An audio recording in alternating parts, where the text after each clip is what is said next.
From the moment Zhang Mingyun awakened the system, his journey began by altering the destinies of others. He would be rewarded with fate points, which represented his hope for survival and strength.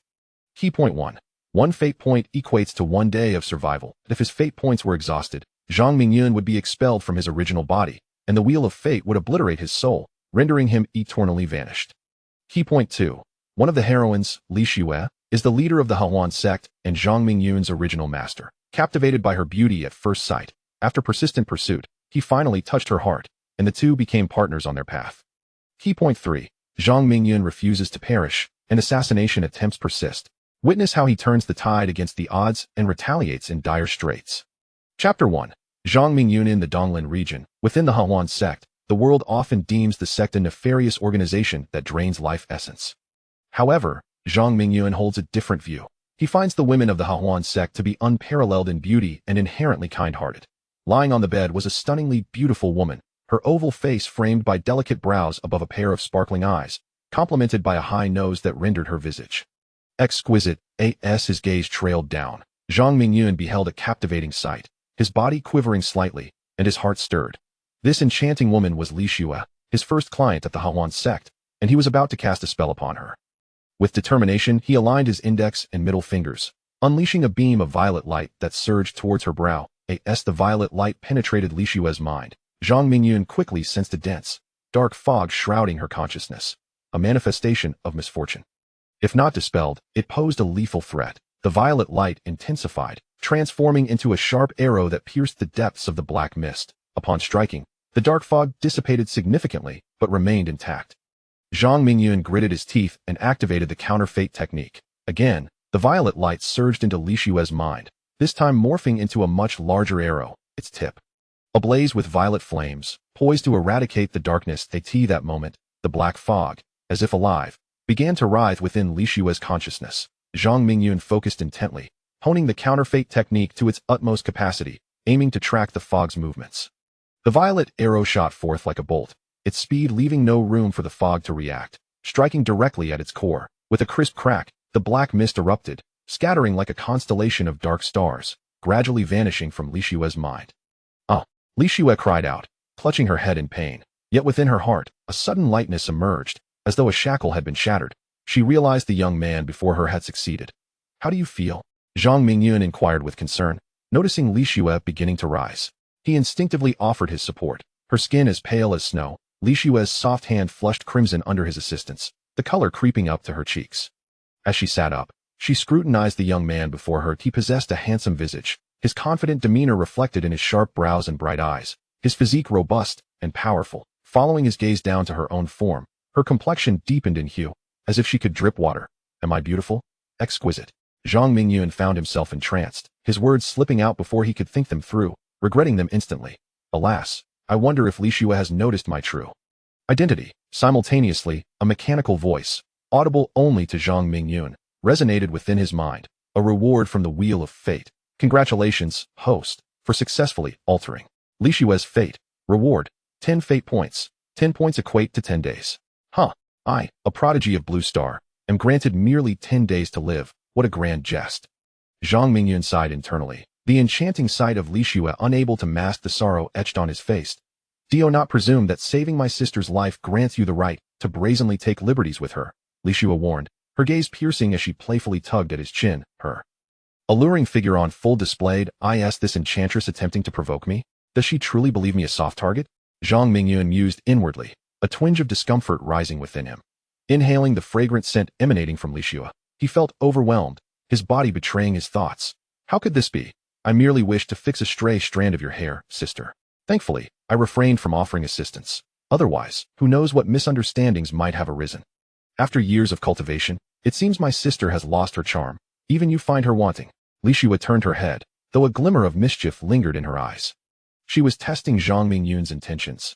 Having just been reborn 3 days prior, he feared that continued interaction would expose him, and it was best to withdraw, given that the original personality differed from his own. That if someone with ulterior motives were to notice, he would be in peril. Having altered my sister's fate against the heavens, my spiritual energy is now depleted. I shall return to recuperate and visit again later. Zhang Mingyun wiped the beads of sweat from his forehead. These beads were entirely due to Li Xue's enchanting presence. However, He had indeed expended considerable energy, though not completely. The need to recover his spiritual energy was not entirely a falsehood. With that, he departed from the bedside.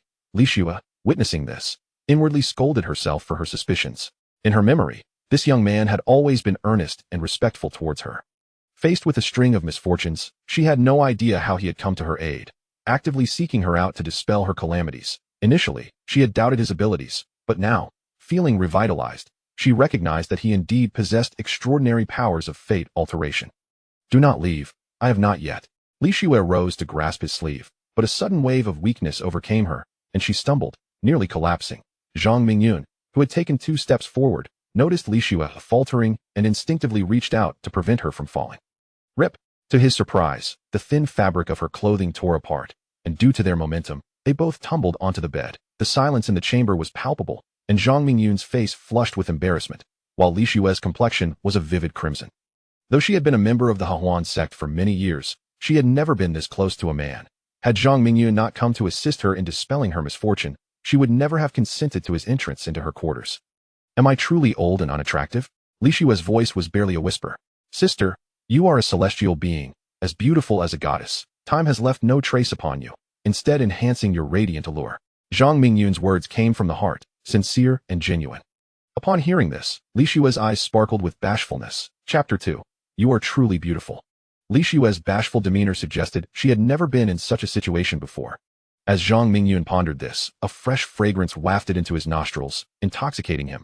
Truly, she was an enchantress. It must be said that Li Xue possessed an enviable figure, rivaling that of any star. Were it not for his steadfast composure, he might have succumbed to temptation. Li Xue's face flushed, her heart racing like a startled fawn. She had never encountered such a scenario before, and amidst her panic, there was a flicker of anticipation. What was she anticipating? Perhaps only Li Xue herself knew. Never mind. She has come to me willingly. It is not my concern. Zhang Mingyun resolved inwardly, aware of what a man ought to do. Li Xue's body radiated warmth, and she closed her eyes, awaiting the storm of passion, feeling utterly powerless against his masculine vigor. If he were to act beyond propriety, she would consider it a repayment of her life-saving grace. Just as Zhang Mingyun was swept away by the moment, a familiar yet strange voice echoed in his ear. "Mingyun, hurry to the Yuan Hall." Zhang Mingyun felt a sudden tightening in his chest. Had he been discovered? He glanced around the hall, and aside from himself and Li Xue, there was not a soul in sight. Was this a form of telepathic communication? The voice of Yunshang? Oh no, could it be that I've been found out? Zhang Mingyun's fervent thoughts were doused, as if by a cold splash of water. What is it? Li Xue noticed Zhang Mingyun's dazed expression, her delicate brows furrowing. "I just received a message from my master. It might be urgent." Zhang Mingyun felt a sense of helplessness. What kind of predicament was this? The atmosphere had been perfectly set, and now they were being asked to retreat. The key was that Li Xue was quite cooperative, resembling a ripe peach. He wished to see if the Yunshang who sent him the message was as breathtaking as remembered. "Since the sect leader has summoned you, you should hurry along, lest you incur punishment." Li Xue gently pushed Zhang Mingyun away, feeling a sudden lightness as she retrieved a pristine white dress from her storage ring. Under Zhang Mingyun's unwavering gaze, she perfectly concealed her alluring figure. Having never changed clothes before a man, her originally flushed cheeks ignited anew, making her appearance undeniably charming. "Well, I shall pay my respects to you another time, senior sister." Zhang Mingyun's throat shifted, his expression somewhat awkward. What kind of situation was this? "You should go?" Li Xue bit her red lip, her tone tinged with a hint of melancholy. With a sigh, Zhang Mingyun turned toward the Yuan Hall, leaving Li Xue alone within the chamber. The recent scene had left her flustered, and she found herself vaguely anticipating their next encounter. Yuan sect, Yuan Hall. As Zhang Mingyun approached, the Yuan Hall of his memories merged with the reality before him, appearing even more grandiose than he had envisioned.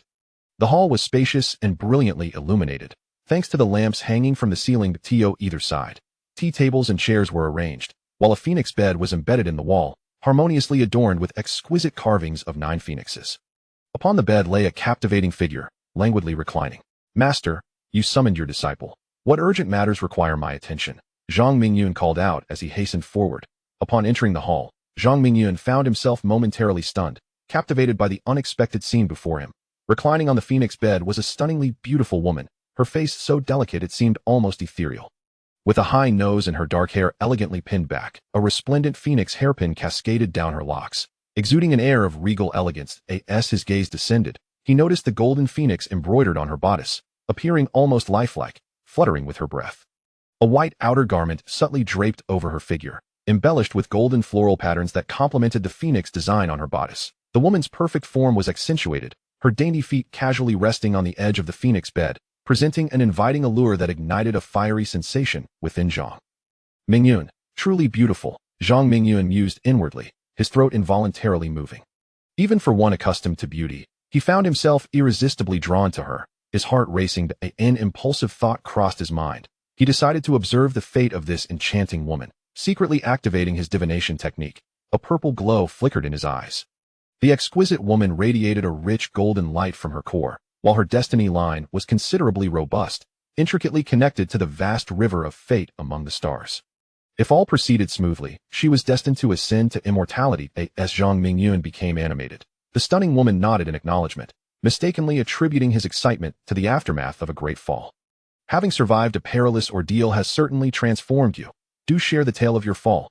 As she spoke, the beautiful woman propped herself up on her alabaster arms, gracefully gesturing for Zhang Mingyun to take a seat before her. This enchanting woman was none other than Yunshang, the sect leader of Hahuan's sect, who held the power to dictate life and death. Disciple was schemed against by Ni Hongzhuang on the back mountain. Ling Feng, under her influence, cast me down the cliff. Fortunately, I was aided by a bolt of lightning from the heavens, which saved my life. Zhang Mingyun explained briefly as he settled onto the phoenix bed, organizing his words for Yunshang. As he finished, he felt a sudden chill at his wrist. It was Yunshang's delicate fingers examining his internal injuries. After a moment, Yunshang withdrew her hand, gazing at Zhang Mingyun with a mix of surprise and intrigue. Mingyun, you possess remarkable fortune. That lightning not only healed all your injuries from the fall, but also repaired your damaged dantian. You are now able to cultivate, are you not? At that moment, tears shimmered in Yunshang's eyes. Despite already knowing Zhang Mingyun's innate cultivation level, she still chose her words carefully. Thanks to my master's blessings, I am capable of normal cultivation now. Currently at the mid-stage of the innate realm, Zhang Mingyun replied with a smile. His memory conjured images of Yunshang tirelessly seeking medicine for him. He wasn't sure how many spiritual herbs this body had absorbed, but he knew that during the 3 years of lost cultivation, Yunshang had shouldered all the pressure from the sect. Silently searching for a remedy, expending tremendous effort, seeing the redness in Yunshang's eyes stirred a sense of tenderness within him that a man's compassion surged forth. He silently vowed never to let this woman, who had shed tears for him, come to harm. He must grow stronger and become her pillar of support. Brother, if you were alive in this world, you would surely be very happy. Yunshang murmured, quickly drying the tears from her eyes. After a moment, she returned to her languid demeanor. Thank you, master. Zhang Mingyun took Yunshang's hand in gratitude. His heart raced with an unfamiliar intensity. The first time in 23 years he felt such a strong pulse. This sensation was far more potent than what he experienced with Li Xue. Was it the woman before him who stirred his heart so profoundly? Silly child, this is what your master ought to do. Yunshang took his words at face value, completely unaware that this body had quietly changed into another's just 3 days prior. Master, you are truly beautiful. Zhang Mingyun's face flushed as he continued to gently hold Yunshang's delicate hand. Chapter 3. A fondness from the heart. Zhang Mingyun felt that Yunshang's hand was exceptionally soft, akin to the delicate clouds drifting in the sky, and he was reluctant to let go. You rascal, where are your manners? Upon hearing these words, Yunshang immediately sensed something amiss with Zhang Mingyun. Her ears gradually flushed a rosy hue. She shot him an irritated glance and swiftly withdrew her hand from his grasp. A sudden flutter stirred in Yunshang's heart, a sensation she had never experienced before. She dared not dwell on it further. After all, this young man was her most trusted disciple, and she could not entertain any such thoughts. Within the entire sect, there was not a single individual she held in esteem. Master, what fragrance are you using? It's delightful, Zhang Mingyun blurted out, unable to restrain his feelings. He inhaled deeply, greedily savoring the aroma that belonged to Yunshang. His gaze growing increasingly fervent as he began to appraise her graceful form, sensing an innate allure about her. Is that so? Yunshang, noticing the predatory glint in Zhang Mingyun's eyes, spoke with a chilling tone, her eyes ablaze with an inner fire. Zhang Mingyun hesitated, feeling somewhat bashful, and stammered, Master, is there something I should say or not say? You may speak, Yunshang urged, suppressing her rising ire as the flames in her eyes intensified. She realized that today, Zhang Mingyun was behaving somewhat differently, and it was imperative to restore order. Fearing he would miss his opportunity, Zhang Mingyun sought to express his feelings, albeit with increasing difficulty. As he stuttered, do you have a partner? No. Yunshang responded succinctly, following her declaration with a barrage of punches, each striking Zhang Mingyun's face. Ah, master. Please don't hit me. I was merely inquiring. Zhang Mingyun exclaimed, cradling his swollen head, as he endured a quarter of an hour of punishment before Yunshang relented, coolly stating, "Leave." Yunshang's vigorous reprimand was executed without the use of any magical powers. Instead, she employed merely a fraction of her strength to discipline Zhang Mingyun. After the encounter, she felt considerably lighter in spirit. Understood. Zhang Mingyun, now resembling a swelled pig, dashed back to his quarters upon receiving her decree. Only after he had departed did Yunshang massage her tender chest, her complexion still flushed as she emitted a barely audible murmur. What audacious words from that impudent boy, and do I truly require fragrance? She could not fathom how her once well-behaved disciple had transformed into such a disarrayed individual, as if he were an entirely different person. Even daring to unabashedly indulge in the scent of her own body, his audacity was astonishing. Had she not distinctly felt the lingering traces of spiritual medicine within him, along with an unmistakable essence of his soul, she might have doubted whether she was indeed confronting the same person. What then? Was the significance of the purple gleam in Mingyun's eyes? Doubts began to brew within Yunshang. Despite having previously closed her eyes in meditation, nothing that transpired within the hall escaped her keen perception. Seated once more upon the phoenix bed, Yunshang was suddenly struck by a thought. It was time to seek a dual cultivation partner for Mingyun. Her expression turned frostily resolute as she declared, "Dare to slay my senior brother's son, regardless of your power, I shall uproot you entirely." Following this, her lips moved silently, as if engaged in a conversation across the void. Moments later, numerous formidable presences descended upon the grand hall, all clasping their fists in salutation, exclaiming, "Greetings, sect master." Upon returning to her quarters, the sky had darkened. Zhang Mingyun remained oblivious to the events transpiring within the Hahuan Palace. Seated on his bed while caressing his significantly swollen cheek, a consequence of challenging Yunshang's limits. In this unexpected endeavor, he learned that Yunshang had no dual cultivation partner, igniting a flicker of hope within him. Such an exquisite beauty had truly captured his heart. Yunshang's enchanting figure lingered in his mind, a realization dawning upon him. This was what it meant to genuinely like someone, a feeling that emanated from the depths of his soul. In stark contrast to Yunshang, Li Xue seemed but a flickering firefly beside the luminous moon, utterly incomparable. The beauty of Yunshang brought him joy that resonated within his very being, particularly her alluring form and the intoxicating fragrance she exuded. Images that were difficult to articulate flitted through his mind, leaving him in a tumult of emotions. Only he could approach Yunshang so closely. Others would have been crushed for daring to entertain such audacious thoughts and actions. Contemplating his fall from the cliff, he ultimately resolved to inform Yunshang of Anai Hongzhuang's treachery against him, for this matter could not remain concealed, nor was there any necessity for secrecy. The fall of a direct disciple of the sect master was a significant event. Even if this disciple were deemed worthless, it still held immense gravity. Who would believe there was no foul play involved? The individuals who had previously faced the cliff were all secretly detained, including Anai Hongzhuang and Ling Feng. It was only when Zhang Mingyun made his appearance that Yunshang summoned him. Upon learning the details, Yunshang would find it considerably easier to investigate the mastermind behind this incident, for uprooting the truth often unearths the whole story. Presently, Zhang Mingyun hailed from a blue planet many thousands of light years away, serving as the head of a life sciences research team. He had been poisoned due to the development of an antibiotic, with the perpetrator being a woman he loved, Wang Ziyue. After death, his soul drifted into the sky, growing increasingly distant from the blue planet, until he was drawn into a cosmic black hole, where the wheel of fate within him arranged his transfer to the Cloudrise continent for experimentation. More precisely, a trial orchestrated by destiny. What exactly is fate? He was uncertain. All he knew was that the reverse fate technique bestowed upon him by the wheel of fate was extraordinarily miraculous, having fundamentally altered Li Xue's life trajectory.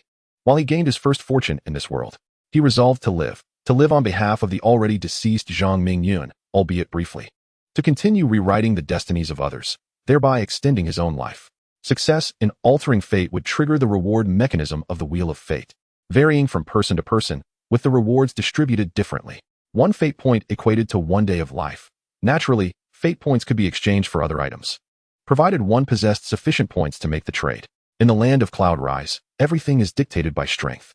Contemplating this, the urgency to devote oneself to cultivation becomes paramount. The innate realm stands as a celestial being in the mundane world, yet in the realm of cultivation, it is merely that of an ordinary mortal, easily manipulated by others. It is imperative to grow stronger swiftly. With a composed mind, he retrieved 6 dimly colored spirit stones from his robe, arranging them at various positions upon his bed. His internal energy absorption technique swiftly commenced, drawing in the spiritual essence from the stones. Overwhelmed by a wave of comfort, he could not suppress a groan. The sensation of cultivation was exquisitely delightful. Although his dwelling harbored some spiritual energy, it was insufficient, and the assistance of spirit stones proved invaluable. The spiritual energy continuously converged towards his heart meridian, with a portion redirected to heal the wounds on his face. The energy traversed through the meridians of his visage, guided by his perception. Before long, the injuries on his face visibly diminished at an astonishing pace. The energy absorption technique relentlessly operated, extracting the spiritual essence from the stones to replenish his depleted spiritual power, nurturing his body for the impending breakthrough to the next realm. Chapter 4. The young master. The night passed in silence as Zhang Mingyun remained engrossed in his cultivation. The spiritual energy rapidly transformed into internal power, replenishing the consumption incurred from utilizing the reversal technique. It was only when the sun ascended and its rays illuminated the window that he finally opened his eyes. How wonderful it would be to cultivate endlessly. Touching his now normal cheek, Zhang Mingyun stretched his arms and rose from bed to freshen up. Alas, such a noble aspiration was clearly unattainable. The daily reduction of his destiny points served as a relentless spur. Dressed and ready, he pushed open the door and made his way to the dining hall. Unable to escape the mundane reality, the gnawing hunger in his belly was all too real.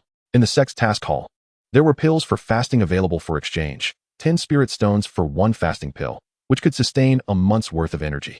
Resolute, he decided to exchange for 8 or 10. Well acquainted with this route, he soon arrived at the dining area of the hall. "Look, the waste has arrived," a voice called out from a man clad in blue, instantly drawing numerous gazes. "Which waste? The one struck by lightning and sent plummeting down a cliff?" Another voice jeered. "Is it that once promising genius who had his dantian shattered and can no longer cultivate?" Laughter erupted as Zhang Mingyun approached. "Huh, it truly is him. Still alive after being struck by celestial thunder. He must be the first to survive a tribulation." The speaker, a young woman in green, clearly knew Zhang Mingyun's past. Her mocking words acerbic and precise. "He is not a waste. He possesses mid-stage innate cultivation, quite formidable indeed." A sharp-eyed man in white interjected, sensing a faint ripple of energy emanating from Zhang Mingyun, though his tone was tinged with sarcasm. Laughter erupted from the crowd, and Zhang Mingyun furrowed his brow. Such an environment was decidedly unfavorable for him to alter his fate and accumulate destiny points. "Look, the genius is approaching us." The woman clad in green raised an eyebrow, her heart filled with jealousy towards Zhang Mingyun. The sect leader had invested considerable effort in this worthless individual. Had she gained the leader's favor, her cultivation would have soared to great heights by now. She thought with indignation, this good-for-nothing has managed to cultivate anew. One can only wonder how many top-tier resources the leader has secretly expended on him. Truly, he has found an excellent master. "Sister, your dimmed eyes and pallid countenance foretell impending calamity," Zhang Mingyun remarked, his gaze shimmering with purple light as it swept over the crowd. Among the many who bore misfortunes in the square, this sharp-tongued young woman was certainly among them. He decided to speak candidly, for no one would believe him anyway. "Green Row, this worthless one implies that you are in for some misfortune." A man standing behind Green Row guffawed, his laughter so hearty that he soon lost his breath. "Good for nothing." Green Row's eyes glimmered with fury, ready to teach Zhang Mingyun a lesson, but his next words caused her to freeze in place. "Dear brother who laughs so heartily, your misfortune outweighs hers. Calamity shall befall you today, yet you remain blissfully unaware." Zhang Mingyun continued unabated, unperturbed by the growing animosity. Most importantly, under the watchful eyes of all, he held the status of a sect leader's disciple, and these fellow disciples dared not take his life. He was no longer the Zhang Mingyun who could be manipulated at will. In the Blue Star, he was a genius among geniuses. What harm was there in being audacious this lifetime? If he could not acquire the points of destiny, he would have but 9 days to live. Among the disciples, his status was unparalleled. What was there to fear? "You truly seek trouble," the previously jovial Li Xue thundered. His face darkened with rage as he struck towards Zhang Mingyun with a force that far surpassed what an innate realm cultivator like Zhang Mingyun could withstand. "Impudence. The sect prohibits unwarranted violence." "Li Xue, where do you place the sect's rules?" A stern voice erupted in the dining hall, and the assailant Li Xue was sent flying, blood spewing from his mouth in midair, accompanied by the sound of shattered ribs. An elderly woman then materialized, her presence commanding attention. The sudden turn of events left the disciples in the dining hall aghast, especially Green Row, whose expression turned to one of terror. Had she acted first, the outcome would have been dire. "Salutations, Master Li of the Law Enforcement Hall." The disciples clasped their fists in respect, clearly intimidated by the sudden appearance of the elderly woman, who was indeed the master of the Law Enforcement Hall. Thud! That was the sound of Li Xue hitting the ground. He had been propelled several dozen yards before coming to a halt, crashing through numerous dining tables. Li Xue's casual strike had nearly cost him half his life. In fact, he collapsed unconscious on the spot. At that moment, all the disciples felt a sense of relief, for it was Li Xue, the one who had recklessly attacked, who now lay grievously injured. I repeatedly emphasized the sect rules. Yet there are always those who challenge authority without understanding their own limitations. If so, feel free to seek me out for a sparring match, the elderly woman declared. Li Xue surveyed the surroundings, his formidable presence radiating an overwhelming pressure that left the onlookers gasping for breath. This was the oppressive might of an authority figure. He then coldly declared, "The hierarchy within our sect is rigid. Those who deliberately harm the young sect master shall face severe consequences. Li Xue shall be punished for his numerous offenses, demoted by 1 cultivation level, and exiled to Chonglan Mountain for a decade to serve in the mines as a deterrent." As the suffocating pressure in the dining hall gradually subsided with Li Xue's dissipating fury, he leisurely announced the punitive measures. "The young sect master? Since when did our sect have a young sect master?" A woman present was instantly petrified, having been in the Hahuan sect for over a decade. She had never heard of anyone being appointed as the young sect master. The very notion of a young sect master being directly appointed by the sect was bewildering. Who could it be? Pondered another onlooker, his expression reflecting confusion. Could it be the senior brother Han Pokong? He has been a core disciple for many years. With extraordinary cultivation and sufficient credentials, surely it must be him. A woman clad in purple speculated. How could Li Xue offend the senior brother? Does he even have that standing? Another female voice immediately dismissed the idea. Could it be that Green Row is astute enough to grasp the implications of the palace master's words? She swiftly produced a sect communication token, which began to flicker incessantly. The message, recently disseminated by the sect, revealed that Zhang Mingyun had been appointed as the young sect master, a position equivalent to that of the heads of the various halls. To see him was akin to seeing the palace master, as decreed by the sect master Yunshang. Many in the hall noticed the unusual behavior of the green-clad woman and hastily retrieved their communication jade slips to verify the information, with one individual reading it aloud to himself. They were so captivated by Zhang Mingyun's sudden emergence that none thought to check the shimmering token within their storage bags. This announcement came as a shock, evidently issued not long ago, yet the attendees had little time to process its significance. The disciples in the hall felt as if their throats were blocked by wood, clearly shaken by this momentous news, each grappling with a sense of unreality. "We pay our respects to the young sect master." The purple-clad woman, her eyes darting, clasped her fists and bowed towards Zhang Mingyun, eager to make a favorable impression before Li Xue. "Respect to the young sect master. Respect to the young sect master." Voices rose in a chorus, echoing throughout the square as disciples, filled with reluctance and bitterness, bowed in acknowledgement of Zhang Mingyun's status.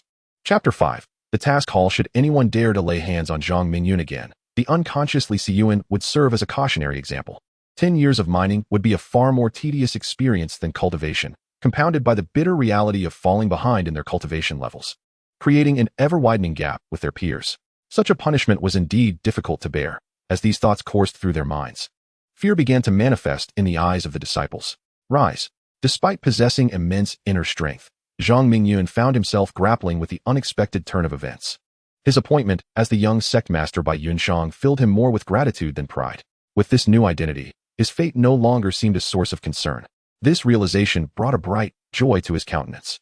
Li Xue glanced at the disciples and nodded in approval, feeling quite satisfied with their respectful gestures. A smile radiated from his weathered face, warming Zhang Mingyun's heart. "Thank you, Master Li." Zhang Mingyun expressed his heartfelt gratitude.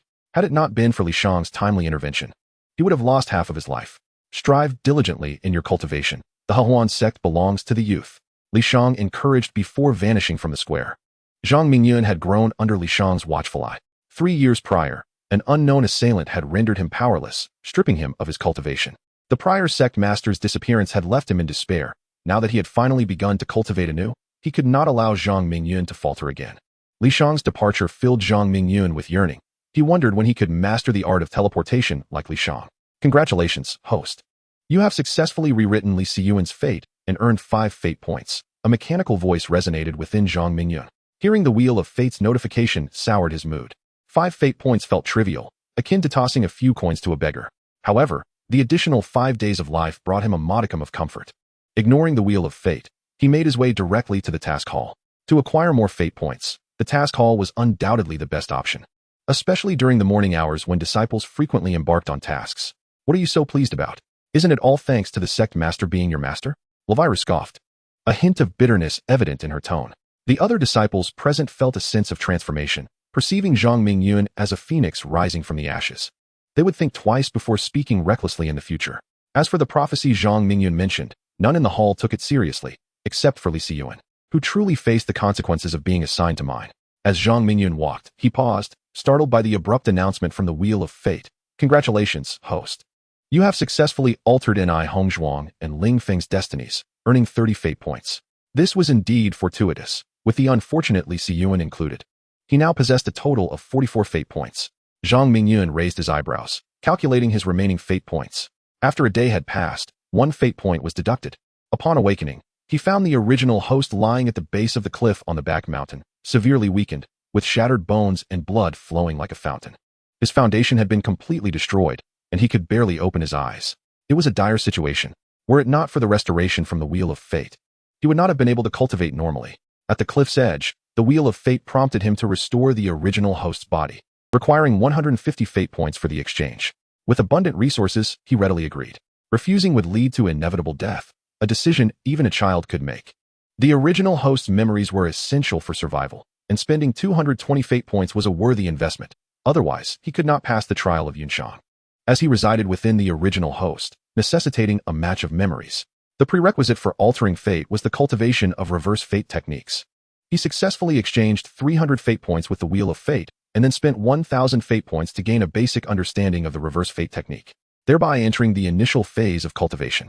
Thus, the destiny points allocated by fate were squandered by Zhang Mingyun, leaving only 3 points as a buffer.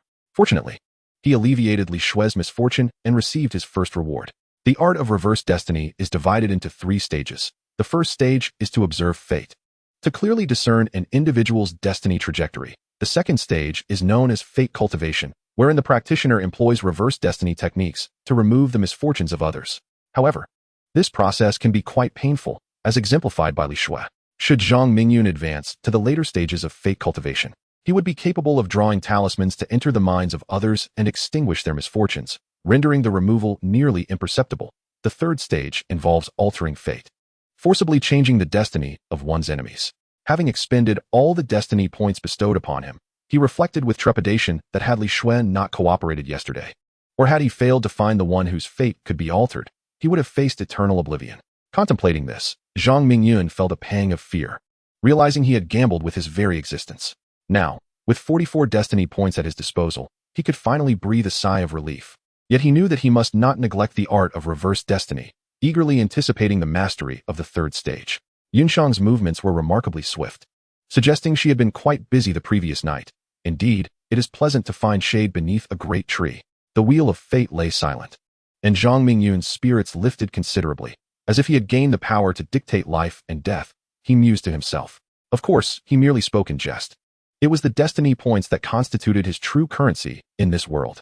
No amount of spirit stones or magical artifacts could stir his desires.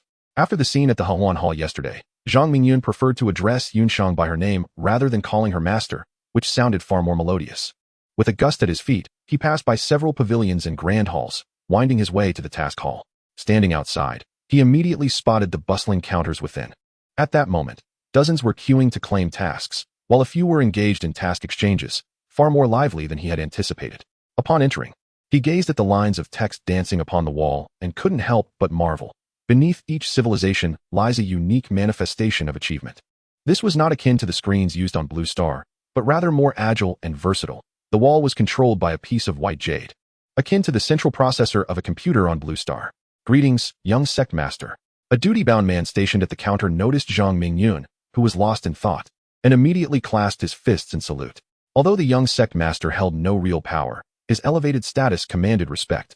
Previously, Zhang Mingyun was notorious as a genius deemed a waste, and few were unaware of his identity. Even a duty disciple recognized him. Hearing the salutation, the other disciples within the hall turned to bow in acknowledgement. Although some bore discontent in their hearts, none dared to mock him openly. Witnessing the respect shown by the others, Zhang Mingyun felt as if he were gazing into a clear mirror. Just yesterday, he was the subject of ridicule. Yet today he stood above them. Nonetheless, he bore no ill will and addressed the bowing crowd, saying, "There is no need to pay me any mind. Please attend to your own affairs. I merely came to stroll through the task hall." In a corner of the hall sat an elderly man, drowsy-eyed. Observing this, Zhang Mingyun immediately clasped his fists in greeting. "I pay my respects to the hall master." The elder was recognized by him, in the original owner's memories. The elder was the master of this temple, named Qiguang. He held a position of great authority and was known for his unwavering integrity. Qiguang slightly lifted his gaze and casually acknowledged Zhang Mingyun, serving as a response to him. After the disciples in the hall dealt with Zhang Mingyun, they resumed their tasks, completely disregarding him. It was common knowledge that his status as the young master was obtained through the connections of the sect leader, and although they dared not voice their disdain, they secretly looked down upon Zhang Mingyun. "Brotherly, I wish to accept the task of the flower thief," he stated. "Sister Zhang, here is the spiritual rice task I completed yesterday. I kindly ask you to exchange it for me. This newly released task suits me perfectly, Brother Bailey. Please apply for it on my behalf." As Zhang Mingyun moved about, he subtly employed his reverse destiny technique. A purple light gathered in the depths of his eyes as he surveyed the people within the hall. In an instant, 10 individuals appeared dim, an ominous sign of impending trouble. In the task hall, there was also a burly man clad in black, and the central courtyard was enveloped in darkness. Upon a brief examination with his reverse destiny technique, Zhang Mingyun discovered the fate line connected to the burly man was nearly severed. The breaking point was set for 2 days hence, with the place of demise located in a dense forest. The reverse destiny technique, derived from the concept of fate, allowed one to perceive the destinies of all. Fate governed the lives and deaths of all individuals. At least during this period of his rebirth, Zhang Mingyun could see a long line of destiny traversing time and space, originating from each individual and culminating in the vast river of fate. Contemplating this, Zhang Mingyun felt a deep melancholy. Why ponder such matters? I have but 44 days to live. Is it not more tragic? In contrast, the burly man approaching him wore a broad smile, exuding confidence and evidently pleased with the task he had just accepted, appearing as though he had secured victory. Zhang Mingyun intercepted the man, speaking earnestly. "Brother, I observe a shadow in your eyes and a trembling of your soul. This is an omen of an impending calamity." The burly man's expression instantly turned cold. Were it not for this so-called young master being conferred the title by the sect, he would have relished teaching him a lesson, sneering with displeasure. "Young master, why do you speak thus?"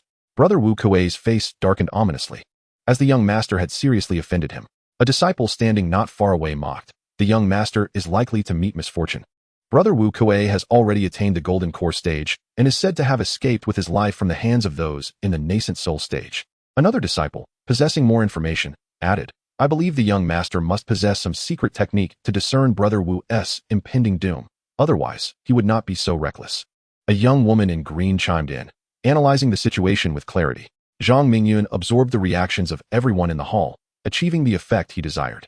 He successfully drew the attention of all, crafting the persona of one who could defy fate, as constantly seeking others' destinies was an exhausting endeavor. Confronted by the stern inquiries of the great Han, Zhang Mingyun responded with an unflappable demeanor. "If I do not defy fate for you, calamity shall befall you within 3 days." "What did you say?" The great Han's voice rose several decibels, a palpable urge to annihilate this worthless fool surging within him. "If you doubt my words, feel free to test it." Observing the imminent fury of the great Han, Zhang Mingyun remained composed, confident in his newfound status. To lay hands on him would be tantamount to courting death. Noticing the calmness on Zhang Mingyun's face, the great Han's heart flickered with rare uncertainty. Yet he maintained his harsh interrogation. "What if I am unharmed? What then? If you remain unscathed within 3 days, I shall gladly present you with 300 spirit stones." Zhang Mingyun inhaled deeply. 300 spirit stones constituted his entire fortune at present. The great Han's heart convulsed at this declaration. It was far more tangible than any task he had undertaken. Already at the pinnacle of the foundation stage, and on the cusp of entering the nascent soul realm, he was one breakthrough pill away from becoming one of the sect's few formidable powers. His lack of spirit stones necessitated a 4th-grade breakthrough pill, and this insignificant boy's offer was fortuitously aligned with his needs. But what if misfortune befalls you instead? Before the great Han could respond, Zhang Mingyun spoke again. "Are you seeking death?" Wu Kuei's face contorted with rage. Zhang Mingyun's audacity had thoroughly incensed him, and he brazenly uttered the words "seeking death," brimming with anger. According to sect regulations, Zhang Mingyun could easily use this to accuse him of grave disrespect. Faced with the impending downfall of the great Han, Zhang Mingyun felt no inclination to engage further. "Do you dare?" To capture the attention of the onlookers, Zhang Mingyun feigned a demeanor of nonchalance, choosing not to retaliate against the great Han. "If your claims hold true, what harm is there in offering you 300 spirit stones?" Wu Kuei was eager to uncover the true intentions lurking within this seemingly worthless youth. Upon hearing Wu Kuei's swift agreement, Zhang Mingyun nodded noncommittally, his subsequent words causing the crowd to collectively draw breath. What if you were to perish? Zhang Mingyun adopted a guise of compassion, unsettling the spectators. who felt an overwhelming urge to strike him. The hall was rife with gasps, clearly illustrating the tumult his words had stirred. Has the young lord lost his senses? How can he make such outrageous claims? A woman who held little faith in Zhang Mingyun could no longer contain her disbelief. Wu Kuei will die? What nonsense is this? Skeptical murmurs arose from the sidelines. If you said Wu Kuei would be gravely injured, I could somewhat believe it. But die? Is that even possible? The figure in the corner, Qi Guang, shook his head in self-reflection, evidently unconvinced by Zhang Mingyun's assertions. Haha. Wu Kuei's laughter echoed throughout the grand hall, saturated with derision. Despite its harshness, no one dared to rebuke him. Such laughter was a testament to his formidable power. Should a disciple of the innate realm dare to laugh so audaciously, they would be sent flying within mere moments. What absurdity! To be mocked by a mere child. This is indeed a first for me. Had it not been for your esteemed master, Wu Kuei was suddenly engulfed by a chilling aura of malice. He hastily suppressed the impudent words on the tip of his tongue, for the source of such peril in this hall could only be the figure seated in the corner, Qi Guang. What shall you do then? Wu Kuei, stifling the fury within his chest, cast a gaze filled with murderous intent towards Zhang Mingyun. In the interest of fairness, let us place the spirit stones with the master of Qi Hall. After 3 days, if you encounter no misfortune, you may retrieve the spirit stones. Conversely, I shall claim them, Zhang Mingyun articulated with clarity, his words devoid of any impropriety. Wu Kuei found this arrangement equitable. In 3 days, he would acquire 300 spirit stones, a delightful prospect indeed. With these thoughts in mind, he readily acquiesced. Very well. Since you two have reached an agreement, place the spirit stones with me. Qi Guang's eyes gleamed with interest. The daily tasks in the hall were often monotonous, and today's role as an intermediary was a refreshing change. Zhang Mingyun and his companion left the spirit stones without a backward glance, while the disciples present in the hall eagerly anticipated the arrival of the 3-day period, all curious to see if the prophecy of the young sect master would come to fruition. Upon departing the task hall, Zhang Mingyun returned to his residence. He had sown the seeds, and now needed only to patiently await their blossoming and fruition. The wheel of fate. Back in his quarters, Zhang Mingyun began to call upon it from the depths of his heart. After 2 days of cultivation, he realized that the process of refining spiritual energy through the inhalation method was exceedingly slow. To achieve an early breakthrough into the innate realm, he needed to focus on refining his breathing techniques. Host, what is your command? The wheel of fate responded. I wish to review all breathing techniques, Zhang Mingyun requested. A premier breathing technique would expedite the inhalation of spiritual energy and accelerate the transformation of spiritual power. Indeed, the significance of such techniques in the path of cultivation was unparalleled. Thus, he sought to explore these techniques, confident that the Wheel of Fate, as a system, housed the most exceptional spiritual methods of the immortal and mortal realms, and as a subject of destiny, he was undoubtedly entitled to access them. Based on the host's cultivation level, you may review all top-tier spiritual techniques of the cultivation world. Shall I proceed? The Wheel of Fate offered. The Wheel of Fate projected an image deep within Zhang Mingyun's mind, displaying 2 buttons marked yes and no.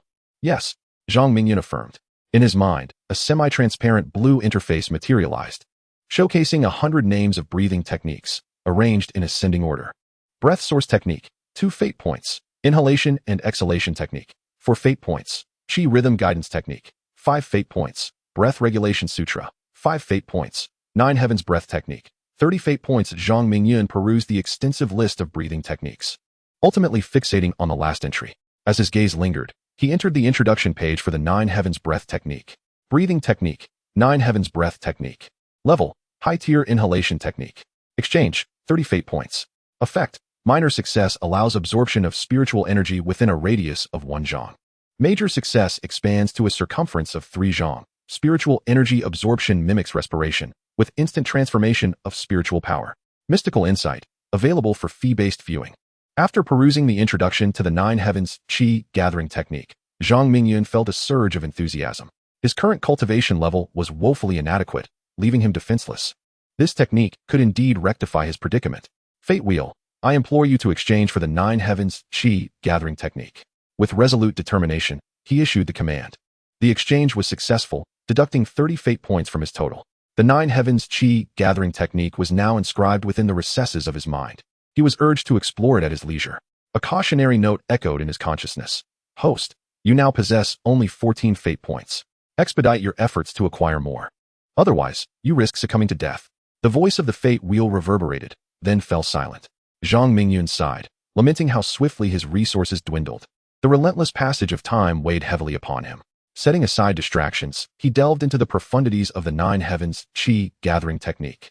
After thorough examination, a sudden epiphany struck him. Comprehending the technique was not inherently challenging, but the pressing nature of time posed a significant obstacle.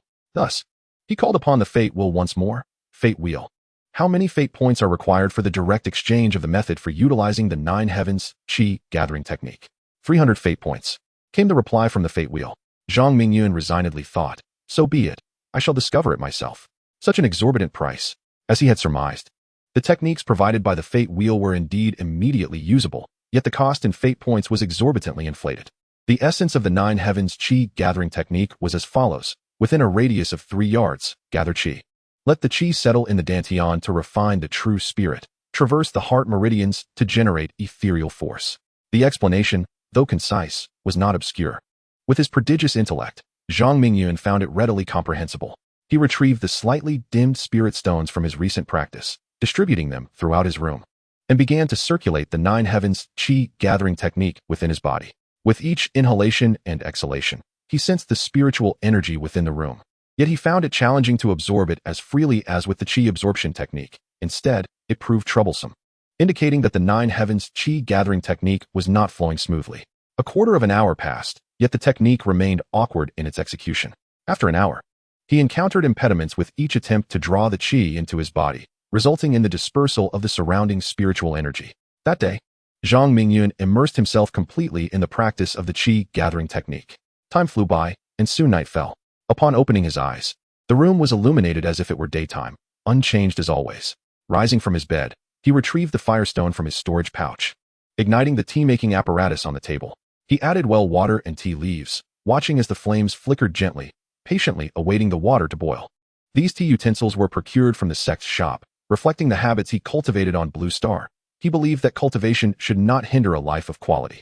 Before long, the tea leaves unfurled their essence, yielding a pot of verdant tea. He savored it slowly, the bitterness accompanied by a subtle sweetness. While it may not be exceptional tea, it was certainly drinkable. After relishing the tea, he returned to his bed to continue his cultivation.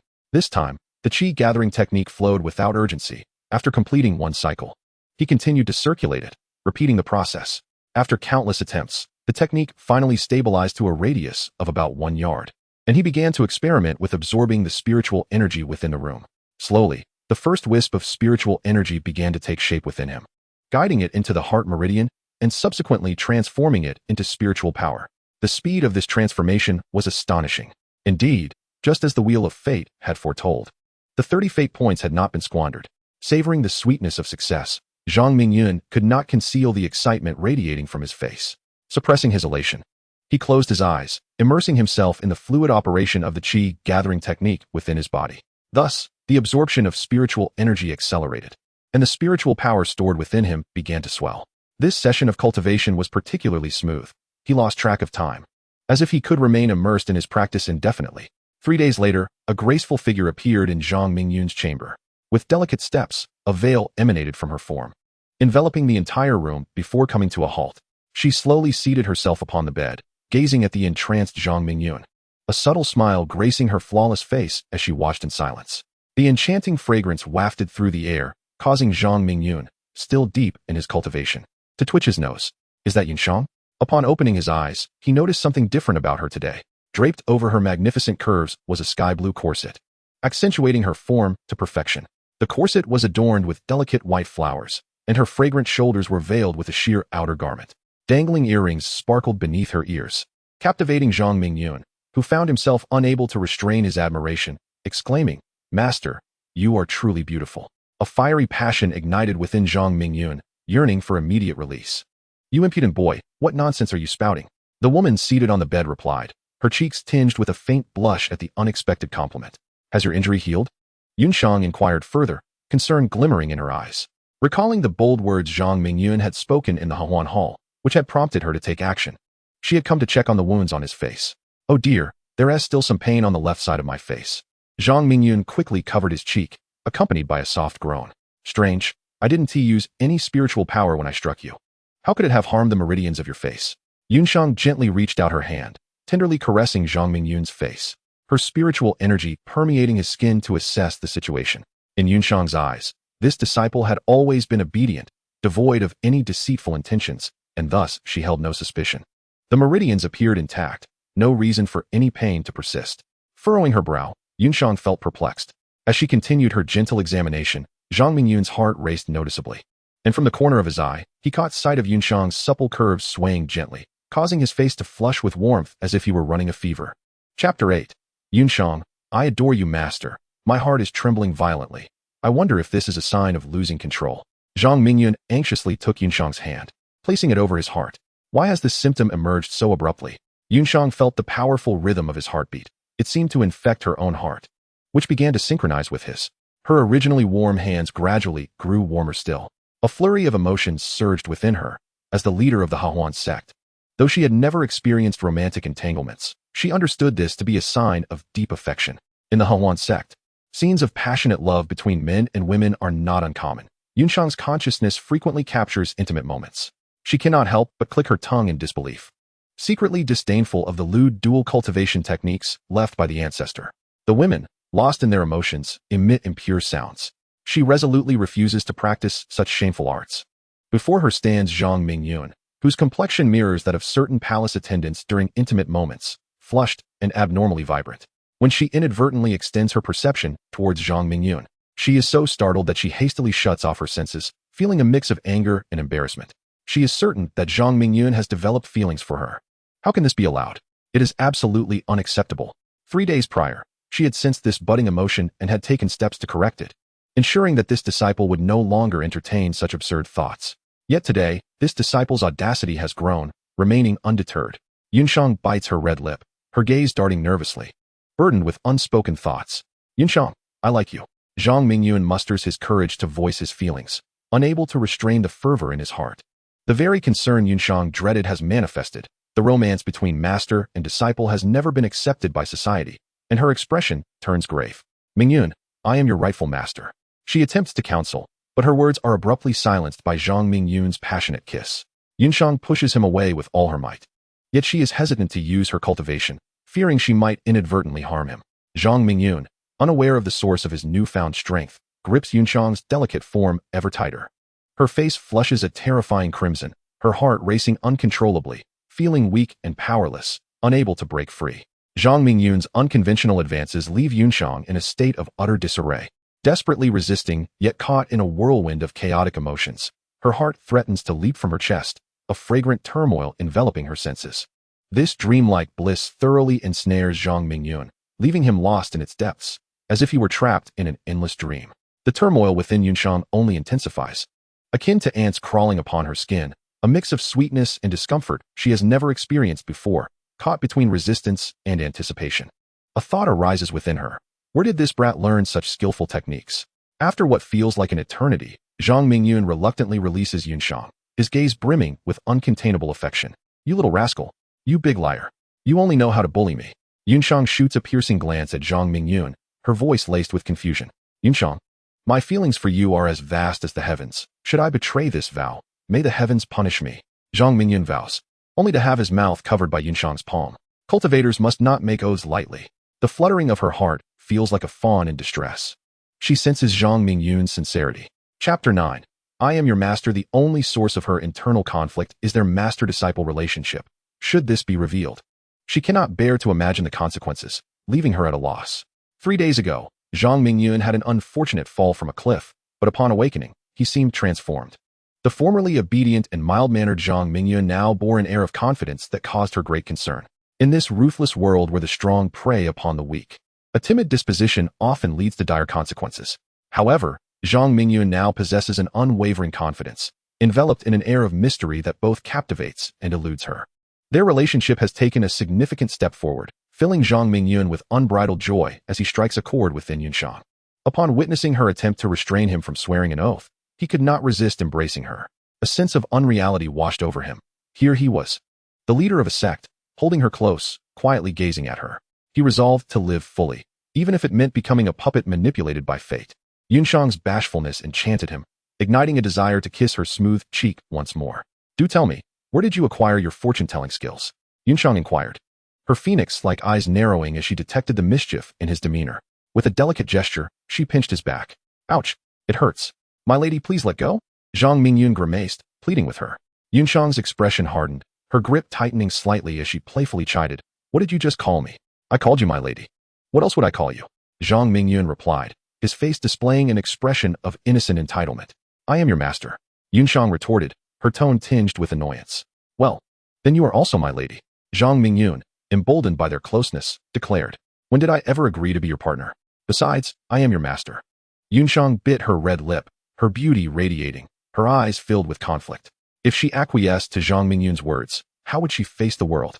Yunshang, with her extraordinary talent, had cultivated her skills in just 20 years, achieving a level of mastery that few could rival. Within the sect, only the reclusive Grand Elder could match her prowess, yet this was knowledge she kept to herself. Yunshang, do you care so much for the opinions of the world? Shouldn't a cultivator possess a strong heart? If one lives merely to please others, what is the purpose of pursuing immortality? Zhang Mingyun perceived her concerns and tightened his embrace around her. Fearing that Yunshang might push him away, he was about to continue when he suddenly pressed his lips against hers. This time, Yunshang did not resist, allowing him to explore her sweetness. Time seemed to stand still. And when Zhang Mingyun finally released her, he gazed into her eyes and said, Trust me. Yunshang shyly acquiesced. You still haven't told me about your fortune-telling abilities. She mumbled, her lips pouting in a manner reminiscent of a charming young woman. Having gained Yunshang's genuine affection, Zhang Mingyun longed to share everything with her. Wishing not to deceive her, just as he was about to speak, the voice of destiny echoed in his mind. Warning, warning. Should the host disclose any information regarding their origins or the nature of the master, they will face immediate obliteration and utter demise. It was evident that this was a directive from the Lord of Fate. A host who did not adhere to the rules of the game had no reason to exist. Chapter 10. In I Hongzhuang, the fall wave of helplessness surged within Zhang Mingyun, compelling him to reconstruct his narrative. In truth, it was at the very moment of my descent that I received the thunderous legacy, acquiring the power to alter my destiny. Confronted with the omnipresent hand of fate, resistance was futile, otherwise, death awaited. The wheel of destiny perpetually monitored him, correcting his veering course. Zhang Mingyun silently vowed within his heart that once his cultivation grew robust, he would surely break free from fate's grasp. Yet, what advantage does this hold for you? Yunshang, with her remarkable intellect, unveiled the enigma with a single utterance. She believed that if no benefit were to be gained, Zhang Mingyun would not reveal his trump card. A priceless treasure that even the conditions for ascension could not barter for. To alter one's own fate, Zhang Mingyun spoke with a heavy tone, aware of Yunshang's concern. Yet he refrained from elaborating. An innocent man may suffer for possessing a jewel. He needed to grow stronger swiftly. Otherwise, Yunshang, with a hesitant expression, appeared troubled. Based on Zhang Mingyun's words, she seemed to grasp something. Please, my lady, grant me the most powerful artifact and countless spirit stones. Zhang Mingyun said as he clasped his fists in respect towards Yunshang. Yunshang chuckled at Zhang Mingyun's pretense, a smile breaking forth that revealed her pearly teeth. The slightly oppressive atmosphere lightened, transformed by his jest. Your smile is truly enchanting, Zhang Mingyun generously complimented. Here, I have long prepared this for you, she said, presenting a white storage bag filled with some of her cherished possessions. As for artifacts, do not hold your breath. Our sect possesses only a few. Upon receiving the storage bag, Zhang Mingyun embraced Yunshang tightly, inhaling the fragrant scent of her hair, a feeling of tranquility washing over him. Amidst the beauty she bestowed, a peculiar thought arose in his mind. Who lurked in the shadows plotting against him? Could I Hongzhuang's assassination be linked to the same group that crippled his cultivation 3 years prior? Zhang Mingyun's expression darkened. He could not remain hidden behind Yunshang forever. The blade hovering above him needed to be drawn. Yunshang initially hesitated to involve Zhang Mingyun, yet the determination reflected in his eyes swayed her decision. If your suspicions hold any truth, we must pry open this door and discover what malevolent spirits lie within. Zhang Mingyun's burgeoning doubts aligned with hers. This was an opportunity, though regrettably, few within the sect practiced the soul search technique. The Grand Elder was one. Yet she held little faith in him. A chill emanated from Zhang Mingyun. He was resolute in avenging the original owner's grievances. A child subjected to such heinous cruelty. It could only happen in the Yunshi continent. Had it occurred in the Blue Star, the truth would have been swiftly uncovered. It seemed Yunshang had yet to conduct a soul search. Have you interrogated her? Zhang Mingyun inquired, turning his gaze towards Yunshang. I Hongzhuang is quite stubborn, offering no useful information. Ling Feng confessed swiftly, admitting to being led astray. Yunshang replied, massaging her temples, clearly dissatisfied with the outcome. Interrogation was not her forte. Zhang Mingyun was somewhat astonished. Is there no soul-searching secret technique within the sect? There is, albeit of little value. The remnants in the Sutra Pavilion are not substantial. The sect does possess practitioners of such arts, but I doubt their efficacy, Yunshang responded. Let me give it a try. The Thunder legacy is truly extraordinary, Zhang Mingyun declared with unwavering confidence. Very well, let us set forth, Yunshang responded decisively. With Zhang Mingyun possessing such remarkable abilities, she felt relieved of considerable concern. Upon finishing her words, Yunshang began to weave intricate hand gestures. Zhang Mingyun observed as the scenery before him shifted dramatically. After several breaths, they arrived atop a rocky cliff. Enveloped in a dense mist that rendered the surroundings a ghostly white, as though they had not seen the sun for many years. Zhang Mingyun stood close to Yunshang, allowing him to discern her silhouette clearly, and he could even catch a whiff of her unique fragrance. This place is protected by my formation. Without the proper incantations, none shall enter, Yunshang stated. Now, let us proceed. She led the way, with Zhang Mingyun closely following. After approximately 30 breaths, they reached a stone cavern, winding through a series of turns until they stood before the entrance of a prison cell, within which lay Anai Hongzhuang. What brings you here? I am responsible for all. Do as you please, Anai Hongzhuang coldly remarked upon hearing their approach. As they drew nearer, Zhang Mingyun beheld Anai Hongzhuang huddled in a corner, her hair disheveled, yet her clothing intact. A wound, now scabbed over, marred her lower abdomen, indicating that her powers had been stripped, reducing her to a mere mortal. Yunshang remained silent, keen to observe how Zhang Mingyun would handle this formidable adversary. What a viperous woman you are, scheming to cast me down the cliff. And now you feign the role of a chaste maiden? Zhang Mingyun's gaze turned frigid, his heart ablaze with vengeful intent.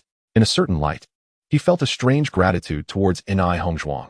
Had she not orchestrated the demise of the original host, he might have been reborn elsewhere, never to encounter Yunshang. Zhang Mingyun, did you not perish in that fall? Anai Hongzhuang turned in dread, her expression betraying her fear. She had definitively checked for signs of life at the cliff's base, where his organs lay shattered and his breath extinguished. Many desire my death, but none possess the means to achieve it. Reveal to me who commands you. Zhang Mingyun invoked the reverse fate technique, his pupils glowing with a violet radiance that shot forth into Anai Hongzhuang's mind. Only with your demise can I survive. Anai Hongzhuang screamed in desperation, her demeanor bordering on madness as she pounded against the prison door. As the violet light penetrated her consciousness, Zhang Mingyun witnessed a vivid replay of Anai Hongzhuang's life, her early words, her initiation into the Hahuan sect, all unfolding with clarity. Until a year prior, when she undertook a mission and was captured by a middle-aged man clad in black. He marked her forehead, leaving a black seal upon her soul, a constant torment compelling her to submit. The man, elegant and poised, exuded an extraordinary presence, his hawk-like gaze revealing his authority over life and death. Half a month ago, this shadowy figure had conveyed a message through the soul seal, instructing Anai Hongzhuang to act swiftly, leading to Zhang Mingyun's fateful fall.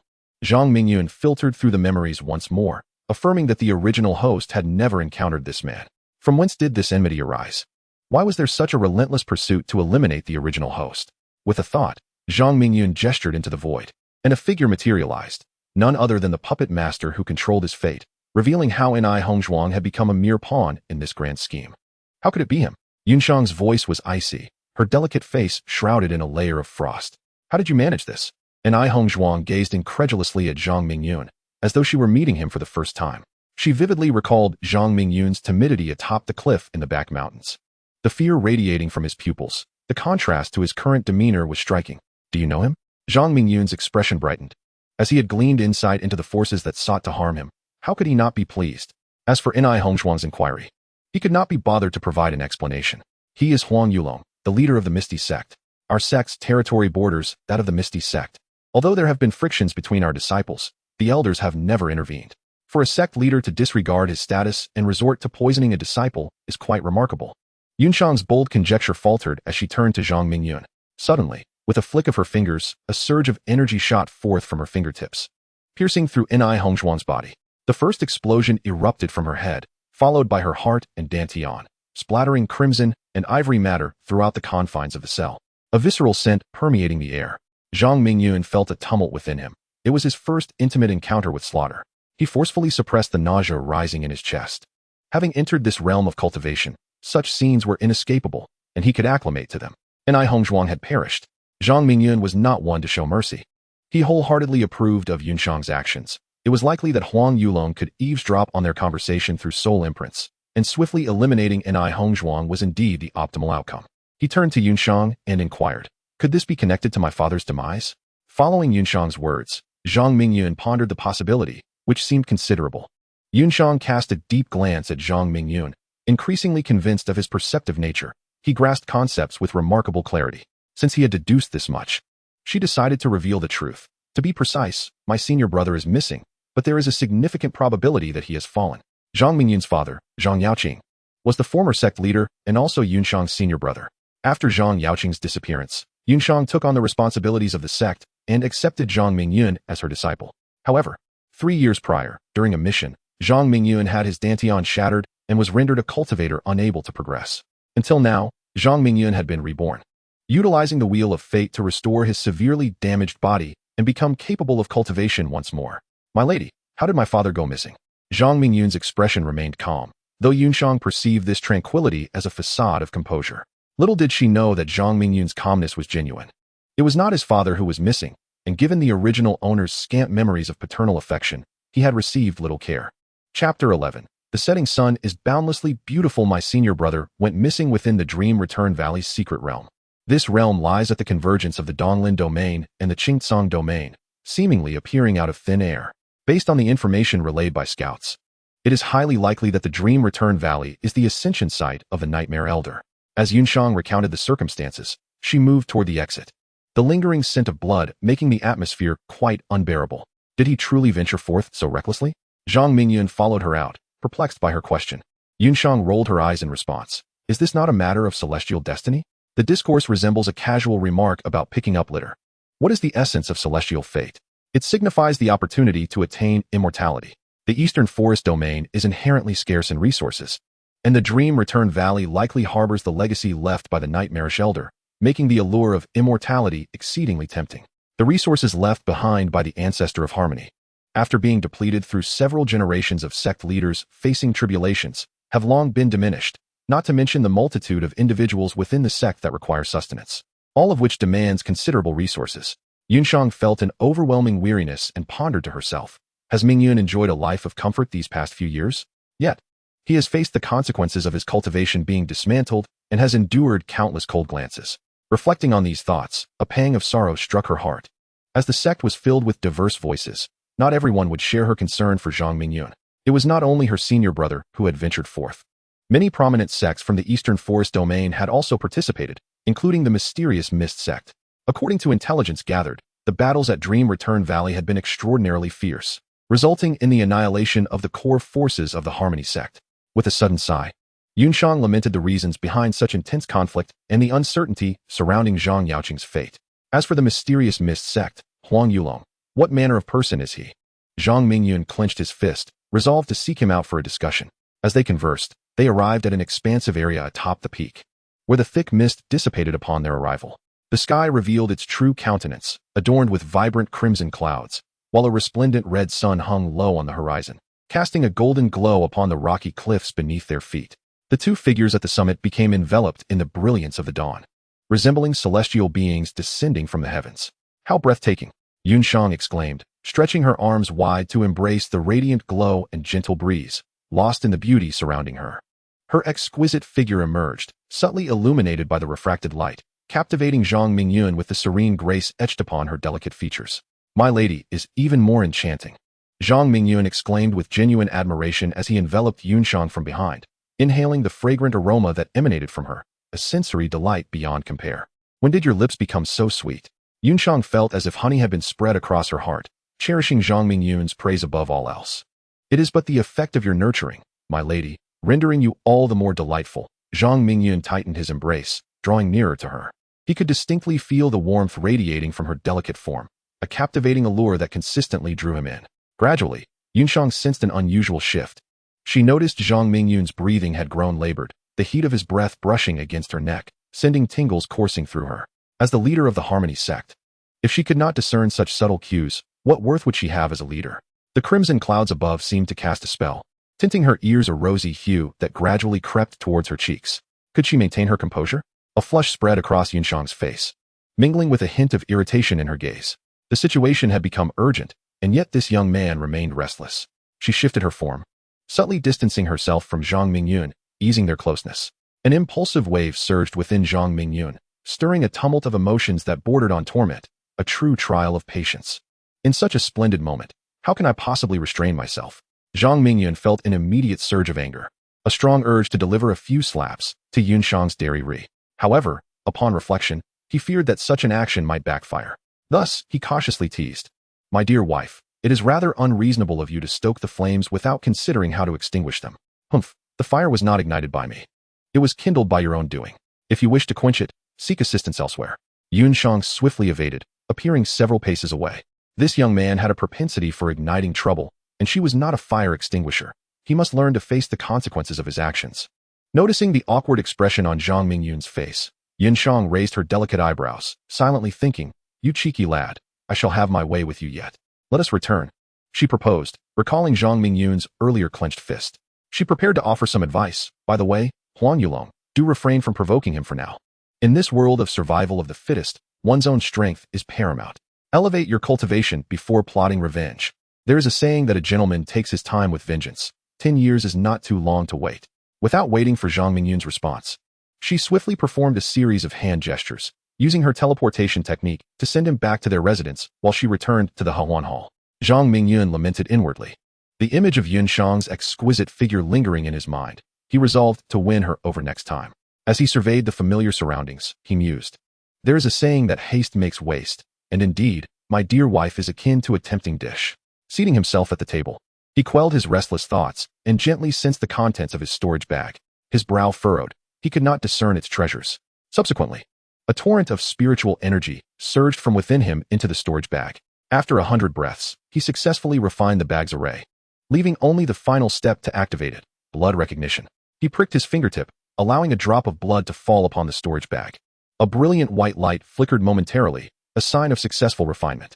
This white storage bag was vast, akin to a 100-square-meter residence on Blue Star, which thrilled him immensely. Possessing a portable home for convenient storage was a tremendous advantage. Even more astonishing was the bag's ability to separate items at will, maintaining order without any semblance of chaos.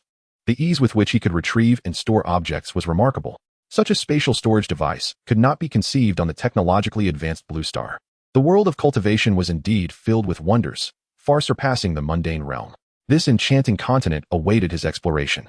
Upon examining the contents of the storage bag, he discovered 3,000 spirit stones in the central compartment, among which 100 gleamed with exceptional brilliance, noticeably larger than the others. What a substantial fortune! These 100 stones were of medium grade, imbued with significantly pure spiritual energy. He extracted one luminous spirit stone, studying it closely. Its spiritual essence was of a superior quality. Next, he retrieved a long blue sword, his eyes sparkling with excitement as he mused, Qing, a name that suits it perfectly. With a swift motion, the Qing sword was drawn from its sheath, immediately illuminating the room with a radiant white light.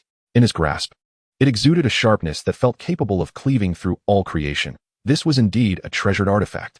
After securing the spirit stones and the Qing sword, he produced a jade-like token, its reverse engraved with the characters minor sect, symbolizing his identity. Chapter 12. The Lady in Pink with a surge of spiritual energy infused within. The token radiated a verdant glow, revealing a map within its confines, a route to the lesser sect hall. The name sounded promising. Zhang Mingyun resolved to visit it in a few days. He understood that this was a boon orchestrated by Yunshang, a prospect that exuded grandeur. With the urgency of cultivation pressing upon him, he made up his mind to relocate there when time permitted. Placing the token aside, he resumed his exploration of the storage pouch, meticulously arranging 10 tomes upon the table: the reverse immortal sword technique, the art of sound transmission, and the sword control technique. Opening the first tome, he found the reverse immortal sword technique, an advanced method. A warmth spread through him. Surely, this was the highest level technique bestowed upon him by Yunshang. Zhang Mingyun felt a surge of joy. The reverse immortal sword technique was precisely what he needed, and he eagerly delved into its study.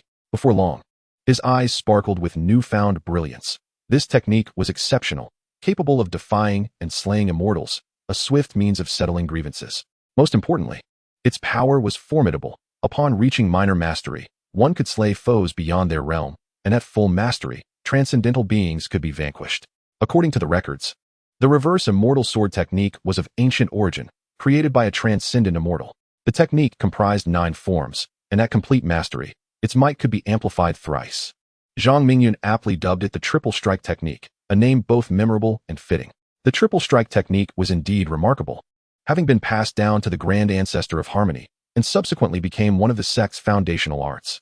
The introduction noted that executing the triple strike technique demanded a high level of spiritual energy. Fortunately, Zhang Mingyun had exchanged for an advanced Taoist method, the Nine Heavens Aura Gathering Technique, which provided a robust foundation, alleviating concerns regarding insufficient spiritual energy. He meticulously recorded the details of the first form, the flowing cloud water cutting sword, before exiting the courtyard. Retrieving the Qing Shuang sword, he activated its internal formation with his spiritual energy, achieving his intended purpose with ease. After 100 breaths, the unclaimed Qing Shuang sword was successfully refined. It felt as agile as an extension of his arm, a stark contrast to its previous state. Zhang Mingyun began to practice swordplay at the entrance of the courtyard. His movements were initially clumsy, lacking the fluid grace he aspired to achieve. This was his first encounter with a sword. He did not feel disheartened, but rather invigorated, a zeal he had only previously experienced in the presence of Yunshan. As night fell, the once fiery clouds had vanished. Zhang Mingyun retreated into the courtyard and entered the room, which was brightly lit. Sitting on the floor, he began to contemplate the areas needing improvement. In his past life on Blue Star, he was a computational genius at the Life Sciences Institute. Cultivation was another form of calculation, and he relished the intellectual challenge it presented. Time slipped away unnoticed, and the first form of the triple strike technique, flowing cloud water cutting, became second nature to him. Holding the Qing Shuang sword, he began to dance within the confines of the room, gradually increasing his speed. Each movement intricately connected. Spiritual energy quietly enveloped the Qing Shuang sword, each sword shadow shimmering with a faint green light. A manifestation of the flowing cloud water cutting form's spirit infusion. Spirit infusion could be likened to the source of power for a magical artifact, much like a vehicle or rocket on Blue Star, which requires fuel to propel it, creating tremendous explosive force. The Qing Shuang sword, devoid of infused spiritual energy, was merely a sword capable of slicing through iron with ease. However, when combined with sword techniques and spiritual energy, it possessed the might to cleave mountains and shatter stones. As he reached the pinnacle of the cloud-dispersing water-cutting sword technique, Zhang Mingyun felt the weight of the Qing Shuang sword in his hand, a pressing need to release its pent-up energy. With a resounding thud, a sword aura 3 feet wide erupted forth, cleaving a gaping hole in the room. This was achieved even in a state where his internal spiritual energy had been nearly depleted. Had his power been sufficient, the force would have been far greater. Zhang Mingyun knelt on the ground, the tip of his sword planted firmly, gasping for breath as beads of sweat dotted his forehead. This workload is far more exhausting than the act of creation itself. At last, he had mastered the first move of the 3 strikes technique, cloud-dispersing water cutting. If Yunshan were to know, she would surely call him a prodigy. Such comprehension is indeed astounding. A gentle breeze wafted through the breach in the wall, leaving Zhang Mingyun with a sense of resignation. It appeared that this place was no longer habitable. A move to the lesser sect hall was imperative. Wiping the sweat from his brow, he scattered several spirit stones around him, allowing the 9 heavens gathering chi technique to circulate within his body. Spiritual energy surged forth in a torrent within a radius of 10 feet, nearly eliciting a moan of ecstasy from him. It felt as though he had encountered a long-awaited rain after a parched spell, truly delightful. With the assistance of the 9 heavens gathering chi technique, his internal spiritual energy gradually replenished, and the pallor on his face began to fade. The night passed in silence as Zhang Mingyun recuperated his energy. Upon awakening, he was greeted by the blinding sunlight streaming through the window. He had not slept so comfortably in ages. A brief scan of his internal energy revealed it to be exceptionally abundant. While the spirit stones he had cast out the previous night lay shattered, their energy fully extracted.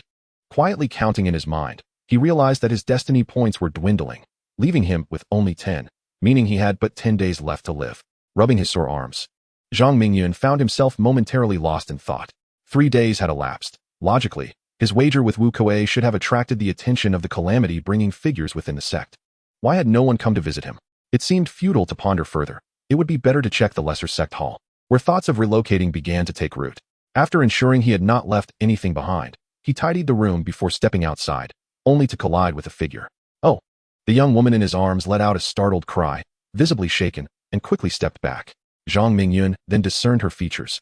She was in the bloom of youth. Clad in a pink dress, her face pleasingly youthful and adorned with a peony embroidery that concealed her ample bosom.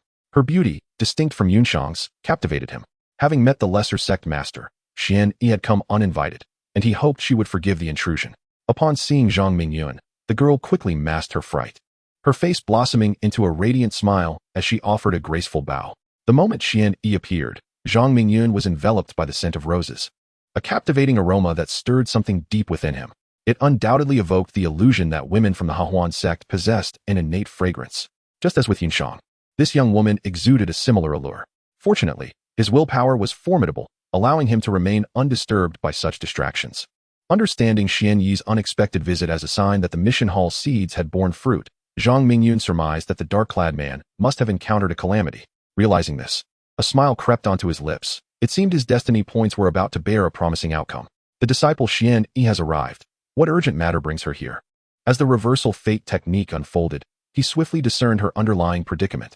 Beneath Xian Yi's smooth forehead, her mid-face lacked luster, indicating a decline, and though she wore a smile, Zhang Mingyun recognized it as a facade. Tears shimmered in Xian Yi's eyes. In a moment of desperation, she stepped closer, nearly pressing against Zhang Mingyun, and grasped his arms with both hands, performing a delicate bow and pleading with a pitiful demeanor, "I implore the young sect master for assistance." As Xian Yi drew nearer, her curtsy accentuated her beauty, and Zhang Mingyun inwardly cursed, labeling her a temptress. Another enchantress had arrived. The flames ignited by Li Xue had yet to extinguish, and now, with Yunchang's fire still raging, this girl sought to add to the conflagration. How could he possibly endure such intense heat? In his previous life on Blue Star, women donned relatively simple attire, bikinis, black lace lingerie, short skirts, none of which compared to the elegance of the peony pink dress worn by the woman before him. Chapter 13. Closing the door. Indeed, the Hahuan sect is a sanctuary for men, where every woman within is of exceptional quality. Although this woman may not rival Yunchang, she is certainly among the finest. Yet, it remains uncertain whether she has a partner. As these thoughts crossed his mind, his composure wavered, prompting him to cough lightly to redirect his focus. "Why are you in such distress, junior sister? My cultivation is merely at the innate stage. How could I possibly save you?" Zhang Mingyun feigned surprise. The name of the young sect master was already a thunderous echo in Xian Yi's ears, renowned for his unparalleled mastery of the art of reversing fate, which had drawn her to him. The anticipation on Xian Yi's face was unmistakable. In recent days, Xian Yi had sought an audience with Elder Wu Yezhe, known for his expertise in divination. Through his readings, he discerned troubling signs. The elder, captivated by Xian Yi's natural beauty and alluring figure, suggested that to avert her misfortunes, they must engage in dual cultivation. Wu Yezhe was not one to act without certainty. Should Xian Yi decline, he would cease his predictions. Resolutely maintaining her integrity, Xian Yi firmly rejected the elder's advances, resulting in her continued misfortunes. Her cultivation had reached the pinnacle of the core formation stage, and she intended to find a partner capable of aiding her breakthrough. However, Elder Wu's lewd demeanor and repulsive remarks filled her with distaste, and her heart was burdened with reluctance. Since Yunchang ascended to the position of sect master, the sect's regulations had changed, forbidding the coercion of female disciples in selecting dual cultivation partners, allowing them to choose at their discretion. This shift granted Xian Yi the opportunity she had longed for. Had it been in the past, a disciple of her caliber would have had no choice, having long since become a mere vessel. Today, while dining, she overheard discussions of the young sect master's fortune-telling for Wu Kuei, and it was as if she had found a lifeline, prompting her urgent arrival, her heart brimming with hope. Yet, the young sect master's cold demeanor left her feeling desolate, and as she recalled the trials of recent days, tears welled in her eyes once more, cascading down her smooth cheeks. Regarding Xian Yi's predicament, Zhang Mingyun was evidently unaware, mistakenly believing that her tears were a result of enduring various tribulations. He was particularly averse to seeing women weep, especially those of striking beauty.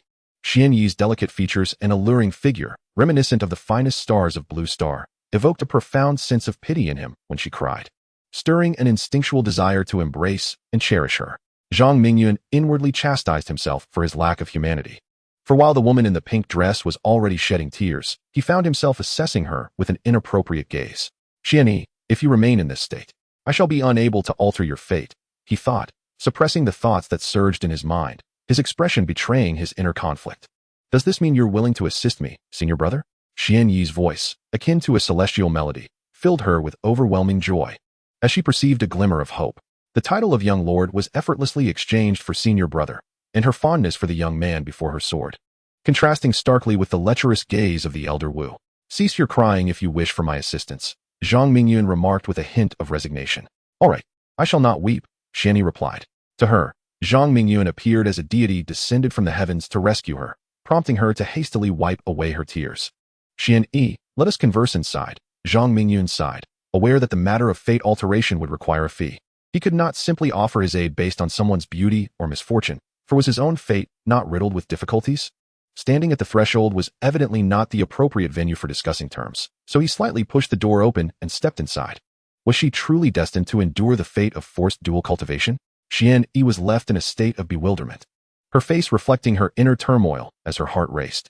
For a moment, she stood at the door, taking a deep breath to steady herself, patting her heaving chest as a reminder to remain calm. Though Zhang Mingyun's cultivation was not particularly high, he was a disciple of the sect leader and had been appointed as the young lord, promising a bright future. He was also handsome and tall. Why are you lingering at the door?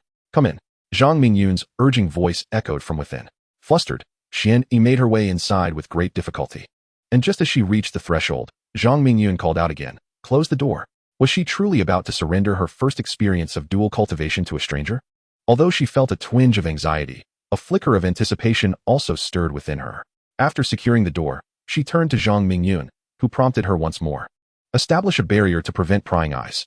The barrier, effective in muffling sound and obstructing voyeurism, was best set by Xian Yi, as those of higher cultivation found it easier to escape detection. He certainly had considered the details meticulously.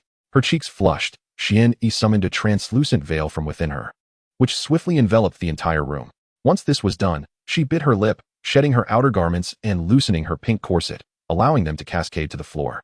A rosy blush began to radiate from her countenance, with her ears and neck flushed crimson, the hue creeping across her entire face.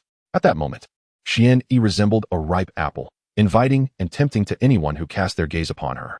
Her physique and beauty were unquestionably on par with Li Xue, and her bashful demeanor only enhanced her allure. She was undoubtedly the quintessential goddess to the reclusive men of Blue Star. Zhang Mingyun stood before the table, his back turned to the door, meticulously brewing tea, oblivious to the scene unfolding as Xian Yi loosened her garments. Xian Yi glanced around the room, which was simply adorned. In the outer hall, a square set of table and chairs was present, with a tea set resting atop the table. The inner chamber contained only a bed and some toiletries, yet the bedding was neatly arranged, reminiscent of a young maiden's boudoir, albeit slightly less ornate.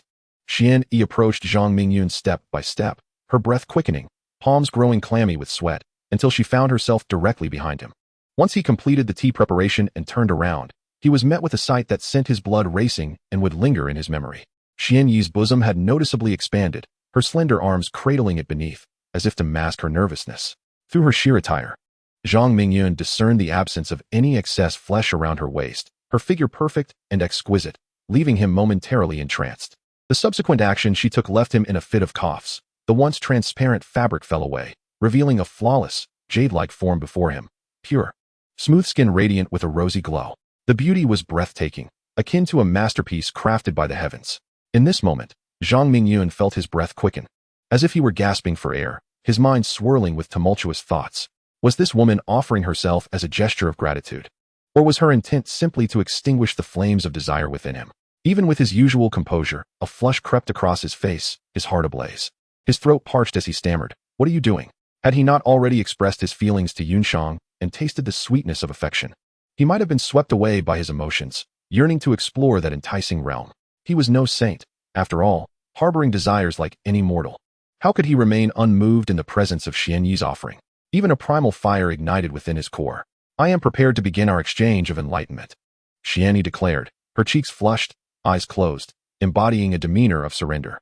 The ancient technique bestowed by her master quietly flowed through her, enhancing the rosy hue of her skin. She resolved that whether to avert calamity or to choose a path partner, the young master inspired no aversion within her, but rather a flicker of delight deep in her heart. "Xian Yi, what do you take me for?" Zhang Mingyun stammered, unsure how he could utter such shameless words. His mind was a tumult of conflicting thoughts, forcing himself to pick up the garments strewn on the floor, reluctantly handing them to Xian Yi before turning away to feign aloofness, a struggle that was undeniably uncomfortable. Internally, Zhang Mingyun chastised himself for his lack of humanity. Feeling more beastly than man, capable of maintaining his virtue at such a moment. A beast indeed, he muttered to himself, his heart a cacophony of emotions. As if two inner voices were at war. One voice urged, "Take her. Such a rare and exquisite figure is hard to come by. Look at her mature, alluring demeanor, her shy countenance. She is undoubtedly still a sheltered maiden, her essence intoxicating and fragrant." Another little person remarked, "No, Yunshang holds you in high regard. Her heart is entirely devoted to you. How could one bear to cause her harm?" Ultimately, the second little person gained the upper hand. "Do you not desire me?" Xuani stammered, her eyes widening in disbelief. Suddenly, she found herself at a loss. Many within the sect wished to become her dual cultivation partner, and she was perplexed as to why the young master would say such a thing. Could it be that he looked down upon her physique? That was inconceivable. She still possessed a modicum of confidence. Aside from a few core disciples who surpassed her, none held as much potential as she did. Where lay the problem? The most humiliating aspect was that the dual cultivation technique was secretly in motion, causing her skin to flush with increasing warmth. When she received the garments and cold words from the young master, she nearly succumbed to madness. Xuani's skin displayed a blush of red and white, but fortunately, her cultivation was not weak. She forcibly quelled the chaos within, and the crimson hue receded like a tide, leaving only her face and neck still flushed. The young master's blunt rejection struck her like a thunderbolt. Tears sprang forth from her eyes as if a spring had burst open. And though there was no wind in the room, a chilling aura enveloped her. Just moments ago, the young master had hinted so clearly. If she were to miss such an indication, how could she possibly possess her current level of cultivation? Furthermore, every man in the sect coveted her beauty, and this man before her would surely be no exception, while she, indeed, was a paragon of virtue. Her senior sisters spoke of how communication in the pursuit of enlightenment would become as effortless as breathing, which filled her with an uncontainable eagerness. Yet, everything was utterly different from her imaginings. Why did the young master not adhere to the expected norms? Having summoned her courage and made her resolution, she had envisioned the young master engaging in dual cultivation with her, both breaking through to new heights and becoming a suitable partner in their path. Was it all just wishful thinking? Was it possible? Seeing Zhang Mingyun's cold silhouette, she realized that the answer lay in her own folly. The improbable had become a reality. A rustling sound of attire being donned echoed through the room, followed by an eerie silence. Upon hearing the stillness, Zhang Mingyun turned to find Xuani's tear-streaked face. Her undergarments still ask you. He inwardly cursed himself for lacking humanity, and even more so for not embodying a true man, halting a feast laid before him. Simultaneously, a wave of remorse surged within him as he addressed the slightly improved Xuani. What are you thinking about, you foolish girl? I merely asked you to secure the door and set up a barrier to prevent others from prying into my secret technique to alter your fate. Nothing more. As he finished speaking, he immediately recognized the impropriety of his words. It indeed sounded like a suggestion, and no wonder this silly girl acted as she did. Had it not been for Yunshan's prior allure, this foolish girl's antics would have warranted immediate correction to soothe the raging flames within him. Deep down, he yearned to experience the bliss of unity, yet the object of his affection was not her, and he could not commit such a beastly act. That was his boundary. However, this detestable boundary left him in a state of distress and torment. Was it merely this? Xian Yi's complexion flushed crimson, almost as if she were about to weep. Her voice had diminished significantly, and after donning her attire, she lowered her head profoundly, her gaze evasive, her confidence waning. I shall only require 300 spirit stones for the alteration of your fate. What do you think? Zhang Mingyun began to quote, seeking Xian Yi's opinion. After all, this was his first time openly accepting compensation, and he felt a twinge of nervousness, fearing that Xian Yi might deem him inadequate. 300 spirit stones are certainly manageable. Please, senior brother Mingyun, alter my fate. Xian Yi thought of the imminent prospect of dispelling her calamities and hurriedly wiped away her tear stains. A barely concealed excitement illuminated her face, while the flush on her cheeks and neck gradually faded. However, a sense of emptiness lingered within her. For Xian Yi, 300 spirit stones were negligible. Over the years, she had amassed a considerable amount from various tasks, leaving her with nearly 1,000 after her cultivation expenses. If she could seize this opportunity to transform her destiny, it would be entirely worthwhile. And what thrilled her further was the fact that she would not have to sacrifice her virginity. Was she joyful? Perhaps it was a coexistence of disappointment and elation.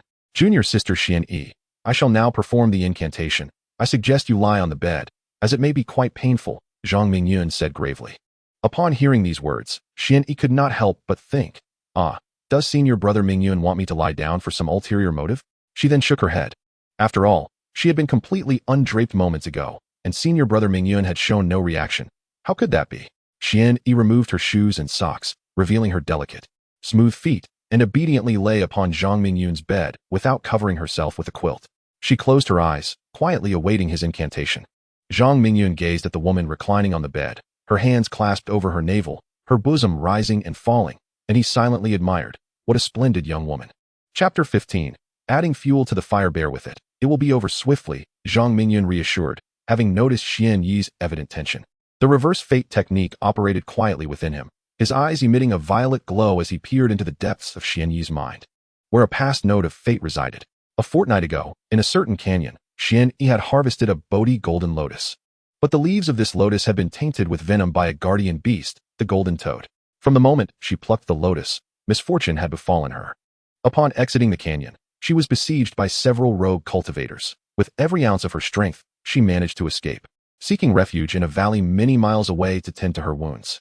Soon after, she was attacked by beasts within the valley, and later, she fell from a cliff, narrowly avoiding death thanks to a river below. Upon returning to her sect, she discovered that the Bodhi golden lotus had been left behind in the beast-infested valley, rendering her efforts futile and resulting in a significant loss of spirit stones and elixirs. The series of calamities had heightened her vigilance. Cultivators often possess strong premonitions, and she sensed that she had become ensnared by misfortune. Even within the sect, she had nearly fallen victim to Elder Wu's schemes. As time passed, the misfortune coalesced into a dark fog, entwining itself deep within Xian Yi's mind, and her current task was to dispel this ill fate. Zhang Mingyun's reverse fate technique had already progressed to its second stage, the preliminary phase of fate alteration. With the experience of altering Li Xue's fate previously, Zhang Mingyun proceeded with the same method. Sitting at the edge of the bed, he concentrated the violet radiance, which flowed through his fingertip into Xuani's mind, into a singular point, determined to alleviate her suffering by executing a flawless extraction in one attempt. The reversal technique assisted him, constantly tracking the movements of the dark mist. And once poised for a decisive strike, Zhang Mingyun commanded, "Disperse." From the depths of Xuani's consciousness emerged a colossal purple arrow, hurtling towards the center of the black barrier with astonishing speed. As Zhang Mingyun's words echoed, the dark barrier shattered with a thunderous roar, dispersing into twinkling starlight. Ouch! That hurts. Xuani's tightly shut eyes abruptly opened, her complexion paling instantly, teeth chattering as her hands clutched Zhang Mingyun's arm with considerable agony. Soon, however, she felt a wave of relief wash over her mind, her thoughts becoming clearer. Had the affliction been entirely eradicated? Pain is inevitable. It will subside shortly. Zhang Mingyun reassured her softly, running his other hand gently over her forehead. This girl behaves like a child. But then he reconsidered. A child's chest was not as rounded. Rubbing his nose in mild frustration, he diverted his gaze, pondering whether there was enough time to attend to matters at hand. Upon reflection, he mused that should he advance to the later stages of fate manipulation, he could inscribe destiny runes to aid others in turning misfortune into fortune, helping more souls. And the points of fate would flow towards him like a stream. Yet, the most pressing scarcity was time. The cultivation of the reversal technique was intricate, demanding extensive calculation and practice, making rapid completion improbable. If only he had an abundance of fate points to exchange for insights, how delightful that would be. After a brief respite, Xuani's complexion improved significantly. She donned her attire and bowed to Zhang Mingyun, saying, "This is your reward, senior brother, please accept it." With a wave of her hand, 300 spirit stones appeared on the table, forming a small mountain. She sighed with relief, as the misfortunes that had tormented her had finally receded, allowing her to soar freely like a bird in the sky or leap like a fish in the vast sea. Feeling invigorated, Xuani stretched her neck and arched her back, revealing enticing curves before Zhang Mingyun's eyes. He discreetly pinched his thigh, forcing himself to maintain composure. "Do you feel better, junior sister? If you experience any discomfort, please inform me promptly. Senior brother, I feel an emptiness in my heart and a lack of flavor on my tongue. Is there still misfortune lingering near me?" Xuani licked her crimson lips and took a few steps closer, her supple body pressing against Zhang Mingyun's embrace. She acted deliberately, having made a fool of herself today, wishing to ascertain whether she truly lacked charm, perhaps embracing a sense of reckless abandon. Zhang Mingyun, having initially calmed, found his irritation reigniting as she tantalizingly flaunted her assets before him, revealing a distinct allure. With a scowl, Zhang Mingyun muttered, "Damn it, where there is a ravine, there must be fire." Internally, he shouted, "Fairy, please keep your distance, or you shall face the consequences." "What consequences?" she inquired, not fully grasping the implications, but following Zhang Mingyun's gaze to her chest, a triumphant smile gracing her lips. Perhaps she was not so lacking after all, yet why was senior brother Mingyun so restrained? "Your body is fine, just take some rest. It is getting late, and I must step out for a while." Zhang Mingyun felt a dull ache in his lower abdomen and gently pushed away the person in his arms, subtly issuing a dismissal. Who could endure such prolonged abstinence? "Brother Mingyun, if you seek a companion for the path ahead, do not forget to consider me," Xian Yi remarked, her eyes crescent-shaped with mirth as she observed Zhang Mingyun's awkwardness. Gaining courage as she prepared to depart, she voiced her true feelings. Through their brief interaction, she had discerned that the young master was genuinely kind, unlike the other men within the sect who leered incessantly at her bosom. She abhorred such lascivious gazes. Yet this man possessed the restraint to maintain his composure in the presence of her allure. He was indeed trustworthy. As they parted, Xian Yi boldly leaned forward, enveloping Zhang Mingyun's sturdy chest in her embrace, planting a kiss on his cheek. Her face flushed crimson in an instant, and she fled, leaving behind a stunned Zhang Mingyun. What was the meaning of this? Had he been assaulted? He crinkled his nose, catching the lingering fragrance in the air. Could this be what the ancients referred to as a rose given, leaving a lingering scent? No wonder the ancients cherished such aromas. His mind raced, unable to settle, recalling the softness of her embrace that had graced his chest.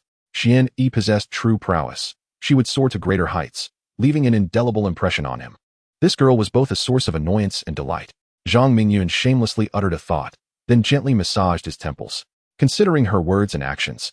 It seemed Xian Yi had developed feelings for him. The wicked fire in his lower abdomen flared once more, a sensation akin to striking cotton, helpless. Should another opportunity present itself, he would not hesitate to seize it. Zhang Mingyun's thoughts swirled within him as he gazed at the retreating figure of the woman, his heart a tumult of emotions. Was this a test sent by the Yunshang sect? Regardless, he had steadfastly met the challenge. Zhang Mingyun collected the spirit stones from the table, retreated to a corner to freshen up, and wiped away the lingering kiss mark left by Xian Yi. After ensuring his appearance was in order before the copper mirror and finding nothing amiss, he strode forth with light steps, following the route inscribed on the token. Chapter 16. The young master's hall. As Zhang Mingyun walked, he attuned himself to the state of his internal spiritual energy, only to discover that a considerable 20% had been drained in such a short span. Fortunately, he had struck true at the misfortune within Xian Yi's mind. Otherwise, the depletion would have been even more severe. If he were to suddenly lose that much energy in combat, his life would be at grave risk. It appeared he needed to restore his spiritual energy to its peak. The reverse fate technique was far too taxing. With a flick of his wrist, several spirit stones appeared in his hand, which he tucked into his robes. The nine heavens gathering chi technique began to circulate within him, compensating for the lost energy. He needed to advance the reverse fate technique to perfection. Once mastered, it would allow him to subtly alter others' destinies during battle, undoubtedly serving as an overwhelming trump card. Contemplating this intensified his sense of urgency. What he lacked was time. Congratulations, host, for altering Xian Yi's fate.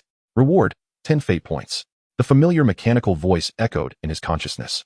The recent days of cultivation have illuminated for him the truth that one cannot pursue enlightenment without distractions. Despite his prodigious ability to deduce and reason, he finds himself incapable of multitasking, let alone dividing his focus between two endeavors. This sensation is one he despises. It is an extravagant expenditure of time, which is now his most pressing scarcity. As he journeys forth, he silently implores the wheel of fate. Might you grant me the ability to multitask? To exchange for the luminous essence of the mind requires a deduction of 300 fate points. However, he presently possesses a mere 20 points, rendering the exchange impossible.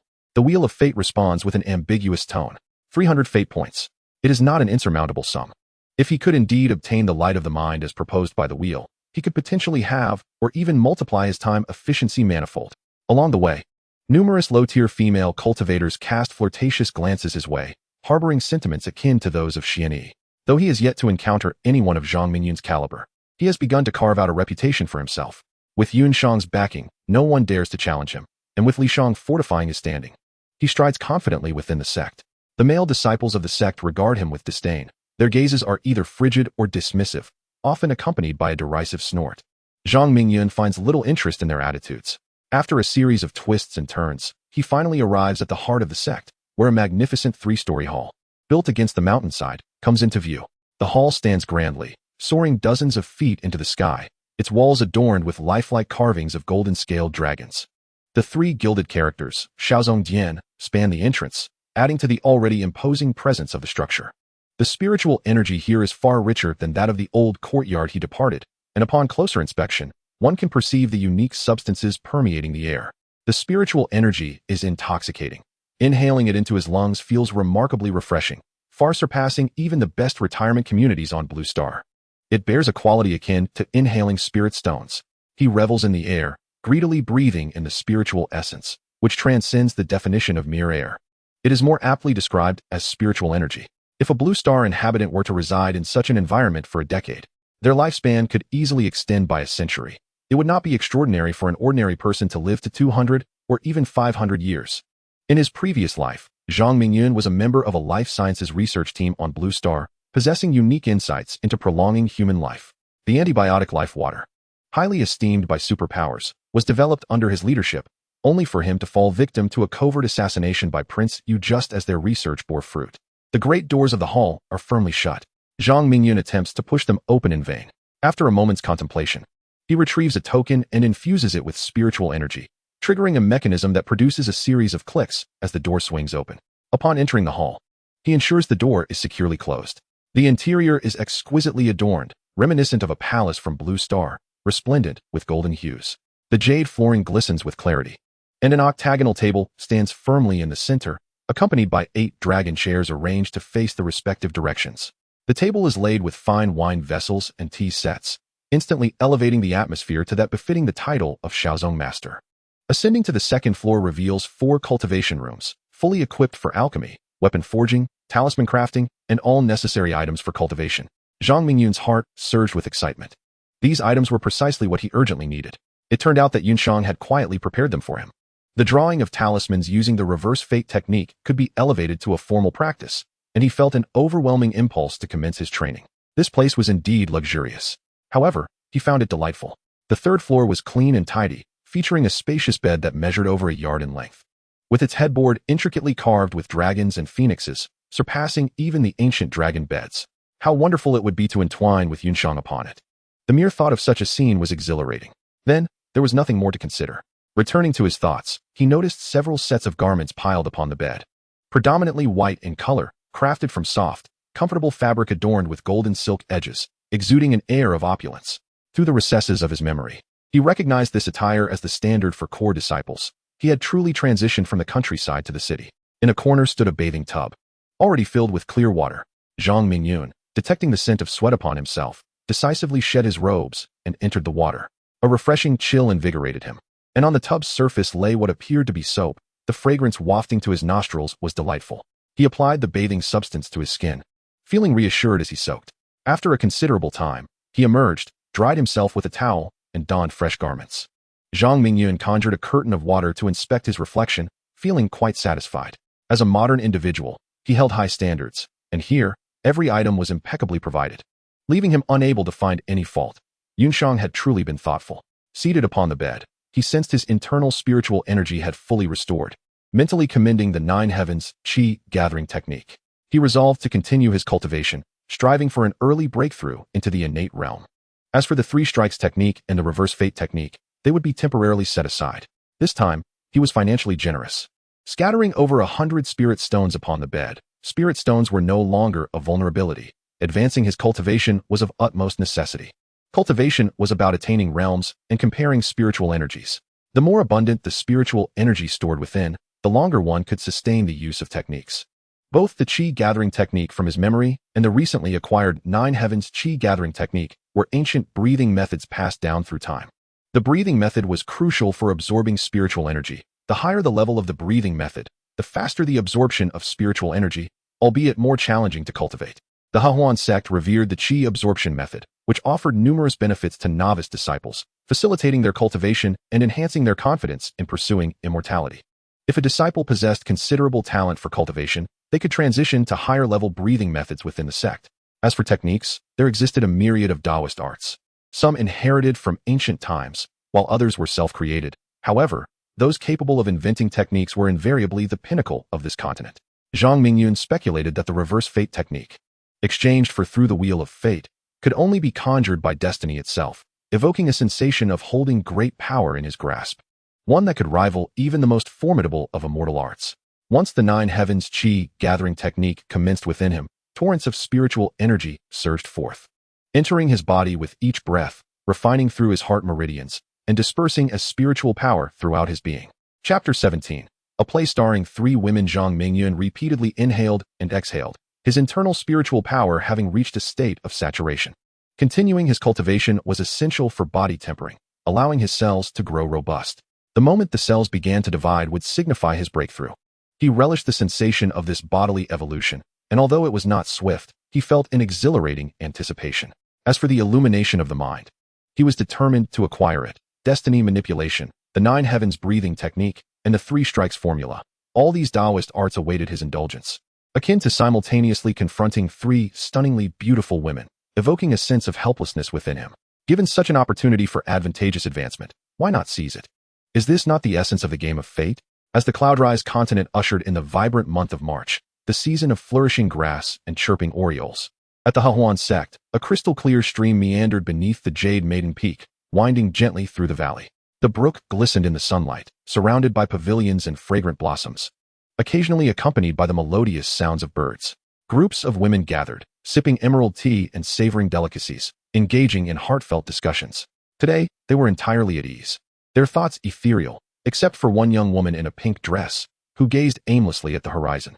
Look at our Xiener, after meeting the young sect master. She seems to have lost her spirit. A woman clad in red floated over, her teasing evident. Sister Kuehua, do not speak nonsense. I was merely nervous. The pink-dressed girl hurriedly explained, as if her thoughts had been exposed. Another woman approached, interrupting the pink-dressed girl's defense. She linked arms with her, her eyes roving about, and remarked with curiosity, Xiener seems to have a man in her heart. I am eager to see what this man is like.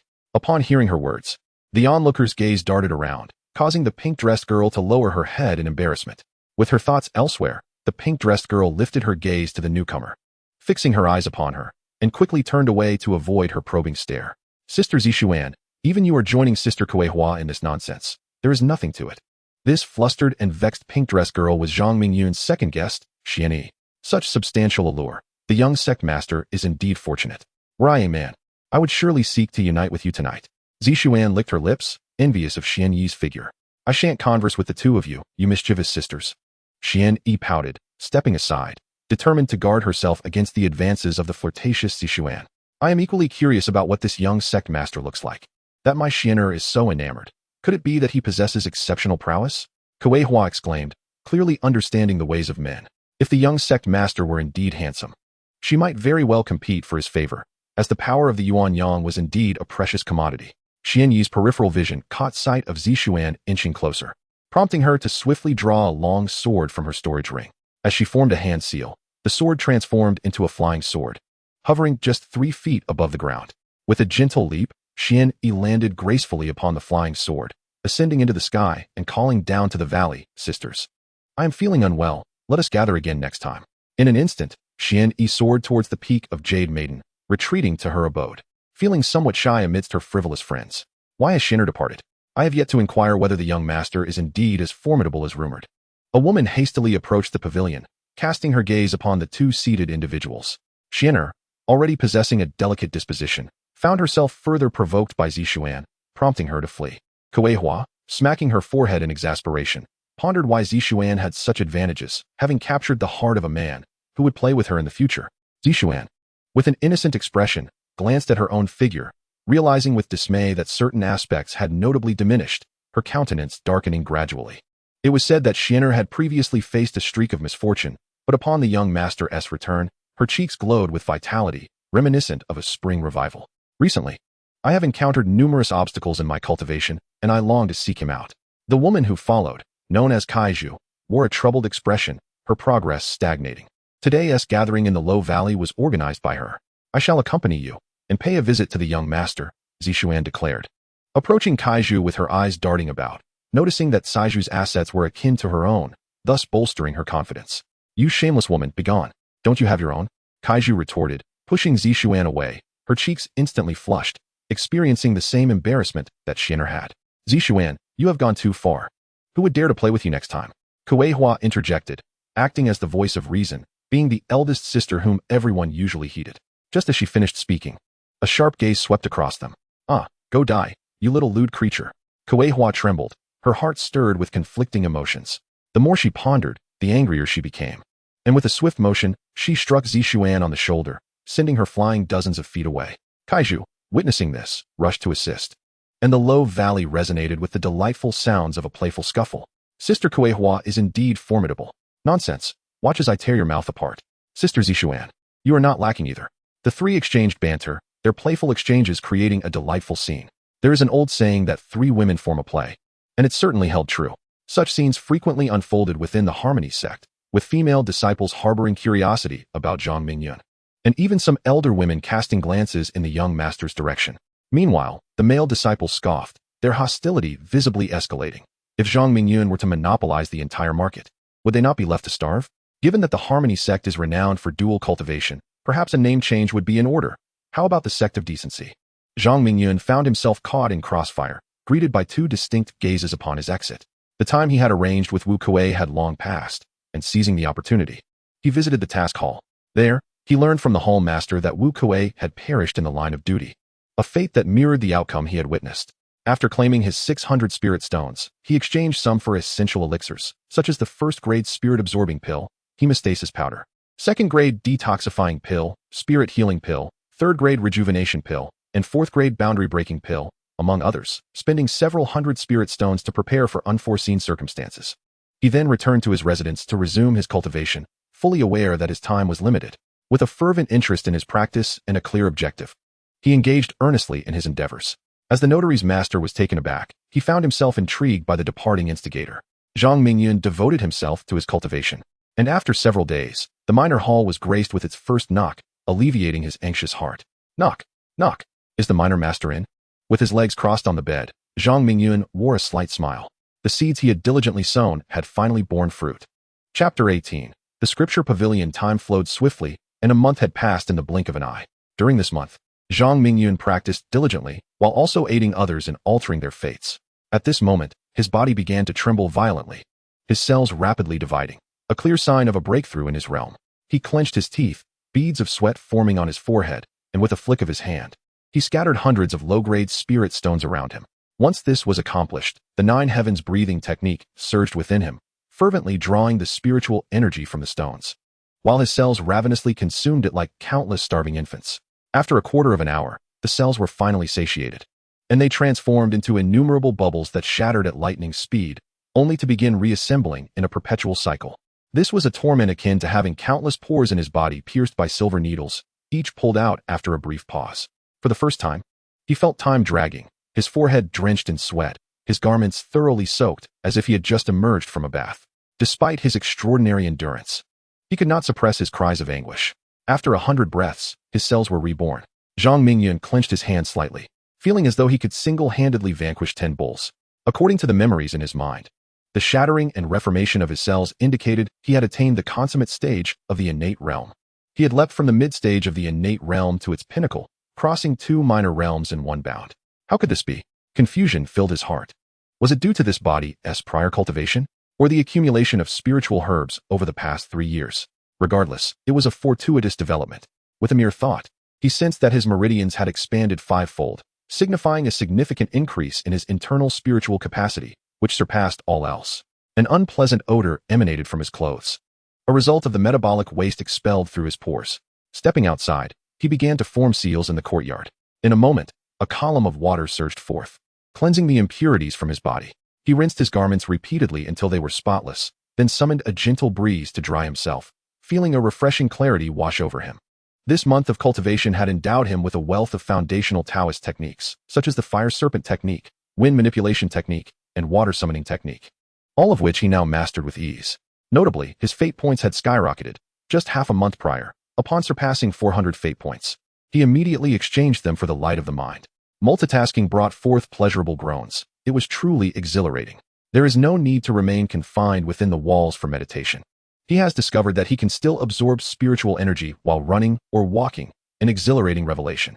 Such an extraordinary skill is worth 1,000 destiny points. Subsequently, he diligently practiced the 9 heavens qi gathering technique while simultaneously refining the reverse fate technique. To his astonishment, he learned that the light of the mind could be upgraded. Yet the required destiny points were daunting. To employ 3 minds simultaneously demanded 3,000 destiny points, a staggering 10-fold increase. And what of 4 minds? Indeed, that would require a further increase of 10-fold, a staggering 30,000 destiny points, equivalent to 82 years of his lifespan. Shaking his head, he deemed the prospect of employing 4 minds too distant and resolved to upgrade to 3 minds first. As Zhang Mingyun reveled in the joy of his breakthrough, a gaze from a distant pavilion, several miles away, withdrew. Should one follow that gaze, they would behold an elderly figure draped in a black robe, his pallid visage marked by hollow eyes shrouded in shadows and 2 wispy tufts of beard at the corners of his mouth. Over time, he had observed the throngs visiting Zhang Mingyun's abode, a sinister smile creeping across his lips. This young man possesses an extraordinary ability to alter fate, an unheard-of phenomenon. The girl, Xuani, should have been an easy capture, yet unforeseen circumstances arose. However, can one evade the first day of the month only to escape the 15th? This peculiar technique must be acquired at all costs. The old man revealed a set of yellowed teeth as he spoke, his hands cracking ominously, the malice in his eyes unmistakable. Furthermore, the girl, Yunshang, remains vigilant in her awareness of this vicinity, making direct action perilous. It has been said that she plans to venture out soon. Capturing Zhang Mingyun would herald my ascension. Huh. With his dark eyes glinting, he muttered to himself. And as he formed a hand seal, a swirling mist enveloped him, causing his figure to vanish from the pavilion. Unbeknownst to Zhang Mingyun, danger loomed near. Over the past month, he had amassed over 1,000 destiny points, with at least 3 disciples visiting each day, predominantly female, much to his bemusement. Recently, an elder of the sect had even paid a visit, undoubtedly a testament to his growing reputation. Altering the fate of a sect elder could yield not merely an increase of 10 or 15 points, but a minimum of 30, subtly inflating his sense of self-importance. During this period, Yunshang had not returned, nor had he sought her out, as if they shared an unspoken understanding. Having lingered for so long, it was time to visit the scripture pavilion. Having been reborn in the cloud-rising continent for over a month, Zhang Mingyun was still unfamiliar with the realm. Relying on the memories of the original host to comprehend the distribution of the Hahuan sect, which itself was limited. A visit to the scripture pavilion was imperative. To survive in the cloud-rising continent, he needed a comprehensive understanding of the entire land. Upon reaching the scripture pavilion, now bearing the title of young sect master, he encountered no obstacles and soon arrived at the entrance. The scripture pavilion, situated in the heart of the Hahuan sect, spanned over 100 zhang and rose several stories high, its dark red facade exuding an ancient and profound aura, reminiscent of a grand imperial palace. The air was thick with a viscous spiritual energy, unmistakably a sacred ground for cultivation. Having encountered the civilization of the Blue Star, Zhang Mingyun felt no sense of oppression. Upon entering the grand hall, he distinctly sensed an invisible barrier, akin to a sheet of transparent glass impeding his advance. The interior was shrouded in a white mist, obscuring the shelves, desks, and ancient texts that one would expect to find. Who dares intrude? This is the sacred ground of our sect. A voice resounded from deep within the hall, powerful and commanding, pressing down on Zhang Mingyun as he approached the entrance. Clearly, this was a formidable individual. Likely a figure of the highest caliber, perhaps akin to the hall's master. He felt that neither Qi Guang nor Li Sang exuded such an intimidating presence. Overwhelmed by the aura, he felt as though he were sinking under a great weight, as if several thousand pounds bore down upon him. Subsequently, he retrieved his identity token from his storage pouch, his demeanor shifting to one of respect. Esteemed senior, I am Zhang Mingyun, here to study the arts and to gain an understanding of the continent. As he extended the jade slip, it radiated a brilliant white light before swiftly dimming. This was the guardian of the hall verifying his identity. Evidently, the sect placed immense importance on the scripture repository, and this individual was no ordinary being. In his recent encounters with various elder-level figures, few possessed such formidable authority. It is you, the young sect master bestowed by sect leader Yun. The geographical texts are on the first floor to the right, while the arts are located above the second floor. Feel free to study at your leisure. The voice within the hall fell silent. Chapter 19. Consulting the classics, Zhang Mingyun suddenly felt a lightness. The invisible barrier before him had vanished. He stepped inside, and the mist dissipated, revealing rows of orderly, immaculate bookshelves. To his right, he noticed a dedicated collection of geographical texts, numbering no less than several hundred. Ahead and to the left, several disciples were seated in a reading area, perusing texts, while steaming cups of fragrant tea adorned the tables. Each section appeared to have its own unique relaxation area, leaving the center notably spacious. Zhang Mingyun's arrival went unnoticed as he approached a corner, extracting dozens of books and immersing himself in their contents. He was concurrently comprehending the 9 heavens breath technique within himself, nearing mastery. This dual focus greatly expedited his cultivation, and he longed for the ability to multitask even further, lamenting the limitations of his fate points. He yearned to exchange them for countless opportunities for enhanced multitasking. Suppressing his restlessness, he continued practicing the 9 heavens breath technique while diligently addressing his knowledge gaps. After a period of study, he discovered that the Yunqi continent was divided into 5 major regions: Eastern Xinzhou, Southern Yuanzhou, Western Hezhou, Northern Lingzhou, and Central Zhou. The Hahuan sect was situated in the remote Eastern Lin region of Eastern Xinzhou, characterized by undulating mountains, dense forests, and sparse spiritual energy, with numerous small and large cultivation sects scattered throughout. The Hahuan sect itself was classified as a second-tier sect within the Eastern Lin region, which boasted 5 such second-tier sects in total. There was but one first-tier sect, while the remainder were third-tier. The first-tier sect, known as the Xiandao sect, housed disciples of extraordinary caliber, each possessing formidable magical powers, with even the most novice practitioners at the Golden Core stage or above. This illustrates the profound heritage of the Xiandao sect. Zhang Mingyun immersed himself in the vast sea of books, continuously amassing knowledge to compensate for his inadequacies. As time flowed ceaselessly, he quenched his thirst with fragrant tea and satiated his hunger with a single pill of sustenance. In his mind, the concept of the Cloudrise continent began to take shape, vast and expansive, occupying an area at least a dozen times that of the Blue Star in his past life. Merely the Eastern Divine Continent was 2 or 3 times larger than Blue Star, not to mention the other 4 great continents, a rough estimation by Zhang Mingyun. Half a month slipped by silently, faster than his time spent on research in Blue Star. He had thoroughly perused the first floor of the Scripture Pavilion, which primarily contained the historical records of the Hahuan sect, alongside geographical chronicles and the histories of its successive leaders. Notably, the founding ancestor, Huando Ren, had once dominated all sects in the Eastern Lin domain, including the invincible Xiandao sect. His profound cultivation shocking all powers and establishing the Hahuan sect with an iron fist, shortly thereafter transcending to the celestial realm. The Hahuan sect had been passed down for a millennium, witnessing 8 leaders over the years. For cultivators, a century is but a fleeting moment. Yet, only 3 have truly ascended to the celestial realm: the founding ancestor Huando Ren, the second leader Yun Mingli, and the 4th female leader Ling Qinghwan. While Zhang Mingyun's father was the 7th leader, Yun Shang, the 8th leader, rose to prominence, taking the original host as her direct disciple, thus providing warmth to the original host. Regaining his thoughts, Zhang Mingyun ascended to the 2nd floor. This level was quite spacious, with books neatly arranged in a layout reminiscent of libraries on Blue Star. According to the guide on the 2nd floor, it contained treatises on weapon forging, alchemy, talisman crafting, and spiritual seed cultivation. These techniques piqued Zhang Mingyun's curiosity, and he selected a few to meditate upon in designated areas. Weapon forging and alchemy shared a similar essence. Aside from the techniques, the materials were paramount. Alchemy involved a greater variety of ingredients, with even the simplest 1-grade sustenance pill requiring 6 different herbs to forge, let alone the higher-grade elixirs. Weapons were categorized into spiritual, treasured, Dao, and celestial artifacts. The Qing Shuang sword given by Yunshang was a genuine top-tier, treasured artifact. There were only a few Dao artifacts within the sect, underscoring the immense difficulty in crafting one. Elixirs were graded from 1 to 9, with the 9th grade being the pinnacle. Historical records indicated that no 7-grade elixirs had emerged in the Eastern Lin domain for centuries. A 6th-grade alchemist held an extraordinary status, with only a handful existing. The price of 6th-grade elixirs was exorbitantly high, yet their value was astounding. They could revive the dying as long as breath remained. Of course, this pertained to healing elixirs, while the 6th-grade breaking infant pill was even more elusive. A single breaking infant pill could allow a core formation practitioner to transcend into the nascent soul stage, exponentially enhancing their combat power and granting them the ability to soar through the skies and traverse vast distances in an instant.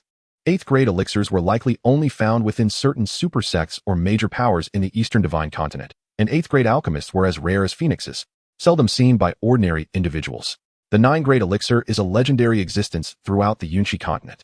It is said that upon successfully transcending the tribulation, one can transform into an immortal, referred to as an immortal pill. The art of talisman crafting is even more exquisite. Its materials are simple and easily gathered, yet the process of creation is exceedingly arduous. To become a talisman master requires exceptional innate talent, akin to the spiritual roots possessed by cultivators. Only a handful of individuals within the sect can attain this status. Talisman inscriptions are categorized into 3 levels: beginner, intermediate, and advanced. A single beginner talisman can fetch several hundred spirit stones, making it even more precious than elixirs. The role of a talisman master is highly sought after, particularly as the cultivation of the reversal technique to great success necessitates the engraving of talismans, providing a pathway to becoming a talisman master. However, without the innate talent for talismans, the Wheel of Fate is not merely a decorative item. Contemplating these matters, Zhang Mingyun felt a sense of clarity. The path of cultivation is replete with shortcuts, and who wouldn't wish to utilize the most potent of aids? To engrave a talisman, one must first prepare 3 materials: talisman paper, a talisman brush, and cinnabar. The most challenging material to procure is cinnabar, which comes in various types, each yielding different effects when drawn. For instance, a Vajra talisman requires the refined blood of a mighty Vajra ape, while an invisibility talisman is crafted from the essence of a millennium-old ginseng. The more luxurious the cinnabar, the more powerful the resulting talisman will be. Talisman paper also demands careful selection, Ordinary paper cannot withstand the forces that connect heaven and earth. Typically, one uses the hides of demon beasts, with higher-grade hides allowing for more inscriptions. A low-tier beast hide can often be used only once. Talisman brushes vary in quality. Superior brushes yield greater efficiency in crafting talismans, though they come at an exorbitant price. Zhang Mingyun quickly reviewed the method of spirit seed cultivation, noting some special points, but decided to postpone any planting considerations for the time being. His time on the second floor of the scripture repository proved fruitful, as he selected 10 tomes covering topics such as weapon refining, alchemy, and talisman crafting, returning the remaining books to their rightful places before ascending to the third floor. Having spent merely 3 days on the second, the layout of the third floor mirrored that of the second, where several disciples were immersed in their studies. Some were scratching their heads in confusion, while others gazed intently, and a few were so agitated they teetered on the brink of losing control. Zhang Mingyun shook his head, choosing to disregard them. To his left lay breathing techniques, while various spells occupied the right. Upon a cursory glance, most appeared to be rudimentary, low-level practices. In his view, these techniques were elementary, yet the majority of the sect's disciples struggled to comprehend them. As his gaze shifted, 2 gilded tomes caught his eye. The first was the 9 Sons Divine Method, and the second, the 9 True Scriptures. Upon opening the yellowed pages of the 9 Sons Divine Method, he discovered it to be a secret art established by the ancestor of harmony, Huan Taoist. This tome was originally a handwritten manuscript, obtained by the ancestor of harmony at the inception of their enlightenment. Thereafter, they engaged in the practice of yin and yang, witnessing a meteoric rise in their cultivation, and enjoyed a lifetime of countless women, becoming a sensation of their time. Their adversaries mockingly dubbed them the flower-picking old thief. The subsequent sections detailed the cultivation techniques, emphasizing that the union of male and female energies stimulates the heart method to absorb the essence of yin and yang, thereby strengthening the 9 major solar meridians within. Each activated meridian corresponds to a significant realm of cultivation. The final pages of the heart technique were unexpectedly filled with illustrations, showcasing various postures that left Zhang Mingyun both dazzled and intrigued. As a modern individual, he did not shy away from such poses. Rather, he felt an exhilarating urge to engage. Yinshang?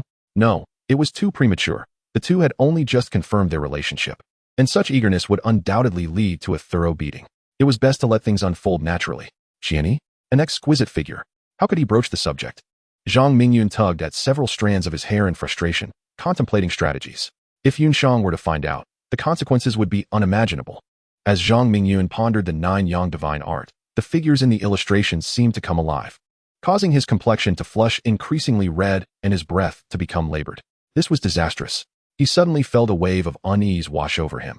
His expression shifted dramatically. The activation of the 9 Yang heart technique had rendered his body uncontrollable, prompting him to swiftly turn his head away. At that moment, his internal spiritual energy surged chaotically, draining the color from his face, while an overwhelming dread surged within him. What a close call. He silently exhaled a sigh of relief. Harboring a certain fear of this heart technique, one misstep could lead him down the path of madness, transforming him into a true flower thief. The 9 Yang divine art was remarkably accessible, with a low threshold for entry and rapid breakthroughs in cultivation, as long as one expanded their 9 meridians to elevate their realm. He had not anticipated that the pure Yang sacred method had descended into this realm. With such a technique at his disposal, advancing his level would indeed be expedited. A peculiar voice resonated within Zhang Mingyun. Who was speaking? His expression remained unchanged, yet a tempest of emotions surged within him, prompting an urgent inquiry. This was not the voice of Fate's wheel. It resembled that of a human. You may call me the Fate Spirit. It is I who have brought you to this realm, the Fate Spirit replied. Am I not merely an experiment of fate? What purpose do you have in bringing me here? Zhang Mingyun processed this sudden influx of information, a multitude of questions arising. You are not the one chosen by fate. Rather, if fate discovers you, you will forever fade into oblivion, never to be reborn. If I had not transported your soul to this realm, how could you cultivate and reclaim what rightfully belongs to you? The Fate Spirit elucidated. My everything. Then who am I, truly? Zhang Mingyun was once again taken aback. If he was not himself, then who was he? The secrets of heaven cannot be divulged. What you must do now is elevate yourself at the swiftest pace possible. The reverse fate technique must be perfected without delay. I cannot deceive the wheel of fate for long, the Fate Spirit concluded, falling silent as if eager to sever the connection. What is going on? Zhang Mingyun felt a chill creep down his spine. Fate intended for him to vanish forever? As the overseer of destiny, should the wheel of fate discover him to be an impostor, it would likely annihilate him without hesitation. What kind of being was the Fate Spirit? His interaction with the Fate Spirit concluded swiftly and without drawing the attention of others. Zhang Mingyun noticed a golden-hued technique now present in his sea of consciousness. Was this the pure yang sacred method that the fate spirit had procured for him? In contrast, the nine yang heart technique in his hands seemed to have lost its essence, transforming into an unremarkable tome. Zhang Mingyun felt a surge of excitement within, quietly delving into the depths of the pure yang sacred method in his mind. The more he read, the more absurd it seemed. This technique emphasized the simultaneous cultivation of both the physical and spiritual forms, promising not only an elevation in one's cultivation realm, but also the creation of an indestructible sacred body. The disparity between the nine yang divine art and the pure yang sacred method was as vast as the difference between a firefly and the bright moon. The former, having condensed nine yang meridians, represented the pinnacle of its practice, relying on the dantian as a foundation to absorb a woman's primal yin to bolster its own strength, thereby breaking through cultivation shackles, exuding an unmistakable flavor of self-serving opportunism. In stark contrast, the latter could open up 15 yang meridians, entirely a different tier of cultivation, importantly having no adverse effects on a woman's body, but rather holding the potential to transform a dual cultivation female into a pure yin entity. As Zhang Mingyun reveled in his secretive gains, he became aware of several pairs of eyes fixed upon him. Had they discerned something? He instinctively concealed the nine yang divine art behind him. This kid must be a novice, daring to cultivate the nine yang divine art here, remarked a white-clad male disciple, rolling his eyes from a short distance away. What does it matter? The old tortoise hanging himself must be craving for life, chimed in a green-clad male disciple from another table. Shoo, silence. Do you wish to follow in Li Xue's footsteps? Cautioned a rather attractive red-clad female disciple, covering her mouth. What do you mean by that, Sister Hong? The green-clad male disciple inquired, intrigued. The white-clad disciple also leaned in, listening intently. He is the young sect master, Zhang Mingyun, currently in the limelight. They say he can defy fate and command the elements.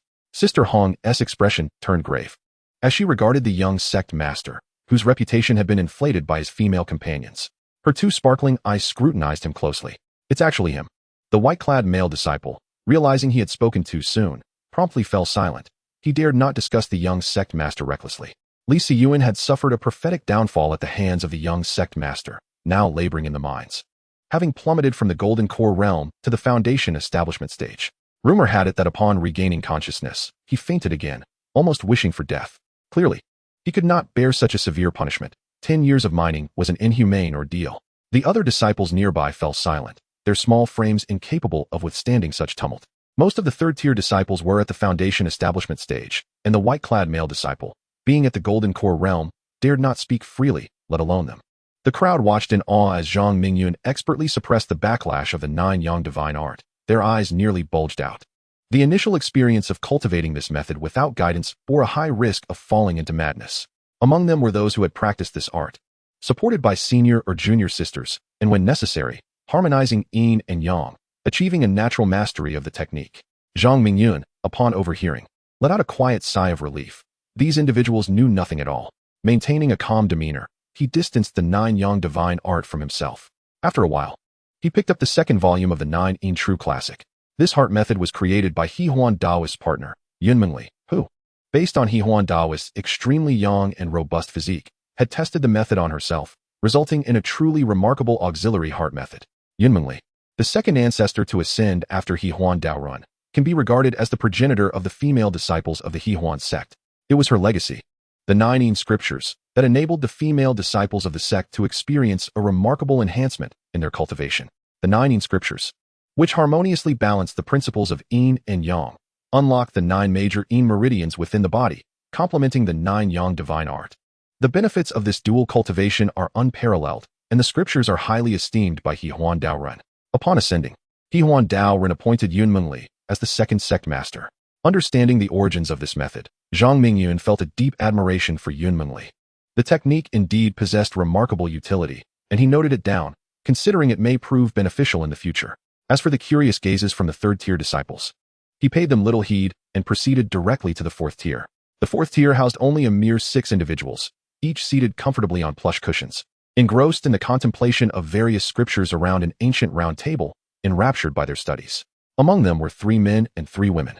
The men donned white robes adorned with golden threads, their handsome faces and graceful demeanor making them some of the most striking figures in the entire Donglin domain.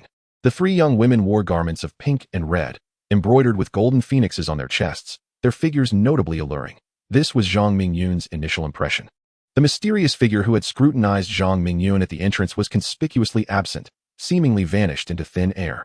However, Zhang Mingyun sensed that the enigmatic individual was indeed present, though concealed from sight. What is amiss with the sect, allowing just anyone to enter? The voice, rich and magnetic, was laced with skepticism. Zhang Mingyun surveyed the room, his eyes landing on the speaker, a man with sharp brows and starry eyes, his face chiseled, as if sculpted from stone, unmistakably a leader.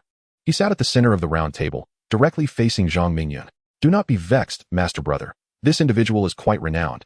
Indeed, the current young master of the sect, enjoying considerable prominence, remarked a woman seated beside the sharp-browed man, producing a portrait and placing it before him.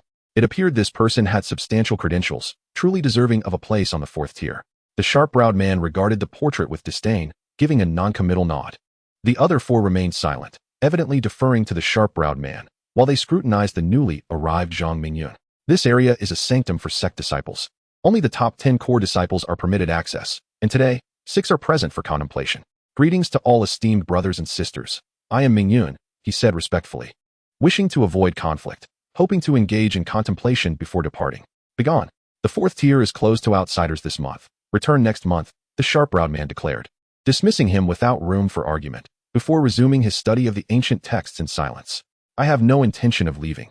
If anyone should depart, it should be you," Zhang Mingyun retorted, not inclined to indulge this so-called master brother, determined to make him aware of the consequences of his arrogance. 3 women laughed exuberantly, causing a nearby man to swallow hard.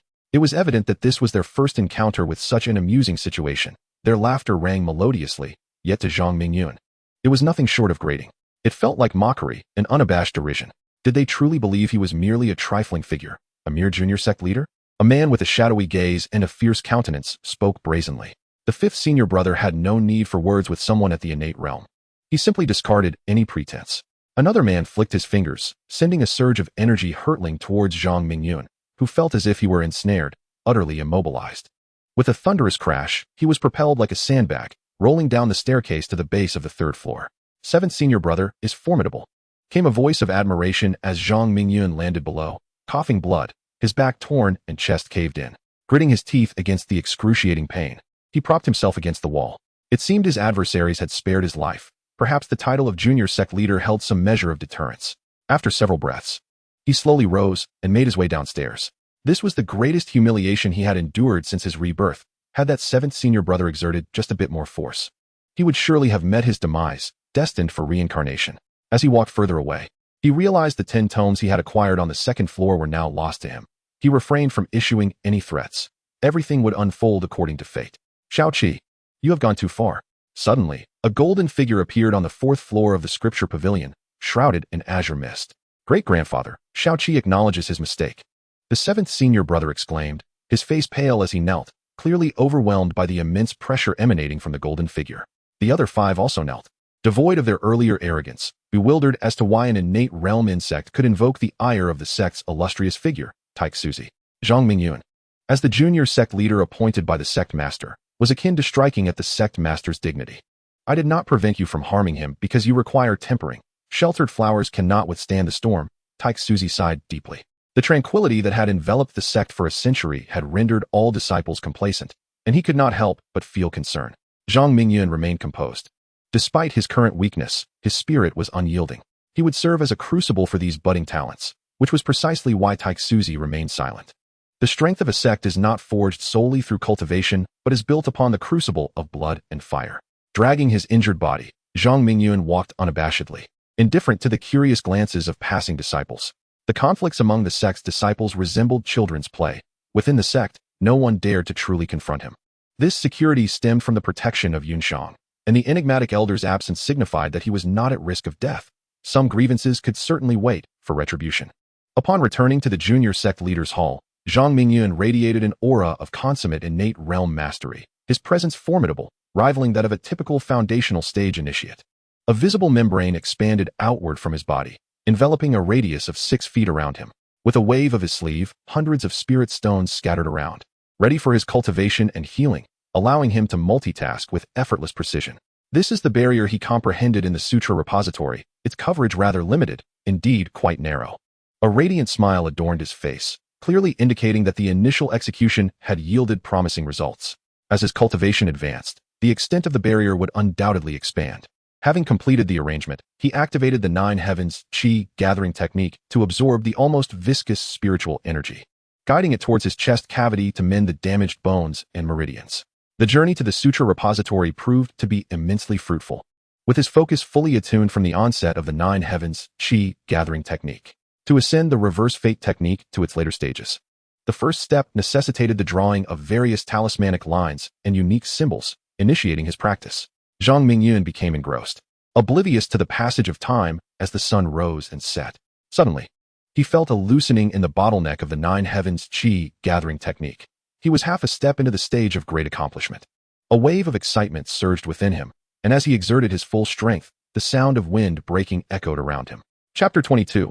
Life and Death Crisis. Gritting his teeth in silence, he devoted himself to cultivation. An eerie atmosphere enveloped the grand hall, where Zhang Mingyun, with unwavering concentration, wielded a wolf hair brush to meticulously draw on talisman paper, creating a vortex around him that devoured the continuously converging spiritual energy. At that moment, his body trembled noticeably. Boom! A sound that only he could perceive erupted from within, as a torrent of spiritual energy surged forth from a radius of 3 yards, a magnificent display. The Nine Heavens Qi gathering technique had reached its pinnacle. At last, the Qi gathering technique had flourished, bestowing him with a glimmer of hope for survival in this land. With his heart steadied, a surge of audacity welled up from within him. Who could rival him now? The night passed in silence, and as the dawn broke, his dantian, under the relentless compression of spiritual power, gradually transformed into crystalline particles. He was crystallizing. Foundation establishment. With a resounding shout from Zhang Mingyun, countless crystals accumulated, and in an instant, his dantian shimmered with resplendent colors, revealing the dazzling brilliance of foundation establishment. A TS duration passed, and the densely packed crystals within his dantian began to merge, gradually transforming into a radiant space that pulsated with vigor and resilience. He had entered the foundation establishment realm, laying a solid groundwork for the next stage. The process unfolded smoothly, allowing Zhang Mingyun to exhale in relief. Next, he needed to fortify his dantian, making it unbreakable. Suddenly, a startling sound of a bubble bursting jolted him from his excitement, causing cold sweat to break out all over him. Someone had ruthlessly shattered the barrier he had erected, and a sense of despair crept in. A shadow as dark as ink materialized in his view, quickly followed by an immense canopy that obscured the sky, enveloping him in an instant. Escape was futile. The shadow's hand reached out, grasping the air, and the canopy swiftly shrank into a small burlap bag that landed in his grasp, resembling a storage pouch. After securing the burlap bag, the shadow swept across the hall and vanished. This was instantaneous teleportation. In the Donlin domain, within the territory of the mysterious Cloud sect, in a secluded valley. After running for a day and night, that little girl Yunshang would surely not find this place. The miraculous technique to alter fate was now mine. A shadow descended from the heavens, landing upon the flat expanse of grass in the valley below. Adorned with a dark hat, the figure bore a pallid visage, sunken eyes, and yellowed teeth, rubbing its hands together with an air of impatience. With a swift motion, the shadow struck the burlap sack at its waist, causing a figure clad in white robes to tumble forth. Senior. Zhang Mingyun bowed deeply in respect, well aware that escape was futile. The very fact that his abductor could seize him from the heart of the Hahuan sect indicated either an extraordinary mastery of cultivation or a position of considerable authority within the sect. You hand it over. Do not compel me to extract your soul. The elder in the black robe shook off his hat, revealing a ghostly face. He was none other than Elder Wu Yezhe, who had been observing Zhang Mingyun from afar, intent on acquiring the Xuani furnace vessel. What does the senior mean? Zhang Mingyun's heart sank as he realized the gravity of his situation. Yunshang's ominous words rang true. He was indeed being targeted, and his adversary hailed from within the sect. Stalling for time, he focused his gaze, the purple light in his eyes intensifying as he surveyed the elder's fate. The elder's destiny was shrouded in mystery. Flickering in and out of existence, dark energy coalesced without collapsing, suggesting the presence of a rare treasure to suppress it. Zhang Mingyun silently lamented. This elder was also a practitioner of fate, and while not an expert, he had experienced fortuitous encounters. The dark energy swirling around the elder's core was indicative of misfortune, latent and unexpressed, undeniably constrained by a powerful artifact. Without it, the elder would have perished swiftly. It appeared to be a lineage of ancient practices concerning the manipulation of fate. Zhang Mingyun, a mere experimental subject of destiny, found himself in a quandary. How could he break the stalemate? His cultivation was still in its infancy, with only modest progress in reversing fate. And a significant distance remained before he could enter the second stage of fate manipulation, let alone the third stage of altering fate. To dismantle the Elder's destiny, he would need to either seize the artifact suppressing the Elder's misfortune or achieve mastery in the art of reversing fate. However, both options were fraught with difficulty. How could he hope to unravel the situation swiftly? Stop feigning ignorance. Wu Yezhe thundered, his fury palpable, the azure light emanating from his hands as he prepared to invoke the soul extraction technique. He was reluctant to employ this method, as the technique bore certain flaws that might not yield complete memories. Otherwise, he would not be wasting time with idle threats. Resolute, he decided that if Zhang Mingyun cooperated and revealed all, he would employ the soul extraction technique to compare his memories. In Wu Yezhe's eyes, Zhang Mingyun resembled a corpse. From the moment of his abduction, his fate had been sealed. Ah, Senior, had you mentioned this earlier, you would have spared me undue anxiety. This technique of reversing fate is derived from the Thunder lineage. There is no need for anger. It is but a trivial matter. Realizing the Elder's murderous intent was rising and that time was of the essence, Zhang Mingyun understood the urgency of breaking the impasse. The lightest consequence of forced soul extraction could render him a fool, and the gravest could lead to immediate death. He was not prepared to die. His life had yet to be graced by Yunshang, and the vendetta from his past life remained unavenged. He reminded himself that he could not perish. O Wheel of Destiny, arise swiftly, he implored inwardly, recognizing that the key to breaking the stalemate lay within it. Warning, warning, the host is facing a life and death crisis. Do you wish to disengage? The Wheel of Destiny, just awakened, sensed the impending danger and sounded the alarm. How to disengage? Zhang Mingyun's heart surged with joy, yet he refrained from issuing the command immediately. His communication with the Wheel of Destiny occurred in an instant, while he discreetly monitored the Elder's movements. There exist 3 methods to deactivate the alarm. The first entails deducting 3,000 fate points in exchange for the purifying light to annihilate the enemy. The second involves a deduction of 1,000 fate points to seize the fate stone. The third requires the expenditure of 1,500 fate points to acquire the 6th tier of insights into the reversal of destiny technique. The host must make a choice immediately, as only 10 seconds remain until death. 9 seconds, 8 seconds. The Wheel of Fate remains utterly still, as if Zhang Mingyun's life and death hold no significance for it. I choose the third option, Zhang Mingyun declared resolutely, opting for the most advantageous insights into the 3rd tier of the reversal of destiny technique. The exchange was successful, deducting 1,500 fate points from the host, leaving him with 3 fate points. Warning, warning, the host has 3 days until total death. Please acquire fate points promptly. The Wheel of Fate sounded the alarm once more. Gritting his teeth, Zhang Mingyun exchanged all his remaining fate points, risking everything on this gamble of life and death. The remaining 3 fate points were part of his strategy. By vanquishing the vile Elder, he could obtain the rewards from the Wheel of Fate, sufficient to enable his escape from this valley and return to the Hahuan sect as a prominent figure, indulging in luxuries and comforts. The 3rd tier insights of the reversal of destiny technique surged forth unexpectedly, as if they were the fruits of his arduous cultivation, leading directly to the shores of destiny. It dispelled the clouds of uncertainty, revealing the clear skies, allowing him to perceive the trajectories of others' fates, compelling him to reverse the destinies of his adversaries. Reversal of destiny. Zhang Mingyun bellowed at Wu Yezhe, channeling the reversal of destiny technique to its utmost limit, golden patterns shimmering in his eyes, akin to a divine gaze piercing through Wu Yezhe's entire life trajectory. He witnessed the moment of Wu Yezhe's birth, how he was accepted as a disciple by his master, and the first forced encounter with his master's beloved daughter, Li Xue. Subsequently, in a bid for secret inheritance, he treacherously harmed his own master. As his cultivation advanced, the demands of dual cultivation grew stronger, leading him to abduct countless maiden souls, forcibly extracting their essence, devouring their flesh and blood, resulting in his ascension to the realm of divine transformation. Chapter 23. The mysterious woman. The divine transformation realm serves as a cornerstone within sects, many elders having ascended from inner disciples. Yet, Wu Yezhe sought refuge here decades ago, due to his practice of divination, fostering favorable relations with many elders.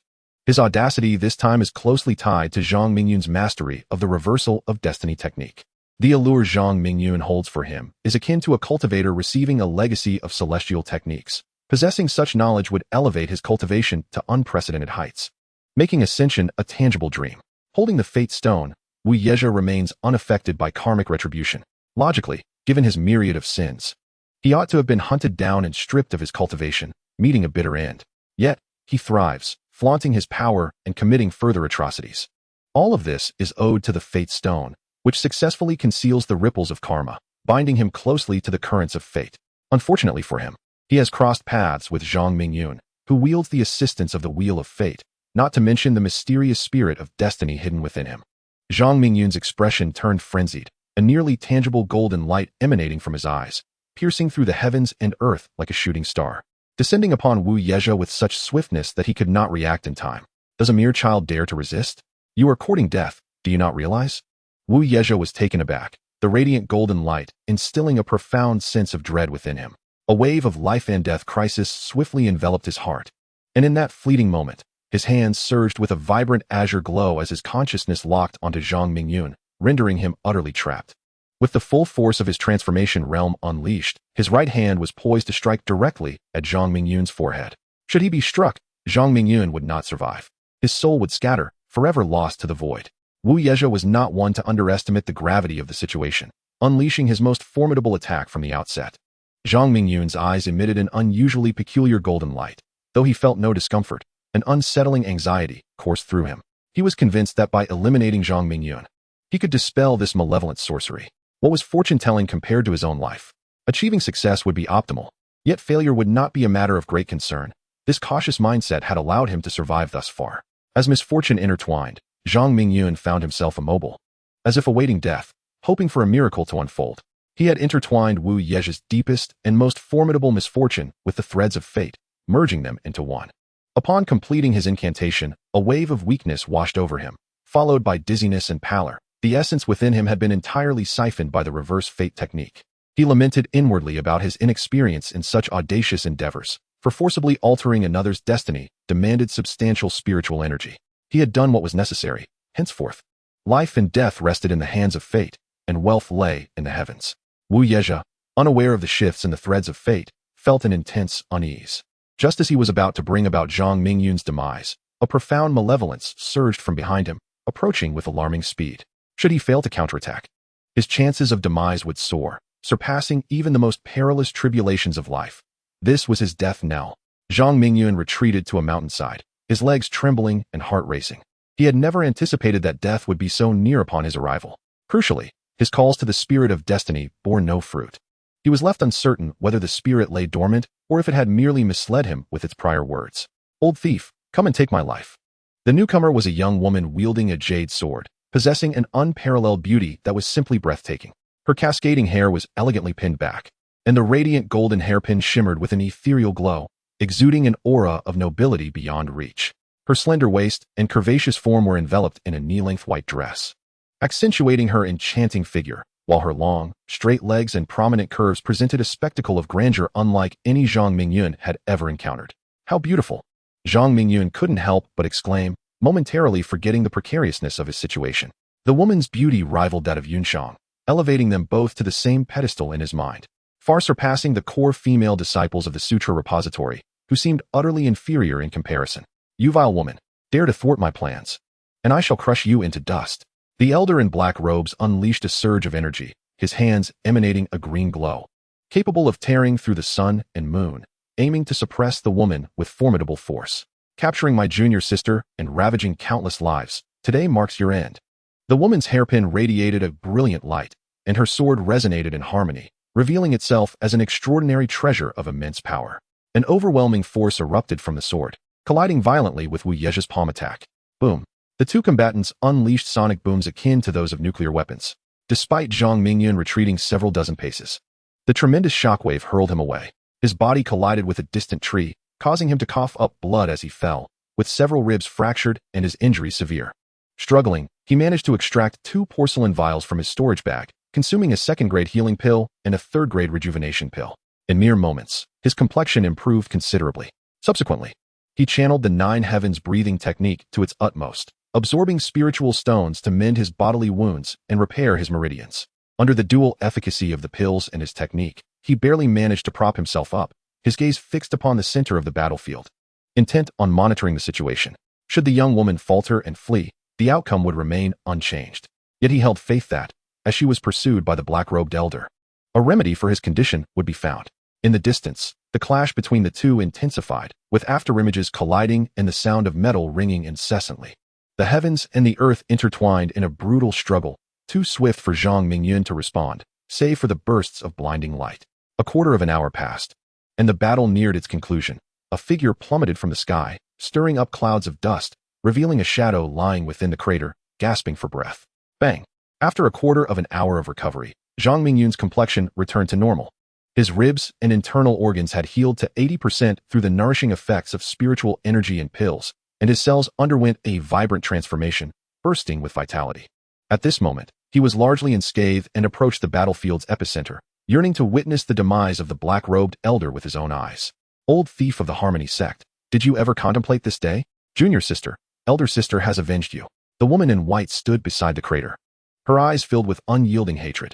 She was Jian Kailu, a core disciple of the Sword sect, her cultivation having reached the initial stage of spirit transformation. In recent years, she had relentlessly pursued the enemies who had persecuted her and her junior sister several years prior. After corroborating numerous pieces of information, she finally pinpointed Taoist Wu Yezhe of the Harmony sect. Unfortunately, Wu Yezhe was inherently cautious, spending years sequestered within the Harmony sect, rarely venturing beyond its gates. Today, for reasons unknown, Jian Kailu felt an inexplicable urge to visit the territory of the Misty sect, where she suddenly sensed a familiar yet foreign fluctuation. Hastily, she arrived at the scene, just in time to witness Wu Yezhe delivering a lethal blow to a young boy. This familiar aura emanated from her junior sister's stolen primordial yin, as if guided by some unseen force. Believing it to be the spirit of her departed sister beckoning her, she seized the opportunity to save the boy's life. With her sword dancing in intricate patterns, Jian Kailu struck fiercely at Wu Yezhe's groin, intent on severing his root. Wu Yezhe cried out in agony as blood flowed profusely from his lower body. The essence he sought to replenish his own vitality sent flying, causing him to curl up in pain. Jian Kailu, I hate you, he bellowed, grief-stricken and enraged. I should have exerted all my strength to capture you when I let you escape 3 years ago at the Immortal Tao Sect auction, stripping you of your clothing and forcing you and your junior sister to submit to my desires. Wu Yezhe lamented, tormented by his misery. At last, he recalled that the fierce woman before him, who had severed his very essence, was none other than the breathtaking beauty he had encountered 3 years prior at the auction of the Immortal Tao Sect, Jian Kailu. Chapter 24. Breaking the deadlock. Aside from the esteemed Yun Shang, he had never encountered such an enchanting beauty. Accompanying Jian Kailu was her junior sister, and the bond between the two was extraordinarily close. He found himself utterly captivated by the charming duo. Their stay at the auction was brief, and he stealthily followed them as they departed. Upon reaching a secluded spot, he utilized his celestial veil to capture them in an instant. However, Jian Kailu, possessing keen perception, successfully evaded his grasp by employing a secret technique, while her sister faced a fate akin to that of Zhang Mingyun, having no escape route. The Hahuan sect was filled with extraordinary individuals, and from this point onward, I shall eliminate each one I encounter. The young woman's eyes glinted with fury, her murderous intent palpable, as she swung her sword once more, the blade fracturing into 4 beams of light that aimed directly at the limbs of the prostrate Wu Yezhe. Ah, your sister possesses an exquisite essence, particularly that of her primordial yin, which leaves a lingering taste. Though Wu Yezhe's limbs were severed and blood gushed forth, he remained unfazed, a frenzied gleam evident in his eyes. You wretched Hahuan scoundrel, you seek death. Initially, he had intended to extract the essence of her primordial spirit, relishing in her gradual despair, but he had altered his course of action. Now, he intended to crush her outright. Jian Kailu, infuriated, made a swift motion with her wrist, causing her sword to vanish, and with her hands forming intricate seals, she conjured a colossal hand, several zhang in size, poised to grasp Wu Yezhe with ferocity. If you desire my demise, you shall not escape unscathed. Wu Yezhe channeled his entire cultivation, his body expanding rapidly, akin to a balloon, until it erupted with a thunderous boom, resembling a mushroom cloud ascending into the sky. Jian Kailu's attempt to shatter Wu Yezhe's form was thwarted by the overwhelming force of the self-detonation, filling the center of the explosion with an intensely rich pink mist that swiftly enveloped the entire valley. Zhang Mingyun, standing on the periphery, hastily held his breath, constricting his skin's pores, yet he could not prevent the mist from infiltrating his body. As the pink fog entered, a heat surged within him, akin to being scorched by the sun. Cursed be it, he even had poison in his self-detonation. Jian Kailu quickly retreated 100 zhang, unable to restrain her fury as her delicate body trembled violently. Realizing the peril as the mist exploded, she hastily focused her senses outward, but the effect was minimal, and the pink fog continued to invade her being, causing her fair skin to flush crimson. Simultaneously, a diminutive figure emerged from the explosion's epicenter, soaring towards the heavens. This figure resembled an infant, with features almost identical to Wu Yezha's, yet shrunk to a fraction of its former size, plump and rosy, clad in dull, golden armor, yet wearing an expression of sheer terror as it fled against the wind. In the blink of an eye, Jian Kai Ro's complexion turned crimson as she swiftly suppressed the heat within her body. With her hands weaving intricate seals, her jade sword suddenly shot forth, disappearing into the horizon, followed closely by Jian Kai Ro herself vanishing from sight. Moments later, a scream echoed through the sky, followed by a resounding roar. "Oh, you foul witch of the sword sect, I curse you to an eternity of suffering and never to transcend." The elder of the Hahuan sect, Wu Yezha, met his end amidst the incantation of his curse. The orchestrator, Zhang Mingyun, exhaled a sigh of relief. The scoundrel finally received his due, and Jian Kai Ro proved to be no mere ornament. This treasure was indeed worth its weight. Congratulations to the host for successfully altering Wu Yezha's fate. Reward, 300 destiny points. The wheel of fate emitted a mechanical sound, directly dispensing fate points. His name was Wu Yezha. Truly, he was a man who courted death. Once again, I found myself in a position of advantage, and the sensation was exhilarating. I resolved to labor for my inheritance, striving to survive until the very end of the universe. Zhang Mingyun harbored grand ambitions in his heart, and under the options presented by the wheel of fate, he unhesitatingly chose the third outcome, akin to a gambler ensnared in a desperate situation, where winning this round relied heavily on luck. Had it not been for Jian Kailu's timely appearance, he would have long since met Yin Luo to collect his box lunch. The wheel of fate fell silent, surfacing only at Zhang Mingyun's call, evoking a sense of external assistance. Typically, one would confront challenges with sheer strength, but when faced with insurmountable foes, he would promptly summon the wheel of fate for aid, which unfailingly delivered. The sole limitation was the necessity of sufficient fate points for exchange. It was as though an ordinary mortal held the key to the celestial realm, filled with innumerable divine arts and spells, yet could only extract them with a singular key inserted into a lock, an utterly exasperating predicament. Nevertheless, it was promising. With the first and third stages of the reverse fate technique successfully cultivated, the second stage was not far off. Zhang Mingyun was reluctant to expend fate points on the second stage again, estimating that it would require thousands. "Follow me." A voice, commanding and unquestionable, resonated in Zhang Mingyun's ears. It was Jian Kailu's voice.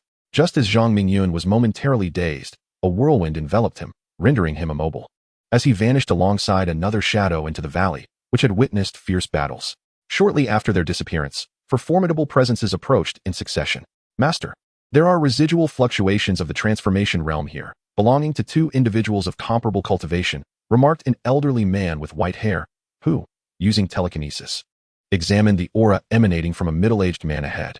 "Senior Brother Chiu, your prowess is remarkable. You can deduce the cultivation levels of those who fought here from mere fluctuations." "I am in awe," said a middle-aged woman, standing to the left of the elderly man. Her beauty was striking, though time had marked her face, and her attire was somewhat conservative, lacking the flamboyance of youth. "Junior Sister Luo, there is no need for such modesty. Your cultivation in the late transformation realm is on par with mine. The Grand Luo spell seal technique has reached its zenith. I fear I am no match for you." The elderly man stroked his beard, clearly pleased with the praise directed at Junior Sister Luo, relishing in secret pride. In the center stood a middle-aged man clad in black robes, exuding an extraordinary aura. Should Zhang Mingyun have been present, he would have recognized him at once as Huang Yulong, the mastermind behind Anai Hongzhuang, the leader of the mysterious Cloud sect. "All of you, my esteemed junior brothers and sisters, are the pillars of our mysterious Cloud sect. There is no need for excessive modesty. Although I am the sect leader, I still require your assistance in managing the sect. This battle occurring so abruptly within our territory, could it be that spies from other sects have encountered each other?" A hint of suspicion flickered across Huang Yulong's face. The transformation realm represented the backbone of a sect, often embodying its will. Had these two individuals uncovered something? "What the master says holds merit. Could it be that matter has leaked?"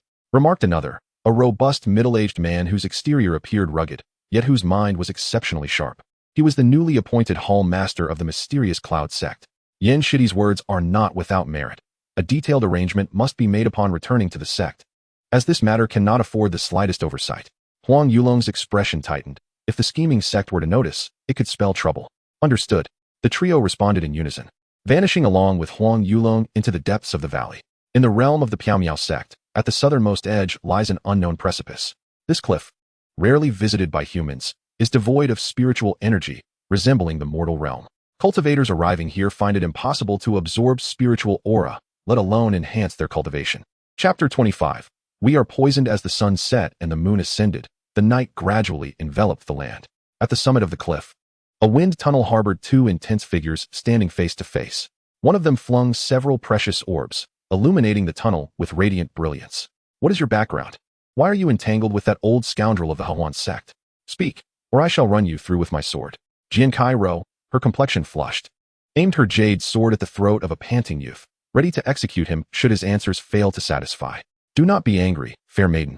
I am but a wandering cultivator who happened upon this valley, only to be captured and coerced by that scoundrel. I am eternally grateful for your rescue. Zhang Mingyun's face grew increasingly flushed, his body burning with discomfort as he forced himself to speak. Knowing that revealing his identity would be unwise given Jian Kai-ro's disdain for the Hahuan sect. Humph, you insolent brat, spouting nonsense. Do you truly think me so easily deceived? Jian Kai-ro's breath quickened, her words flowing erratically as she felt flames consuming her. She loosened her outer garment, revealing her skin tinged with pink. Upon her arrival, she had immediately consumed a considerable amount of detoxification pills, yet after a quarter of an hour, her condition showed no improvement. As the heat within her intensified, she had hoped for Zhang Mingyun to produce an antidote, but upon seeing his even worse state, she reluctantly sheathed her jade sword and used her hands to perform a wind-calling technique, summoning a cool breeze to alleviate her burning body. I speak only the truth. Fair maiden, there is something I must ask, though I am uncertain if it is appropriate.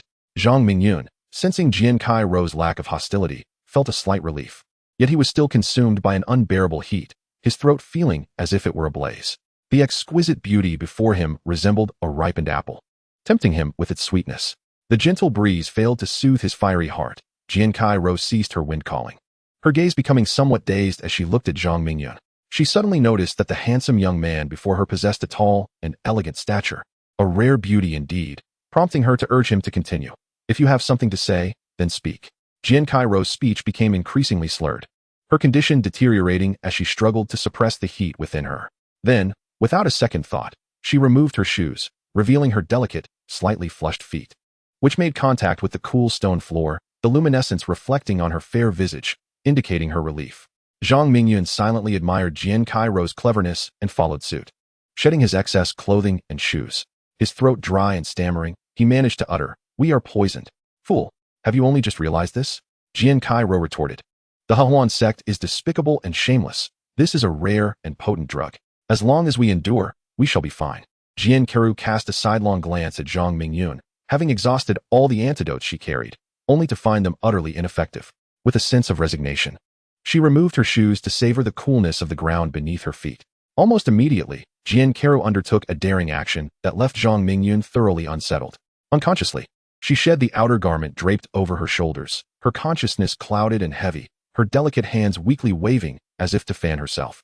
This sight stirred a fervent heat within Zhang Mingyun, who even caught a whiff of an intoxicating fragrance that should not have reached him. What are you doing?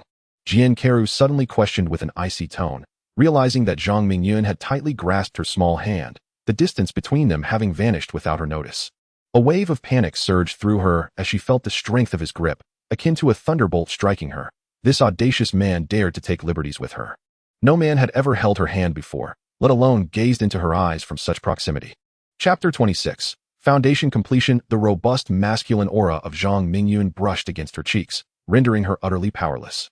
She longed to push this robe away, yet found herself unable to do so, as if something deep within her resisted the thought of letting go. Fairy, you are truly beautiful, he murmured, inhaling her fragrance. Swallowing the remnants of moisture in his throat, his eyes glazed with a dreamy haze as he spoke words from the depths of his heart. In that moment, emboldened like a tiger, Zhang Mingyun once again drew near, encircling Jian Kai-ro's slender waist. The heat radiating from his body was inescapable, and he could feel the warmth emanating from her, as if their essences were magnetically drawn to one another. You dare to treat me this way? I shall kill you. Jian Kai-ro's gaze reflected despair, her body limp and weak, the residual powder of Wu Yeji's explosive aura overwhelming her senses. She stumbled directly into Zhang Mingyun's embrace, a thought flashing through her mind. This is a disaster. As Jian Kai-ro attempted to issue a warning, she was met with a deep kiss from Zhang Mingyun. Startled by the suddenness of the moment, she instinctively struck at his chest, her previously feeble body invigorated by his touch as she struggled in his arms. Zhang Mingyun's eyes blazed with intensity, the flames of desire within him reaching a fever pitch. Unbeknownst to them, they found themselves against a stone wall. He gently pressed her hands upward, skimming above her head, while his other arm encircled her waist, pulling them tightly together. In truth, it was Zhang Mingyun who enveloped her in his embrace, inhaling the intoxicating aroma that enveloped her. No longer able to contain the turmoil within, he pressed his lips forcefully against Jian Qiru's ruby-red ones, this kiss imbued with the desperation of a traveler who, after days in the desert, could no longer resist the allure of water. At this moment, nothing could impede their communion of souls. Jian Qiru's mind went blank, a sensation affirming from the depths of her being. Zhang Mingyun's breaths grew increasingly ragged, the fragrance wafting from Jian Qiru's body becoming ever more pure, reminiscent of orchids and musk, deeply stimulating his very soul. Such breathtaking beauty should not be overlooked. The light danced upon Jian Qiru's enchanting visage, rendering her exceptionally captivating at that moment. Without the strength to utter those two words, Jian Qiru's small hands broke free from their grip, weakly striking Zhang Mingyun's robust chest. Her eyes were filled with a plea. This was her first time, and she would not allow herself to yield so easily to an unfamiliar man. The answer was a resolute no. Absolutely impossible. Zhang Mingyun's gaze burned with intensity as he observed the woman's hesitant demeanor, his breaths growing heavier. He was deeply ensnared by desire, aware only of the fervor consuming him, while the person in his arms served as his extinguisher. This was a communion of two souls, their hearts laid bare, transitioning from strangers to familiar, intertwined in an inseparable dance of existence. This exchange of enlightenment yielded significant revelations for both, their minds and bodies awakening to newfound clarity. Time seemed to suspend. Jian Qiru's heart transformed from chaos to an extraordinary serenity. Suddenly, Zhang Mingyun felt an epiphany regarding the previously incomprehensible aspects of the pure yang sacred method he had been meditating upon. Now, it flowed within him as if it were meant to be, the imagery of the sacred method materializing vividly in his mind, guiding Jian Qiru to explore its depths. The pure yang sacred method cycled through its first full rotation, followed by the next, in a continuous rhythm. Time slipped away unnoticed, and as dawn gradually broke, a thunderous sound resonated from Zhang Mingyun's dantian, heralding a cataclysmic change within. The once resplendent space began to birth auspicious clouds, one after another, until the sky was adorned with a tapestry of ethereal formations, a manifestation of foundational completion. Stop!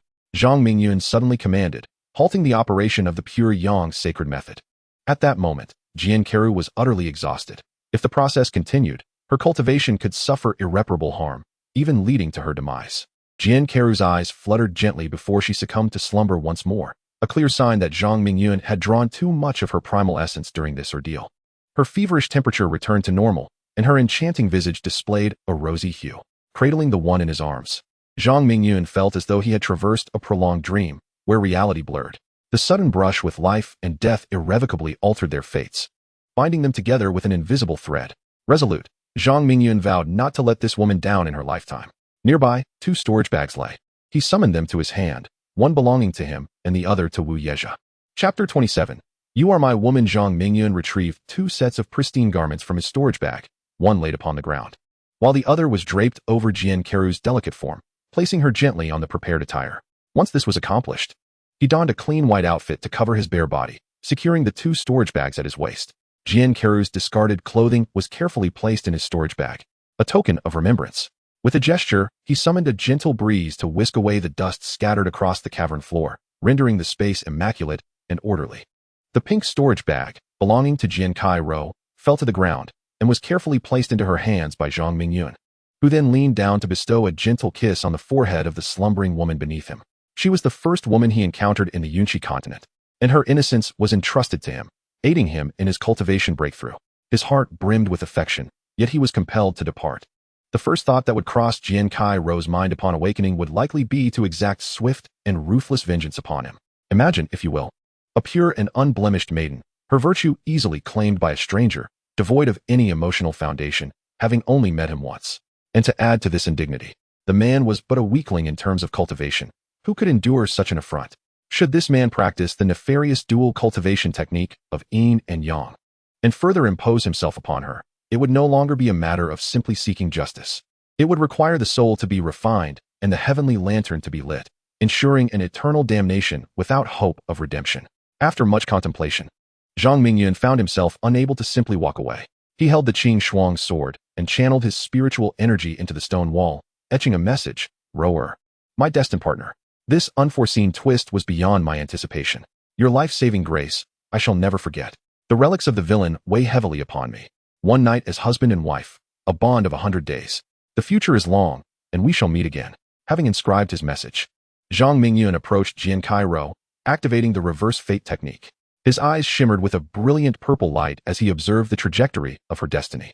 He discerned that her destiny line was remarkably robust, with nodes radiating golden light. This indicated a boundless path towards immortality, and ascension to the celestial realm was inevitable. Retracting his gaze, the reverse fate technique gradually ceased, and a sense of relief washed over him. At present, it seemed that Jian Kai-ro was free from any misfortune. Zhang Mingyun hesitated for a moment, then gritted his teeth and exchanged 220 fate points for a complete understanding of the tortoise breathing and invisibility technique. This technique could shroud one's presence and traverse formations and barriers, filling Zhang Mingyun with joy. He hastily activated it, his figure swiftly becoming transparent. Moments later, the wind tunnel was left with only the beautiful maiden lying on the ground. Once he ceased the technique, his form re-emerged, a marvel to behold. According to the description of the tortoise breathing and invisibility technique, the higher one's cultivation, the more effective the concealment. As a cultivator at the transformation stage, whether Jian Kai-ro could see through his invisibility remained uncertain in his heart, especially given the three major realms that separated them. Zhang Mingyun caught a glimpse of Jian Kai-ro's eyelashes fluttering and sighed softly. "Rower, I am here to guard you." He promptly executed the sword control technique to its fullest, vanishing rapidly from the precipice and blending into the nearby forest. Just 100 breaths after his departure, an anguished scream echoed within the wind tunnel. "Ah, Zhang Mingyun, you scoundrel! I shall kill you." Zhang Mingyun, having perfected the tortoise breathing and invisibility technique, stood atop a grand tree, silently observing the exquisite silhouette that emerged from the cliff. Jian Kai-ro floated in midair, her consciousness fully expanded, meticulously scanning the ground below and the sky above. She knew all too well that Zhang Mingyun's cultivation was feeble, and he could not have gone far. 10 breaths passed. Yet this desolate mountain forest revealed no trace of anyone. After 100 breaths, several wandering practitioners were discovered several dozen miles away, but they were not the ones Jian Kai-ro sought.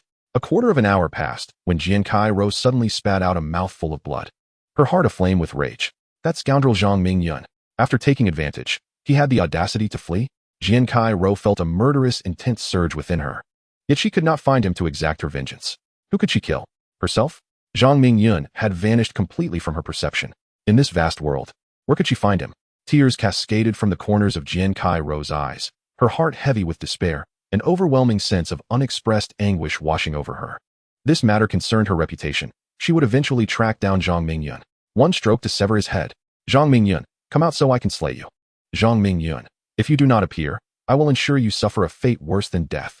"Zhang Mingyun, you wretched scoundrel. Irresponsible knave. If you do not show yourself, our ties shall be severed forever, and we shall meet no more." Jian Kai-ro floated in midair, tears streaming down her face as she wept loudly. Suddenly, Zhang Mingyun, treading upon the azure frost sword, called out softly and manifested before Jian Kai-ro, revealing his presence. He would no longer remain silent. Such a woman was not to be forsaken, even if it meant facing death by her sword. He would not regret it. Thus, he had come.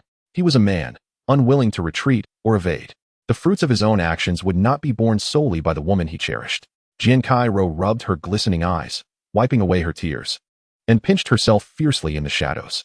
It hurt. This was no dream. He had truly appeared. How could he have evaded her senses? "You are truly infuriating. What words do you have before your demise?" Jian Kai-ro instantaneously transported herself before Zhang Mingyun, her jade sword as swift as lightning, poised at his neck.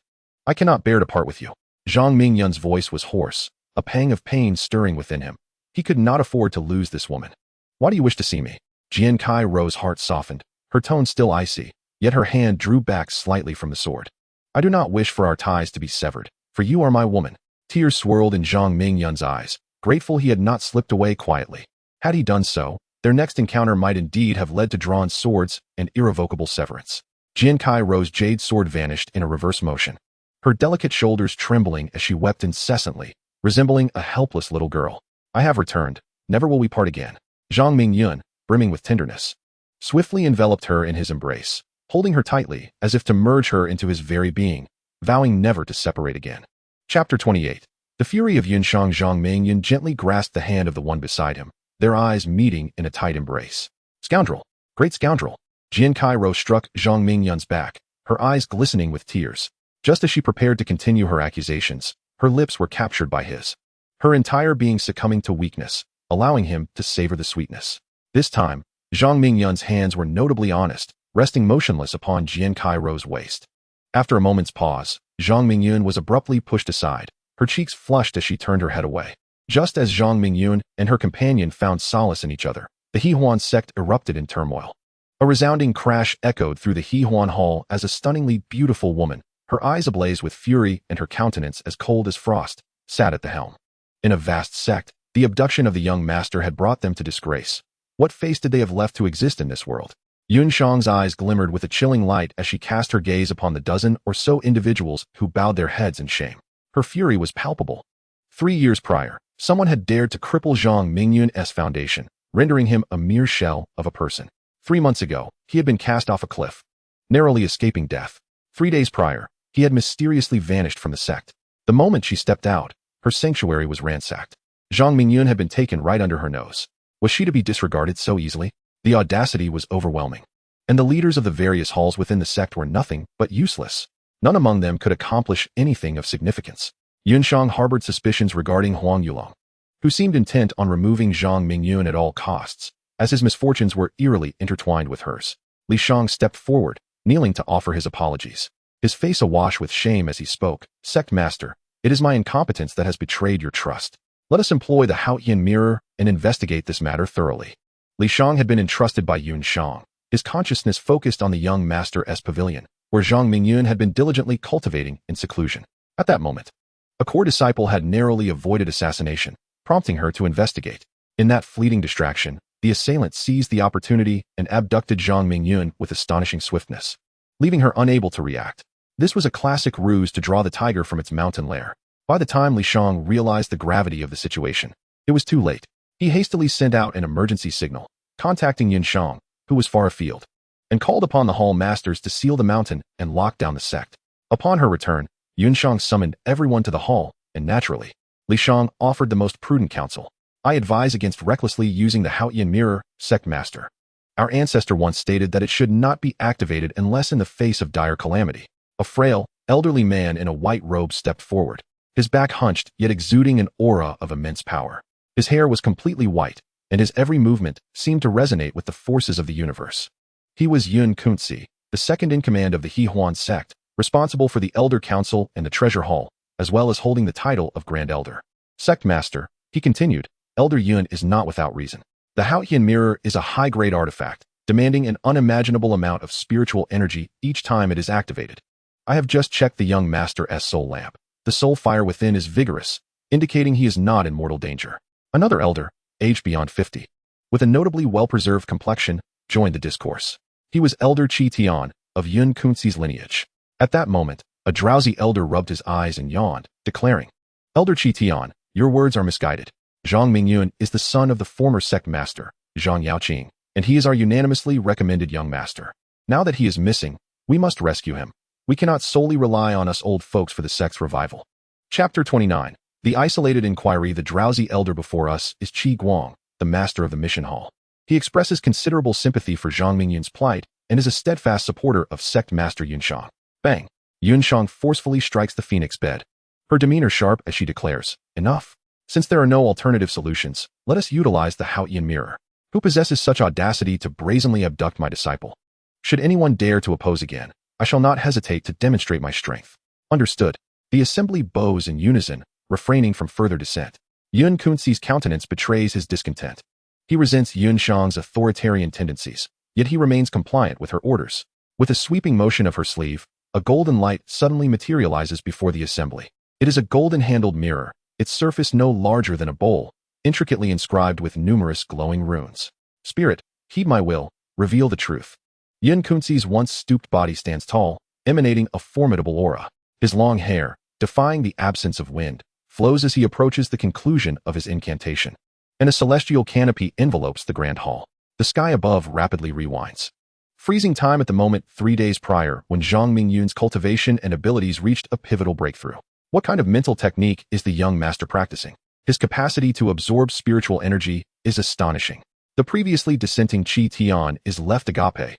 Even his own breathing technique pales in comparison. It is hard to fathom how a youth at the pinnacle of the innate realm could achieve such feats, a shadow of doubt now clouding his eyes. The young master is indeed establishing his foundation. A smile graces Qi Guang's face, yet his thoughts are shrouded in calculation. In the instant, Qi Guang ponders. The image of the youth on the screen indicates that he has successfully laid his foundation. To Qi Guang, this young man harbors immense secrets. From being a mere wastrel before his fall, merely 3 months later, he has shattered 2 significant realms, stepping into the foundation establishment stage, which separates the mundane from the celestial. This transcends mere talent. Furthermore, with his spiritual roots shattered, how has he managed to mend them? And what of those enigmatic purple eyes? The matter of altering fate is profoundly mysterious. To his knowledge, even the most elite figures in Eastern Shinzhou lack such capabilities. There is an elder in the sect proficient in divination, yet compared to Zhang Mingyun, he is utterly crude and unrefined.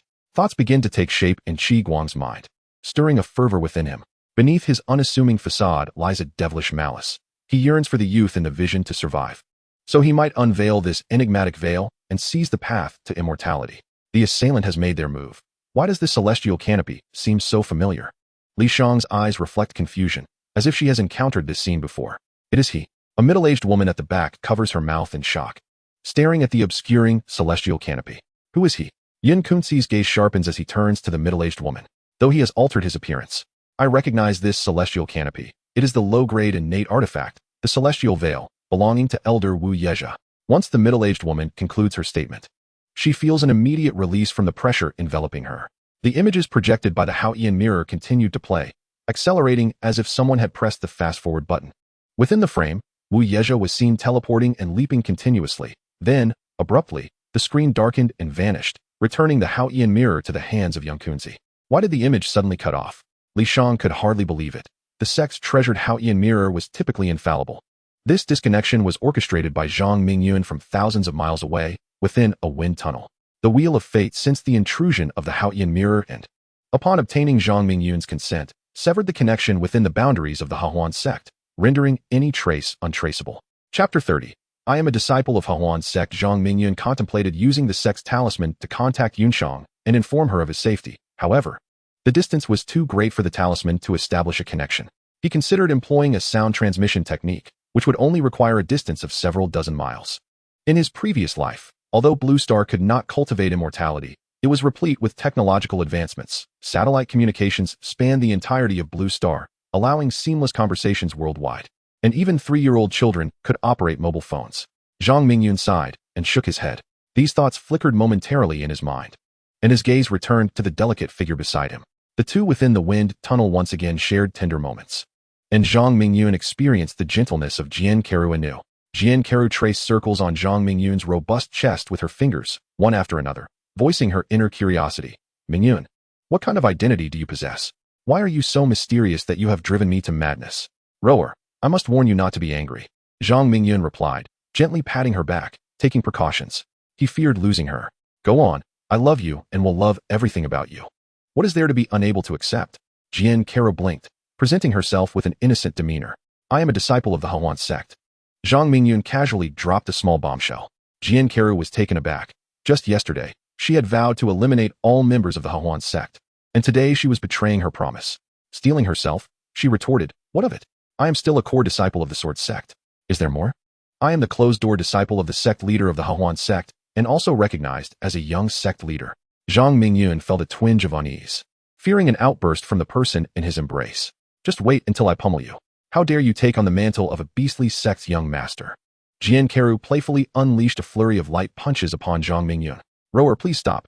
I didn't choose this. It was my master's appointment, Zhang Mingyun explained, wincing after enduring several punches. I won't talk to you. Jian Keru turned her charming face away, feigning anger. Rower, please don't be upset. I was born into the Haoyan sect.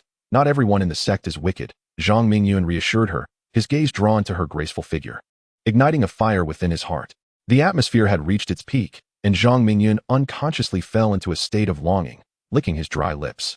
This scene was perfectly witnessed by Jian Keru, who playfully bit into Zhang Mingyun's shoulder, causing him to shiver, his thoughts sharpening momentarily. You naughty rascal. Are you having thoughts again? Jian Keru's cheeks flushed, and she felt a flutter of anxiety. With the assistance of Zhang Mingyun, Jian Kailu successfully discovered her own cultivation method, solidifying her previously firm dantian even further. The clouds above her dantian multiplied, and the connection with her primordial infant grew ever closer. Time flowed by as she immersed herself in her practice, and Jian Kailu made significant strides in her cultivation, never imagining that it could be so simple. A fervent fire ignited in her eyes. After an intense session of training, Zhang Mingyun finally settled down, prompting Jian Kailu to inquire, "What kind of technique are you practicing? Why is it that despite my countless searches, I cannot find you? It seems as though you appear out of thin air." "I shall teach you," he replied tenderly, stroking her silky hair and savoring her fragrant presence. "This is a technique I inadvertently acquired, known as the tortoise breath concealment technique. It allows one to vanish and suppress their aura, traversing formations and barriers as if they were non-existent, an exceedingly powerful skill for combat and assassination." Zhang Mingyun shared the essence of the technique with Jian Kailu through a transmission, urging her to keep it confidential. Her eyes sparkled with delight at this advanced technique, though she realized its cultivation was exceptionally challenging. Lacking Zhang Mingyun's innate talent, she nevertheless benefited from his guidance. As she practiced in her delicate state, Zhang Mingyun found himself greatly tempted, wishing for another intimate session. Sitting cross-legged, Jian Kailu radiated a sacred glow, prompting him to suppress his thoughts and focus earnestly on imparting the intricate principles of the technique. Through persistent learning, Jian Kailu made initial progress in controlling her aura, though she had yet to achieve complete invisibility. Chapter 31. Cultivation in the mountains. Jian Kailu became the most beautiful sight in the wind cave, as Zhang Mingyun tirelessly corrected her mistakes and demonstrated techniques, yielding commendable results. Jian Kailu possessed a strong aptitude for learning, qualifying as a top student in the Blue Star realm, though she still lagged behind the genius that was Zhang Mingyun. Nevertheless, she was already quite exceptional, being amongst the elite of those with superior spiritual roots, while practitioners with extraordinary roots, like Zhang Mingyun, were rare gems. When they grew thirsty, the pair would fetch water from the mountain stream, and when hunger struck, they would satisfy their appetites with wild fruits, reveling in their harmonious path of cultivation. Previously, while Jian Kailu slept, Zhang Mingyun had discreetly collected her personal garments, which he now generously washed and returned to her. Upon receiving them, she playfully delivered a light punch, muttering reproaches in embarrassment. Zhang Mingyun was no perverse man with peculiar inclinations. Observing the woman beside him enter a state of cultivation, he refined all the contents of Wu Yezhe's storage bag, discovering over 10,000 low-grade spirit stones and more than 3,000 mid-grade spirit stones, causing his eyes to gleam and his breath to quicken. Unintentionally, he had become quite affluent, relishing in his double harvest. As he continued to inspect the storage bag, he found dozens of bottles of medicinal pills, primarily for healing and enhancing cultivation, along with several bottles of a substance called Hihuan San. Zhang Mingyun could not help but think, this old fool, even in his decline, still seeks to ensnare virtuous women, truly deserving of punishment. In the end, the techniques primarily consisted of various methods of absorption and replenishment, with only a handful of classical texts available. Zhang Mingyun, endowed with the Wheel of Fate, naturally regarded them with disdain. Wu Yezhe possessed a lower-grade artifact, the Covering Sky Cloak, which, when activated, could unleash a shroud of black mist, allowing the caster to transcend levels and capture even those in the nascent soul realm. This enhanced Zhang Mingyun's defensive capabilities exponentially, granting him a means of self-preservation. Additionally, there was an object known as the Fate Stone, a jet-black stone roughly the size of a mid-grade spirit stone. Zhang Mingyun scrutinized it repeatedly, noting its lack of spiritual energy fluctuations. Suddenly, an urgent voice resonated within him. "Can you give me the Fate Stone?" It was the voice of the Fate Spirit, which had remained silent for so long. "Is it of great use to you?" Zhang Mingyun inquired after a brief hesitation. Although the Fate Stone held little value for him at present, he could bestow it upon Jian Kailu, as she, too, required means for survival.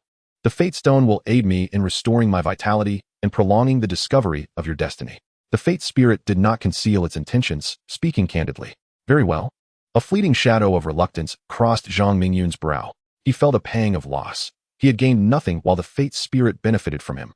What a predicament. "Do not harbor ill thoughts about me. I can temporarily alter the Wheel of Fate system and upgrade your Reverse Fate technique for free." The upgraded version, known as the Reverse Fate Minor Technique, is a premier celestial art created by Fate itself, possessing formidable power capable of striking down foes invisibly, truly formidable. The Fate Spirit discerned Zhang Mingyun's innermost thoughts with ease. "This sounds quite promising. The Reverse Fate Minor Technique is precisely what I currently need. What harm is there in giving you a mere Fate Stone?" Zhang Mingyun's eyes sparkled, his demeanor transforming into one of grace, devoid of any semblance of resentment. As he consented, the dark Fate Stone vanished from his grasp, and a radiant tome filled his mind. He hastily delved into its contents, only to find his expression turning bitter after a short while. "Fate Spirit, could you exchange all insights of the Reverse Fate Minor Technique for me?" Zhang Mingyun silently implored. The complexity of the reverse fate minor technique was daunting, its reasoning far surpassing that of molecular structures on Blue Star by 100-fold. Even he, who prided himself on his genius, contemplated shortcuts. After waiting for 100 breaths, the fate spirit remained unresponsive, prompting Zhang Mingyun to roll his eyes in exasperation at his companion's continued reticence. Chapter 32. Departure with the fate spirit's silence. The wheel of fate reverted to its original state. Through inquiry, Zhang Mingyun learned that the fate stone was a product of the river of fate, capable of restoring the intellect of artifact spirits and suppressing misfortune for cultivators. If refined, it could also be transformed into fortune. This was indeed a multifaceted advantage. Though it seemed somewhat redundant for him, the traces he left behind were obscured by the fate spirit, and he felt no sense of fortune. For a cultivator, possessing fortune meant embarking on a path of cultivation free from obstacles. Those with great fortune could vanquish gods and slay Buddhas, a truly terrifying prospect. However, refining the fate stone necessitated a special method, which the deceased Li Xue evidently lacked. Otherwise, his demise would not have been so easily precipitated. As for the origin of the fate stone in this realm, Zhang Mingyun could not ascertain its reason for existence. He speculated it might be a relic left by a previous host. The cost to exchange for a complete understanding of the reverse fate technique was staggering, 35,000 fate points. Where could he possibly find so many individuals to alter their destinies? A wave of helplessness surged within him. It seemed wiser to diligently study the profound intricacies of the reverse fate technique, for it was the most challenging art he had ever encountered. The initial stage required severing ties with one's past life. To be struck by it was akin to being a rootless reed in this life. Lightly, one might suffer a fall in rank, and heavily, one could be gravely injured or even perish. Zhang Mingyun, divided in his focus, accompanied Jian Carey while also endeavoring to cultivate the reverse fate technique. However, its vast and intricate nature made mastery a formidable challenge. During his moments of respite, he prioritized the three-strike technique gifted by Yunshang, earning applause from Jian Carey. Time flew, and a month swiftly passed. Jian Carey had thoroughly mastered the turtle breathing and invisibility technique, allowing her to traverse this idyllic sanctuary with an added layer of top-notch self-preservation. Zhang Mingyun had made initial forays into the reverse fate technique, yet a considerable distance remained before he could achieve the first stage. His anticipation grew stronger. He could hardly wait to succeed in his cultivation. Should anyone provoke him, a swift invocation of a minor celestial technique could sever their realm, silencing their arrogance. However, two matters plagued him. First, the constant depletion of his fate points. Several times, he had contemplated expressing his desire to depart. Yet upon witnessing Jian Carey's sweet and tender demeanor, he restrained himself.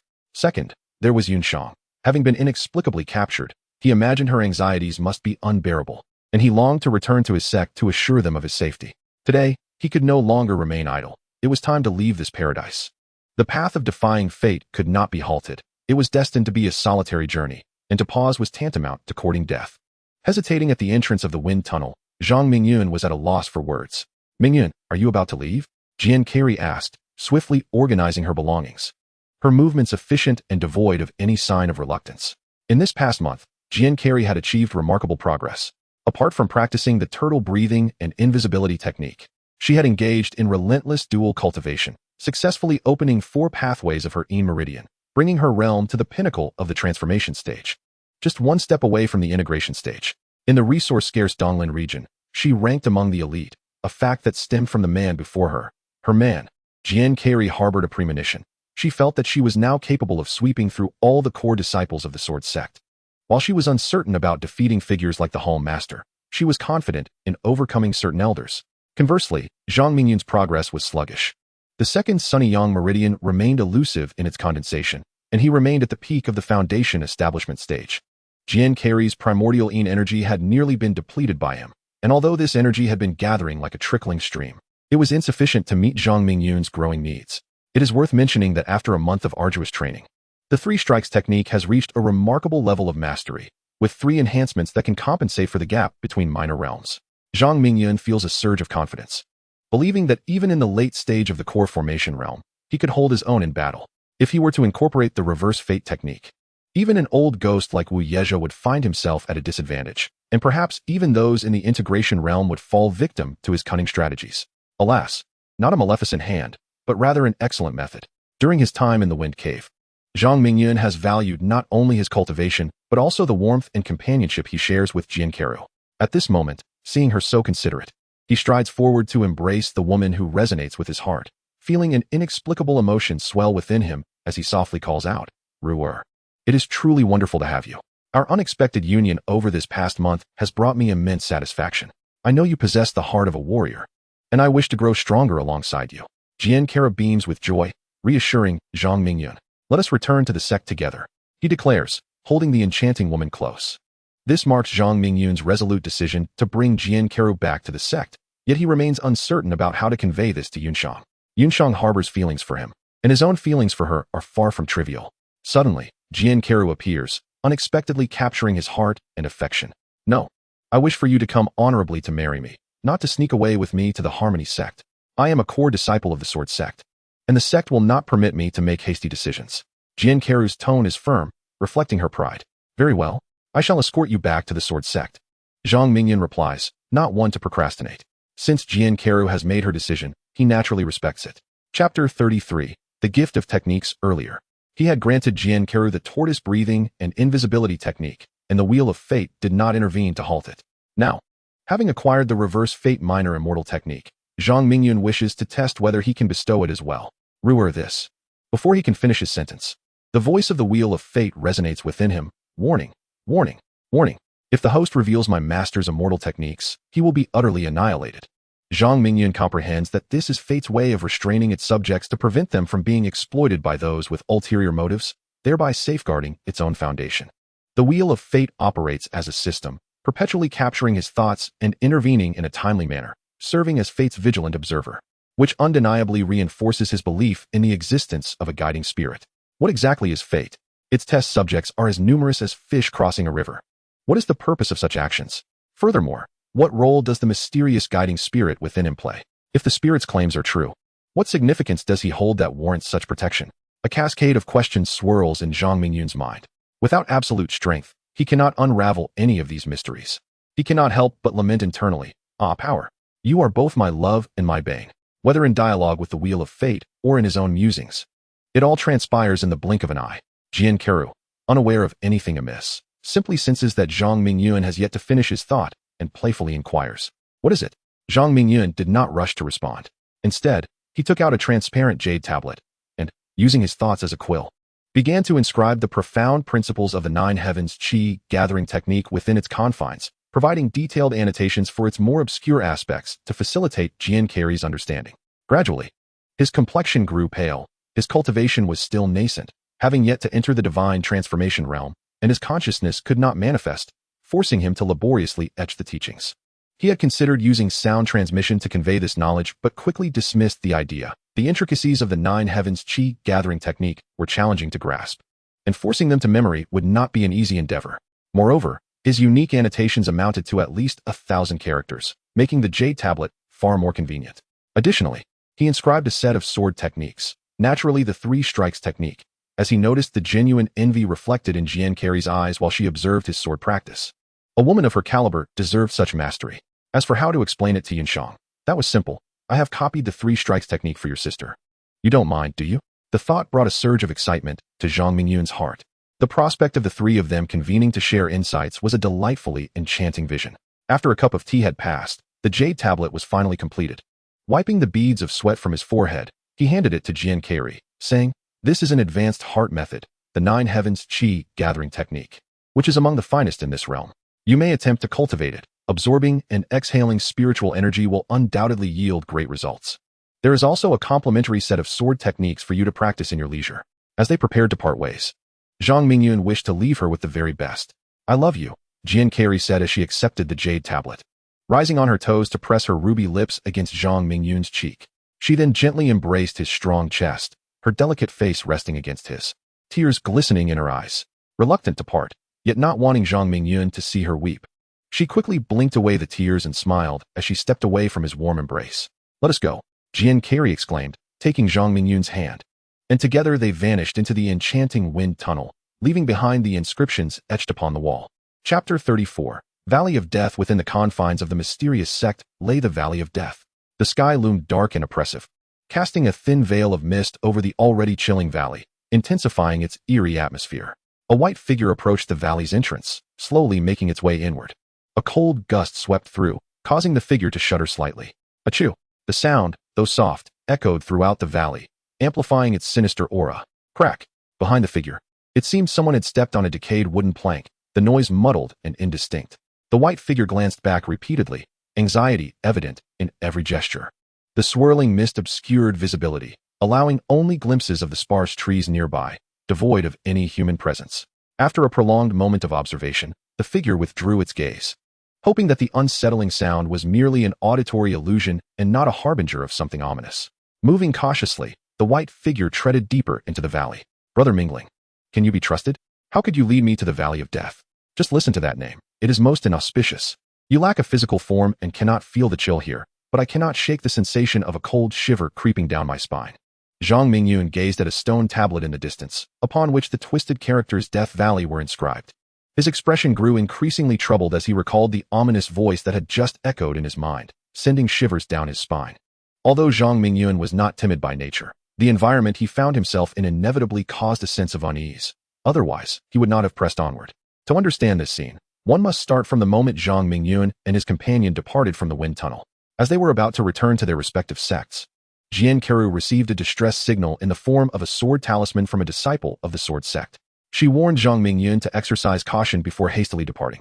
Filled with reluctance and concern, within Zhang Mingyun, the spirit of destiny awakened, proclaiming that a crucial item necessary for his attainment of the indestructible sacred body lay hidden within a certain secret realm of the Miao Liao sect. Contemplating the prospect of immortality, Zhang Mingyun abandoned thoughts of returning to his sect and journeyed to the Death Valley as guided by his spirit. Why are you being so verbose? Do you not desire the indestructible sacred body? The spirit chided. Of course I do, but this place hardly seems to harbor any treasures. There isn't even an illusionary formation, Zhang Mingyun replied, his tone wavering slightly as he surveyed his surroundings, deliberately choosing to walk on the clean ground rather than flying on his sword. Quit wasting time. Do you not see the cave 100 feet away? Hurry inside.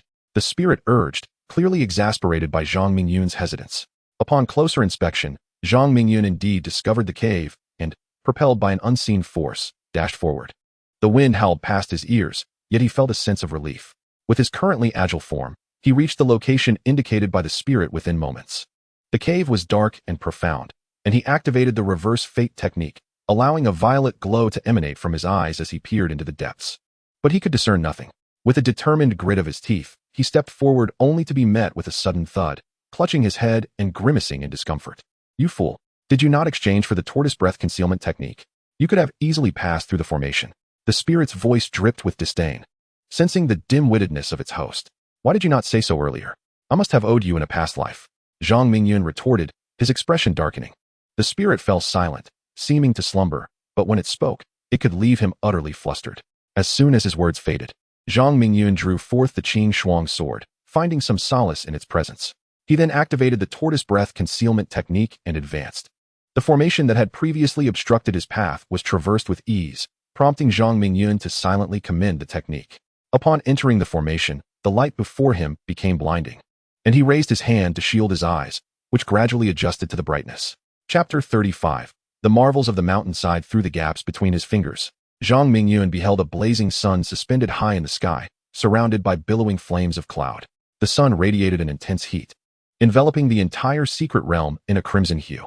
The chill that had seeped into him from Death Valley was expelled by this relentless warmth, causing beads of sweat to form on his brow and back.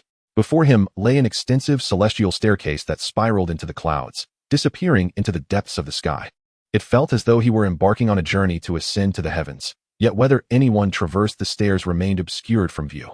He stood upon a hill, the ground searing beneath him, and the trees and bamboo groves were utterly desiccated, as if they had been scorched to death by the relentless sun.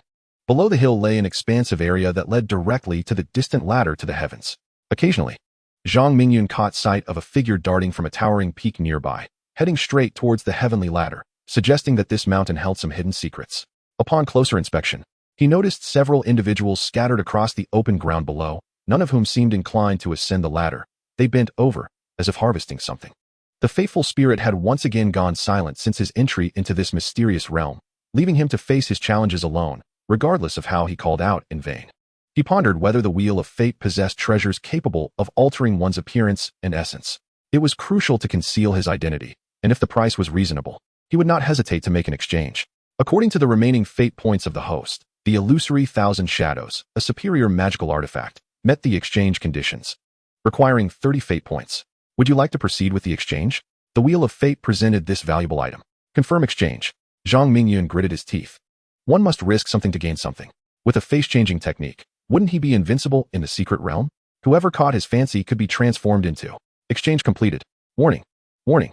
Only 10 fate points remain. The host must quickly obtain rewards, or face death, in 10 days. Following the issuance of rewards by the Wheel of Fate, a death warning was triggered. Zhang Mingyun recognized that the Wheel of Fate had once again fallen into its old habits and chose to disregard it. He removed a transparent, gossamer thin mask from his face, caressing it with his fingers before donning it again, a refreshing chill radiating across his visage. This was indeed a remarkable item. Such an enhancement brought immense pleasure. Just as Zhang Mingyun nodded in satisfaction, a sound, incongruous with the surroundings, emanated from the hillside. Someone was below. A slight tension gripped his heart, and he hurriedly crouched down, the scorching ground making him grimace. The rhythmic sounds reverberated from halfway up the hill, causing him to feel somewhat embarrassed. A reality show was unfolding right beneath his nose. No longer a Na'vi youth, he could easily comprehend the conversation between the two. And coupled with the bizarre sounds, he found himself cursing inwardly. How shameless. These two beasts dared to engage in such scandalous acts in broad daylight. As Zhang Mingyun peered down, the confrontation quickly approached its conclusion. Through the gaps in the trees, he felt his eyes burn. The man's movements were clumsy and awkward. A critique he silently registered. In this secret realm, his senses seemed dulled, preventing him from discerning the true cultivation levels of the two. The Qing Shuang sword was firmly gripped in his hand as he contemplated when he could transform this merry duo into fate points. The man's subsequent words halted Zhang Mingyun's movements, compelling him to lower himself even further. What terrible luck! All those wretched offspring of the big-mouthed women have ascended the heavenly ladder, leaving us here to gather the blazing sunflowers and sungrass. It's infuriating. The speaker, an unremarkable man with a scruffy beard, sat against a large tree, lamenting his fate. There is no need for Brother Yang to be angered by them. Next month marks the annual Outer Sect Advancement Conference, and who among the Outer Sect could possibly rival you? Once you enter the Inner Sect, the opportunities upon the heavenly ladder will surely await your arrival, which they cannot seize. The woman nestled against the man, caressing his firm chest, lamenting that he had just displayed a lack of humanity, failing to cherish others. Chapter 36. The ambush. Zhang Mingyun possessed remarkable eyesight, capturing every detail in the instant the woman turned. Though her appearance was unremarkable, her figure greatly enhanced her allure. The heat was nearly unbearable for him. Why were the two illicit lovers so composed, reclining against the great tree, or rather, that frosted glass sphere? Zhang Mingyun's clothes were completely drenched, his gaze fixed intently on the two glass spheres placed beside them, each about the size of a fist, emanating a coolness that he could sense even from a distance. Not far from the couple lay a neatly arranged pile of herbs, presumably the two types the man had mentioned. Zhang Mingyun stealthily approached, and upon reaching a certain proximity, his eyes glimmered with purple light as he discerned the fate threads of the two individuals. The man was named Wu Yang, while the woman was called Tao Yidua. Both were disciples of the outer sect of the Miao Liao sect. The Heavenly Fire secret realm was entirely controlled by the sect, which should have been a cause for celebration. However, ascending the heavenly ladder required the status of an inner sect disciple or higher, along with an identity token for verification, making deception impossible. Otherwise, one could forge a powerful physique. Wu Yang clenched his fists, his expression filled with reluctance as he bowed his head and bit down on the woman's shoulder. The sudden assault left Tao Yidua in pain. Her face contorted as she gasped and clutched her shoulder, tears welling in her eyes. In her heart, she seethed with anger, thinking, this beast Wu Yang truly lacks humanity. Though his skills may help me reach my peak swiftly, he does not know how to cherish a person. Next time I leave the sect, I shall find a furnace and ensure his demise. Apologies, junior sister Duoer. I could not restrain my anger in that moment, Wu Yang said, lifting the woman and wiping away her tears, then drawing her close. The two quickly became inseparable. Zhang Mingyun realized the moment was ripe.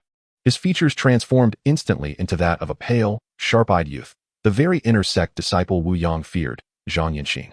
Zhang Mingyun formed hand seals, preparing for a swift sword attack to conclude the battle in the quickest manner possible. His change in appearance was a precautionary measure. It was best if someone else bore the blame. I cannot fly with my sword in the Heavenly Fire secret realm. The use of spiritual power is prohibited, Zhang Mingyun thought, cursing inwardly as he hastily altered his strategy, stealthily advancing. With confusion, he approached from the side, sweat pouring from him as he drew nearer to the couple, who were now merely 20 paces away. Anxiety welled within him.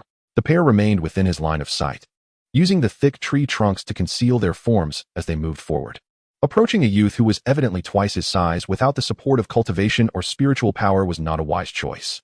Zhang Mingyun had initially harbored no murderous intent. This decision was made after glimpsing the threads of fate entwined with the two. They had repeatedly ventured out on missions, committing heinous acts against innocent men and women to satisfy their depraved desires, leaving many outer sect disciples of the Miao Liao sect as their victims. While it may not be entirely impossible to articulate, Zhang Mingyun is indeed the sort of individual who feels compelled to intervene when circumstances arise. This marks his inaugural experience with homicide, and the exhilaration within him has subdued his trepidation. As his thoughts raced, he found himself merely 10 paces away from the two individuals. Zhang Mingyun took a deep breath, crouching low, closing the distance to less than 5 paces, where Tao Yidua, with a countenance radiant as a spring breeze, was reveling in a moment of joy. At that instant, Zhang Mingyun observed the escalating affection between the pair. He surged forward with utmost speed, his Qing Shuang sword gleaming coldly as it aimed a fierce thrust at the ground-bound Wuyang. The sword sparkled with golden rays in the sunlight's reflection. Wuyang, the first to sense the impending danger, forcefully shoved Tao Yidua aside. His robust frame rolled like a carp, swiftly leaping up to seize a nearby long spear in a desperate attempt to defend himself. The clang of metal resonated immediately as their weapons clashed. Wuyang's expression brightened. He had successfully thwarted a lethal strike. Unfortunately, his spear was cleaved in twain, leaving him with a fragment in each hand, allowing him to discern that his assailant was a young man clad in white. Zhang, why do you seek me when the heavenly ladder lies ahead? Wuyang's gaze, once cold, flickered with a hint of fear. It was evident that this individual had cast a shadow upon him before. Sweat cascaded down his body as he stepped beyond the range of the ice soul pearl, a wave of oppressive heat engulfing him. The malevolence emanating from his adversary was palpable, and had it not been for his years of honing a keen sense of danger, he might have already succumbed.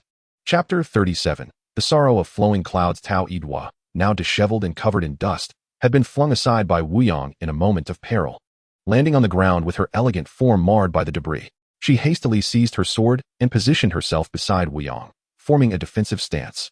Both were drenched in sweat, clearly having failed to retrieve the ice soul pearl in time, and now stood vulnerable and exposed.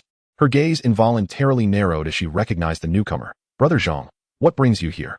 The sight of the two in such disarray prompted Zhang Mingyun to shake his head repeatedly. What mischief have you two been up to while the sect has instructed you to gather herbs on the outskirts? He inquired sternly, feigning a grim demeanor. Now alert, Wuyang realized that the element of surprise was lost, and quietly eliminating Zhang Mingyun was no longer feasible, especially with another individual at his side. It is merely a hot day. My sister Yidua and I are resting here. What is amiss? Wuyang replied, his expression darkening as his gaze fixated on the long sword in Zhang Mingyun's grasp. In the realm of the heavenly fire secret, the use of spiritual power was forbidden, a circumstance that favored him.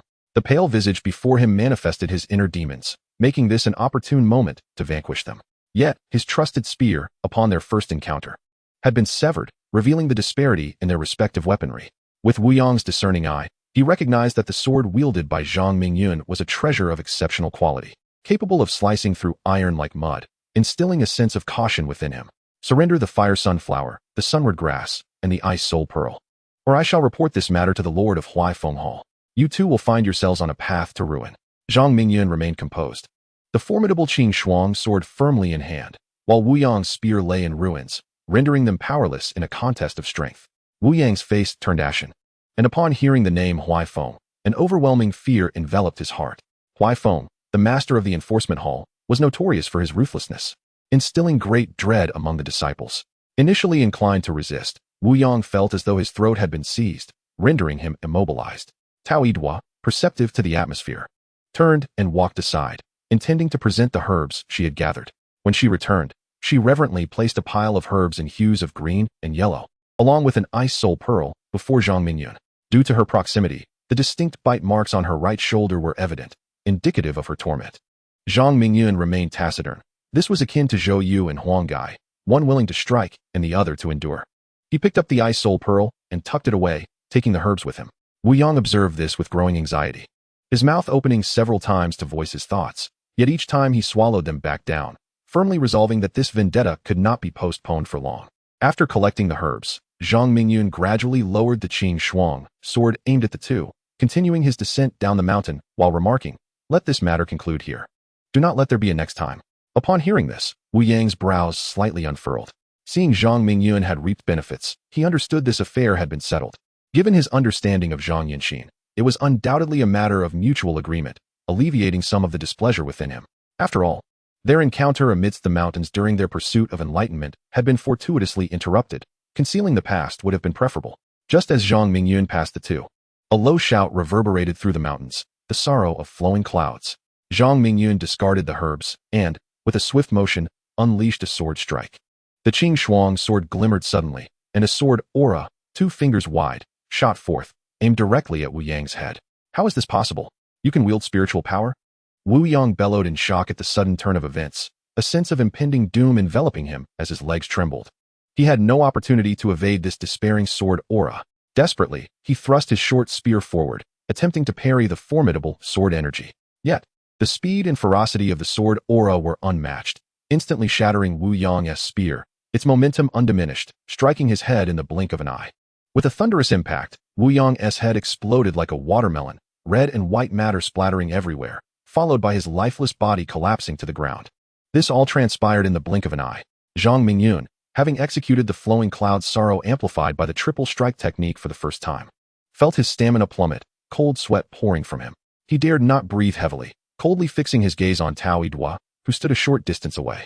He needed a brief moment to recover. The power of the triple strike technique was immense, yet it exacted a great toll on his body. A thought arose in his mind.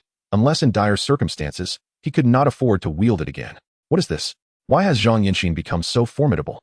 He can even utilize spiritual power. Tao Yidua, having witnessed this scene, transitioned from initial terror to a pallid countenance.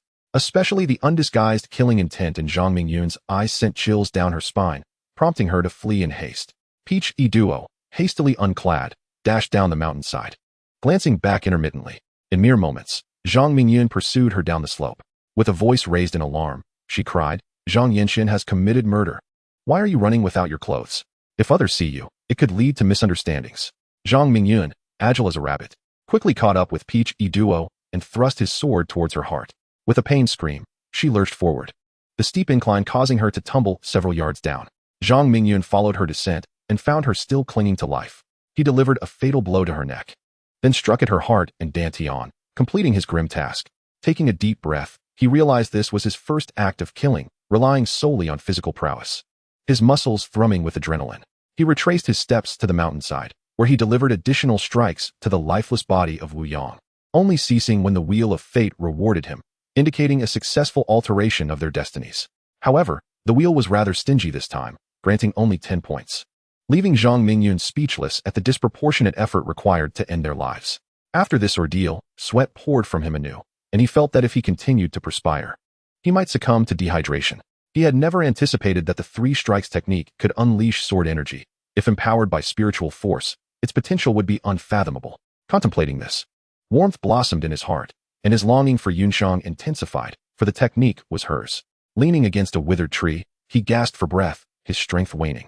With his storage pouch inaccessible and no sustenance to replenish his energy, he sensed an impending frailty. After resting briefly, he located a small pit and buried the 2 corpses. Retrieving Wu Yang's discarded garments and identification token, cradling the herbs from the ground, he finally departed from the hill. He pondered whether anyone had heard Peach Yiduo's desperate cries before deciding it best to leave. Chapter 38. A large band of thieves after traversing several mountains. Zhang Mingyun found a secluded peak to rest. With the aid of the ice soul pearl, his once scorching body cooled, reminiscent of autumn's gentle breeze. His mind raced with thoughts of 2 uncertain locations. One a mountain peak 1,000 yards away, from which individuals occasionally emerged, likely a teleportation array of the Misty Sect. The other, a celestial ladder leading to the heavens. As Zhang Mingyun pondered these matters, a voice within him erupted with indignation. Foolish one, unaware of the treasure at hand. After a brief pause, the voice continued, your actions have effectively obstructed the path to the indestructible sacred body. Consider yourself fortunate. The word stung. Yet Zhang Mingyun seemed oblivious to the underlying message. Instead, a spark of realization ignited within him. Is the indestructible sacred body related to temperature? How did I not see this? The spirit of fate had emerged, and despite its scorn, it seemed pleased, suggesting that the issue lay with the ice soul pearl. Before he could react, the spirit of fate elucidated. The indestructible sacred body requires heat. How can you cultivate it while isolating it? The 2 herbs you possess are significantly superior to ordinary heat. Upon hearing this, Zhang Mingyun hastily discarded the ice crystal bead he held, allowing the blazing sun above to envelop him once more in a wave of warmth, causing him to sweat profusely. Having arrived at the Heavenly Fire secret realm not long ago, he had already experienced several bouts of intense perspiration and was parched, with no water source in sight. Forcing him to endure, he settled into a meditative posture, the pure yang sacred method circulating within him, one cycle after another. As time passed, he began to feel less overwhelmed by the heat. Upon closer inspection, a faint golden sheen emerged upon his skin. Simply absorbing heat was insufficient. He needed to consume the two herbs, using his abdomen as a furnace to refine them. The spirit of fate spoke harshly yet precisely. Hearing this, Zhang Mingyun produced the two herbs. One was a vibrant green grass adorned with golden flowers. The other was a yellowish plant, devoid of leaves, with a thick, golden sap oozing from its stem. Observing this, Zhang Mingyun promptly placed both herbs into his mouth, chewing eagerly as an intense wave of heat erupted within. He felt his oral mucosa quiver, as if being eroded, and tilted his head back, swallowing the stems and golden liquid together. His abdomen ignited with a fierce fire, scorching his insides and inducing great torment. In such a dire state, he instinctively activated the pure yang sacred method, refining the surging energy within him. This energy, once chaotic, found its purpose through the method, transforming into pure energy that evenly dispersed throughout his body, nourishing his limbs and internal organs alike. A wave of comfort washed over him, and he could not suppress a groan of pleasure. This sensation rivaled the intimate cultivation he experienced with his sword partner. While dual cultivation brought spiritual delight, physical cultivation provided corporeal comfort. Continuing onward, Zhang Mingyun quickly refined the two herbs he had consumed, and with another pair swallowed, a look of rapture spread across his face. As he ingested the herbs, the earlier weakness dissipated, replaced by a robust vitality. After a brief period, Zhang Mingyun maintained his herb-consuming state, and in a fleeting moment, he had completely refined over 200 herbs. Is that all? He wondered, noticing the golden hue on his skin gradually fading. Unable to remain still, he began scouring the mountains for the fiery sunflowers and sun-seeking grasses. Have they all vanished? Could it be that the disciples of the Misty sect have scavenged them all? He searched every nook and cranny, yet both herbs eluded him. In his quest, he stumbled upon several unknown herbs, their bitterness and acrid scent inducing waves of nausea. Yet he forced himself to swallow them. Activating the pure yang sacred method proved futile, and his gaze eventually fell upon the outer sect disciples in the open areas. The heat radiating from the sun felt as gentle as a spring breeze to him. Despite his energy expenditure, the pure yang sacred method continued to operate tirelessly, embodying the notion that even the smallest morsel is still sustenance. The members of the Miao Liao sect nearly led him astray with their nonsensical talk of the Eye Soul Pearl. He resolved to descend the mountain to seize medicinal herbs, seeking retribution for the plunder he had endured. With a mere thought, his visage transformed, adopting a bearded countenance reminiscent of Wu Yang, who had met his demise on the nameless hill. Clad in Wu Yang's attire, he felt an immediate sense of spaciousness. As he moved, he gradually ascended in stature until he mirrored Wu Yang's form perfectly. Zhang Mingyun marveled at this uncanny transformation. Wu Yang was notorious as a tyrant among the outer sect, instilling fear in many disciples, making his reappearance the most fitting disguise. The path down the mountain was easily traversed. Zhang Mingyun hummed a tune, wielding the Qing Shuang sword, and his form became a fleeting shadow as he hastened towards the base of the mountain. Should Taoyi blossom anew, she would scarcely recognize her companion. Upon reaching the expansive clearing, Zhang Mingyun surveyed the parched earth, which lay bare, having been ravaged by hundreds of outer sect disciples. Leaving him with a grim expression, what a horde of thieves! He swiftly approached a man who was diligently gathering herbs. Beside the man rested a large basket, filled to the brim with no fewer than 500 plants.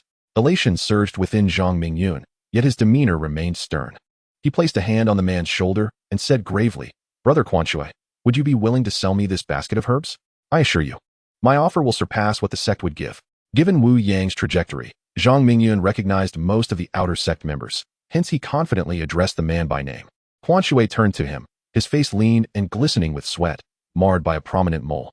Upon recognizing Wu Yang, he instinctively shielded the basket with his body, his face reddening as he exclaimed, "You shall not have my herbs.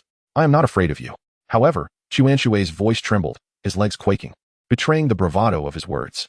Zhang Mingyun chose not to expose this, instead chuckling softly. "Brother Quanxue, I am in a generous mood today and shall overlook our previous encounters. Step aside quickly. I can afford any price in spirit stones, for I have urgent matters to attend to." He patted Quanxue on the shoulder, feeling the tremor that coursed through him, and noticed Quanshue's gaze dart towards another man nearby. A single sunflower herb fetched a spirit stone, while the price for the liang flower was double. Zhang Mingyun mentally noted the total of 515 herbs gathered, with the liang flower in abundance, a fact Quan Shui seemed to remember well as he calculated the tally. However, Zhang Mingyun grew impatient and interrupted his rhythm, boldly offering a blank check. Brother Quan Shui, you are no stranger to me. How about I give you 1,000 spirit stones? Quan Shui's body stiffened slightly. The price offered was over 100 spirit stones, more than the worth of his herbs. Could the notoriously stingy Wu Yang truly be so generous? Fearing that Zhang Mingyun might withdraw his offer, Quan Shui relented and declared, a hand for the exchange of goods. Then, Chapter 39, Who is the Sovereign? Zhang Mingyun regarded the clever fellow before him with concealed delight, though his expression feigned despair. Brother Quan Shui, are you not aware that within the Tianhua's secret realm, one cannot wield spiritual power, and how might a storage bag be opened? After a firm pat on the storage bag, he gestured to indicate that the spirit stones were inside, yet utterly inaccessible. Seizing the moment, he cunningly proposed, how about this? You first hand over the herbs to me, and once we exit the secret realm, I shall settle the debt in full. A look of hesitation crossed the face of the brother named Quan Shui, despite his timid nature. He was not devoid of intelligence. These herbs represented the fruits of his labor over several arduous days. Who would he turn to for accountability later? Very well. Since you doubt my word, I shall provide you with an IOU.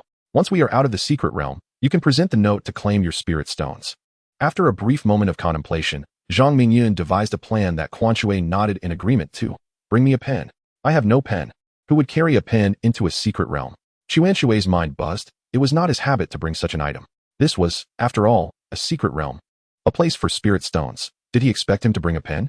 Should I then swear an oath to the heavens? Zhang Mingyun's expression hardened with a fierce intensity. A signature look akin to that of Wu Yang, indicating that matters had turned irretrievable. Zhang Mingyun mimicked the expression convincingly, and Quan Shui, at the very least, was persuaded. No. Brother Yang, you may take it first. Once we exit the secret realm, you shall pay me the 1,000 spirit stones. Quan Shui forced a smile that was more sorrowful than joyful, gripping the herb basket tightly. Zhang Mingyun's gaze turned steely once again, causing Quan Shui to tremble and promptly release his hold. Zhang Mingyun slung the basket over his right hip, shouting a catchphrase reminiscent of a character from Journey to the West. The king has summoned me to patrol the mountains. Oh, patrolling the southern and northern hills.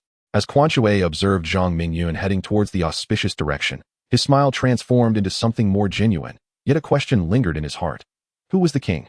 Zhang Mingyun, employing the same tactic, quickly intimidated the next few individuals, filling another large basket with herbs, marveling at the abundance of benevolence in the world. He then sought out two more unfortunate souls, acquiring yet another basketful, comically balancing one on each hip. Zhang Mingyun's arrival incited a wave of panic among the outer disciples gathering herbs, yet his presence was fleeting, and he soon retreated, a broad smile illuminating his face.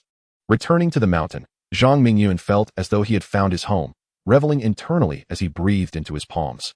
Rubbing his hands together while lifting 2 sprigs of herbs, the disciples of the Miao sect are not without merit. This generous gift pleases me greatly. With a satisfying crunch, he began to chew, savoring the familiar potency and aroma of the herbs, fiery and exhilarating. Were circumstances favorable, Zhang Mingyun would have shouted at the gates of the Miao sect. You are all good people. The undying sacred body relies on your filial piety. With a wealth of cultivation resources at his disposal, Zhang Mingyun quelled his excitement and steadied his trembling hands, continuing to refine the immense medicinal power coursing through him. The pure yang sacred method transitioned increasingly swiftly, a light golden hue enveloping his skin, deepening with the passage of time. The transformations within his body were even more pronounced. His bones and organs underwent a methodical refinement, a manifestation of entering the realm of body cultivation, known as pure yang body refinement. Zhang Mingyun's visage radiated an air of sanctity, yet his actions shattered this solemn ambience as he voraciously stuffed herbs into his mouth, masterfully managing to harmonize both pursuits without conflict. The blazing sun still hung high in the sky, unwavering since the moment Zhang Mingyun entered, as if predetermined. What, then, is the purpose of the celestial fire secret realm? 2,000 herbs are hardly sufficient. The 2 baskets were nearly empty. Zhang Mingyun, rubbing his belly, let out a satisfied belch. He felt invigorated, brimming with newfound strength. With a single, unadorned punch, he struck a nearby tree, leaving a faint imprint on its trunk. My strength has increased beyond tenfold. If only I had enough herbs, I could forge a pure yang body today. Filled with exhilaration, Zhang Mingyun descended the mountain, carrying the 2 baskets. Soon, he returned to the open area, where the gatherers were all adorned with joyful smiles. This basket of herbs could sustain them for a decade of cultivation. How could they not be pleased? Sister Calian has certainly gained some weight lately. Approaching a herb-gathering maiden, who was the goddess of Wuyang in his eyes, Zhang Mingyun admired her stunning beauty, ample figure, and alluring presence. The only source of his vexation was that Calian had taken a partner, a disciple from the inner sect. How could I have gained weight? I've been strictly controlling my diet. Calian glanced at Zhang Mingyun with a hint of flirtation. Her voice was as melodious as a lark. And Zhang Mingyun couldn't help but think. No wonder Wuyang holds her in such high regard. Her exquisite features, her figure, her enchanting voice, truly captivating. Zhang Mingyun felt a strong sense of empathy, understanding Wuyang's emotional journey. Tao, though not lacking in physique, paled in comparison to Calian's allure. I merely meant your bosom appears fuller. Your figure is simply breathtaking, Zhang Mingyun remarked, not entirely exaggerating, for the sight of beauty invariably lifted one's spirits. What brings you here? Speak, for nothing good comes without a reason, Calian said, hands on her hips, her stature commanding, eyebrows arched in inquiry. Your keen eyes serve you well. I am in need of certain herbs. Would you be willing to assist me in procuring them at the sect's price? Zhang Mingyun stepped closer, whispering, his aura imbued with a vigorous masculinity that stirred something within Calian. After speaking, he gracefully retreated a step. Having cultivated the pure yang sacred method, his robust presence often overwhelming to ordinary women, which rendered him quite magnetic. Ah, I thought it was something significant. Of course, I can help, Calian replied eagerly, unconsciously stepping forward, feeling the heat radiating from Zhang Mingyun. In a moment of unexpected impulse, she added, I shall accompany you into the mountains later. With that, her ears flushed crimson as she left behind a basket brimming with herbs, bashfully retreating. As if to gather more herbs, or perhaps to evade suspicion. What is happening? I am an artist, not a courtesan. Zhang Mingyun touched the tip of his nose, contemplating how Wuyang could never have imagined that, after his demise, the goddess would so boldly approach him. Faced with such a woman, Zhang Mingyun found himself reluctant to act harshly, feeling a headache arise as he continued to bear the basket and visit the next companion. Bah, not a companion, but a fellow disciple. I am not a courtesan. I am not a courtesan. Zhang Mingyun repeated his thoughts thrice, the final iteration echoing within his mind. This time, he had gathered 3 baskets of medicinal herbs, yearning for the ability to sprout multiple limbs to carry back in abundance more, allowing him to indulge at leisure. As he made his way back, a shadow followed him at a leisurely pace. This shadow was the indelible presence of Calian. Ascending several peaks, she remained steadfastly behind him, compelling Zhang Mingyun to pause. With 3 baskets in his arms, he could hardly quicken his pace, let alone shed the nimble Calian. What business do you have following me? He queried, setting down the baskets and striking his forehead with clenched fists, genuinely vexed. When he sought her companionship, he affectionately called her Sister Lian. Yet, upon achieving his desires, he questioned her motives. Lian did not rush to approach.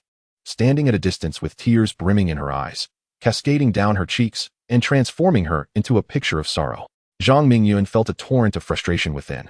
A multitude of curses brewing, at least 1,000. What is this madness?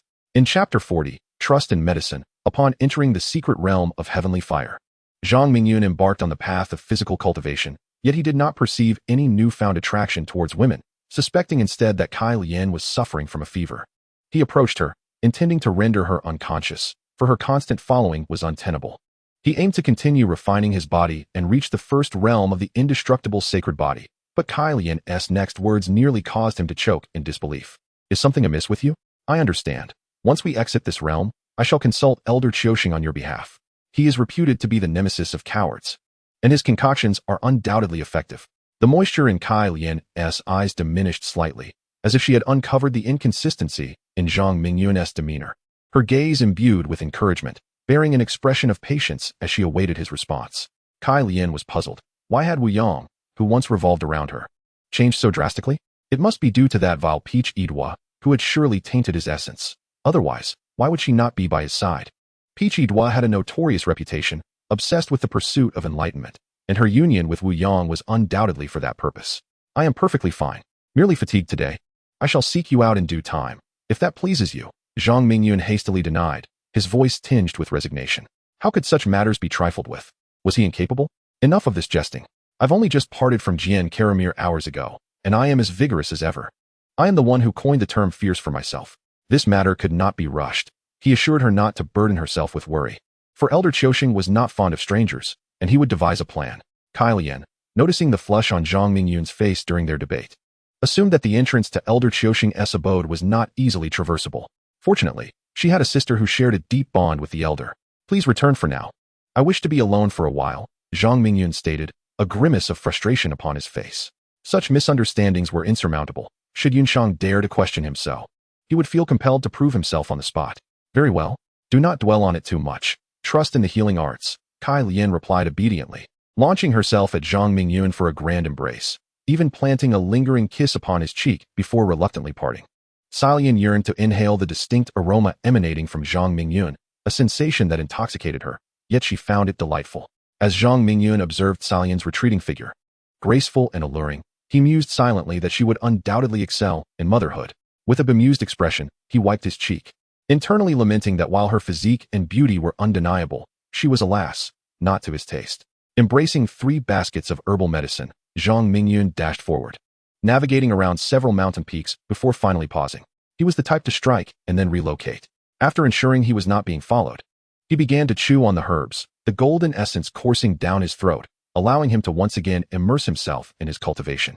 He had contemplated ascending the celestial ladder immediately, driven by his desire to cultivate the pure yang body and elevate his physical form. Such an enhancement would afford him opportunities to gain advantages within the heavenly fire secret realm. However, lacking an identity token, he was unqualified to enter as a Wuyang, and doing so would only invite trouble. This bout of cultivation did not consume much of his time, as the liang flower and shenyang grass had both been depleted. The myriad changes within his body filled him with immense satisfaction, and he had an intuitive sense that if he could maintain this momentum, the pure yang body would soon be within his grasp. With renewed vigor, he resolved to frequently traverse between the mountain and the valley, especially as the 2 types of body-enhancing herbs were now scarce. Thus, 2 days swiftly passed. The relentless sun above never ceased its heat, and the heavenly fire secret realm was devoid of night. Zhang Mingyun measured time by the herbs he refined, having successfully processed 70 baskets, a staggering figure. The outer sect disciples who gathered herbs had effectively become his personal assets, and those of notable status within the Piaomiao sect had seemingly vanished, as if lost to the celestial ladder, which suited him just fine. This undoubtedly intensified Zhang Mingyun's yearning for the celestial ladder, and he silently reassured himself, soon. Patience is a virtue amidst grand ambitions. As Zhang Mingyun made repeated trips to gather herbs, he caught the attention of the disciples below. Quick! The plague god is coming again. This time, we shall not yield, exclaimed a man as he redirected his path towards the celestial ladder.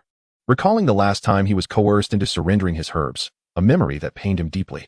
This time, he shouted at the top of his lungs, driven by a desire for vengeance, yet fearful of retribution as he dashed towards the celestial ladder. The plague god approaches. Let us flee to the left. Another echoed. The dozens of individuals initially foraging for herbs scattered at the sight of Zhang Mingyun's approaching form. Even Xilian, who previously harbored designs on his beauty, distanced herself, casting him a quizzical glance from afar. These rascals, they avoided me last time, and now they are even more contemptible, fleeing towards the celestial ladder, where elders guard it fiercely. How infuriating. Gripping the Qingxuang sword, Zhang Mingyun watched as the throng grew more distant, his expression darkening further. After a moment's hesitation, he turned back.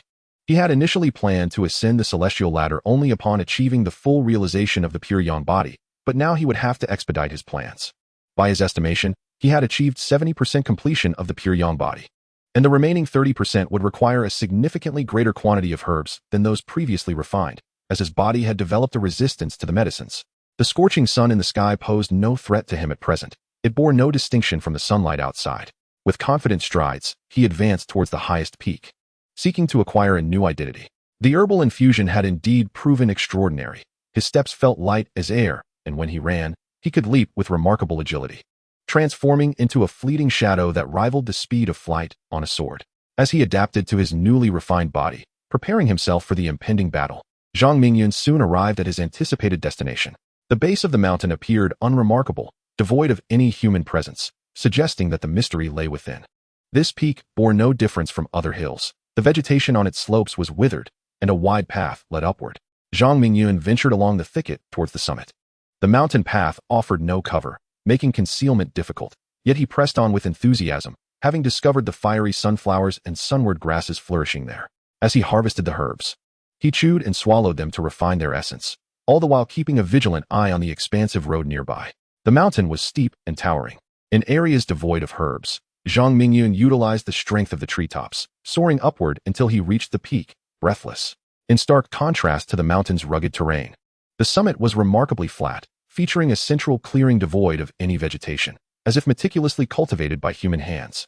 The ground was adorned with neatly laid blue stones, seemingly embedded within the earth, inscribed with intricate runes that served a teleportation function. Zhang Mingyun's eyes sparkled with realization. He had found what he sought. According to ancient texts, a teleportation array resembled this, and he even discerned the array's focal point. This was the teleportation array connecting the Piao Miao sect with the secret realm. Mastering this location would grant him considerable leverage over the sect, yet Zhang Mingyun harbored no such ambitions. He sought merely a legitimate identity and to glean the secrets of the heavenly fire secret realm. With a swift glance, he soon discovered a place to conceal himself.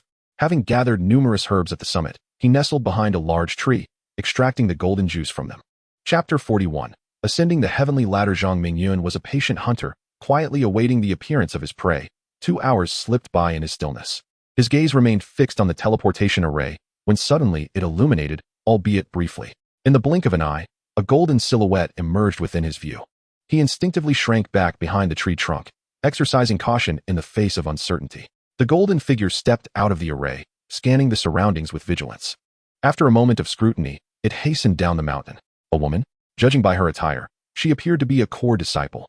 Fortune favored her. Had she been male, he would have been but a pawn of fate. After trailing her for a short distance, Zhang Mingyun retraced his steps. From the golden figure's adornments and form, as well as the lingering fragrance in the air, it was evident that the one who had just departed was a female cultivator. The woman moved with remarkable swiftness, her footsteps both silent and rapid. For Zhang Mingyun, catching up was not inherently difficult. The challenge lay in gauging the rhythm and grace of her movements, which eluded his grasp. Thus, he allowed her to depart unimpeded. After making a circuit atop the mountain, Zhang Mingyun diligently gathered the remaining herbs, leaning against a large tree to await the next opportunity. Remarkably adept at multitasking, he refined the medicinal essence while meticulously observing his surroundings. Before long, the teleportation array shimmered to life once more. A figure clad in white, slender and ethereal, stepped forth from the array. Zhang Mingyun's eyes glimmered with a purple light as he discerned the fate trajectory of the apparition.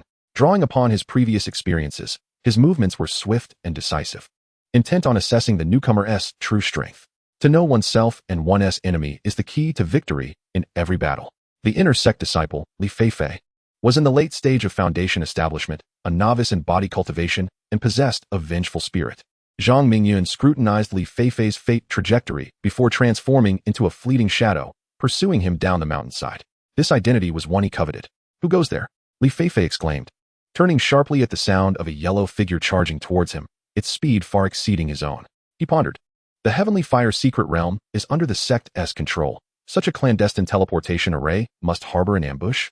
The figure, donned in yellow, could only be an outer sect disciple, seeking to usurp his chance to ascend the heavenly ladder.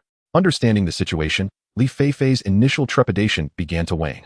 He swiftly positioned his long sword before him, adopting a stable stance, eager to see how this outer sect disciple would contend against his prowess, which was rooted in the second layer of body refinement. With a resounding clash, a figure was sent flying, crashing into a tree and rolling to the ground, blood spilling from his mouth. The spot where Li Xue had stood was now occupied by Zhang Mingyun. Why do you not flee? Zhang Mingyun questioned, bemused. He had never encountered such folly as waiting for his demise. Weiyang, it's you. Li Xue gasped, clutching his chest and wiping the blood from his lips, astonishment flooding his eyes. Once, Weiyang had been a mere insignificant presence in his view. Now, he had grown formidable. After being delayed on a mission for over a month, was this the chasm that separated them? Zhang Mingyun, maintaining a robust physique, embodied the essence of Weiyang, an outer sect disciple. It is often said that villains perish from excessive verbosity, and this held true in his case. Disinterested in explanations, he brandished the Qing Shuang sword and once again transformed into a fleeting shadow, launching an assault. Li Xue's eyes widened in horror as he turned to flee down the mountain. He could not match the strength of this adversary, whose power was at least that of the fourth layer of bone refinement. Was it truly worth risking his life for a mere opportunity at the heavenly ladder? Only now did he think to escape. Why had he not done so sooner? Zhang Mingyun quickly closed the distance, thrusting his sword forward. Though Li Xue was in flight, he remained acutely aware of the sounds behind him. Upon hearing Zhang Mingyun's words, he wished fervently for 2 more legs to enhance his escape. In a desperate bid to fend off the fatal blow, he swung his sword backward. Zhang Mingyun's gaze was as sharp as ice, and the Qing Shuang sword transformed from a thrust into a flick, sending Li Xue's long sword soaring through the air. Seizing the momentum, He leaped and delivered a kick to Li Feifei's back. Bang! Li Feifei was sent sprawling to the ground, rolling several times before coming to a halt against a cluster of bamboo. I beg you, spare me. I will give you the token. The terror in Li Feifei's eyes was palpable, as the distance that once separated him from Zhang Mingyun had evaporated, leaving a sword poised menacingly at his throat, causing beads of cold sweat to form. Remember not to commit evil deeds in your next life, Zhang Mingyun declared, thrusting the Qing Shuang sword forward. And Li Feifei's head was severed, blood gushing from his neck. Quickly, Zhang Mingyun rummaged through the corpse and retrieved a white token, then donned Li Feifei's outer garments, tucking the token into his bosom.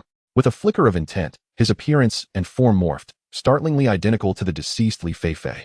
Afterward, he delivered a series of finishing strikes to Li Feifei's corpse, seeking a cave where he could conceal the reassembled body and its accompanying sword, camouflaging the entrance with foliage. Congratulations to the host for successfully altering the fate of Li Feifei of the Miao Miao sect. Reward: 10 destiny points. The Wheel of Destiny issued its reward. Yet Zhang Mingyun remained silent as it fell into stillness.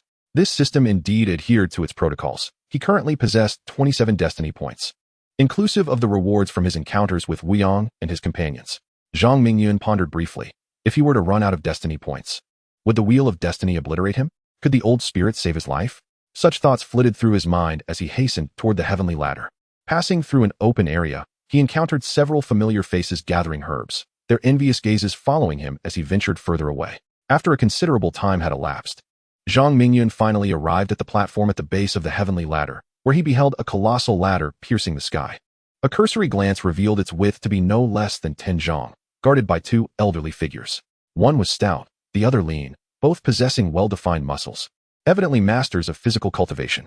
Li Feifei had encountered them before. They were the esteemed elders of the transmission hall, known as Hua Li and Zhuqing. Young one. Li Feifei pays his respects to the 2 elders. Zhang Mingyun bowed respectfully, presenting Li Feifei's identity token.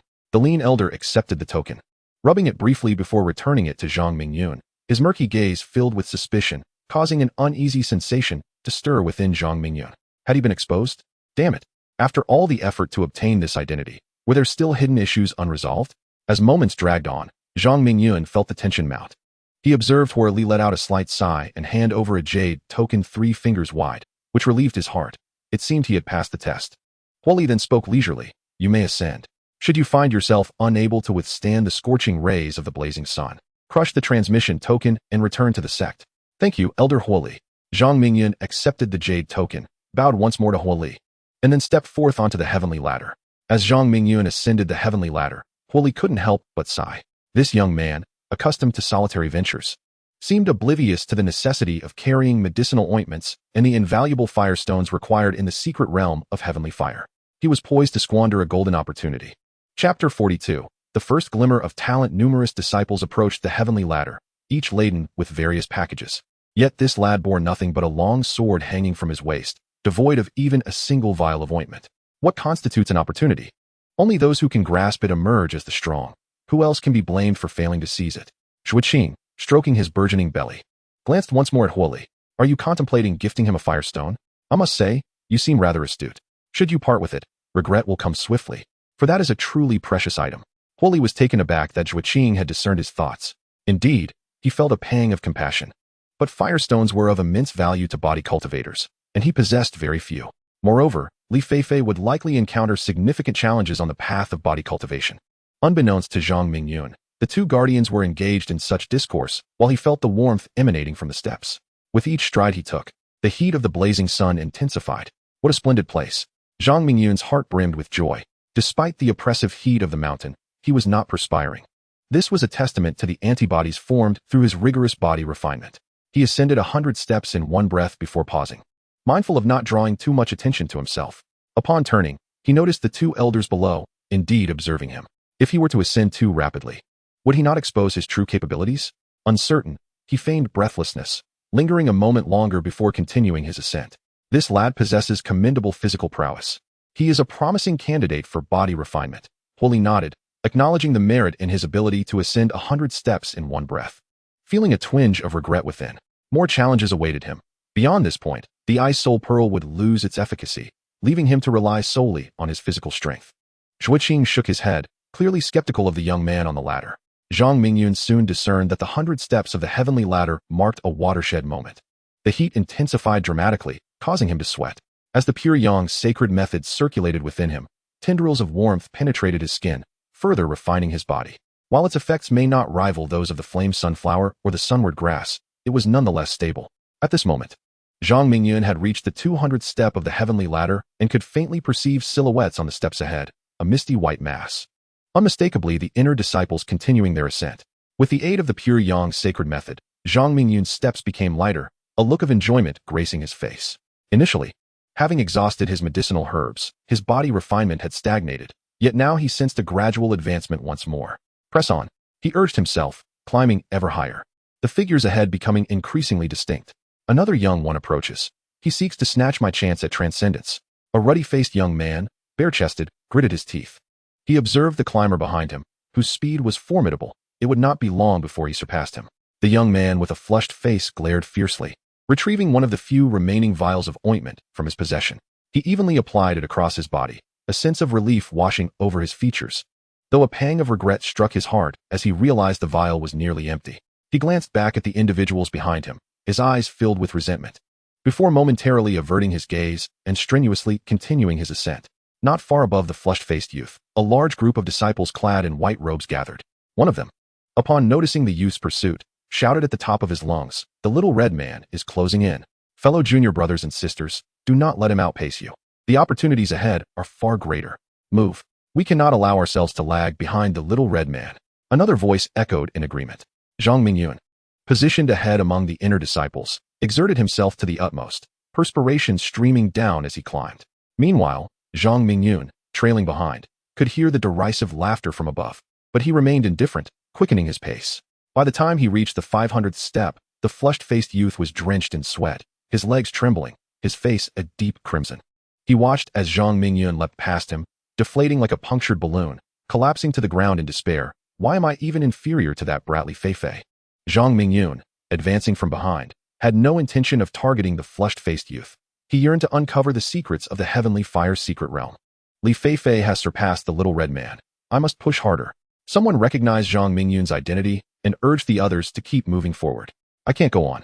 My ointment is exhausted, and my skin has begun to crack. You all should go ahead, a youth, bare-chested, replied, having done his utmost. Shattering the white, jade token he held. Xiaosha, you're the one who can't keep up. Your whole family can't. I, Gu Mingyu, am a child of destiny. How could I falter? The leading Gu Mingyu incessantly applied ointment to himself, cursing vehemently while climbing higher, clearly agitated by Zhang Mingyun's presence. As Zhang Mingyun continued to forge ahead, upon reaching the 700th step, the surging heat energy, transformed by the pure yang sacred method, rivaled the potency of the luminous sunflower and the sunlit grass. Zhang Mingyun could not help but feel elated. The higher he ascended, the more refined the heat energy became. He had not applied any ointment to his body, opting to remain bare-chested like the others, allowing for optimal absorption of the heat energy. His path diverged entirely from that of the disciples of the Misty Sect, evidently leading to a more distant future. He directly surpassed Xiaosha, who lay on the steps, then swiftly overtook another young woman with bare arms, unmistakably an inner disciple, her body smeared with an unknown dark substance. As Zhang Mingyun ascended further, most of the inner disciples could only see his back, with only a few remaining ahead of him. Old fire. That bratly Feifei possesses a physique perfectly suited for body refinement. He has managed to reach the 900th step. Once he returns to the sect, I shall take him as my closed-door disciple, Zhuangqing said, his face beaming with delight, as if he had discovered a promising seedling. Old Zhuang, can we not maintain some dignity? When that lad Feifei reported here, you didn't even spare him a glance. And now you want to shamelessly claim him as your disciple upon discovering his talent for body refinement? Huoli wore a sullen expression, chastising Zhuangqing for the matter concerning the unassisted Li Feifei, which had left him in a state of frustration. He had never anticipated that even he, Huoli, could make such a misjudgment, his visage darkening with worry. In the end, each would rely on their own abilities. Zhuangqing let out a cold huff, continuing to gaze at Zhang Mingyun, whom he found increasingly likable. Zhang Mingyun noticed that the individuals ahead seemed to be invigorated rather than fatigued, enveloped in a faint red glow reminiscent of the blazing sun above, signaling their extraordinary nature. As he intensified his pace, Zhang Mingyun swiftly caught up to a young man, placing his hand on the young man's shoulder.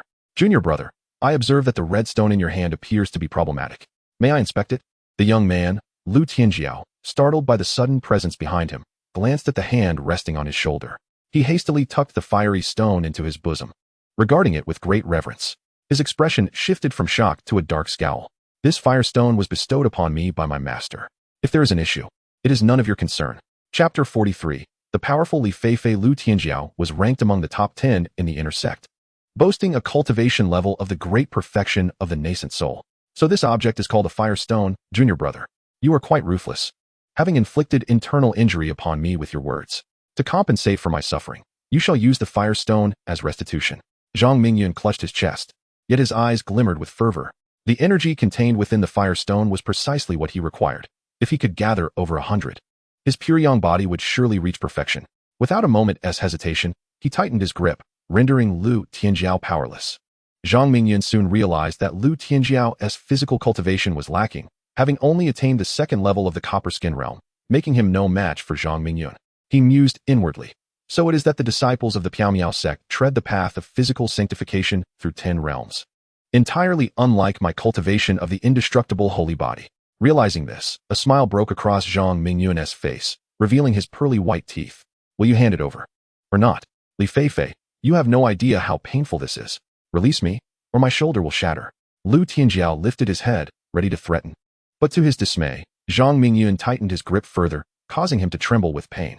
Zhang Mingyun was not the genuine Li Feifei. Once this matter concluded, he would don a different visage. Should anyone seek him, they could find Li Feifei at the Hall of Yama. With a pained expression, Lu Tianjiao reluctantly extracted a fire stone from his bosom. Zhang Mingyun beamed as he accepted the stone into his own embrace, then uttered a remark that would make Lu Tianjiao want to spit blood. Is this the only one? Zhang Mingyun appeared to inquire, but with his other hand, he reached into Lu Tianjiao's bosom and retrieved another stone.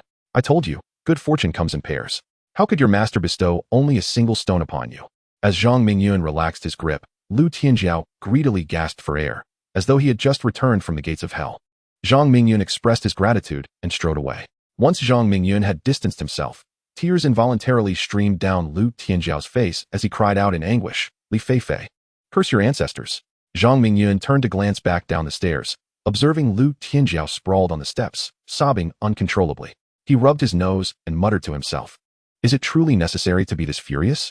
Li Feifei has passed away, yet you still do not spare his ancestors. At the same time, a sigh escapes my lips. Feifei, I have given you face. If you were to know from the underworld, you would surely be delighted. If Li Feifei could hear this, he would undoubtedly curse that shameless old ghost, for the audacity is beyond measure.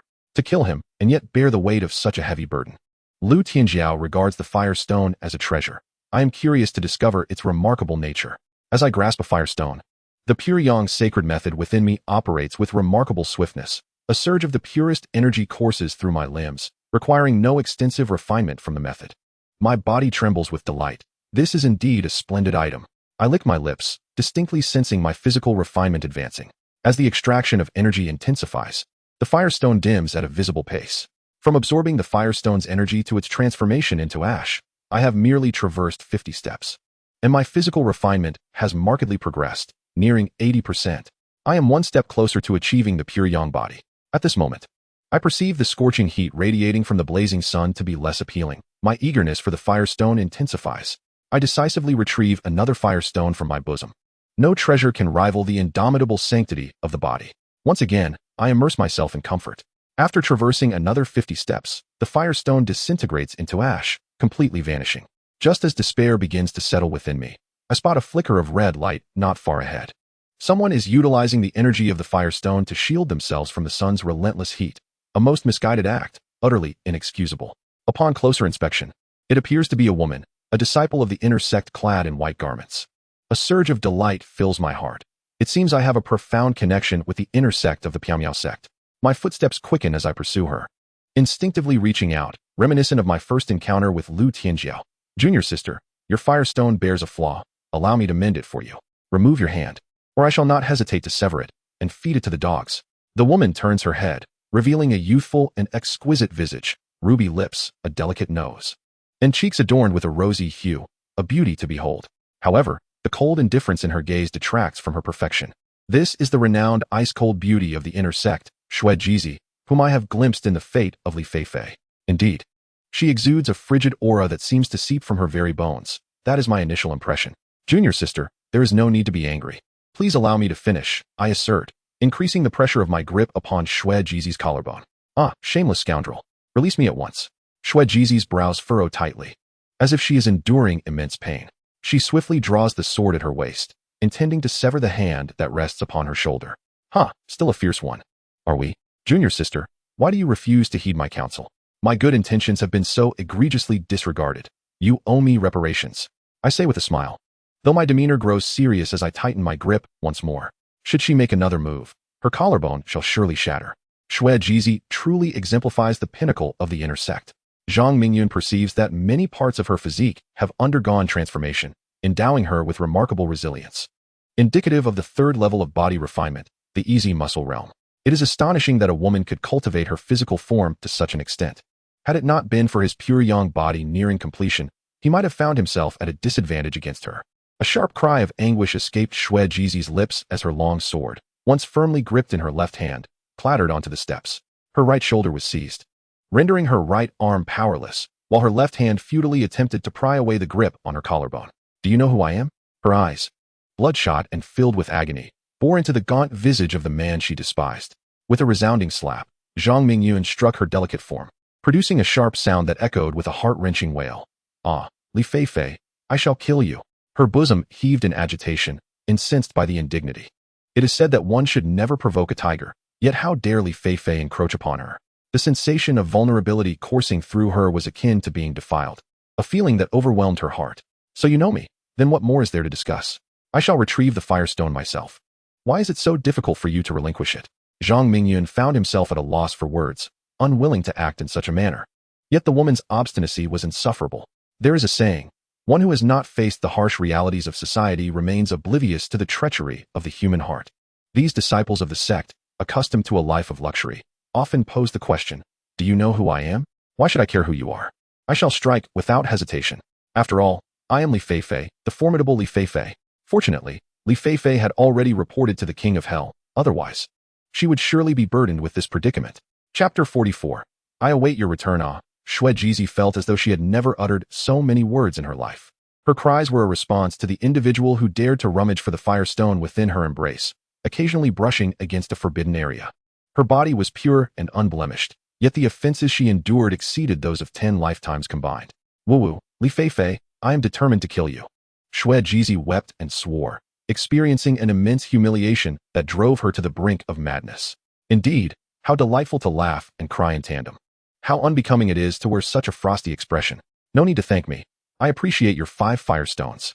Zhang Mingyun smiled broadly in gratitude, his fingers caressing the firestones in his possession, bringing him one step closer to achieving the pure yang body. The condensation of the undying sacred body necessitates 4 stages of evolution, the first of which involves refining the body into a pure yang form. Only through this process can one continue to ascend until the completion of all 4 stages, ultimately attaining the undying sacred body. The challenge is formidable. Yet Zhang Mingyun relishes the pursuit. Having acquired the desired firestones, he released the suffering Xue Jizi and strode forward with purpose. He felt a twinge of guilt, fearing that Xue Jizi might pursue him in a fit of rage. Although he was unafraid, the heavens are often merciful. An excessive violence tends to mar the beauty of the celestial ladder. With tears fully spent, Xue Jizi remained perplexed about her missteps. The celestial fire's secret realm, discovered by the sect, was originally a fateful encounter. Yet why did it feel as though this place heralded her doom? The day of her innocence's annihilation? Grasping the long sword, Xue Jizi recklessly pursued up the heavenly ladder, each step trailing further behind. The figure ahead moved with the grace of a swallow, while her own steps grew increasingly burdensome. Without the energy of the firestones to sustain her delicate frame, cracks began to form upon her skin, and if she lingered any longer, she would surely perish. Drawing a deep breath, she crushed the jade tablet in her grasp and called out, Li Fei, I await your return at the sect. Such words seemed akin to a confession. Yet the instigator knew they bore the weight of profound resentment. However, he remained indifferent, for he was Li Fei, and he could also be Wang Fei. Had Xue Jizi truly fallen for Li Fei? Was this icy beauty finally blooming? Gu Mingyu cast a curious glance from above the steps. First, he heard Xue Jizi's inexplicable shout, followed by her declaration, I await your return. His mind whirred, struggling to comprehend the situation. It appeared that Li Fei possessed genuine prowess. As Zhang Mingyun continued his ascent, he had now reached the height of 2,000 steps in the heavenly ladder. Looking down, a chill coursed through him. For there is a saying, the higher one stands, the harder one falls. Though enveloped in mist, the air at this elevation remained oppressively hot, even more so than before. Yet for Zhang Mingyun, this discomfort was trivial. His pure yang sacred technique was extraordinarily potent, allowing him to absorb heat with remarkable ease. While Xue Jizi had exhausted her 5 firestones, his pure yang body was already refined to over 80%. Firestones were urgently needed. Where did this latter originate? And where did it lead? Zhang Mingyun harbored doubts that this ascent could truly grant immortality. If it were that simple, the Miao Miao sect would likely ascend en masse, becoming sovereigns in the realm of immortals. Overthinking was futile. Instead, he was drawn to a glimmering red light ahead. Upon closer inspection, he discovered a man and woman journeying together, their relationship marked by an ambiguous intimacy. Seizing the man's shoulder, the woman quickly capitulated, offering 12 firestones. Zhang Mingyun, recognizing the opportunity, accepted graciously and pressed onward. After a considerable time, he spotted a figure radiating a rich red glow. Sensing this individual was a veritable prize, though he remained unaware of how many firestones they possessed. Junior brother, why rush away? It's rare for us to gather as fellow disciples, Zhang Mingyun remarked. Catching up to the individual, who turned out to be the leader of the inner disciples, Gu Mingyu. Huh, junior brother? No one in the inner sect has yet been born who can call me that. Who might you be? Gu Mingyu responded, amusement evident in his tone. I am Li Xue, seeking to borrow a few firestones from you, which I shall repay upon my return to the sect, Zhang Mingyun stated, recognizing the impressive strength and courage of the person before him. Initially considering a forceful approach, he reconsidered, as he felt a favorable impression of this individual. So you are Li Xue? The icy beauty has indeed fallen under your sway. Truly remarkable, junior brother. How many firestones do you require? Gu Mingyu inquired, his directness refreshing. If you are able, 10 would suffice. 20 would be ideal if you are feeling generous, Zhang Mingyun replied, a touch embarrassed, as he had never encountered someone so accommodating. Since you are in need, I shall assist you this once. Here are 20 firestones. No need for repayment, Gu Mingyu declared, offering his support without hesitation. Gu Mingyu retrieved a parcel from his bosom, displaying considerable wealth as he nonchalantly tossed it to Zhang Mingyun without a glance. There are still many good-hearted individuals in this world. Zhang Mingyun, clutching the firestone, felt a warmth blossom within him. It seemed that the Piao Miao sect was not entirely comprised of venomous characters like Huang Yulong. This Gu Mingyu appeared to be a commendable person, discerning in his actions and adept in social dealings. The mountains and rivers will bring us together again. We shall meet on another day. With the firestone in hand, Zhang Mingyun accelerated and dashed forward. It was rumored that this individual had once been a solitary figure, but it appeared that he had recently acquired some fortuitous opportunity, mastering body refinement techniques to such a formidable extent that he had likely reached the 5th layer. The bone-washing realm, a truly formidable adversary. Gu Mingyu sighed softly, realizing that he was approaching his limits, yet the departing figure continued to advance with remarkable agility. His generous gift of the firestone was largely motivated by his recognition of Zhang Mingyun's potential. Having more friends meant more paths to explore, a principle he steadfastly adhered to. Having gained an advantage, Zhang Mingyun pressed on, ultimately reaching the 3,000th step. Here, he found a solitary, open platform. Devoid of any further steps leading to the heavens, it was indeed the terminus of the celestial ladder. This place bore a striking resemblance to the reporting platform guarded by Hor Li and the others, the sole distinction being the vast circular platform at its center. Its surface smooth as glass, with subtle ripples undulating within.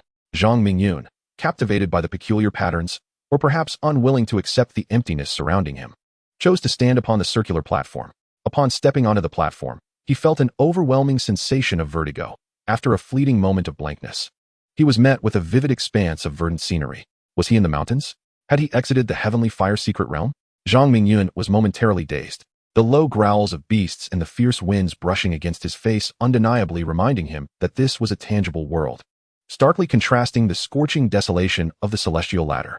He patted his storage bag at his waist, only to find himself unable to harness spiritual power. Was he still within the heavenly fire secret realm? The sun had begun its descent in the west, its light trailing in its wake. Gazing at the mountain range around him, he noticed portions had already succumbed to darkness, with nightfall imminent. Just as Zhang Mingyun pondered this, a beam of light descended from above, revealing an elderly man clad in a blue robe. His countenance was serene, his hair neatly tied in a bun, and he emanated no discernible waves of cultivation, exuding an air of mystery. Junior Li Xue pays respects to Senior Tianhua. Zhang Mingyun clasped his fists in a bow, his demeanor sincere, his appearance unchanged as he naturally introduced himself as Li Xue. Chapter 45. A realm within a realm. You are indeed clever, young man. I am indeed Tianhua, though I am now but a remnant soul. A glimmer of appreciation flickered in the eyes of the elderly Tianhua. His voice tinged with a sense of melancholy. He continued, "First, congratulations on passing the physical examination I set forth. Next comes the test of the heart.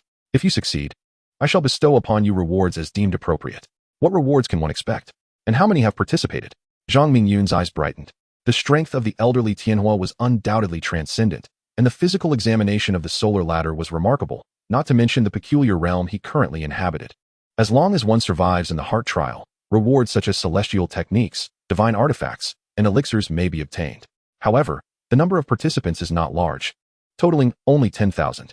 The Elder of Heavenly Fire succinctly addressed Zhang Mingyun's inquiry, even enumerating a few items. The revelation that there are actually 10,000 participants in the heart trial left Zhang Mingyun astounded. Where could such a multitude of physical cultivators come from in the Cloudrise continent? To his knowledge, the Hehuan sect comprised only a few dozen physical cultivators, while the Piaomiao sect had approximately 2,000 members.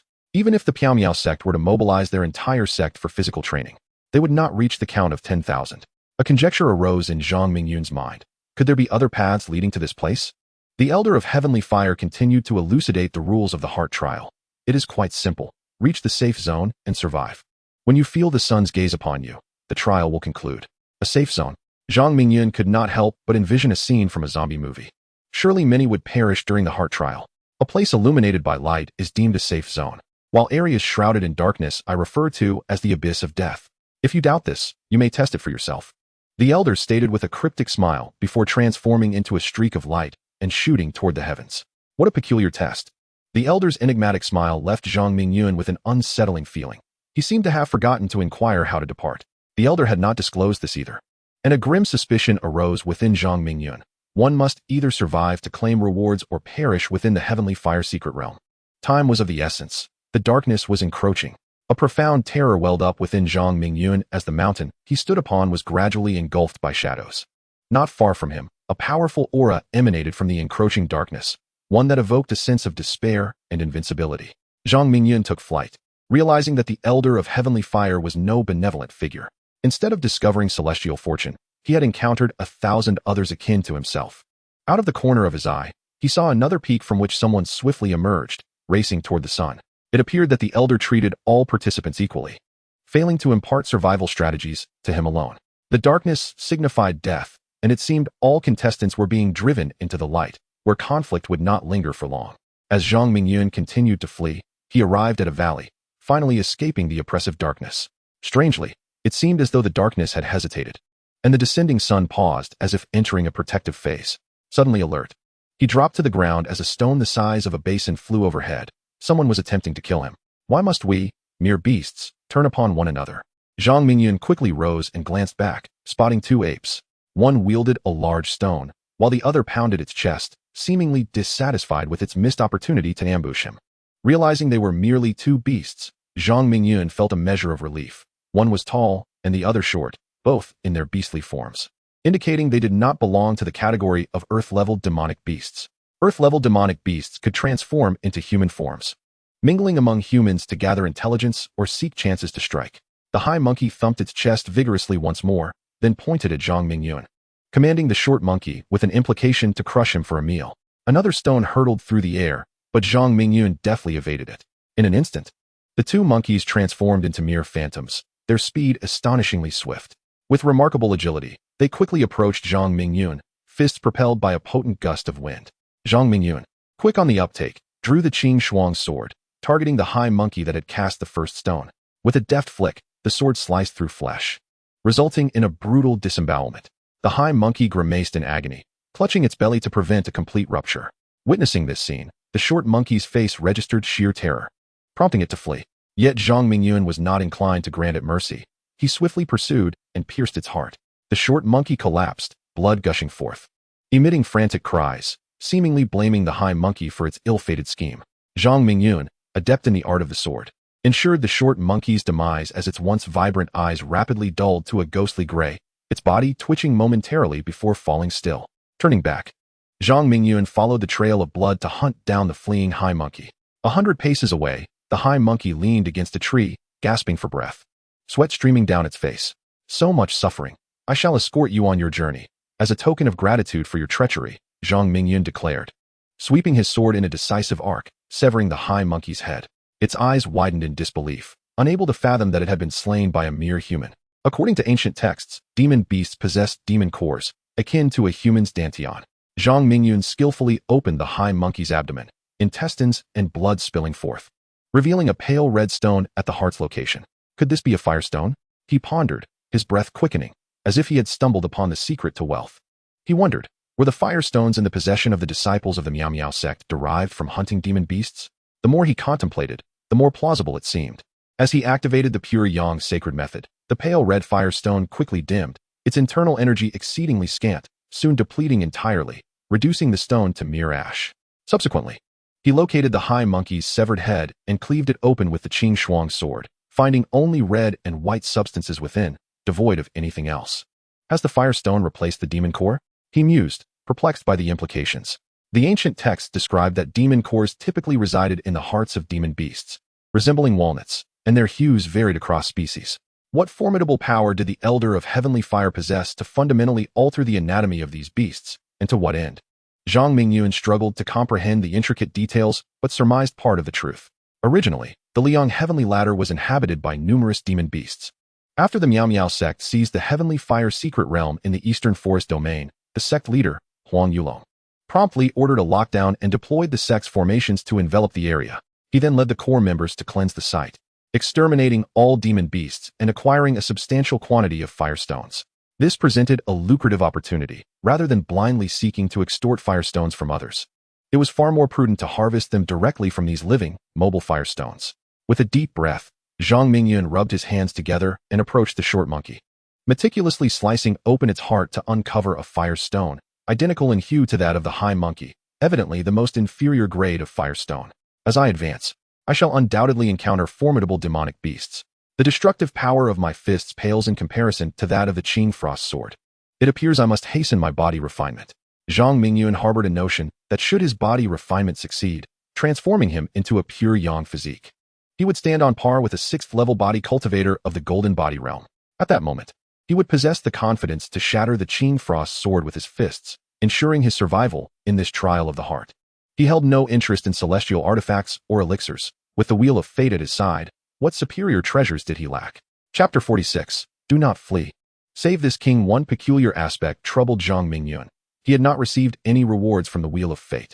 Logically, all beings should be ensnared in the currents of destiny. Thus, the 2 demonic beasts he had slain ought to be no exception. Could it be that the demonic beasts of this realm were devoid of roots? A flicker of insight crossed Zhang Mingyun's eyes. This conjecture required verification. Swiftly, he darted toward another peak. With a thud, before him lay a wolf demon, a gaping hole the size of a fist in its skull. Zhang Mingyun sought to test the limits of his strength by shattering its head with his bare hands. This creature was somewhat stronger than the 2 apes he had previously encountered, barely reaching the threshold of transformation, yet it was still not an earth-tier demon beast. Zhang Mingyun rubbed his hands against the wolf demon's fur to wipe away the sanguinary remnants, then drew the Qing Frost sword to eviscerate it. Soon, he extracted a firestone, its hue a vibrant red, further affirming his hypothesis. He proceeded to strip the wolf demon of its hide, revealing a muscular physique beneath. Nearby, he severed 2 golden bamboo stalks, stout as arms, to fashion a skewer for roasting. The pangs of hunger were palpable. Having not discovered any fiery sun herbs in the vicinity, the wolf demon would serve as a fitting meal, and since he had hunted it, he would utilize every part. As a modern individual, he was adept at starting a fire through friction. Before long, a roaring blaze illuminated the area as he added kindling and roasted the meat. His movements fluid and seamless. Half an hour elapsed, and the meat took on a rich golden hue, the wolf flesh yielding oil, appearing increasingly delectable under the flickering flames. To prepare a fine dish, a chef must exhibit sufficient patience. Mastering the heat is of paramount importance. Thus he rotated the skewer to ensure even cooking. Approximately a quarter of an hour later, the enticing aroma of the meat prompted Zhang Mingyun to cease roasting. He took his long sword, severed a leg, and took a hearty bite, savoring the savory juices. The only shortcoming was the absence of spices, salt, or monosodium glutamate. The lack of seasoning detracted significantly from the flavor. He resolved to ensure such provisions were packed for future excursions. Just as Zhang Mingyun was nearing the completion of his meal, a sound brought a smile to his face. A howl echoed, a wolf's call, reminiscent of a wolf king summoning its pack. Shortly thereafter, Zhang Mingyun noticed a dozen wolf demons encircling him, with the Wolf King emerging into his view. It possessed intelligent eyes, reflecting an ability to contemplate, much like a human. A tuft of white fur adorned its head, and it was twice the size of the other wolf demons. Human, you have gone too far. Not only have you slain Silver River, but you also dare to feast upon it within my territory. This is an affront to me, the Wolf King spoke, stepping forward and gazing down at Zhang Mingyun from its elevated stance, clearly confident in its impending victory. I have awaited your arrival for quite some time. Go now and accompany your brethren. They have informed me that the depths are lonely and require your company.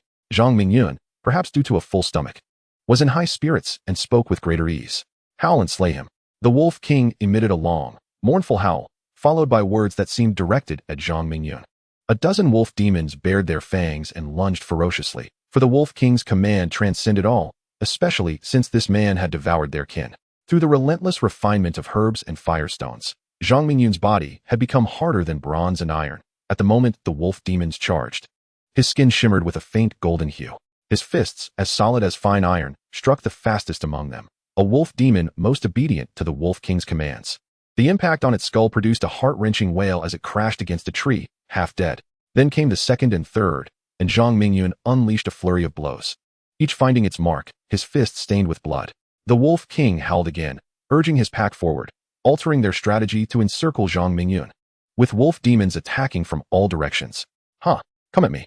Zhang Mingyun laughed heartily, his movements as agile as a monkey, each strike of his fists, imbued with fierce wind, left any wolf demon touched either dead or grievously injured. After 100 breaths, the battlefield was cleared of more than half of the wolf demons. Yet fatigue began to etch itself upon Zhang Mingyun's visage, his body less nimble, and the strength of his fists diminished.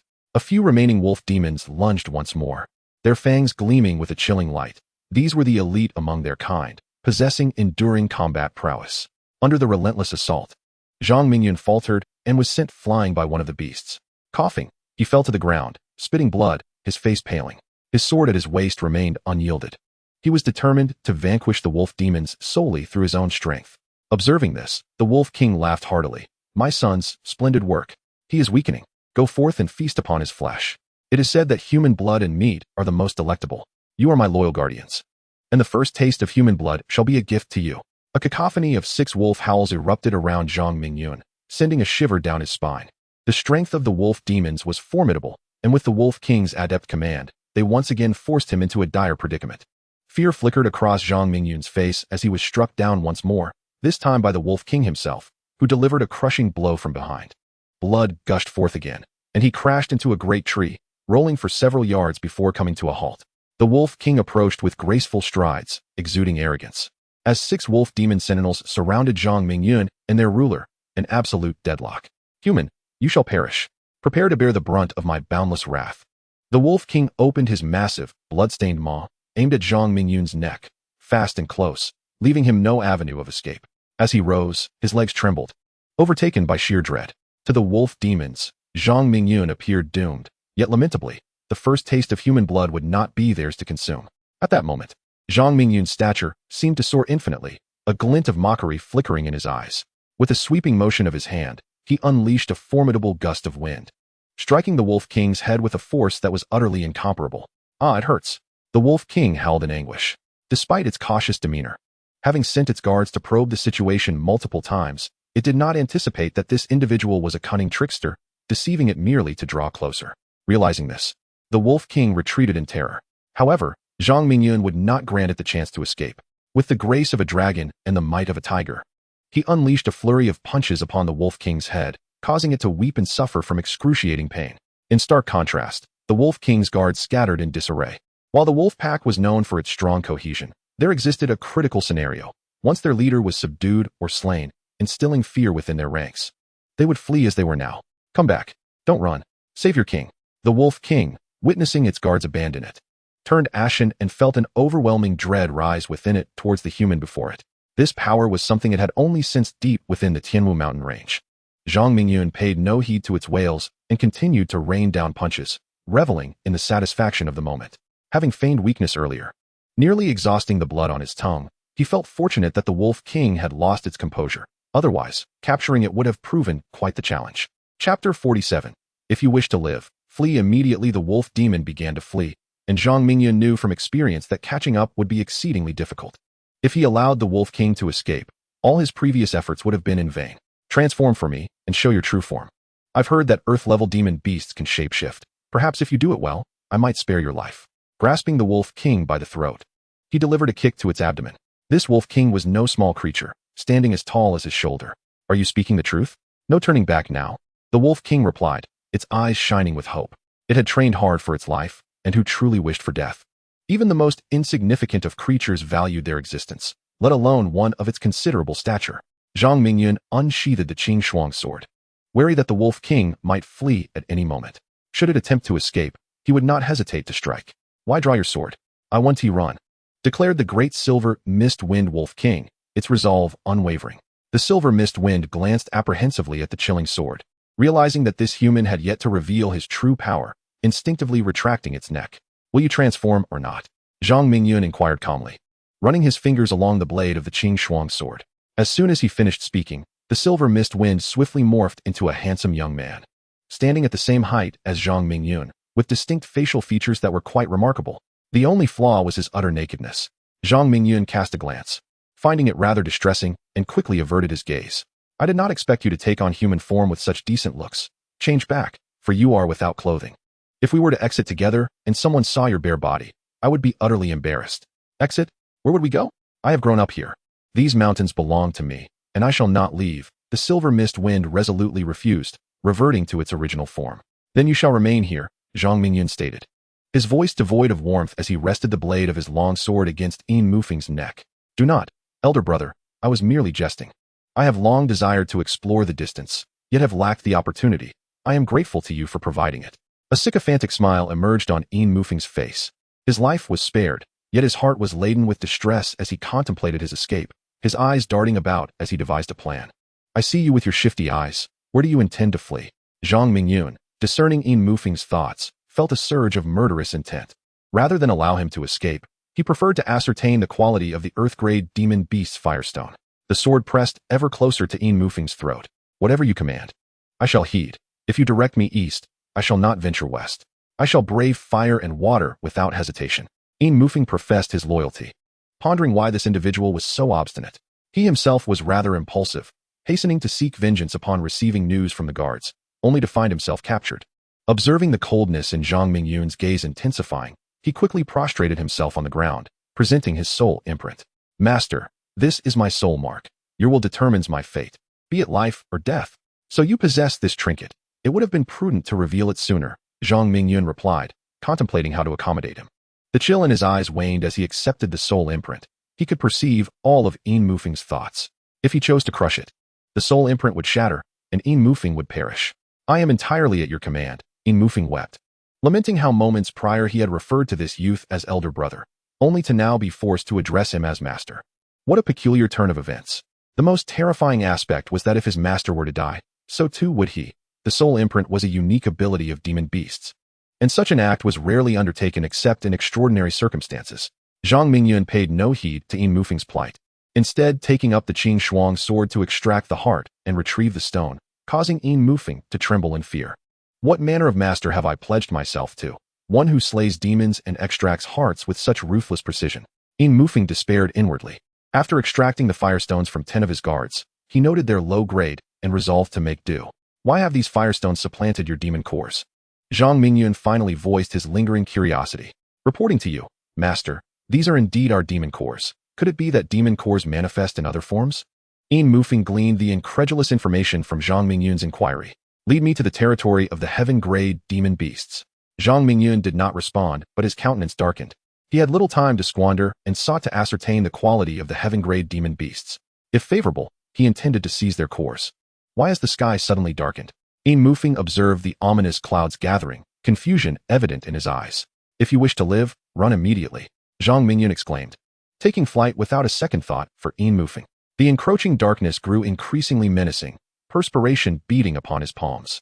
The man and wolf sped towards the light, and just as they departed, Yin Mufeng heard the harrowing cries of despair, his fur bristling with fear. He began to understand the magnitude of the terror that instilled such fear in his master. Master, let us head east. The Tianwu mountain range is home to heaven-grade demon beasts year-round. With that, Yin Mufeng took the lead, navigating swiftly through the valleys to conserve time. Zhang Mingyun followed closely behind, showering praises upon Yin Mufeng for its meticulous route planning, a sense of pride evident on Yin Mufeng's face. It must be said that Yin Mufeng possessed remarkable stamina. Zhang Mingyun's breath began to quicken, while Yin Mufeng seemed unfazed, suggesting it had engaged in many enduring endeavors. As they approached the misty Tianwu mountain range, the sounds of a struggle echoed from a nearby cliff base. Zhang Mingyun hastily called out to the increasingly swift Yin Mufeng, urging, "Let us investigate. Perhaps we can seize an opportunity." Completely reliant on its master's commands, Yin Mufeng adjusted its stance, for it was merely a servant, devoid of any voice in the matter, complying with its master's wishes. Zhang Mingyun and Yin Mufeng stealthily crept toward the cliff base, where the terrain lay flat and overgrown with dry grass, clusters densely packed together. The earlier conflict seemed to be nearing its conclusion. As Zhang Mingyun and his companion drew closer, the conversation became clearer. "Shaoyue, do you still not understand my intentions?" The speaker's voice trembled, as if the long-desired object was finally within reach. "Lan Lingfeng, you are utterly shameless. You secretly poisoned and murdered Uncle Gu, forcing me into a corner. And yet you still dare to speak of intentions?" This was a melodious voice, yet it dripped with boundless resentment. "How have I treated you all this time? Were it not for your constant cold demeanor, would I have resorted to the murder of old man Gu?" The man's voice shifted from trembling to accusatory. Zhang Mingyun crouched low, inching closer to the source of the voices, signaling Yin Mufeng to maneuver around from the side, instructing it to follow his lead. Parting the grasses, Zhang Mingyun discerned the appearances of the two individuals. Based on their addresses, he quickly identified them. Shaoyue, with her sweet visage, donned a flowing white dress. Her once unsteady form now sustained by the support of a slender sword, a trace of blood at her lips indicating a serious injury. Lan Lingfeng, handsome and refined in a blue robe, displayed a glint of madness in his eyes, as if a long-held ambition was on the verge of realization. "So you think you can coerce me? Uncle Gu raised me since childhood. He was assigned as my protector by the family. How dare you kill him?" Shaoyue's words struck like daggers, sharp and cutting. Chapter 48. "He is my master." Shaoyue's remarks thoroughly enraged Lan Lingfeng. With a swift motion, he struck her forcefully in the abdomen. Along with Shaoyue, the slender sword was sent flying, and she collapsed to the ground, blood spilling from her mouth, her once pallid face growing even more wan. "Haha, this is all you're doing. I initially sought your heart, but now I've changed my mind. Possessing you seems the better choice." Lan Lingfeng laughed heartily, reveling in his triumph. "Do not come any closer. My father will never let you go." Shaoyue curled into herself, paralyzed by fear of what was to come. Lan Lingfeng, now utterly deranged, advanced, producing a small red vial from within his garments, uncorking it to pour its contents into Shaoyue's mouth. "You claim to be a virtuous maiden? Today, I shall transform you into a beggar for my favor." Coughing violently, Shaoyue struggled against the harshness of being force-fed the vile concoction. Lan Lingfeng discarded the red bottle, and with a swift motion of his hands, Shaoyue felt a chilling sensation enveloping her delicate frame.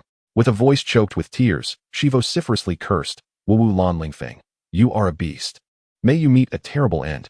Her beautiful eyes glistened with tears, her heart heavy with despair. In the desolate depths of the heavenly fire secret realm, where salvation seemed a distant dream, she felt the weight of hopelessness settle upon her. Yet, the instinct for survival compelled her to cry out, "Help me." Shaoyue sensed a wave of weakness wash over her, her body ablaze with an ominous heat, a foreboding sign of impending doom. "Scream all you want. I relish the sight of your desperation.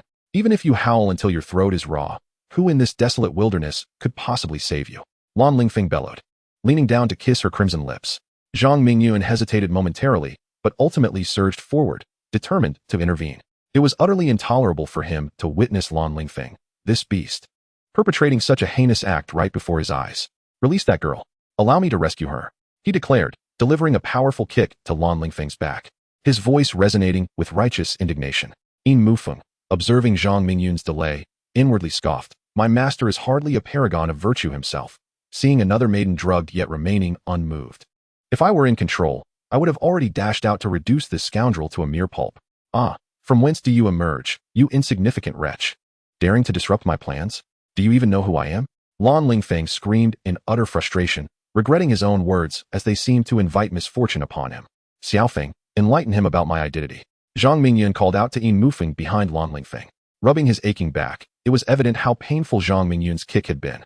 Enraged, Lan Lingfeng retorted, "Xiaofeng? Not even my father has addressed me in such a manner. Who do you presume to be?" Had it not been for his mastery of the 4th level of bone refinement, he would have collapsed to the ground, for the spine is a vital lifeline, and once damaged, it is nearly irreparable. This demonstrated the ferocity of the opponent before him. "Let me see if I can pummel you to death," Lan Lingfeng declared, transforming his palm into a fist aimed at Zhang Mingyun, internally cursing him vehemently. Suddenly, a shadow as swift as lightning appeared behind Lan Lingfeng, raising a massive paw to strike him fiercely. In an instant, Lan Lingfeng was sent flying several dozen feet, a sharp pain radiating from his back as if an unparalleled force had slammed him into his own chest. Filled with rage, he cried, "Who is so shameless as to launch a sneak attack on me?" With a voice laden with anguish, Lan Lingfeng lamented, having been ambushed twice in quick succession. How could he, a master of the 4th level of bone refinement, repeatedly face such setbacks? "He is my master. Why are you so foolish? My master has already informed you of my presence behind you. Why do you not turn to face me?" "Such a victory is undeserved," Yin Mufeng articulated, casting a puzzled glance at Lan Lingfeng. Could it be that not all humans possessed the same intelligence as his master? Lan Lingfeng was bewildered. Was the truth as the wolf had stated? If so, why had he not turned to the grass behind him? "Ah, you shall pay for this," Lan Lingfeng shouted, suppressing the agonizing pain as he charged towards Yin Mufeng, intent on eliminating this beast before turning his wrath upon the other scoundrel. "Little Wind, I entrust this foolish task to you. If you fail to eliminate him, then you shall perish," Zhang Mingyun declared, hurrying towards Xiao Yue. He found her in a state of delirium, her attire barely concealing her. "Rest assured, my master, this fool is doomed," Silver Mufeng proclaimed before lunging forward, his chilling fangs gleaming ominously. At the cliff's edge, a man and a wolf engaged in a relentless chase, the wolf overpowering the man completely. "Xiao Yue, awaken quickly. I am here to rescue you." Zhang Mingyun lifted her from the ground, gently patting her cheek. "How feverish. This poison surpasses even that of Wu Yezhe, such formidable Huan poison." His brow furrowed in concern. Previously, he had been fortunate to have Jian Keru by his side, tirelessly aiding him in detoxification. But how could Xiao Yue assist him in this dire situation? Zhang Mingyun found himself at an impasse. He could never stoop to take advantage of her vulnerability. Just as he was grappling with his dilemma, he felt her delicate hands encircle his neck, her warm lips pressing against his. Zhang Mingyun's mind went blank. What was happening? Though she was unconscious, he was all too aware of the situation. What was he to do? He sought guidance, desperately anxious. To make matters worse, Xiao Yue's movements intensified. Could anyone withstand this? He gently pushed her head away, cradling her at an angle, and hurried outside. He recalled a small creek not far from their arrival. Perhaps it held the key to his salvation. As he ran, he sensed something amiss. Xiao Yue nestled her head further into his embrace, leaving a trail of bite marks on his chest. It was as if she were gnawing at him. After what felt like an eternity, they finally reached the riverbank. Zhang Mingyun tossed her into the water. Splash! The icy river jolted Xiao Yue, causing her to shiver violently as she struggled, gulping down mouthfuls of water. Goodness, can this girl not swim? Zhang Mingyun had no time to remove his clothes. He extended his arms forward and leaped into the water like an accomplished swimmer. He swiftly reached the floundering Xiao Yue, wrapping his left arm around her chest and positioning her face upwards, urgently swimming back to shore. Zhang Mingyun had learned to swim on Blue Star and was quite adept. Rescuing her posed no challenge. Soon, he had brought Xiao Yue safely to the bank. Lying on the ground, she had succumbed to unconsciousness. Zhang Mingyun placed his palm over her heart, feeling its faint pulse, and his brow furrowed involuntarily. This was indicative of drowning. It seemed he had no choice but to administer first aid. He tilted her chin upward, ensuring her mouth was clear of obstruction, and began performing chest compressions and artificial respiration. Once, twice. After what felt like an eternity, Xiao Yue finally expelled a mouthful of river water, coughing vehemently. A wave of nausea rising within her. Chapter 49. A self-inflicted ordeal. Where am I? Xiao Yue's gaze shifted from confusion to clarity as she slowly propped herself up with her arms, struggling to rise. Her gaze swiftly landed on a man seated on the ground beside her, and an instant of fierce, killing intent flashed through her. Who are you? Upon realizing her own exhaustion, she lunged forward, biting back with fervor. You lecher, how dare you tarnish my purity? You're courting death. What madness is this? I have exhausted myself to save you, and your virtue is worth more than your life? Zhang Mingyun pushed her away irritably, his thoughts simmering with anger as he recalled the bite marks left on his chest and felt the sting of new imprints on his arm. Indeed, you have sullied my honor. You deserve to perish. Xiao Yue charged at him once more, her earlier fragility vanished. Zhang Mingyun was thoroughly enraged. Is this never-ending? He seized her petite fist, restraining her, flipping her over as he delivered relentless slaps, his voice seething with ire. Are you still going to resist? Wu lecher. Let me go? Xiao Yue cried out in pain, her indignation rising as Zhang Mingyun struck with considerable force. He was not one to indulge her. maintaining a composed demeanor as he spoke words that only deepened her sense of grievance. I saved your life out of goodwill, and yet you show no gratitude. Is this how it ends? My purity has been shattered because of you. Xiao Yuer ceased her struggle, collapsing onto Zhang Mingyun's lap, weeping loudly, as if unafraid of any further indignities he might impose. After narrowly escaping the clutches of Lan Lingfeng, she now found herself in a den of wolves, her heart heavy with despair. And yet you still feel wronged? Look at this. Zhang Mingyun lowered her onto the ground and tugged at his shirt, showcasing the evidence of her handiwork. Xiao Yuer gazed at the man's chiseled abdomen, her eyes trailing down to the rows of bite marks that adorned his chest and abdomen. Neatly arranged, she halted her sobs, skepticism creeping into her expression. Those look like bite marks. What does it have to do with me? A flush of crimson crept across Xiao Yuer's cheeks. Though this man exuded a rebellious spirit, his physique was undeniably powerful. As a daughter of a noble family, she had never encountered such a starkly provocative scene. Then take a look at this. Zhang Mingyun rolled up his sleeve, juxtaposing the fresh, bite marks with the previous ones. And the answer became evident. I bit you? Is this not your own doing, having taken away my virtue? You have brought this upon yourself. Xiao Yuer's face grew even redder. Could it be that she had bitten him during that encounter in the river? It seemed impossible. As a delicate lady of a prestigious family, she would never engage in such behavior. Surely, the pain inflicted by this man had provoked her to fight back unconsciously. Yes, that must be it. Your virtue remains intact. If I hadn't rescued you from Lan Lingfeng, would you even have the breath to accuse me of being a lecher? Zhang Mingyun's tone was harsh, but as he reflected on the woman's plight, his heart softened, and he attempted to clarify once more. Later, seeing you in such distress, I carried you from the cliff's edge and found this river, which ultimately revived you. Xiao Yuer glanced at the fabric of her garment, her doubts lessening somewhat, though not entirely dissipating, leaving her in a state of uncertainty. Please verify the accuracy of my statements. Zhang Mingyun speaks astonishingly, yet he is merely stating the truth. Such matters leave traces, and he need not shoulder the blame. How outrageous. To claim he is not a lecher, and yet utter such words? Turn around. Xiao Yuer's flushed cheeks remained unchanged. She felt her face burning, as if the effects of the medicine had yet to dissipate. She believed the person before her was even more detestable than Lan Lingfeng, having taken advantage of her while refusing to acknowledge it. Zhang Mingyun turned away, assuming Xiao Yuer was adjusting her clothing. With a sidelong glance, he realized that the little girl was indeed inspecting something. What could she possibly be examining? Zhang Mingyun felt speechless. She was investigating evidence right here, while he stood by, waiting. If something truly had occurred, wouldn't it be a case of catching him red-handed? This is absurd. How much confidence in his own integrity must one possess to engage in such foolishness? After a considerable time, Xiao Yuer finally arranged her garments and addressed the turned Zhang Mingyun. You can turn back now. Zhang Mingyun felt somewhat weary, thinking to himself, what have I not seen while you were unconscious? You are treating me like a stranger. The atmosphere turned awkward until Xiao Yuer broke the silence. Thank you. You should say you're sorry. Zhang Mingyun pointed to the bite mark on his chest. Apologies will suffice, right? Xiao Yuer rolled her eyes, recalling her earlier despair. She had not anticipated being saved, and her gaze toward Zhang Mingyun brimmed with gratitude. Suddenly, she seemed to overlook something and hurriedly asked, where did the red mark on your mouth come from? Isn't it from your kiss? You owe me my innocence back. Zhang Mingyun imitated Xiao Yuer's tone perfectly. Upon hearing this, Xiao Yuer blushed, rising to throw a punch at Zhang Mingyun. You should perish. Yet, as she stood, she felt weak and stumbled, nearly collapsing. Zhang Mingyun reacted swiftly, catching the falling Xiao Yuer, their distance evaporating. His masculine energy brushed against her cheek, and Xiao Yuer felt even weaker. The atmosphere grew palpably intimate. The subtle fragrance of Xiao Yuer enveloped him, igniting a warmth within, while she, in an unknown emotion, gradually closed her eyes. Just as Zhang Mingyun leaned in toward her crimson lips, a cheerful shout echoed from behind. Master, Xiaofeng has fulfilled his mission. Lan Lingfeng has been subdued and still breathes.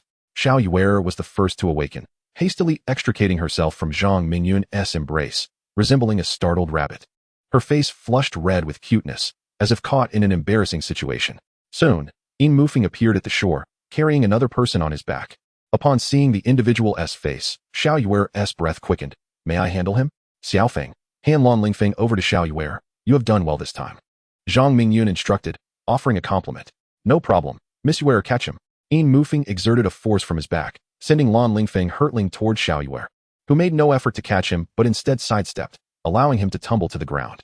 Thank you, Xiaofeng.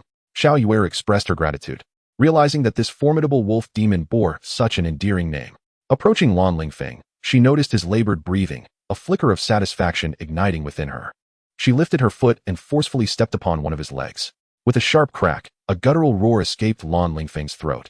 Cold sweat beading on his previously pallid face. Xiao Yue then placed her foot upon his other leg. The sound of another crack resonating as she brought her weight down on his arms, and even targeted the fifth limb, ultimately leading Lan Lingfeng to take his final breath. Dispatched by Xiao Yue's hand. "Oh, Uncle Gu, I have avenged you." Xiao Yue wept inconsolably, unable to find joy in her retribution. "It's all right now. You must live well from here on, for that must be your uncle's greatest wish." Zhang Mingyun stepped forward, gently patting Xiao Yue's shoulder in comfort. Such occurrences are dreadful for anyone, and aside from consolation, Zhang Mingyun could conceive no better remedy, for the dead cannot be resurrected. This time, Lan Lingfeng's demise at the hands of Xiao Yue yielded a shocking reward from the Wheel of Fate, a staggering 100 fate points, 70 of which belonged to Xiao Yue, prompting him to recognize her extraordinary identity. After a considerable pause, Xiao Yue stilled her sobs, confusion clouding her eyes. How am I to exit this cursed secret realm? The ancient ruins of celestial fortune held no allure for her. Instant departure was impossible. Survival was paramount, awaiting the conclusion of the celestial fire secret realm.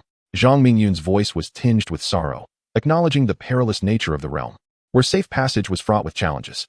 Observing the woman's disheartened state, he resolved to extend an invitation. "Come with me. I shall take you to a better place."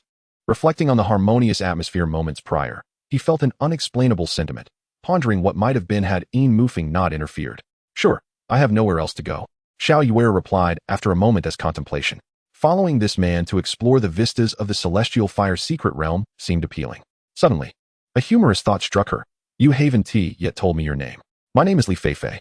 Zhang Mingyun concealed his true identity, despite the delicate appearance of the woman before him. Habitually, he masked his origins to ensure his safety, addressing Mufeng, "Xiaofeng, lead the way to the Tianwu mountain range." "All right, I'll guide you ahead." Mufeng swiftly darted ahead, as fast as the wind. Zhang Mingyun caught up, delivering a light punch to Mufeng. "Xiao Yue is in poor health. Could you slow down? That hurts." "I acknowledge my mistake," Mufeng replied, immediately reducing his speed. Casting a pitiful glance at Xiao Yue, thinking to himself, "If you're unwell, why not rest here? The beasts of the Tianwu mountain range are far more ferocious. Perhaps my master will require me to tend to you." Zhang Mingyun found amusement in Mufeng's thoughts, aware that such musings could not escape his perception. Yet he opted to remain silent. Xiao Yue's eyes sparkled with joy, resembling crescent moons, as she found the dynamic between the master and servant quite amusing, lifting her spirits considerably. The two, along with a wolf, traversed through the towering mountains, and after spending a good part of the day, they finally arrived at a mist-laden mountain range that exuded an ethereal charm. "Master, this is the Tianwu mountain range. Observe those mountains ahead. They lie within the territory of terrestrial-level demon beasts, possessing strength comparable to mine.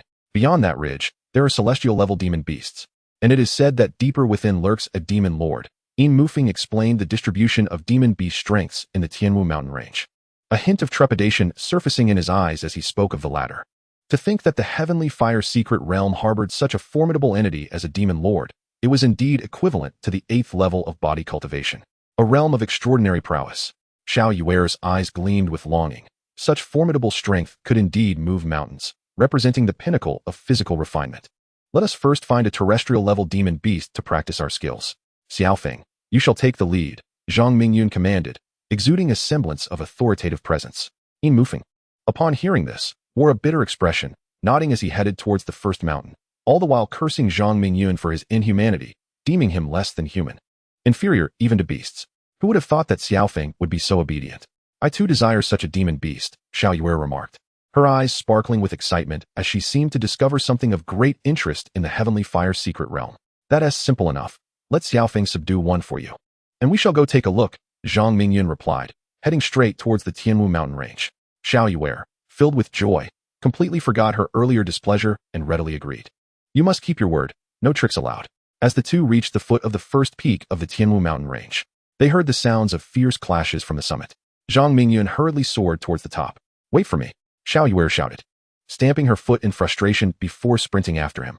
Upon Zhang Mingyun's arrival at the summit, he discovered Mufeng, disheveled and covered in dirt, facing off against a rugged man who was forcing him into retreat. Surrounding them were dozens of lower-grade pig demons, roaring as if cheering the burly man on. "Boy, it seems your skin is itching again. Was the lesson I imparted last time insufficient? This time, you shall remain here at Zhusheng Peak." The rugged man's eyes gleamed with cruelty, reminiscent of his previous encounter with the Wolf King. Zhu Sheng, you are destined to die this time.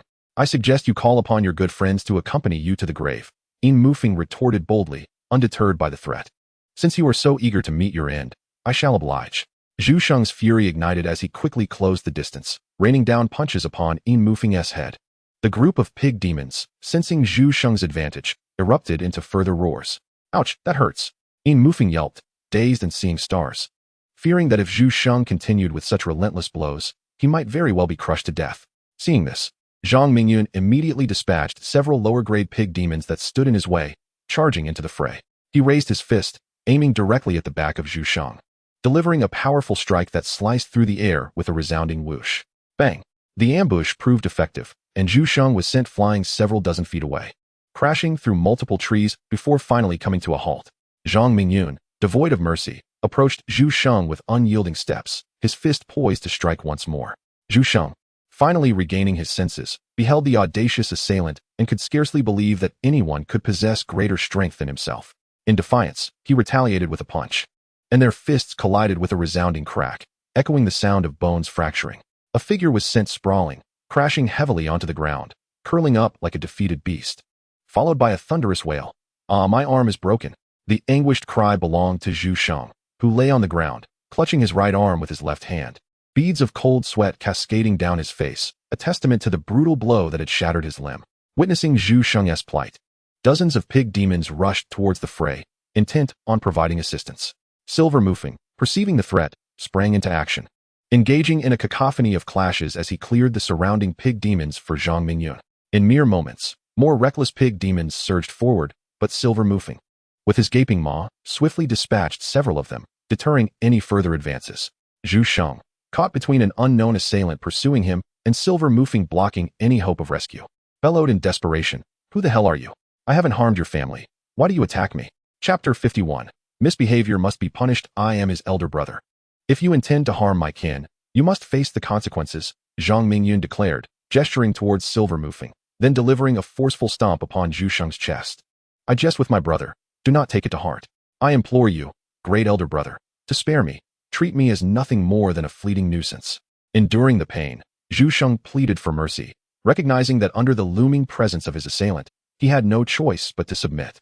Atop the mountain, Xiao Yue arrived breathless, just in time to witness Zhang Mingyun send Zhu Sheng flying, her heart secretly exclaiming, "Li Feifei is so impressive. That punch was truly formidable. Come quickly and see how this pig demon fares." Zhang Mingyun beckoned, noticing Xiao Yue's labored breaths. "Oh," Xiao Yue responded sweetly, rushing into the battlefield, astonished that this man had indeed heeded her words and captured a terrestrial-grade demon for her.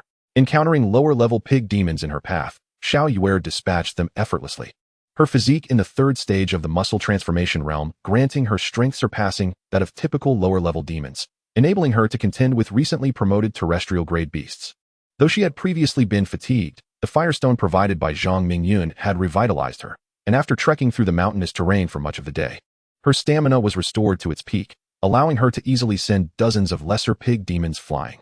With anticipation swelling within her, she approached Zhu Sheng, her expression one of disdain as she remarked, "He is utterly grotesque, not at all like the charming Xiao Feng, and to think he is a male pig demon.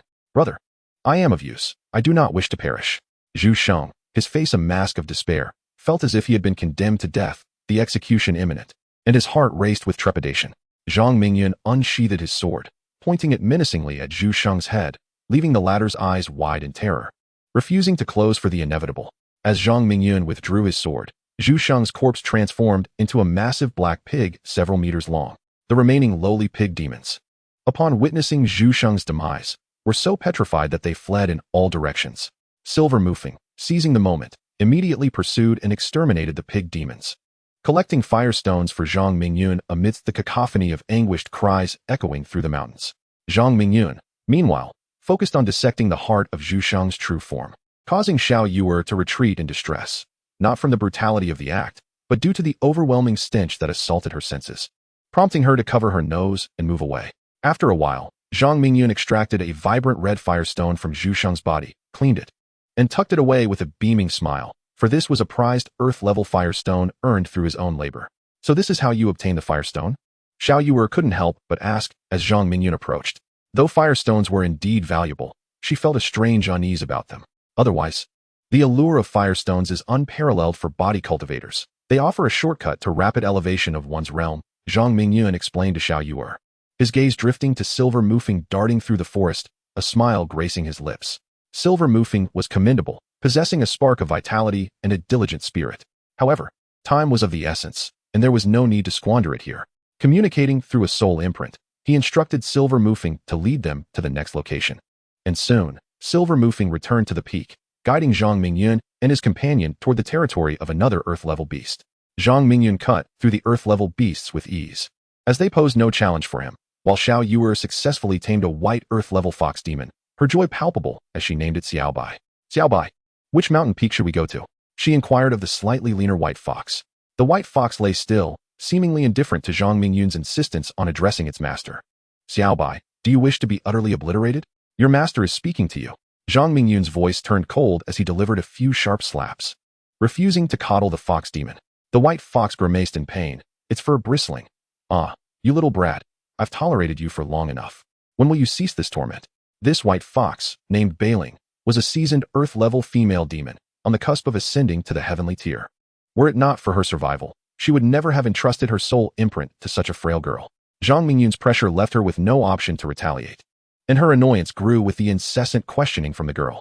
Xiaobai, if not for your fortunate fate in being chosen by Miss Yuer, you would have been reduced to a mere firestone by now, Silver Mufeng advised, unwilling to see a newfound companion perish at the hands of its master. Bah, you spineless wretch, conspiring with humans to ambush us. What a traitor. Bailing spat disdainfully at Silver Mufeng. Xiaobai, you must behave and speak with restraint. It's all too easy to get hurt, Xiao Yuer chimed in, admiring Bailing's fluffy appearance, despite her irritable temperament. There's nothing wrong. I simply enjoy the way it speaks. Zhang Mingyun remarked as he patted Xiao Yuer on the shoulder, signaling her to approach. Xiao Yuer understood immediately. Feeling a comforting sense of security as Zhang Mingyun stood up for her, she relished this sensation, a smile blooming on her face. Bailing glanced apprehensively at the approaching human, a twinge of fear gripping her heart. Unable to flee, she decided to close her eyes and brace herself for a few punches, having endured such blows before. Observing this, Zhang Mingyun chuckled, his muscles rippling as he seized Bailing's tail and slammed her down onto the ground. The earth trembled beneath them, and Bailing felt as if her ribs might shatter, an overwhelming pain engulfing her. Mufeng silently grinned. His master was certainly not one to be trifled with, a veritable force of destruction. The more he interacted with Zhang Mingyun, the more he appreciated the wisdom of his earlier submission. Indeed, Bailing was now suffering the consequences of his wrath, and even he felt a twinge of sympathy for her plight. Xiao Yuer covered her eyes with her hands, peering through the gaps to witness Zhang Mingyun's brutal training.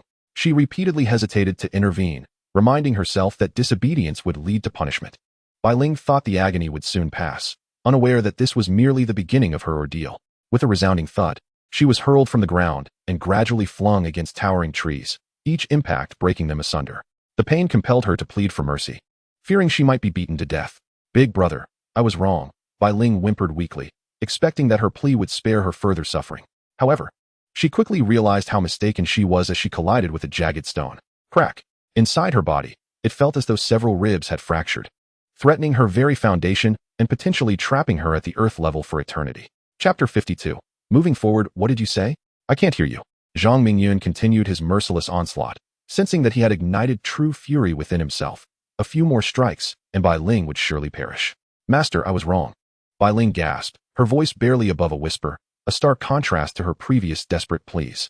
Zhang Mingyun's anger subsided somewhat as he carelessly tossed Bailing near Xiao Yuer and stepped forward, grinning gently as he asked, will you listen to Xiao Yuer from now on?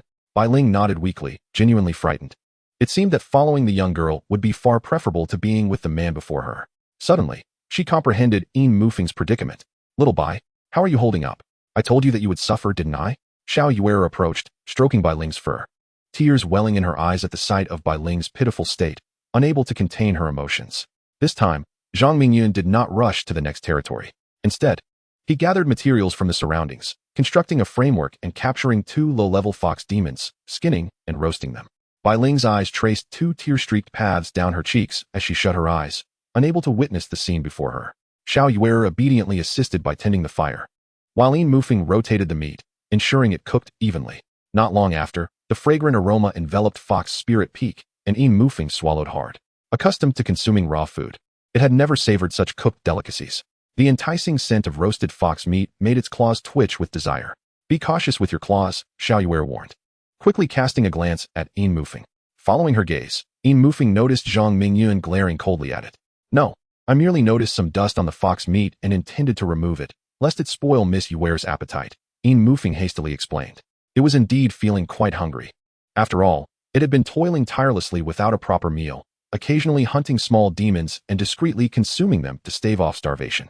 As time passed in anticipation for Yin Mufeng and endured in silence for Bai Ling, Zhang Mingyun produced a neatly folded piece of clothing from his bosom. Upon unfolding it, he revealed numerous white granules. He evenly sprinkled these granules over the glistening fox meat, awaiting their dissolution. With a swift motion, Zhang Mingyun used his sword to slice off a fox leg and handed it to Xiao Yue. Mind the heat. Xiaofeng, this one is for you. If it's insufficient, go catch another. Zhang Mingyun gestured towards the piece of roasted fox meat Yin Mufeng was tending to. Thank you, master. I shall not be polite, Yin Mufeng said, already overwhelmed with hunger. Once Zhang Mingyun finished speaking and expressed his gratitude, Yin Mufeng began to feast heartily. This is delicious. I never anticipated fox meat could be so fragrant, Xiao Yue exclaimed, indulging like a little glutton as she savored every bite. Zhang Mingyun, witnessing this, felt his appetite stirred and took another leg to devour. With the addition of salt, the flavor of the fox meat improved significantly. Before long, Xiao Yue had finished a leg and, retrieving her sword, sliced off a piece of rib meat. Li Xue, what seasoning did you add to make it so delectable? That would be salt. It's a common addition in cooking, and I found this particular kind in the mountains, Zhang Mingyun replied, observing Xiao Yue with grease glistening on her lips, unable to suppress a smile as he glanced at the injured Bai Ling nearby. Would you care for some? Xiao Yue rolled her eyes inwardly, thinking it absurd to offer Bai Ling food from his subordinate. How audacious! Bai Ling's eyes blazed with indignation. Reflecting on Zhang Mingyun's eccentricity, he managed a smile that was more grotesque than sorrowful, gritting his teeth. No, thank you. You may eat. I am not hungry. Internally, Bai Ling roared, how absurd. If I were to consume your subordinate, would you want some? Xiao Yue caught wind of Bai Ling's thoughts, stifling a laugh. As one dared to ask, while the other dared to voice unspoken words. Meanwhile, as Zhang Mingyun and the others feasted, a mountain entirely constructed of stone loomed over 100 miles away, losing its previous tranquility. Atop this stone peak stood a fortress, approximately 100 zhang in area, within which sat a dozen figures. Among them, a corpulent middle-aged man rose to report, Elder Zijin. The human who has trespassed into our Tianmu mountain range has become a significant threat. The nearby Fox Spirit Peak has already fallen, and the peak master, Bai Ling, has been captured. Soon, they will advance upon your territory at Baoquan Ridge. As the corpulent man concluded his remarks, a figure seated in the corner rose to add, esteemed Ridge Master, Brother Xiong Muyang speaks with great wisdom. We, the peak leaders, are rife with anxiety. It is rumored that this human preys upon hearts and livers. And now he has become selective, only targeting those of the Ridge Master's caliber. How dare he? Does he truly believe there is no one left in Baoquan Ridge? The burly man, seated at the head of the table, slammed his palm upon the surface, abruptly interrupting the previous speaker. He is none other than Hua Zijin, the Ridge Master of Baoquan Ridge and the sole celestial grade demon beast within its ranks. Father, I propose we set a trap 50 miles ahead at the everlasting peak, allowing our brethren to conceal themselves in the shadows there. Once the intruder reaches the designated location, we shall strike as one, ensuring he meets a fate without burial. I second this, exclaimed another. This plan is brilliant. Regardless of his capabilities, he shall not escape. Young Master Hua Qiushui's strategy is truly exceptional. I wholeheartedly concur. The demons praised Hua Qiushui's scheme with evident admiration. Hua Zijin beamed with pride. This was his most cherished son, renowned for his intellect. Without hesitation, he commanded, let us proceed with Qiushui's plan. You shall lead your subordinates in accordance with his directives. Meanwhile, a crisis loomed silently over 100 miles away, unbeknownst to Zhang Mingyun. At Fox Spirit Peak, Zhang Mingyun and Xiao Yue reveled in the exquisite flavors of their meal. After a ravenous feast, they had left a considerable portion of fox meat upon the rack. With Zhang Mingyun's tacit approval, Yin Mufeng devoured the remaining half with ferocious appetite. After a brief respite, it was time to set forth once more. Little buyer, can you still walk? Zhang Mingyun inquired, glancing at the limping Bai Ling. The impending fierce battles left no room for him to tend to her. Perhaps you should rest here and recover before rejoining us, Xiao Yue suggested, her expression softening with compassion. It dawned on her just how grievously Bai Ling had been injured. A near celestial grade demon beast, she had been nearly incapacitated by Zhang Mingyun's ferocity. Nonetheless, Zhang Mingyun's gentle demeanor towards her warmed her heart. No problem, merely a small injury, I can keep up, Bai Ling asserted with pride. Despite the pain radiating through her fox form, she was determined to accompany them and witness the strength of the human who had bested her. Zhang Mingyun nodded in understanding. Bai Ling's resolve was unsurprising. She was a tenacious female demon. With Bai Ling accompanying Xiao Yue, he felt considerably more at ease. This marked the 4th day since Zhang Mingyun entered the boundary realm. The 2 humans and 2 demons had delved deep into the heart of the Tianwu mountain range, where the low growls of beasts echoed ominously. Xiao Yue felt a surge of anxiety and instinctively grasped Zhang Mingyun's hand. Chapter 53. Caution. There is an ambush. Sensing the dampness of the girl's palm, Zhang Mingyun tightened his grip and asked, "Are you frightened? Would you prefer to wait for me outside the mountains with little Baya?" "No, I wish to accompany you." Xiao Yue's eyes sparkled with determination. She yearned to witness Zhang Mingyun's growth. In this realm of heavenly fire, he represented her greatest opportunity. "You too, ensure Xiao Yue's safety. I shall scout ahead," Zhang Mingyun declared, not pausing for the response of the 2 demons. As he brandished the Qing Shuang sword and sprinted towards the dark yellow peaks that loomed not far ahead. The peak is steep and the path to ascend is arduous. Before long, he reached the summit, only to discover that this vast mountain was devoid of any earth-level demon beasts, though a few low-level ones lingered. Could it be that the earth-level beasts had retreated upon catching wind of an impending threat? Zhang Mingyun felt a foreboding sense of unease. He located a low-level demon beast and swiftly invoked the reverse fate technique, only to find the creature's mind utterly devoid of any remnants of fate. What a mysterious method this was. This realm of heavenly fire was either a desolate wasteland or had somehow escaped the clutches of destiny. Everything in existence is under fate's dominion. Was it possible that the demon beasts here had eluded its grasp? Zhang Mingyun's breath quickened as he sensed that the truth was drawing near. If he could master this technique, what could fate possibly do to him? Elder Tianhua, what secrets do you conceal? Zhang Mingyun pondered, these thoughts carefully tucked away in the recesses of his mind. These demon beasts had already died once, severed from the control of fate. Thus, his reverse fate technique could not unveil any traces of their past destinies. Suddenly, the voice of the destiny spirit echoed in his mind, eliciting a joyful expression on Zhang Mingyun's face. The destiny spirit had awakened, prompting him to inquire, "Destiny spirit, what is the secret of Elder Tianhua?" For Zhang Mingyun, the destiny spirit was both a boon and a burden. Tianhua was a titan of the celestial realm, and it was astonishing that he had not truly perished, leaving a legacy in this realm. Indeed, he was no benevolent figure. The destiny spirit spoke with layered meanings, pausing before continuing. "You, chosen by him, bear his mark. At the right moment, you may find the opportunity to possess a body and return to the celestial realm to wield great power." The Firestone. The crux of the matter lay with the Firestone, which exerted a fatal allure over body cultivators. No wonder the demon beasts lacked cores. They had been supplanted by the Firestone. Was it not the case that Yin Mufeng and Bai Ling were both deceased demons, unaware of their own demise? How terrifying was Elder Tianhua? Zhang Mingyun was struck with dread, realizing the depth of Elder Tianhua's calculations. Using the legacy of body cultivation as bait, he crafted countless avatars. Those who ventured to the heavenly fire secret realm were undoubtedly body cultivation prodigies. This was akin to harvesting wheat. The thought sent chills down Zhang Mingyun's spine. Was there still hope for me? A look of despair crossed his face. Weakness made one susceptible to schemes, and rebellion was futile. As long as I am here, refining the fire spirit within you will be trivial. Should he dare to possess you, I shall provide him with a cage. Allowing the little Tianhua to reap what he sows, the destiny spirit asserted, imbued with unwavering confidence. Such a minor Tianhua would hardly stir great waves. Have the beasts lurking here retreated deeper into the mountains? Zhang Mingyun voiced another concern. 50 miles away lies the Ageless Peak, where a dozen earth-level demon beasts await your offering. The heavenly-level beast is also stationed atop the mountain. Why not go and meet your demise? The destiny spirit jested. Given Zhang Mingyun's current strength, he could easily handle 3 or 5 earth-level demon beasts, but should they overwhelm him, he would merely be fodder. Not to mention the menacing heavenly-level beast lurking nearby. Coughing discreetly, Zhang Mingyun attempted to mask his embarrassment. His pure yang body had yet to be fully cultivated. How could he possibly contend with a celestial-grade demon beast? Li Xue, has the battle concluded? At last, Xiao Yue arrived at the peak, accompanied by 2 demons. It is over. It is time to depart from this mountain range and embrace life beneath the sunlight.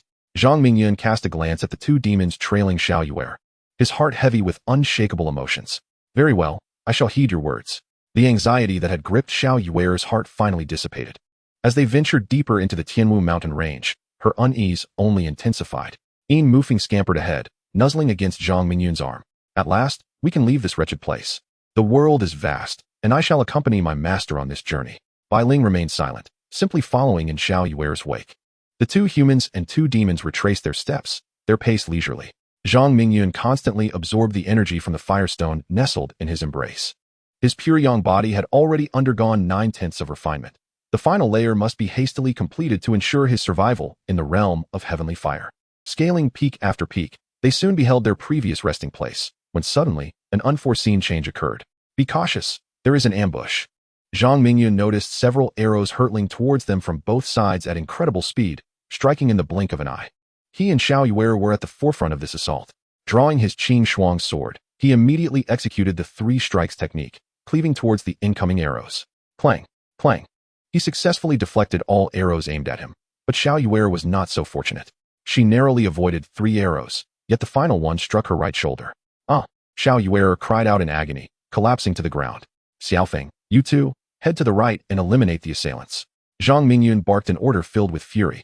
There was no time to assess the severity of Xiao Yuer's injury as he dashed towards the left, sword in hand. Before Zhang Mingyun could plunge into the underbrush, 2 figures leaped forth, one wielding a knife, the other a long spear, encircling him. Kid, hand over the firestone, or face death. The man with the spear was a towering figure, muscular and imposing. Brother, why waste words on him? Kill him, and the firestone will naturally be ours. Sneered the man with the knife, a lean, wiry fellow, licking his lips as he brandished his blade. While Zhang Mingyun had yet to engage, In Mufeng was already embroiled in combat, flowing clouds of sorrow. With a thunderous shout, Zhang Mingyun pivoted, unleashing 2 streams of sword energy from his Qing Shuang sword, hurtling towards the 2 assailants. He had no time for idle chatter. With Xiao Yuer's life hanging in the balance, he could not afford to waste a moment. What in the world? This kid can harness spiritual power. The burly man turned pale, realizing he had encountered a formidable opponent. Despite his large physique, he displayed remarkable agility, narrowly evading the sword strike. However, the lean man behind Zhang Mingyun was not as fortunate. His head exploded, his lifeless body collapsing into a pool of blood. Nowhere to run. Zhang Mingyun pursued relentlessly, launching another flowing clouds of sorrow. What sorcery is this? The spiritual power can be sustained? The burly man, witnessing the sword energy once more, felt a surge of panic and turned to flee. In the realm of the heavenly fire secret, the prohibition of spiritual power is a well-known fact. Who would have anticipated an ambush by a cultivator?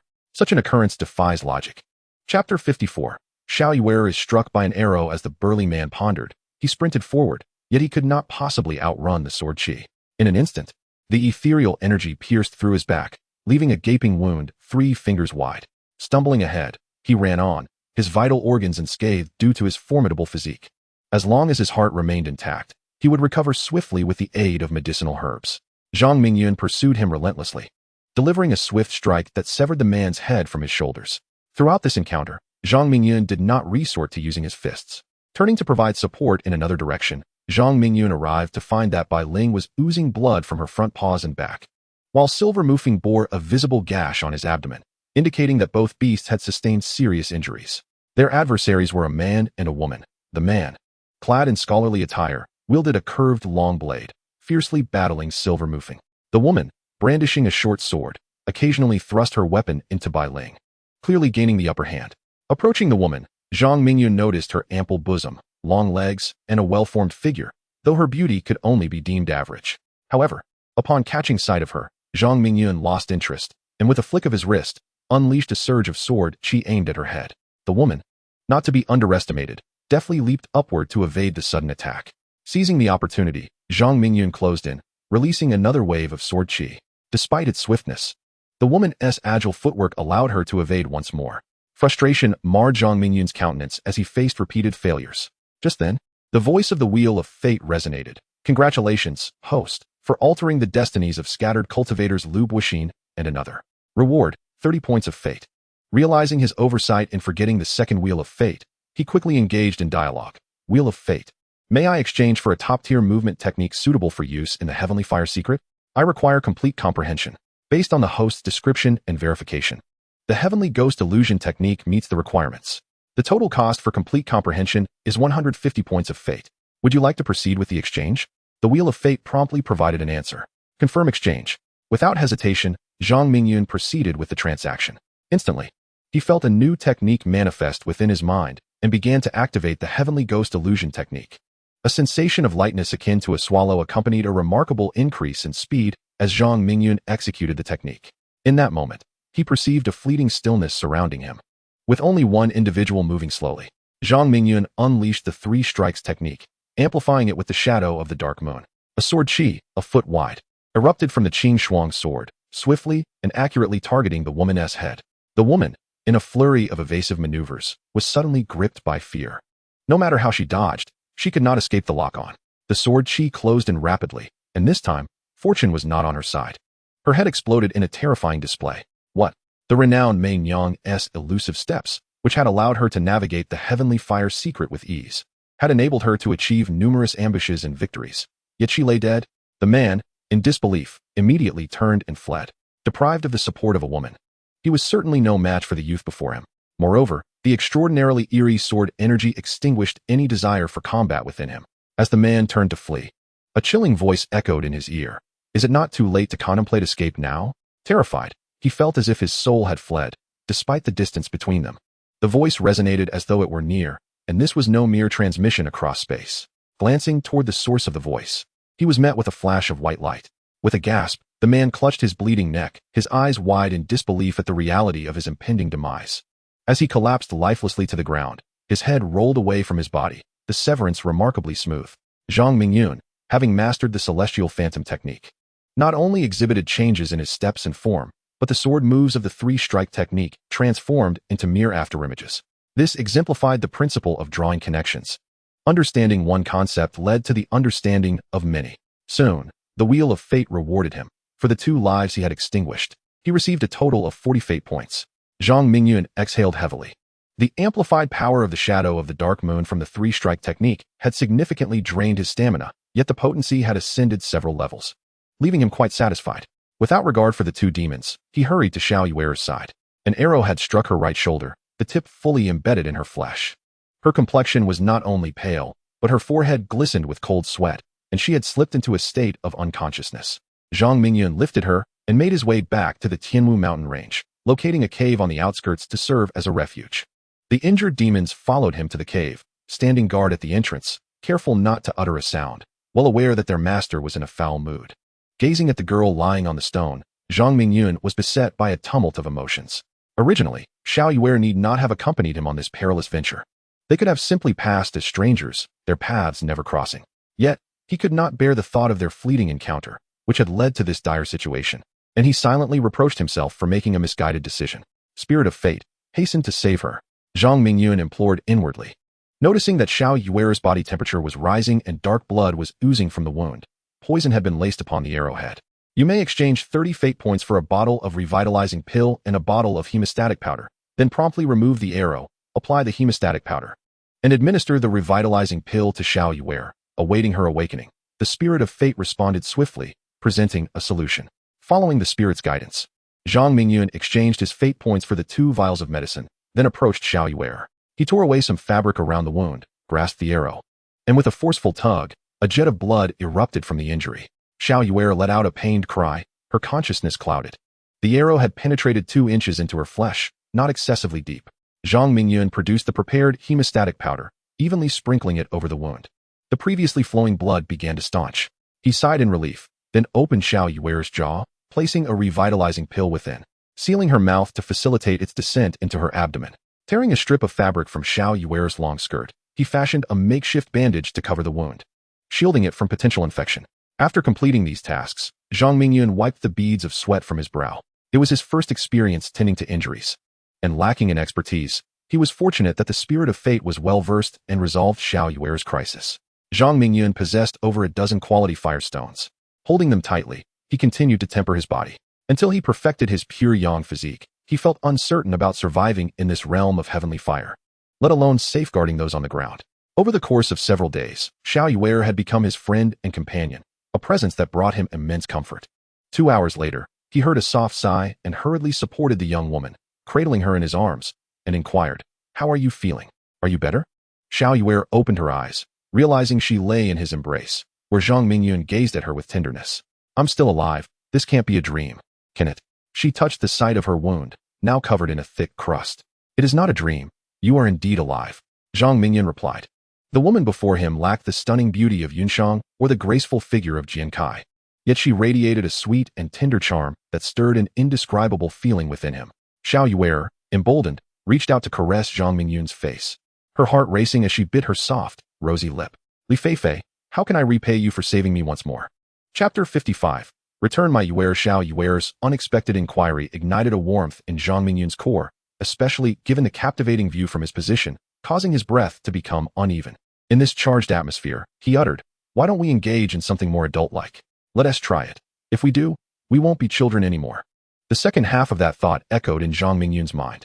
Upon hearing his veiled proposition, Xiao Yue's previously pallid face flushed with crimson. Further intensified by the masculine aura he exhaled upon her neck, leaving her feeling utterly weak. Caught in a moment of shyness, despite having prepared herself, she had not anticipated such swiftness. Her heart raced like a startled fawn. This man, though unremarkable in appearance and not as handsome as Lan Lingfeng, possessed a unique allure that perpetually captivated her. Born into a family of cultivators, Xiao Yue had received numerous marriage proposals, with suitors like Lan Lingfeng being as common as reeds by the river. Her lofty standards had rendered her dismissive, until Zhang Mingyun's arrival altered her perspective. In that instant, disregarding societal expectations, she wrapped her arms around the neck of the man she had chosen and boldly pressed her lips against his. Zhang Mingyun's mind went blank. How could Xiao Yue dare to do such a thing? As a man, what was he supposed to do when kissed by a woman? He imagined someone saying, let go of that girl, allow me to take over. Naturally, Zhang Mingyun knew what to do. He made the choice that every man would, immersing himself in the moment as if all his efforts had culminated in this very instant. Just as he prepared to take the next step, a frantic voice called from outside, Master, it is getting dark. Zhang Mingyun, once brimming with determination, found himself defeated, akin to a frostbitten eggplant. He swiftly appeared at the entrance of the cave, as the sun continued its descent, taking light and warmth with it. Leaving the peak he stood upon in shadow. You two go ahead. I will follow, he instructed upon spotting Yin Mufeng at the cave's threshold, before turning and dashing into the depths of the cave. Master, allow me to carry Miss Xiaoyu. I am quite swift. Yin Mufeng shouted, hesitating at the cave's mouth. Run quickly. Are you trying to throw your life away? Zhang Mingyun exclaimed, clutching Xiaoyu tightly as he charged outside with incredible speed, prompting Yin Mufeng to call for bailing and hasten after him. Darkness spread from east to west, enveloping everything in its ominous embrace. The air was thick with terror as anguished cries erupted wherever the shadows passed. The mountains echoed with the howls of demonic beasts, and occasionally, the desperate screams of humans who failed to escape. Initially, Zhang Mingyun and his companions had intended to leave the Tianwu mountain range, but after being ambushed by 4 rogue cultivators, he had no choice but to retreat into the mountain. With darkness descending upon him, he altered his course towards the light, with the quickest route leading to Baquan Ridge. Baquan Ridge was home to formidable celestial beasts, and he held no hope of victory, yet, pursued by the encroaching darkness. He gritted his teeth and pressed forward. What is the urgency? Xiaoyu inquired, nestled in his embrace, feeling the powerful rhythm of his heartbeat. Her cheeks flushed, she continued. Isn't it quite normal for night to fall? We could still engage in matters befitting adults, couldn't we? This secret realm does not experience true night. If night has indeed fallen, it signifies that I am imparting a message to you, Zhang Mingyun thought, a foreboding feeling creeping into his heart. With a calm facade, he uttered a peculiar statement. Xiaoyu, do you recall the wound on my chest? What is it?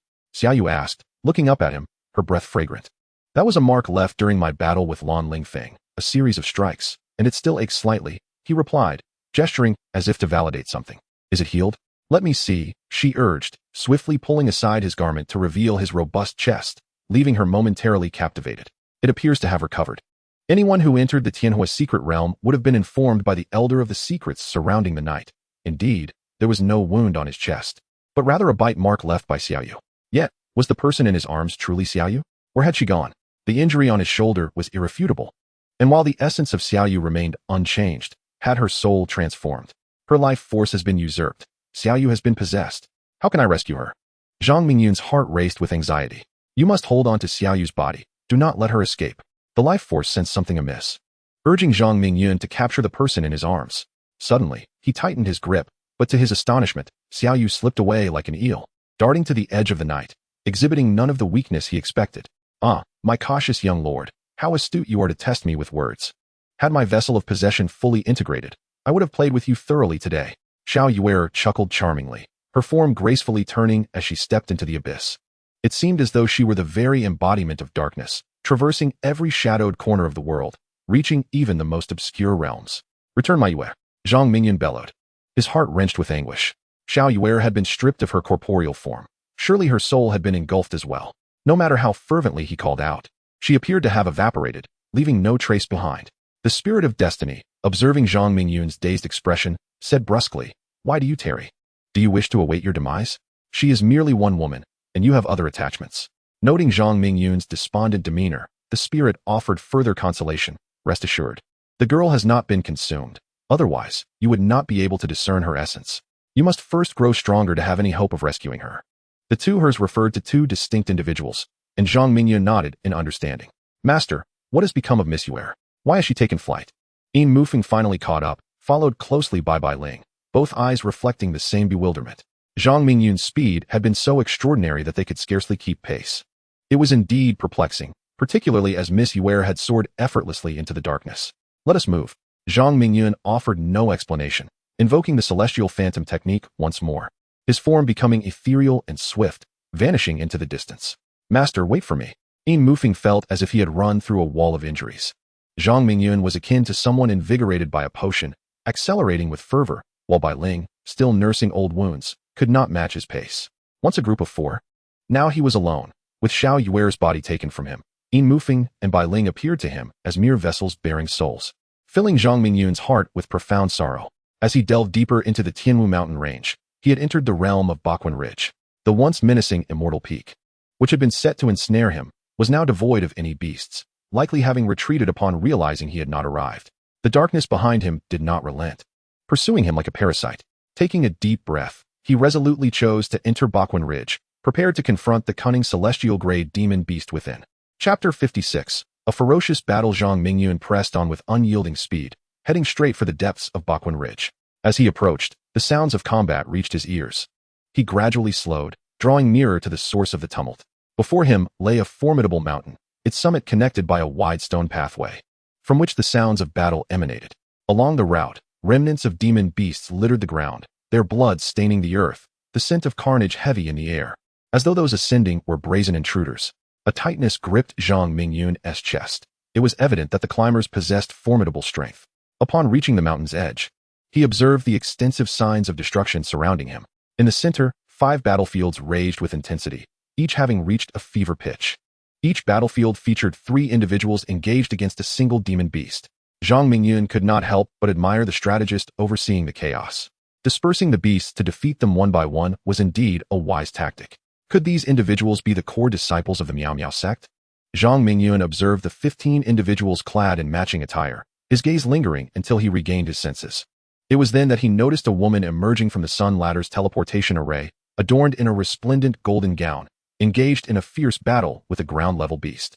It became apparent that members of the Miao Miao sect were present, yet the sect leader, Huang Yulong, was conspicuously absent, leaving Zhang Mingyun curious about his whereabouts. A thought crossed Zhang Mingyun's mind. He contemplated adopting a different identity, such as that of Lan Lingfeng. However, upon inspecting his own attire, garb typical of an inner disciple, he dismissed the idea, realizing it would be incongruous for Lan Lingfeng to don such clothing. "Brother Yao, strike its eyes. I've heard that blinding a beast diminishes its strength considerably," one of his companions urged. "Su Minghu, target the legs of the spotted leopard. I've already wounded it with a sword, but it remains impaled, rendering long-range attacks impossible. Yulin, this celestial beast possesses thick skin and formidable strength. It seems we must resort to secret techniques, or we shall find ourselves at a disadvantage." Another voiced concern. "Eldest brother, is this not too perilous? We are within the heavenly fire secret realm, and if we exhaust our strength, how shall we confront formidable foes? Father, I have come to aid you. Let us break through towards the mountainside. We cannot allow ourselves to be ensnared by these humans. Hold on, Chief. We shall come to your rescue. Qiu, my dear son, you must survive." Suddenly, an alarming turn of events unfolded. The old leopard was prepared to sacrifice itself in a desperate attempt to retaliate. Quickly, unleash the Starlight Sword Chi technique and vanquish him. The 5 battlefields, once fighting independently, now converged. The core disciple's eldest brother led the charge, emitting a sword chi that struck the old leopard with ferocity. The old leopard let out a pained cry, clearly wounded by the eldest brother, Zoe Chen. Following this, 2 other core disciples unleashed their own sword chi, albeit slightly less potent, yet still formidable, piercing into the old leopard's flesh. "I shall see you all perish." The old leopard roared, its celestial pressure erupting, causing all present to feel a sudden weight upon their bodies. This was the domain of a celestial beast. Father, hold on. We are coming. The young leopard, tears welling in its eyes, dragged its injured form closer to the battlefield of the old leopard. Consumed with hatred for the humans before it, its murderous intent reaching a fever pitch. Su Minghu, we must intercept the young leopard. We cannot allow it to disrupt the eldest brother's strategy. We must exert all our strength to eliminate it. A female voice urgently proclaimed, as her sword emitted a fierce chi that struck the young leopard. A desperate roar escaped the young leopard, already grievously injured. The sudden onslaught of sword chi reopened its wounds, blood streaming forth. Junior sister, watch this. Su Minghu, with remarkable agility, appeared before the young leopard, unleashing a sword chi as wide as 2 fingers, aimed directly at its head. Despite his pallor, he remained resolute, half kneeling on the ground. Bang! The young leopard, unable to evade, was struck in the head by the piercing sword chi, a gaping hole forming as its massive body collapsed, accompanied by a heart-wrenching wail. My son. Li Xue, why are you so foolish? Your father is old and frail. You ought to live on. I will slay you all to avenge my son. The old leopard's bloodshot eyes welled with tears, mourning the loss of its son, Li Xue, who was both clever and sensible, now fallen victim to these despicable humans. The old leopard's gravitational domain surged exponentially, a desperate act of burning its own lifespan to forcibly enhance its power, striving to turn the tide. Those atop the mountain sensed an overwhelming heaviness. Even Zhang Mingyun, positioned at the mountain's edge, felt an unbearable weight, his movements growing sluggish. Yet, he remained unperturbed. Hiding behind a stone, leaning against it to watch the unfolding spectacle, a chill ran down his spine. The celestial-grade beast had awakened its domain. Under such a domain, the celestial-grade beast was the true sovereign, a gap far beyond what Zhang Mingyun's heaven ghost phantom technique could bridge. Consider the situation. With the old leopard-esque gravitational domain activated, even the swiftest movements would be hindered, and with its reckless consumption of lifespan, the gravity was far more than merely doubled. Zhang Mingyun bore witness to the slaughter as the old leopard raised its massive paw, swatting core disciples aside like mere insects.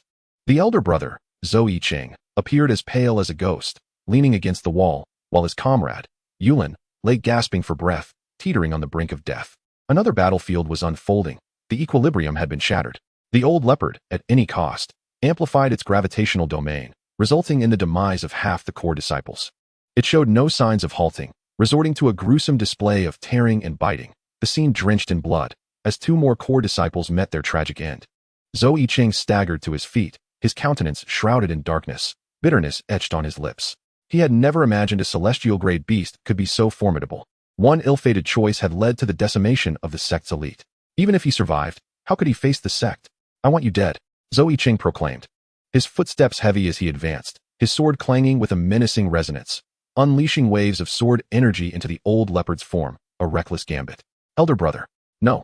This will ruin your foundation. It is not worth it for a celestial-grade beast. Little sister Suli cried out, her voice filled with despair as she trudged towards Zhou Yicheng. Observing the impending victory, Yao Huan abandoned the barely breathing tiger demon and rushed to Zhou Yicheng's side. Elder brother, I come to aid you. Zhou Yicheng seemed oblivious to Su Li's cries, his eyes bloodshot, his complexion an ashen hue. This time, he unleashed a sword light as thick as an arm, radiating brilliance that outshone the sun. Just as the old leopard had swallowed a victim, its fur bristled in alarm. It twisted its colossal body, desperate to evade the impending strike. Yet that sword light appeared impervious to the gravitational domain, akin to a dazzling meteor piercing through its skull. In its final thoughts, the old leopard felt regret for not exacting vengeance on all those who had wronged its son. Its consciousness waned until its massive form collapsed. Breath extinguished. Chapter 57. Interfering in affairs on the battlefield. Only 3 humans and 3 demons remained. With the death of the old leopard, the gravitational domain abruptly vanished. The 3 demons, battered and bruised, displayed expressions of fear as they turned to flee down the mountain. The 3 others were utterly exhausted, particularly Zhou Yicheng, who bore the heaviest injuries. He had unleashed the forbidden techniques of his sect, leaving his vitality nearly depleted, rendering him emaciated and devoid of the former intimidating presence he once commanded. Those beasts are attempting to flee. I shall slay them, Yao Huan declared, his face betraying a murderous intent. He was prepared to rise, still possessing some strength for battle, though his stamina was dwindling. Senior brother Yao, do not pursue them. Quickly clear the battlefield and carry senior brother away. The junior sister grasped Yao Huan's arm, preventing him from chasing after the retreating foes. Her heart shattering at the sight of Zhou Yicheng's current state. Very well, you guard senior brother. I shall retrieve the fire stones. Yao Huan acquiesced with a nod. Casting a glance at the flickering vitality of Zoe Chen, a fleeting glimmer of ferocity flashing in his eyes, quickly concealed.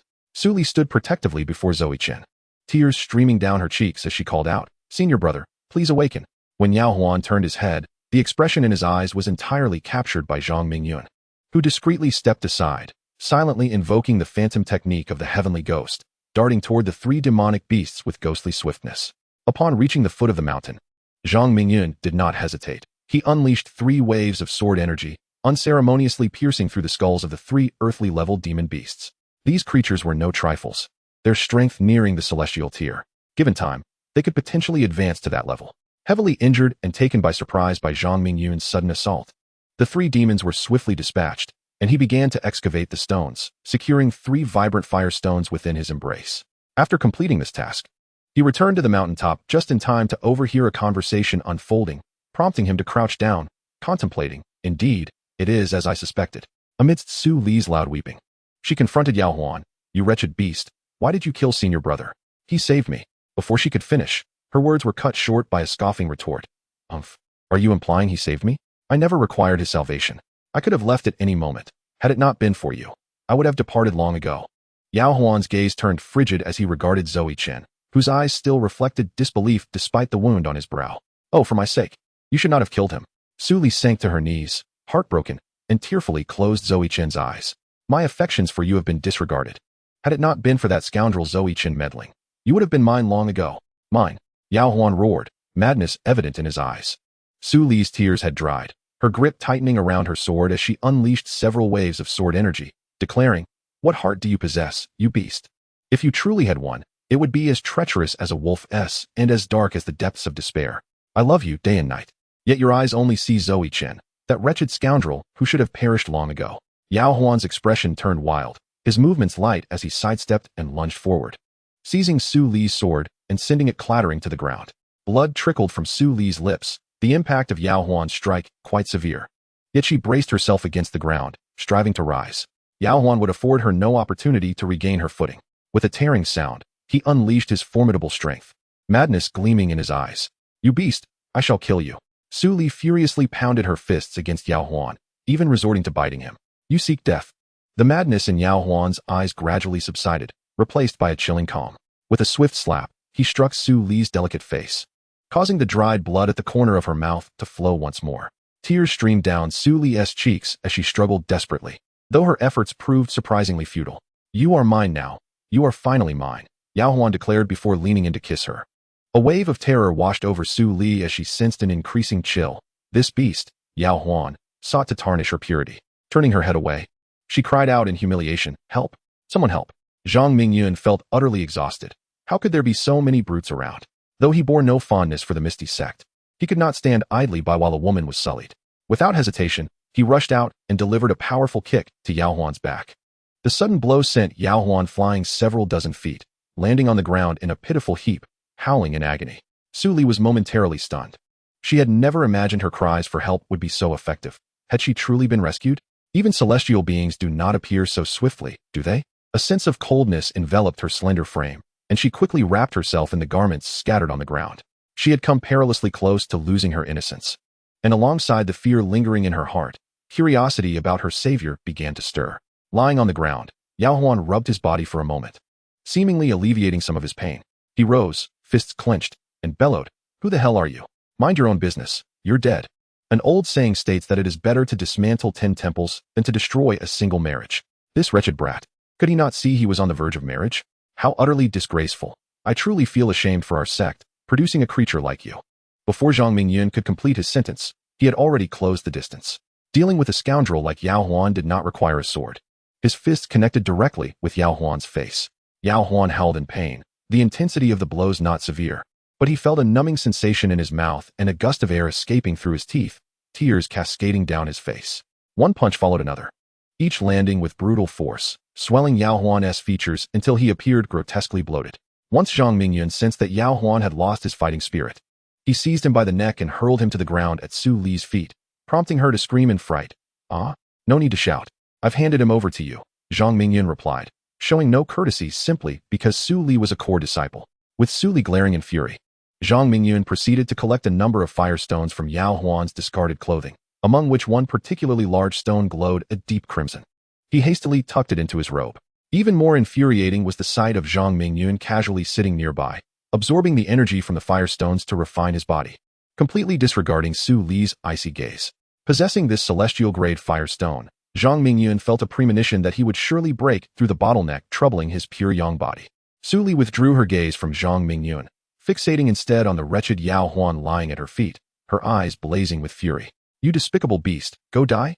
The sword in hand sliced directly towards Yao Huan's neck, and as blood splattered, Su Li once again thrust towards Yao Huan's heart and dantian, delivering blow after blow until exhaustion overcame her, leaving her to collapse on the ground in tears. Shortly after, Su Li swung her sword. The wheel of fate bestowed upon her 50 fate points, of which 30 belonged to Su Li. Zhang Mingyun was secretly astonished. It seemed that Su Li's identity was far from ordinary. Heartbroken, Su Li found no solace from Zhang Mingyun, who continued to absorb the energy of the fire stones, reducing them to ash within his grasp, while a golden light emanated from him. After a brief respite, Su Li steadied her trembling form, wiped away her tears, and approached Zhang Mingyun, gazing at the radiant figure before her. After a considerable pause, she inquired, "Are you a disciple of the inner sect? Thank you for avenging my senior brother. Please, make any request. I shall ensure my father rewards you." Chapter 58. Offering assistance, Su Li attempted several times to inquire about Zhang Mingyun's cultivation methods, yet she refrained, realizing their unfamiliarity. Curiosity began to blossom within her. Zhang Mingyun opened his previously closed eyes and looked up at Su Li, stating, "No need for thanks. It is my duty to eliminate threats for the sect. However, the fire stones are of great importance to me, and I shall use them for my cultivation." This was the first time he truly observed the young woman before him. Her youthful visage bore a pallor, her weariness evoking a sense of pity. She was indeed a rare beauty, her figure possessing an alluring quality that explained Yao Huan's eagerness. "What is a trivial task for you is a life-saving grace for me.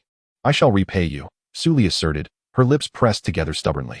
Zhang Mingyun remained silent and rose, making his way down the mountain, desiring no entanglement with the women of the Piaomiao sect, especially not with one as beautiful as her. Seeing the man before her leave without a word, Su Li hurriedly followed, calling out, "Hey, wait. You haven't told me your name." "My name is Li Xue. The sky is vast, and the roads long. Perhaps we shall meet again," Zhang Mingyun replied, revealing his name, which was not a secret, as he had yet to find a suitable identity. With that, he quickened his pace and vanished from Su Li's sight. Frustrated, Su Li stamped her foot and muttered to herself, "What is the meaning of this? Leaving me all alone here? Do I truly look that unappealing? Or am I simply not captivating enough for him?" She glanced at herself, after Yao Huan's torment. Her neck was marked and her appearance quite disheveled. Yet, she still possessed her worth. Could it be that she was deemed undesirable? Unaware of the thoughts of the person behind him, Zhang Mingyun's current objective was to find a safe location to refine the fire stones and break through his cultivation. After several hours of running, he arrived at a verdant mountain range, closer to the sun, and discovered a cave that was not overly enclosed, allowing light to filter in. Finding a comfortable corner, Zhang Mingyun took out a soul imprint and whispered to it, "Little wind, though the mountains are high and the waters long, we shall meet again if fate allows. I return this soul imprint to you. Tell Little Bai that she is free." With a swift gesture, the soul imprint shot into the heavens. He could not reveal the truth to Yin Mufeng about the two demons. It was far too cruel. They could not escape the secret realm of the Elder of Heavenly Fire, for to leave this place would mean the obliteration of their consciousness, transforming them once more into lifeless corpses. Zhang Mingyun sat cross-legged, continuing to absorb the fire stones to refine himself. Should anyone have been present, they would undoubtedly have witnessed the golden hue radiating from his skin, a stark contrast to the time he had gnawed on medicinal herbs on the ladder of the blazing sun.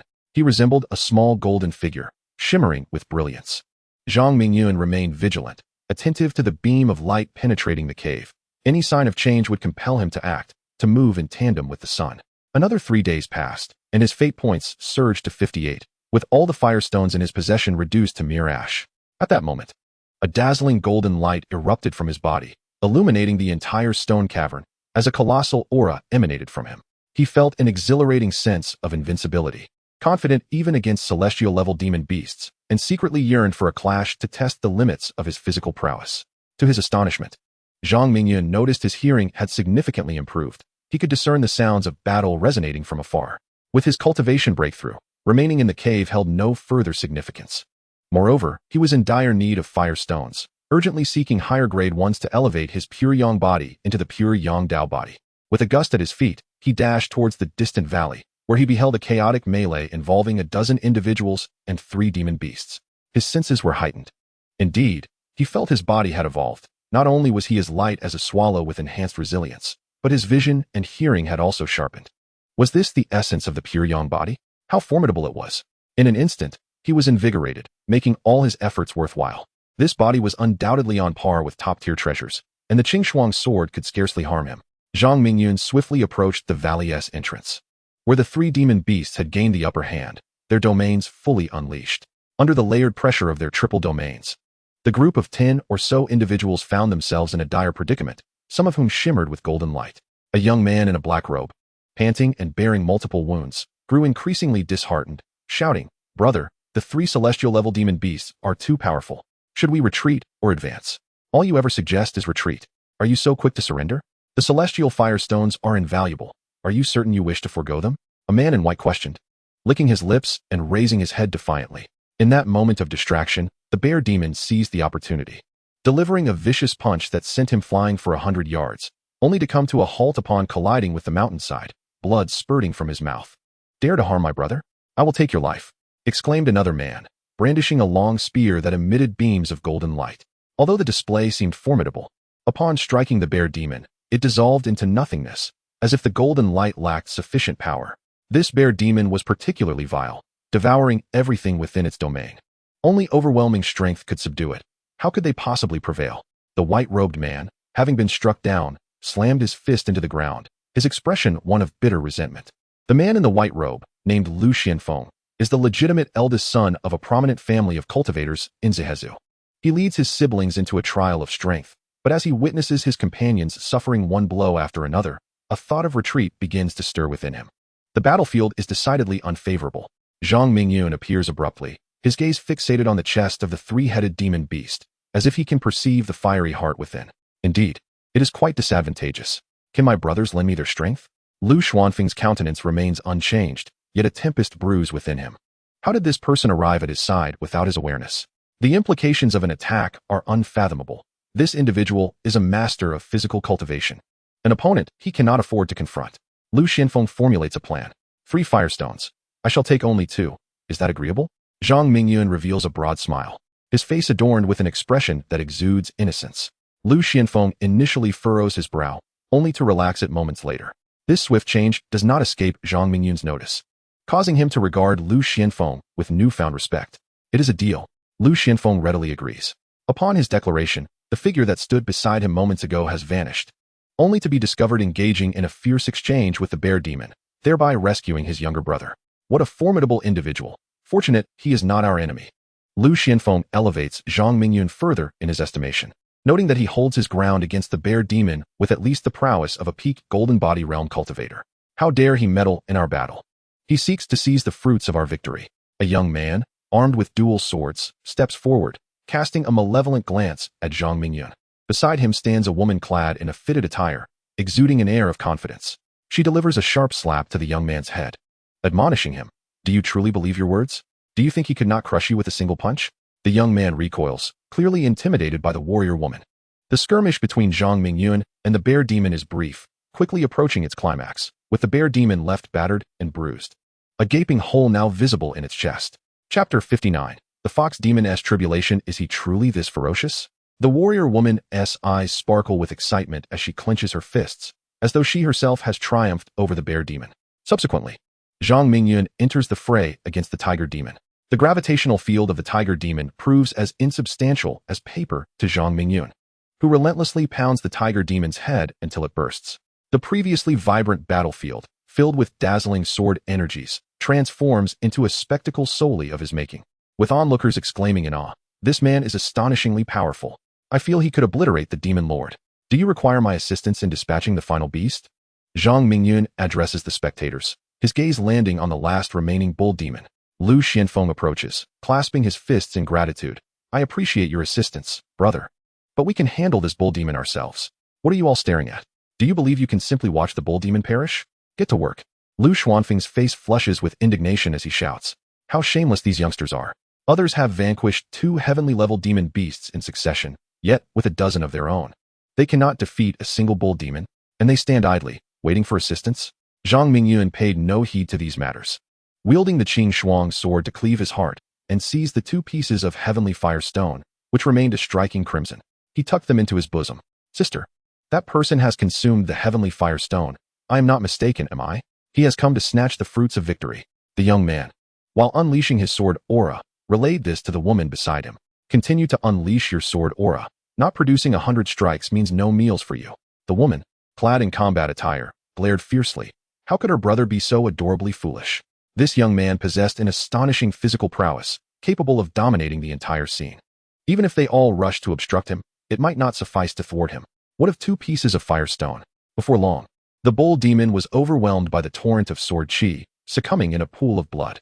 The strength of the Liu family disciples was beyond reproach, each exhibiting remarkable resilience, destined for greatness with a bit of refinement.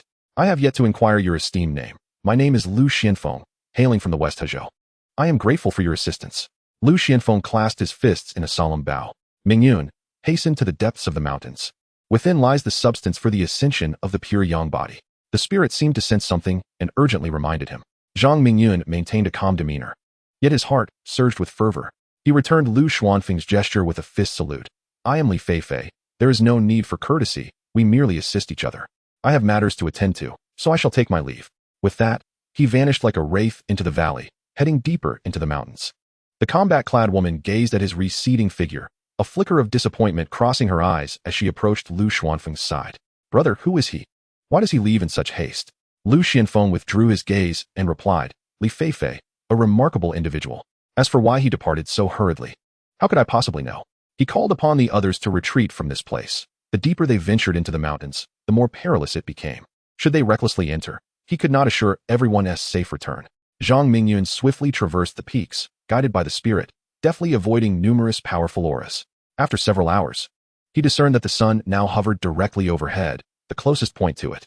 He found himself in a valley, lush with vibrant medicinal herbs exuding a dazzling brilliance. He did not pause, stealthily advancing deeper. Such a rare and wondrous place was bound to be occupied by formidable beasts. Yet, as he ventured further, he gradually relaxed his vigilance, for he had yet to encounter even a low-tier demon beast, which struck him as exceedingly strange. Just as he pondered this, he caught a whiff of an alluring fragrance, sweet and refreshing. Ahead lay a modest stone cave, and the delightful aroma emanated from within. Zhang Mingyun's heart soared, and just as he was about to enter the cave, he heard the voice of the spirit within him. Have you considered how to confront the demon lord? There is a demon lord here. Zhang Mingyun's expression darkened. He had not anticipated such a powerful beast guarding this place after traveling such a distance. Undeterred, he inquired, what should I do then? You have long entered its territory and have approached its lair, yet it has not come to devour you. Do you not find this peculiar? No sooner had the spirit spoken than the skies darkened, clouds gathering ominously, thunder rumbling. It is about to undergo tribulation. Zhang Mingyun's mind, though clouded, began to grasp the unfolding situation. Unable to contain his curiosity any longer, he cautiously approached the entrance of the cave and peered inside. The cavern was surprisingly spacious, devoid of a ceiling, allowing him to witness the thunder and lightning above. In the center of the cave stood a fox demon, its expression grave as it gazed toward the horizon.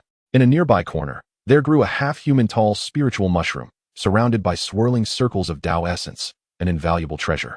The fragrant aroma wafting through the air emanated from the mushroom itself.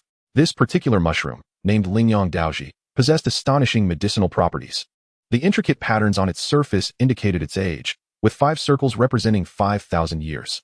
If one could obtain 5, or even just 3, the stability of the pure Yang Dao body would be assured. The life spirit emitted a sigh, as if it had stumbled upon a precious treasure.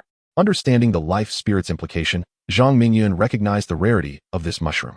He was all too aware of the immense effort he had invested in cultivating his pure yang body, and the energy required to ascend to the Tao body was monumental.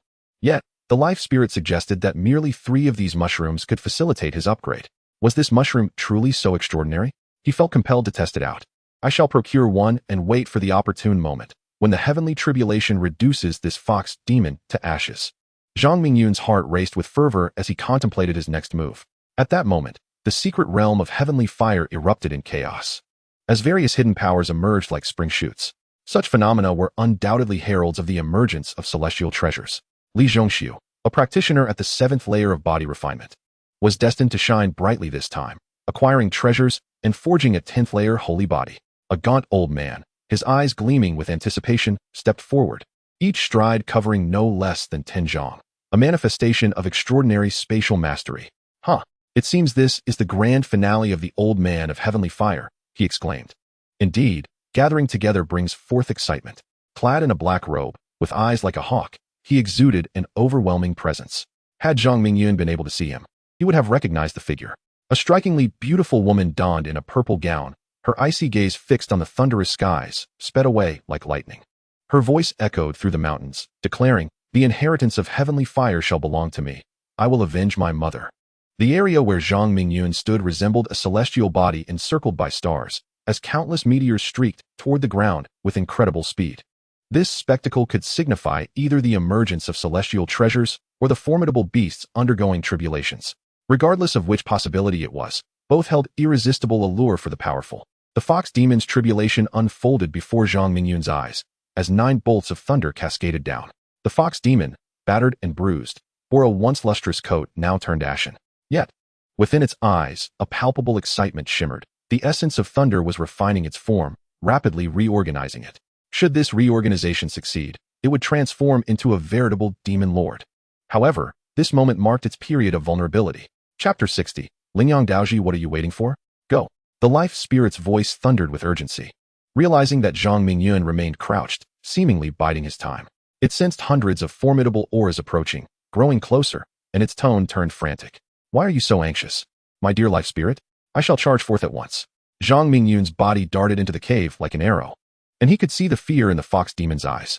His fists were as hard as iron, and his body shimmered with golden light as he struck the fox demon on the head.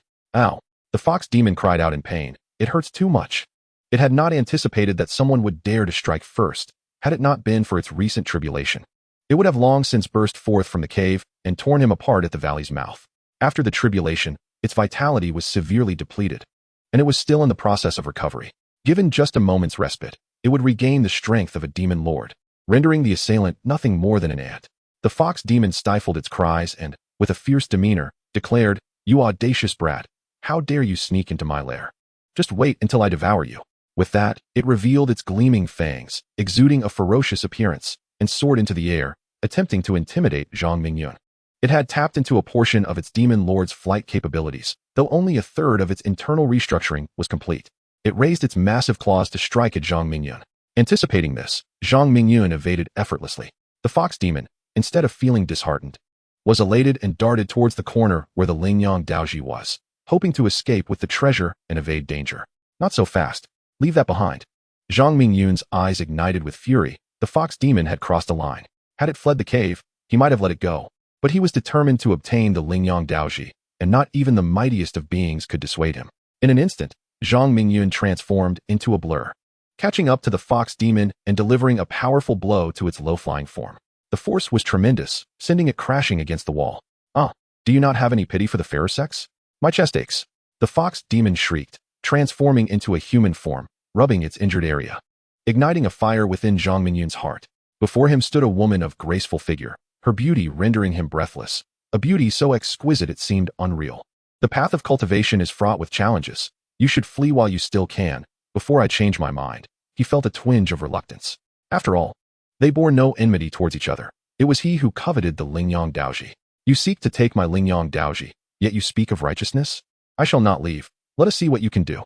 The fox demon pouted adorably, her chest puffed out, exuding an undeniable charm. Zhang Mingyun was captivated. He was drawn to such youthful beauty, particularly her voluptuous form, that stirred his very soul. Yet, he would not relinquish the Lingyang Daoji. He yanked it from the ground, departing as the girl expressed her unwillingness. "Woe is me, that vile creature has stolen my Lingyang Daoji. It was my treasure for breaking through to the Demon King realm." The fox demon lamented, sorrow etched upon its face. Had it known this would occur, it would have consumed it earlier. With its home now under siege, it dared not linger, hastily flying towards the valley's mouth, leaving countless herbs behind, tears silently falling as it cursed Zhang Mingyun. "Should I ever lay my hands on you, I shall flay your skin and strip your tendons. Consider yourself fortunate, for if you lingered a moment longer, countless powerful beings would descend upon you, ready to feast upon your flesh." The spirit of the divine medicine seemed to exhale a sigh of relief, having discovered that a powerful individual had reached the depths. just narrowly missing an encounter with Zhang Mingyun.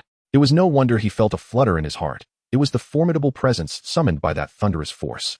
I must find a concealed refuge to refine this precious herb.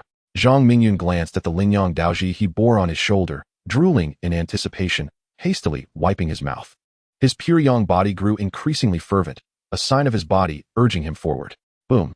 Zhang Mingyun heard a commotion behind him, prompting him to hasten his pace with the Lingyang Daoji. A confrontation between the strong was unfolding. He could not help but ponder. Has the little fox managed to escape? The beasts within the heavenly fire secret realm were tragically confined. This realm was their prison, an everlasting creation of the venerable heavenly fire elder. He dared not dwell on whether Xiao Yue was alive. Could one find a path to survival after encountering the malevolent specters? The thought of Xiao Yue filled him with an unsettling feeling. Both he and she were too weak to resist. As Zhang Mingyun's thoughts drifted, a figure materialized ahead, seemingly waiting for him. It was a breathtaking woman clad in purple, her beauty flawless, yet her expression was frigid, as if she were carved from a millennium of ice, an unyielding demeanor. With a subtle parting of her lips, she conveyed her intent: relinquish the divine herb, or face death.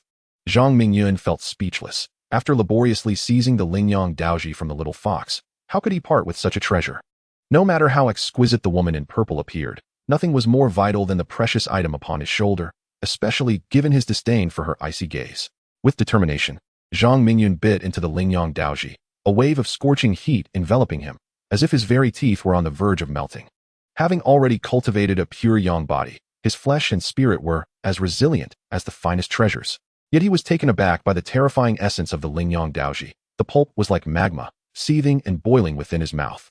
Enduring the excruciating pain, he swallowed it down, channeling the pure yang's sacred art to its utmost, swiftly absorbing the explosive energy. Seeking death, the woman in purple was thoroughly enraged. Her opportunity had been squandered. Her longsword danced like willows in the breeze, unleashing countless blades toward Zhang Mingyun. Zhang Mingyun manifested layers of illusions, his fists cutting through the air with a deafening roar, enveloping all the willow-like blades. Such ferocity from this young woman, attacking with lethal intent. Boom!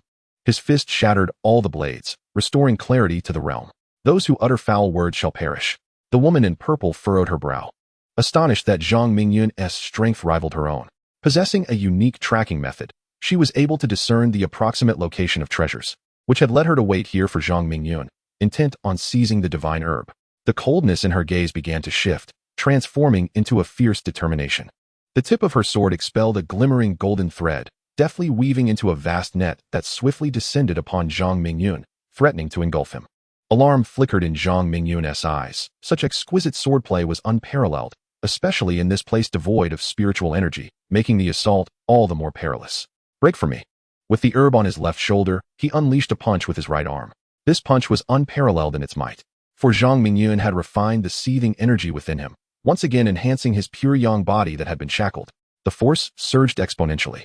With a mighty roar from Zhang Mingyun, the sword net shattered, transforming into a myriad of luminous points scattered across the sky.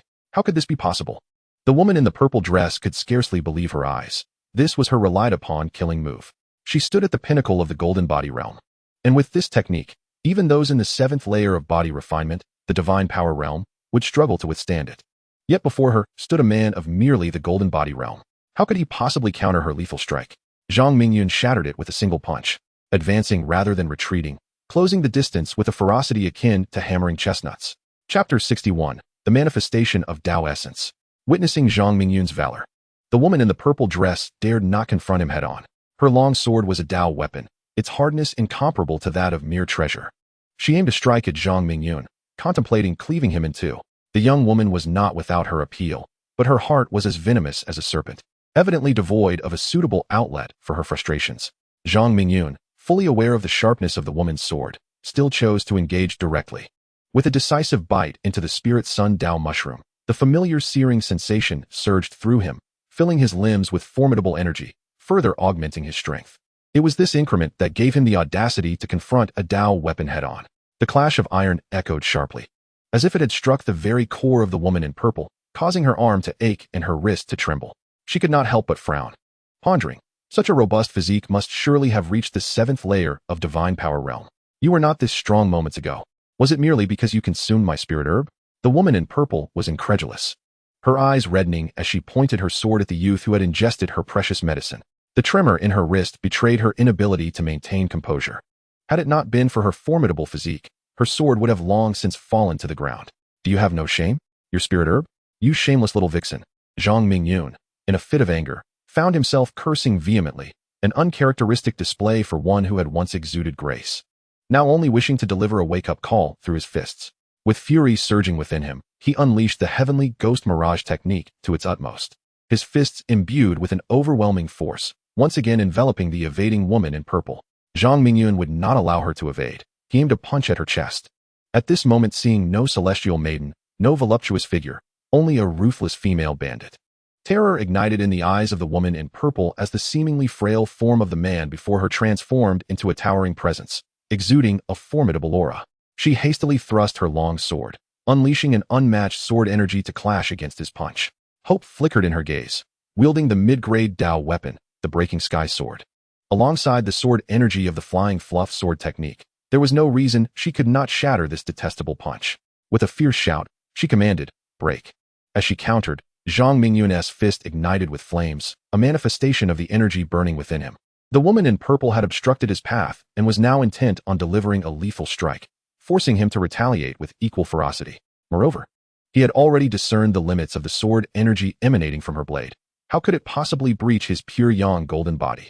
Especially with the potent effects of the spirit sun, Dao mushroom, coursing through him, he felt capable of shattering celestial bodies in his rage. Exclaiming, "I shall crush you to pieces."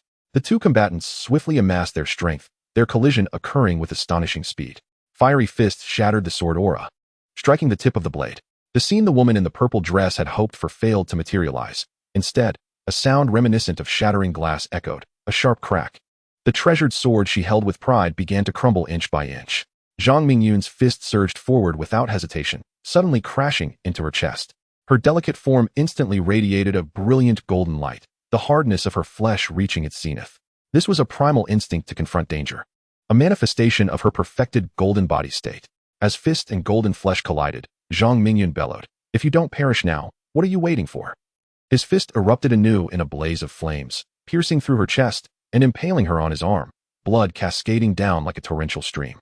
This was a moment of intimate proximity between Zhang Mingyun and the woman in purple. He felt nothing.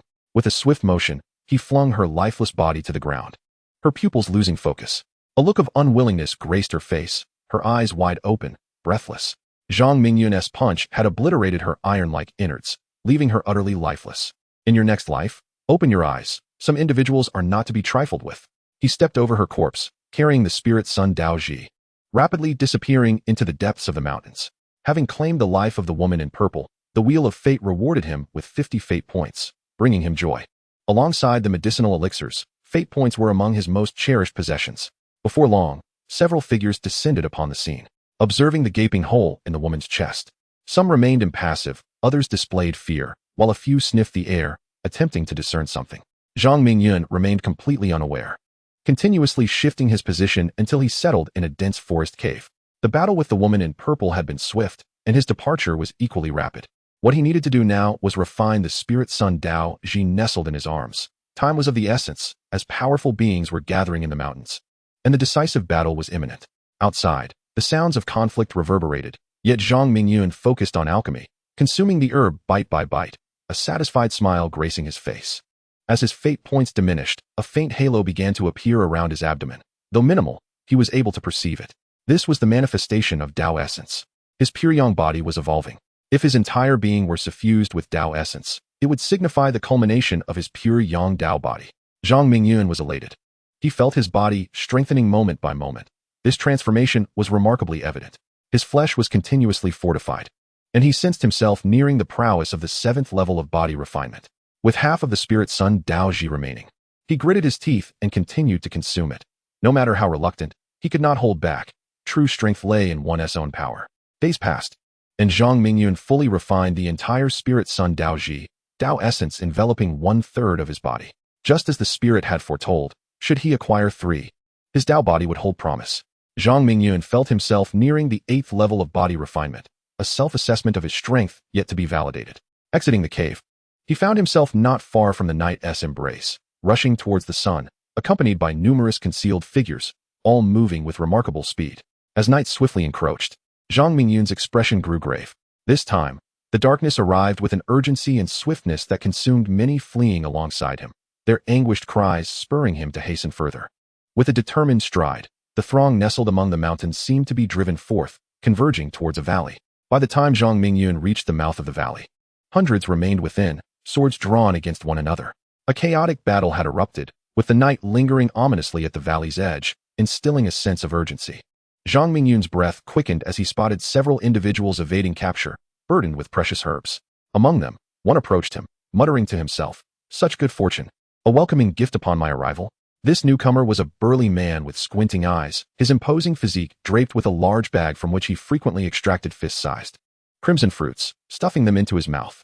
Juices trickled down his chin, and upon seeing Zhang Mingyun obstructing his path, he slurred, "Step aside, or I shall cleave you in twain. Do you, a being of divine power, dare to act so arrogantly? And to squander food at that?" A hint of derision mingled with reproach flickered at the corners of Zhang Mingyun's mouth. He stood resolute, unmoving, as the squinting giant advanced, throwing a punch. Zhang Mingyun deftly evaded, transforming his palm into a claw that swiftly grasped the giant's neck with precision and steadiness. The man's eyes rolled back, a look of despair as he gasped for air. Zhang Mingyun, sensing his suffering, remarked, "If your pain is so great, allow me to assist." With that, he tightened his grip, and the sound of snapping bones echoed through the air. The giant's head drooped immediately, and Zhang Mingyun seized the bag, draping it over his own shoulders as the man's lifeless body crumpled to the ground. The wheel of fate rewarded him with 50 fate points, and Zhang Mingyun's heart soared with delight. With these fate points, he would no longer have to worry about sustenance. His total had already surpassed 100. And if this continued, surpassing 5 digits was merely a matter of time. What treasures would the wheel of fate bestow upon him then?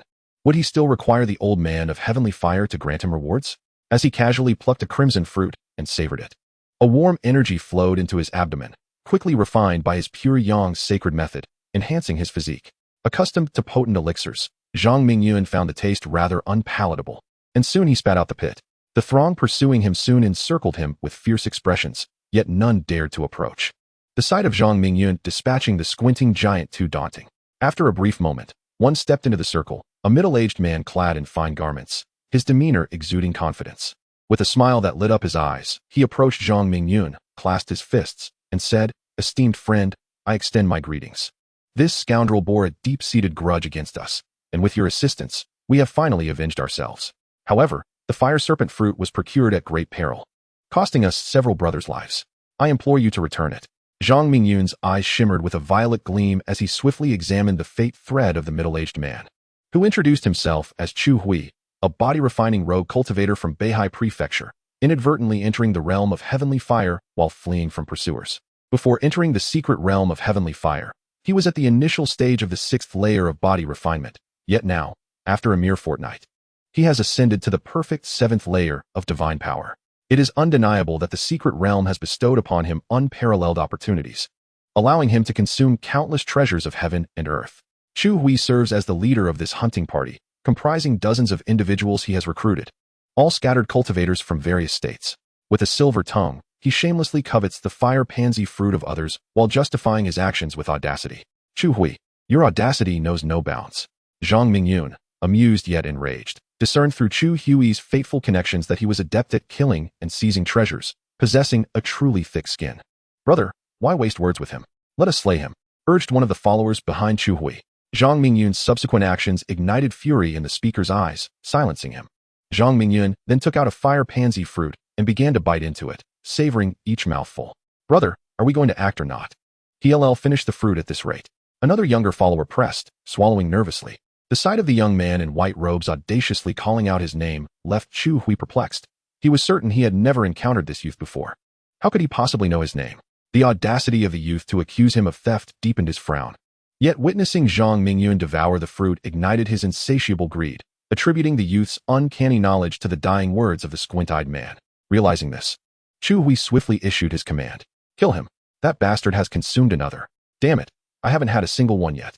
His eyes glinted with malice as he fixated on Zhang Mingyun, gesturing for everyone to launch an assault, while also rallying their spirits. Whoever strikes the first blow shall be rewarded with a fire pansy fruit, and the one who kills him will receive 5. "Brothers, our chance to break through to the golden body realm depends on everyone's performance," shouted a loyal supporter of Chu Hui. "Kill." The crowd's fervor ignited, even as Chu Hui retreated several paces, distancing himself from Zhang Mingyun. Zhang Mingyun scoffed internally at the lack of shame, realizing he was shifting the danger onto his comrades. Since they were blind to the threat, he felt no pity.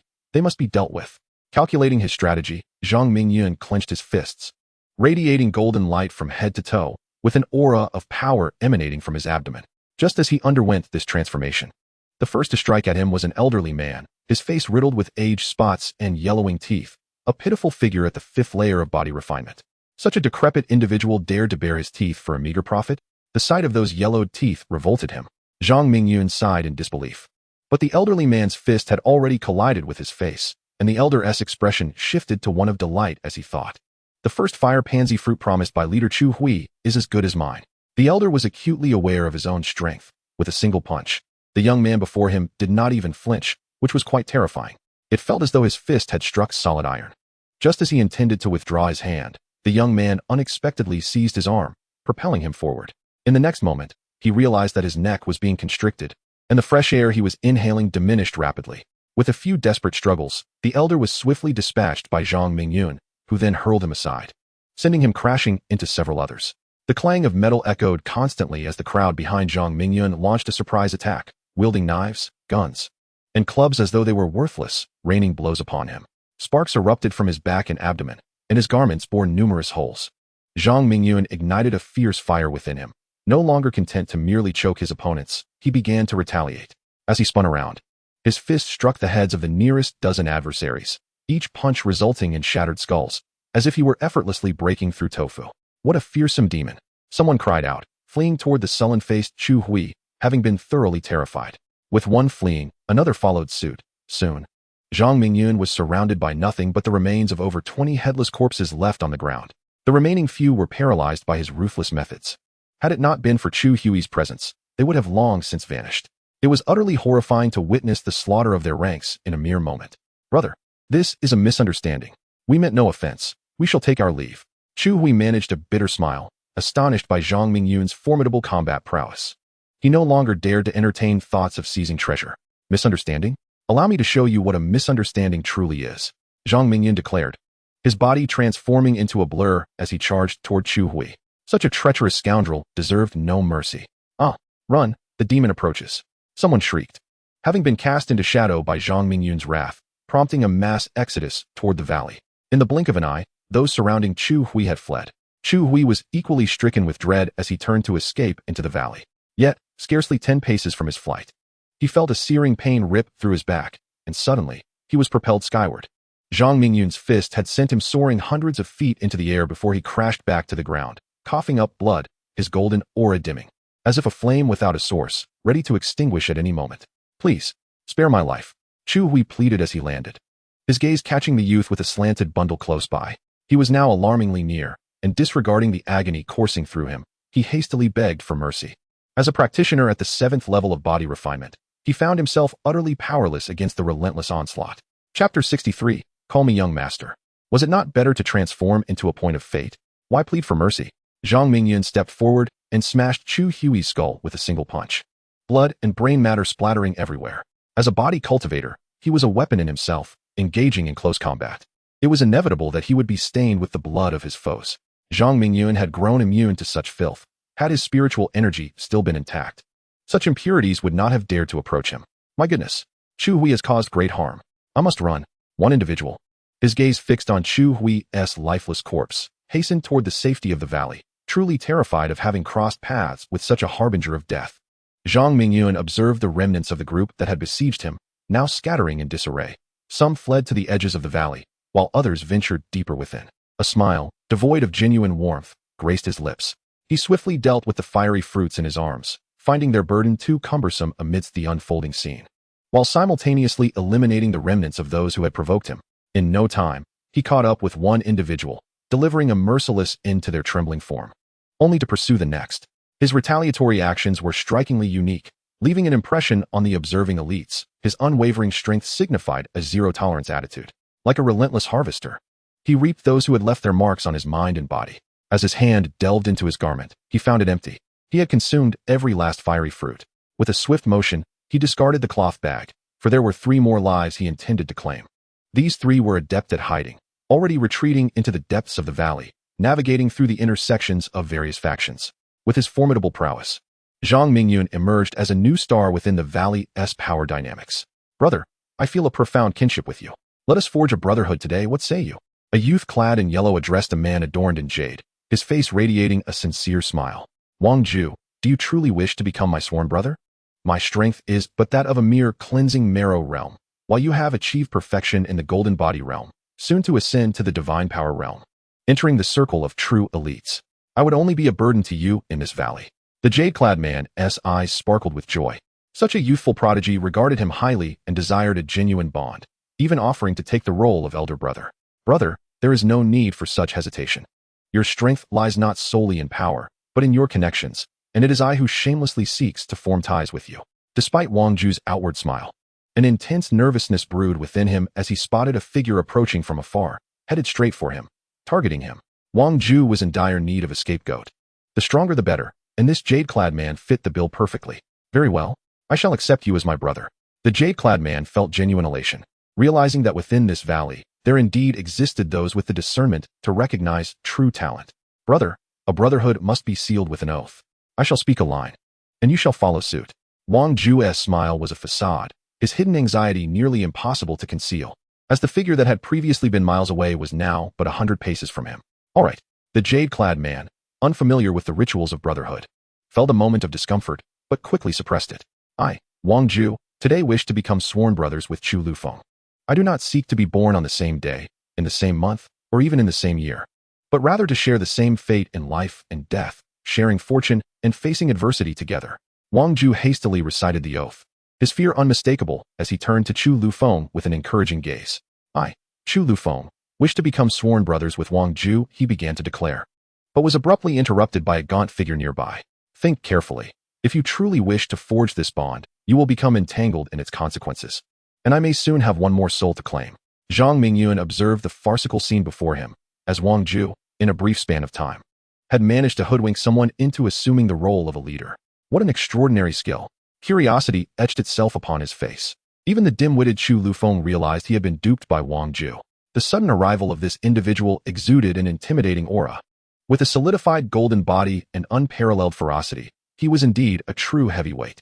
This brought to mind the oath Wang Ju had uttered, may we meet the same fate on the same day. How blatantly he intended to use him as a scapegoat. Chu Lufeng's gaze toward Wang Ju shifted from astonishment to dread. This fellow was utterly merciless in his cunning, unlike anything he had ever encountered. Do not harm our young master. Two formidable presences surged forth from a distance, swiftly positioning themselves before Chu Lufeng, their expressions taut with tension, as if guarding someone of remarkable significance. Judging by their appearances, these two had reached middle age, one dark-skinned and the other fair, resembling a pair of dark and light calamities, exuding an air of invincibility characteristic of the divine courage realm. Zhang Mingyun couldn't help but regard Wang Ju with renewed admiration. Was he truly such a genius to find someone so perfectly suited to be a scapegoat? This is a misunderstanding. Uncle Bai, Uncle Hey, please step back. This friend harbors no ill intentions towards me. Rather, he has alerted me to a potential trap. Chu Lufeng pulled the two men behind him and stepped forward, recognizing Zhang Mingyun's formidable strength. Yet, as a scion of one of the most prestigious families in the Central Plains, he still possessed a measure of boldness. Friend? Zhang Mingyun questioned, his tone ambivalent regarding the term, as he inquired whether Chu Lufeng intended to shield Wang Ju from consequences. As for friends, I have no such inclination. I and Wang Ju are merely acquaintances, and he nearly led me astray, so I have no objections whatsoever. Chu Lufeng clasped his fists, making it clear he would not involve himself in this matter. Did Wang Ju truly perceive him as a fool? Why provoke such a harbinger of misfortune? Though wealthy, he was not lacking in wisdom. Chu Lufeng's gaze towards Wang Ju turned frigid, inwardly cursing the latter as a wretched scoundrel. Zhang Mingyun found a hint of amusement in the situation as he approached Wang Ju, placing a hand upon his neck, feeling the tremors coursing through Wang Ju's body. Brother, I was wrong. Consider me a mere nuisance and let me go, will you? Wang Ju's expression was one of despair. He resigned himself to Zhang Mingyun's grip without attempting to flee, his eyes brimming with a desperate desire for survival. He added, from now on, you shall be my elder brother. I will do whatever you ask of me. Zhang Mingyun's eyes glimmered with a violet hue as he scrutinized the lines of Wang Ju's fate, realizing he was indeed a harbinger of calamity, thriving in adversity. Anyone who claimed the title of his elder brother would inevitably encounter misfortune, leading to their demise. Initially, Wang Ju possessed merely a second-tier physique in the Copperskin realm. Yet after entering this heavenly fire secret realm and befriending numerous brothers, he had ensnared many formidable figures, subsequently advancing to the fifth-tier, cleansing marrow realm. Such a peculiar destiny. Had Wang Ju not crossed paths with Zhang Mingyun, he might have continued to thrive and elevate his strength further. Not everyone could be as extraordinary as Zhang Mingyun. Yet Wang Ju was indeed an anomaly. With just a slight increase in pressure, Wang Ju could be easily crushed. As the purple radiance dissipated, Zhang Mingyun's thoughts were drawn back. Upon hearing Wang Ju's wish for him to be his elder brother, he delivered a sharp slap to Wang Ju's head. Was he wishing for his own demise? Such intentions were unforgivable. A notion of subjugation arose within Zhang Mingyun. This cunning lad might prove invaluable in the future. If I do not assume the role of your elder brother, perhaps you could call me master and serve me with sincerity. Is that within your capabilities? Chapter 64, Little Junior Sister. Do not cry. Wang Ju felt an overwhelming irritation. What was this absurdity? Who would forsake being an elder brother to serve another as a master? He knew well his own constitution. None who had taken him as their elder brother had met with a favorable fate. Wasn't serving as a master even more perilous? As these thoughts raced through his mind, Wang Ju felt a surge of confidence. Perhaps he could soon eliminate this detestable nuisance. Yet, thoughts aside, he wore a broad smile. I, Wang Ju, am willing to serve you, master, with utmost sincerity. Whatever tasks you require, I shall obey without hesitation. Suddenly, a rumble echoed through the sky. The previously clear heavens were instantly shrouded in ominous clouds. Heaven, strike down this scoundrel. I shall offer you my utmost devotion. Wang Ju fervently wished in his heart. His eyes tightly shut. Zhang Mingyun felt a twitch in his eyelids, as if something significant were about to unfold. He could hardly believe he could not subdue this lad. With the aid of his fate spirit, what trials had he not encountered?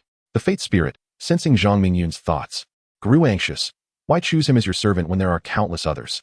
The ominous clouds churned for a while before dispersing, as if they had never existed.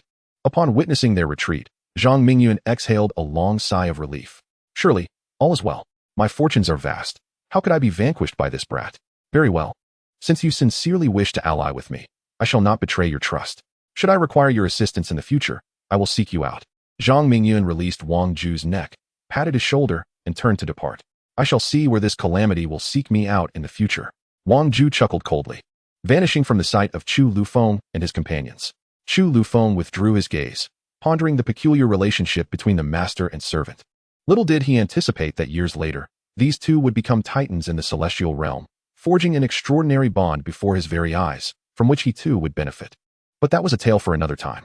With Wang Ju now out of sight, oblivious to where he would next pay homage to his elder brother, Zhang Mingyun concluded his affairs with the other two that had escaped, sending them forth to meet Yama. Following this encounter, his fate points surged dramatically from a mere 131 to an astounding 5,715 points. Zhang Mingyun inhaled sharply, realizing that 5,000 of those points had stemmed from his servant, Wang Ju. What on earth was this? His mind raced. I toil endlessly to defeat monsters for a mere 700 points, yet acquiring a servant rewards me with 5,000? Is the wheel of fate toying with me? He dared not confront the wheel of fate directly, fearing it might retort, if you do not want it, I shall reclaim it. Would that not be even more vexing? He felt a sense of exhilaration akin to striking it rich. Wealth had come his way. With so many destiny points at his disposal, Zhang Mingyun mused that his pure yang physique might be on the verge of evolving into a pure yang Dao body. A surge of excitement coursed through him, yet he resolutely restrained himself. Destiny points were invaluable treasures, worth their weight in gold, and he intended to conserve them. Zhang Mingyun, beaming with delight, sat pondering the best utilization of these points. Should he enhance his minor destiny technique or exchange them for some extraordinary elixir? Suddenly, a pitiful wail reached his ears. Woo-woo, El Fei-Fei, dear junior sister, please don't cry. If others are unaware of the situation, they might think I've harmed you. Upon hearing this, Zhang Mingyun turned to see a figure darting toward him with the speed of a startled rabbit, inadvertently allowing him to experience a moment of softness. The newcomer was Su Li, his dear junior sister from the Miao Miao sect, who was now in tears. The sect leader and the others have been ambushed. Can you help them? Why would anyone attack them unprovoked? Doubt flickered in Zhang Mingyun's eyes. Within this valley, Su Li's abilities were mediocre. No one would spare her a second glance. If she had acquired something she shouldn't possess, it must be surrendered, or else face dire consequences.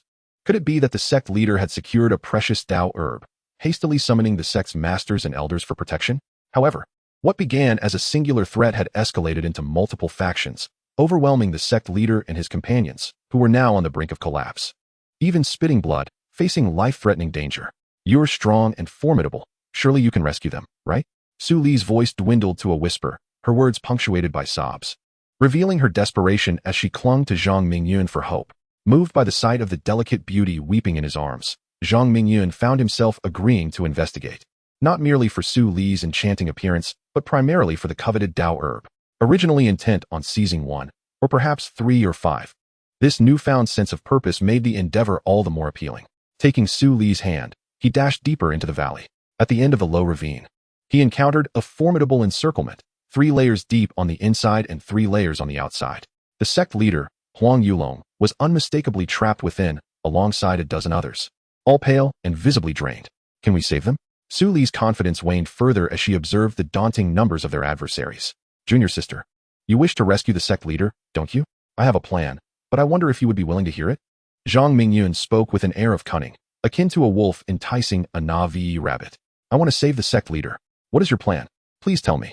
Su Li's exquisite eyes sparkled with hope as she stepped closer, grasping Zhang Mingyun's arm, shaking him in anticipation. Zhang Mingyun regarded Su Li as if seeing her for the first time.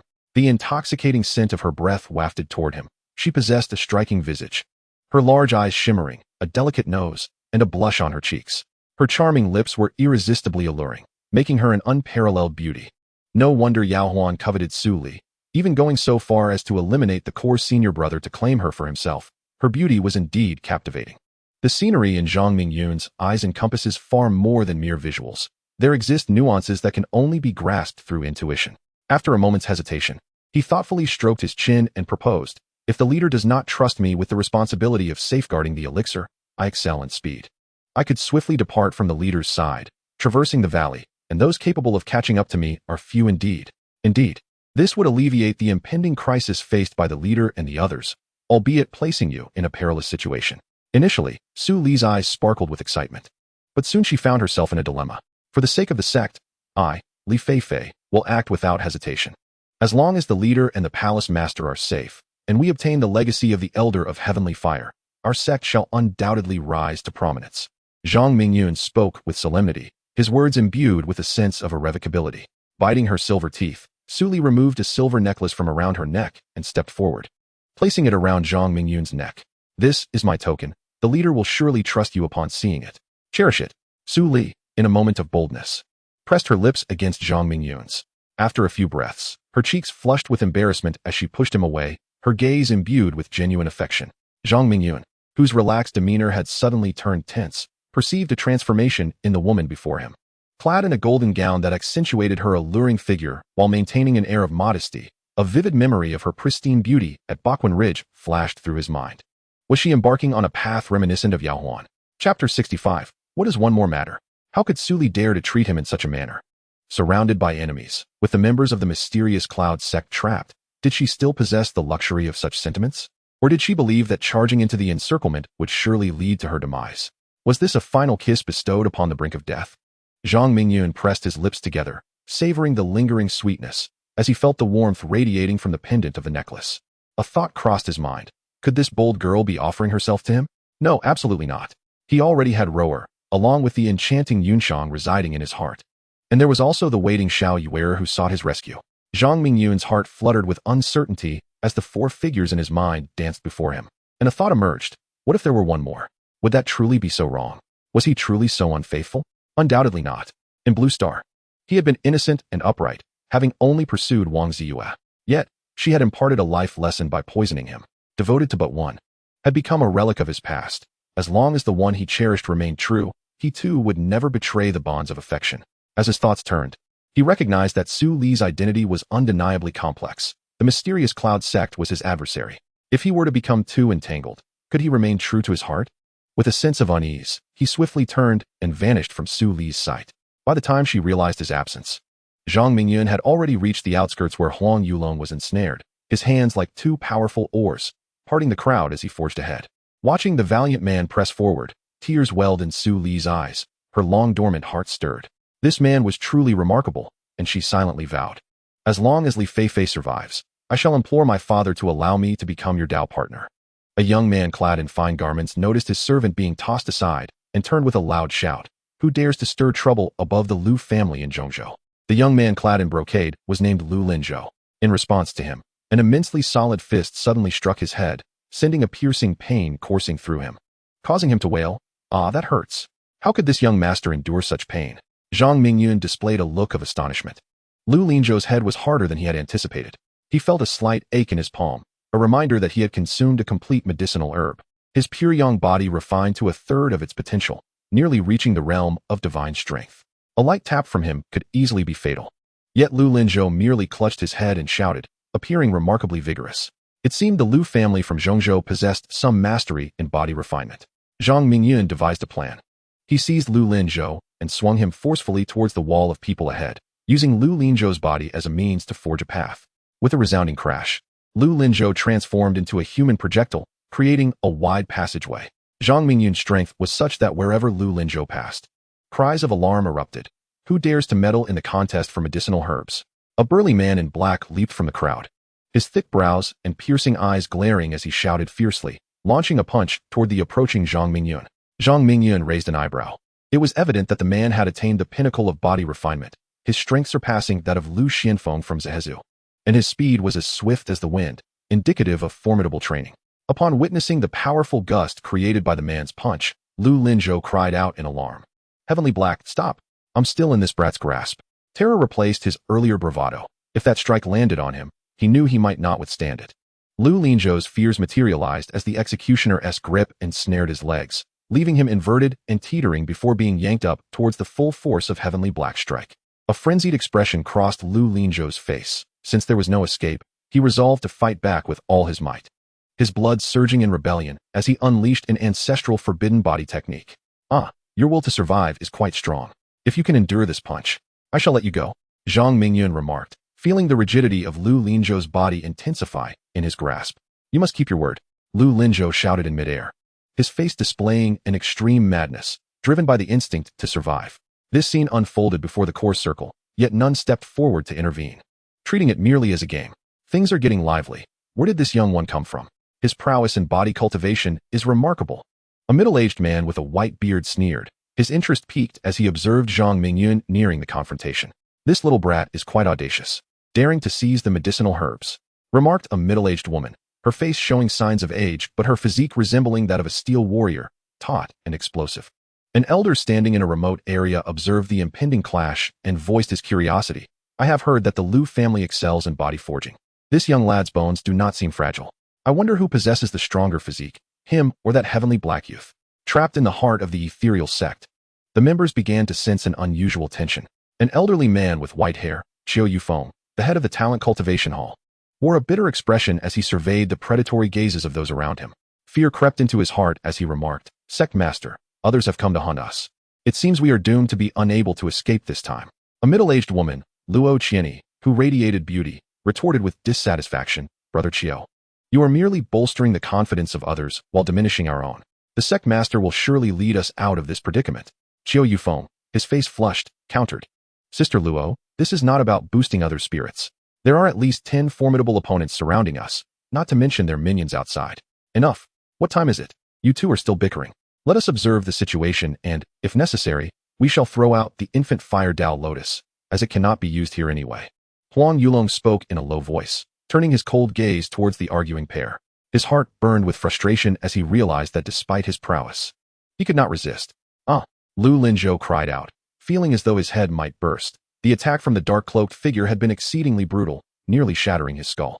Fortunately, his family's body-refining techniques were formidable. Another scream echoed through the air as the dark-clad man who had collided with Lu Linzhou was now half his body obliterated, blood spilling forth in a gruesome display. The sound of the black-clad man hitting the ground was not loud, yet it resonated in everyone's ears. The underlings who had intended to besiege Zhang Mingyun stepped back in fear, realizing that they were witnessing a celestial battle where one could easily perish. And the fallen was none other than the renowned powerhouse, Haitian. Charging into this fray would be akin to offering oneself as fodder. Haha, brother. You possess a splendid head on your shoulders. Since you have survived this calamity, I shall keep my promise, Zhang Mingyun declared, ruffling Lu Linzhou's hair before casually tossing him backwards as if discarding refuse, landing him amidst his surrounding subordinates, who were met with a chorus of cries. Chapter 66. This boy looks familiar, having eliminated Haitian. Zhang Mingyun finally entered the inner circle. His gaze turned icy as he scrutinized the 10 individuals who surrounded, yet did not attack. Each exuded a profound calm, akin to seasoned beasts. In stark contrast, the members of the ethereal sect appeared weary, having endured several rounds of hunting. With Haitian dead at Lu Linzhou's hands, Zhang Mingyun reaped a reward of 80 fate points from the Wheel of Fate. Ignoring the increase in fate points, his attention fell upon Huang Yulong, who remained cloaked in black, his hair slightly disheveled, his once keen eyes now filled with desperation and helplessness, revealing that he was truly at his wit's end. Zhang Mingyun's pupils glimmered with a deep purple light as he delved into the intricate web of events surrounding Huang Yulong's past actions against him. Following the thread of Huang Yulong's fate, Zhang Mingyun's expression darkened further. It became clear that Huang Yulong was not the true mastermind. The real culprit was none other than the Shangwan family from the southern Xuanyu region, specifically Shangwan Ningtian. The southern Xuanyu region bordered the eastern Lin region, both falling within the territory of eastern Shenzhou. The resources for cultivation in these two domains were polar opposites, with the southern Xuanyu region being affluent and vast, and the Shangwan family being one of the dominant forces controlling this territory. The illustrious status of the Shangwan family is undeniably extraordinary, their formidable power securing a prominent position in the realm.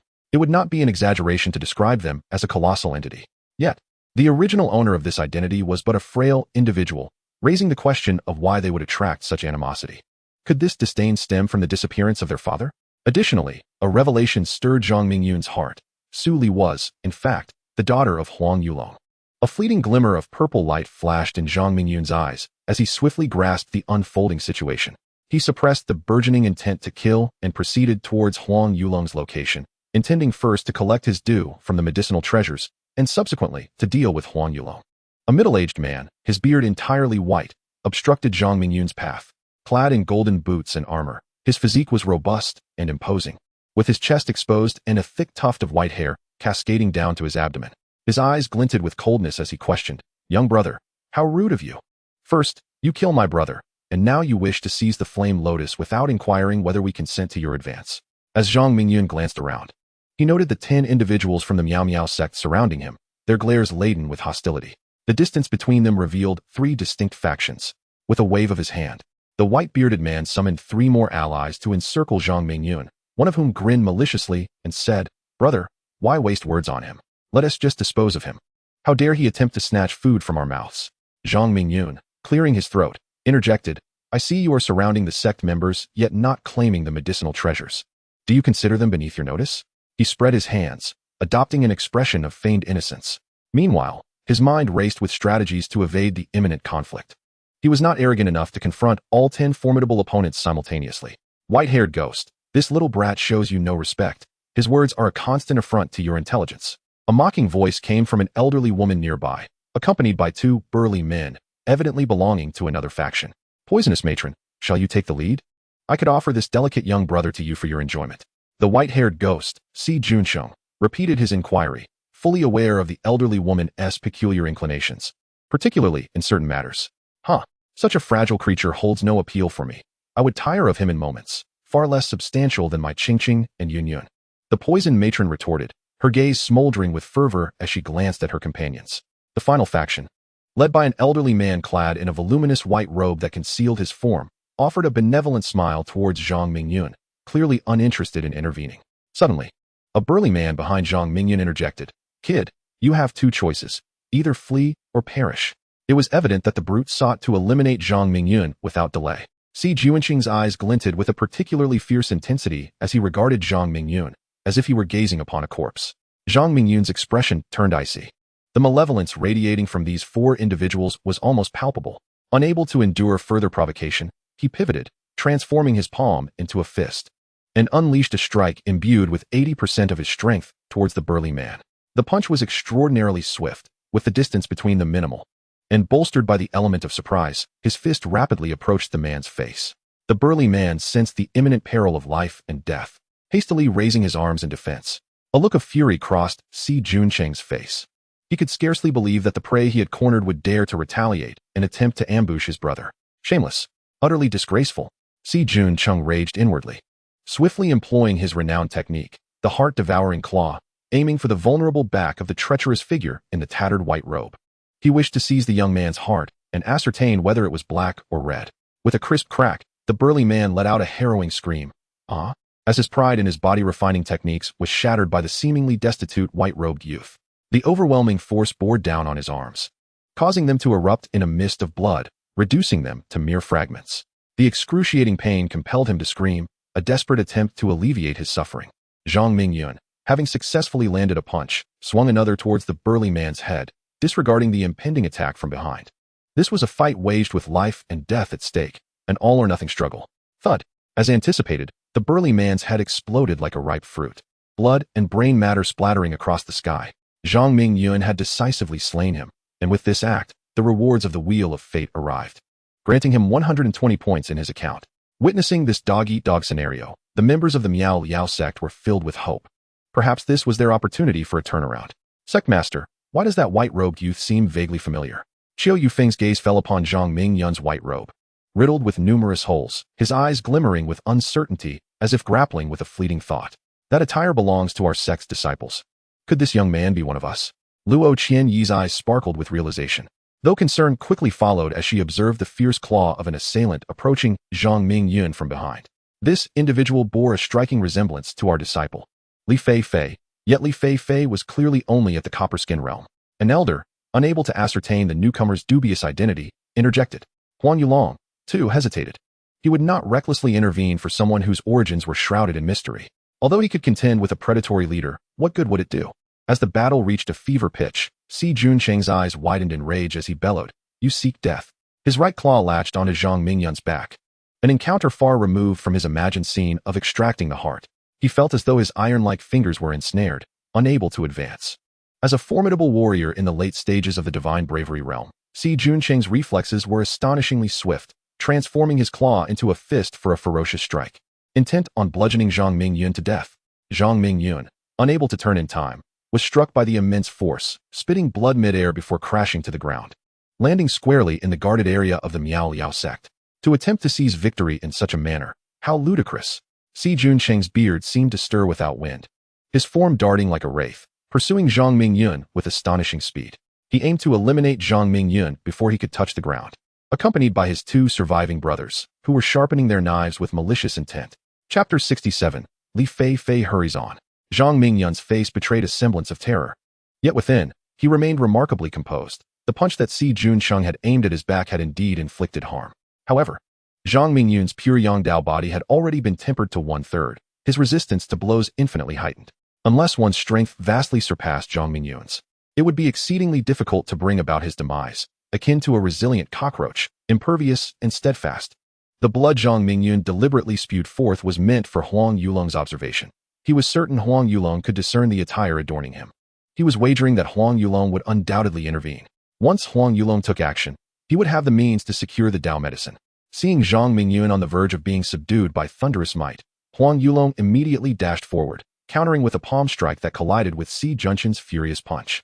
The two retreated several paces, their strengths evenly matched. Huang Yulong, witnessing Zhang Mingyun fall into his camp, smiled and remarked, "Brother Dao, you may have overstepped. He is merely a junior. Why resort to such heavy-handed measures?" The two who had followed Si Junchen into the fray exchanged wary glances at Huang Yulong's obstruction, retreating to either side of Si Junchen, adopting a pincer formation. Should Si Junchen give the signal, they would undoubtedly rush in together. Si Junchen's countenance was shrouded in frost, his gaze fixed unwaveringly on Huang Yulong's back. A junior? He is no mere junior. His body refinement is unparalleled, and his defensive capabilities are formidable. Moreover, he has slain my fourth brother. Only his life can atone for that. Huang Yulong raised an eyebrow, taken aback by Zhang Mingyun's unexpected prowess. If he were truly a disciple of the mysterious Mist sect, even sacrificing the infant Fire Dao Lotus would be worth it to preserve him. With a resolute tone, he declared, "He is a disciple of my sect. You three have conspired to confine us here. He has come to rescue me, the sect leader. Is it permissible for officials to set fire while the commoners may not light a lamp? Such reasoning is utterly absurd." As Zhang Mingyun collapsed, an elder hastily approached to support him, inquiring about his injuries while attempting to glean his identity. Qiu Yufeng also stepped forward, expressing concern. Zhang Mingyun expressed his gratitude. Not elaborating further, his gaze fixed upon the burden on Huang Yulong's back. Under Zhang Mingyun's watchful eyes, Si Junchen exchanged glances with the other two, and a great battle loomed on the horizon. The Poison Ladies trio also showed signs of convergence.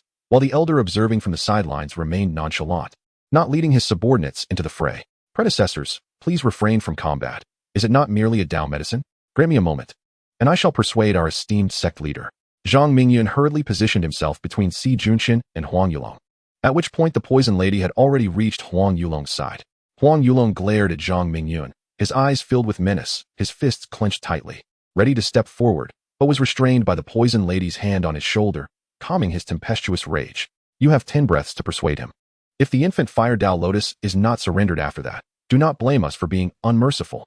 Huang Yulong's fists, which had been tightly clenched several times, were subdued by the poison lady until she whispered something in his ear, prompting him to quiet down, although his gaze towards Zhang Mingyun remained hostile. The vengeance for his sworn brother's murder could not go unavenged. Zhang Mingyun pulled Huang Yulong back to the side of the mysterious Mist sect members, removing the necklace given to him by Su Li from around his neck and presenting it to Huang Yulong. Huang Yulong's pupils suddenly constricted, and in a flurry, his gaze swept around, confirming the safety of the distant golden figure before he turned his attention back to the enigmatic young man before him. Young brother, why is Liar's personal belonging in your hands? There is no need for concern, esteemed sect leader.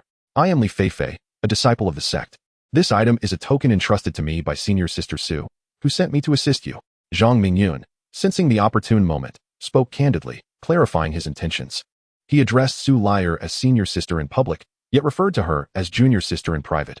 Were Su Liar to hear this, she would surely respond with playful punches and affectionate kisses. Xiao Yufeng, witnessing Zhang Mingyun affirming his identity, was quite stirred. It truly is you. I thought you looked familiar. Just now, you ignored us. That is unforgivable. Enough with the pleasantries. Li Feifei, do you have any strategies? Huang Yulong's urgency was palpable as he glanced around at the 9 formidable warriors nearby, fearing they might imminently charge and tear them apart. If you trust me, esteemed leader, hand over the infant fire Tao Lotus for safekeeping. My agility is unparalleled. If I weave through the encirclement and escape into the distance, they will surely abandon you. Zhang Mingyun boldly proposed, demanding this precious treasure. The expressions of the members of the Miao sect varied greatly. Huang Yulong's countenance shifted repeatedly. The infant fire Tao Lotus could elevate his physical training to new heights, enabling him to reach the 9th layer of the phenomenon realm. If he were willing to part with it, how could he find himself in such a predicament? The infant fire Tao Lotus, embodying the purest yang energy, contained an immense and scorching power within its petals. It was a rare treasure that required a methodical approach to refine. Indiscriminate consumption would lead to disastrous consequences. Were it not for such restrictions, Huang Yulong would have consumed it long ago. The hunters were acutely aware of this and were proceeding cautiously, fearing that Huang Yulong might act rashly and ruin this extraordinary item. The members of the Miao sect fell into silence. Who would willingly part with such a precious treasure? Entrusting it to Li Feifei would be akin to giving a meat bun to a dog. No matter how formidable Li Feifei was, could he surpass the sect leader? Wasn't he the leader currently being overwhelmed, as evidenced by the multitude surrounding him? Time is running out. Have you made up your mind? The venomous woman approached with delicate steps. Her presence felt like that of a grim reaper announcing a death sentence to the members of the Miao sect. If it comes to that, then I shall relinquish it. Huang Yulong reluctantly removed his backpack and handed it to Zhang Mingyun. He understood that Zhang Mingyun spoke the truth. And as for Zhang Mingyun's safety, he presumed there would be no issues. There is a saying, one should not undertake tasks beyond their capability without the means to do so. I appreciate the sect leader's trust. I, Li Feifei, vow to protect this infant fire Tao Lotus with my life and return it safely to you after the trial in the secret realm concludes. Zhang Mingyun spoke with conviction as he accepted the infant fire Tao Lotus, his tone resonating with determination. The members of the Miao sect could not help but admire Li Feifei's unparalleled loyalty. Zhang Mingyun felt the pure Yang's sacred method within him stirring restlessly. Eager to be refined immediately, he quickly suppressed its agitation and secured the backpack containing the infant fire Tao Lotus onto his back. Protect? Protect my foot. You reckless wretch, do you dare to steal my medicinal treasure? As Huang Yulong approached, upon hearing those words, he was instantly filled with rage, his lungs nearly bursting with indignation. You previously spoke of counsel, but it appears your true intention was to compel this unfortunate sect leader to surrender the precious Tao medicine to you. What time do you believe we owe you? Seeking death, indeed. The poisonous matriarch, seething with fury, launched her fist towards Zhang Mingyun like a bean bun, joined in her attack by Huang Yulong, who could no longer contain himself. With the two leaders striking, their 4 subordinates exhibited a bloodthirsty demeanor, their fists repeatedly aimed at the remaining members of the Miao sect. Feifei, hurry and escape. I will hold them back. Huang Yulong bellowed, his palms slicing through the air as he clashed with Si Junshin. Fei Fei, run swiftly. If you don't leave now, we won't be able to withstand this. Xiao Yufeng received a punch, spitting out a mouthful of blood. He couldn't endure even a single exchange and looked on with hope. Chapter 68. Fei Fei is a good child. Xiao Yufeng wished fervently for this young lad to swiftly lead away their pursuers at his age. He truly had no desire to wield a blade, for death was a very real possibility.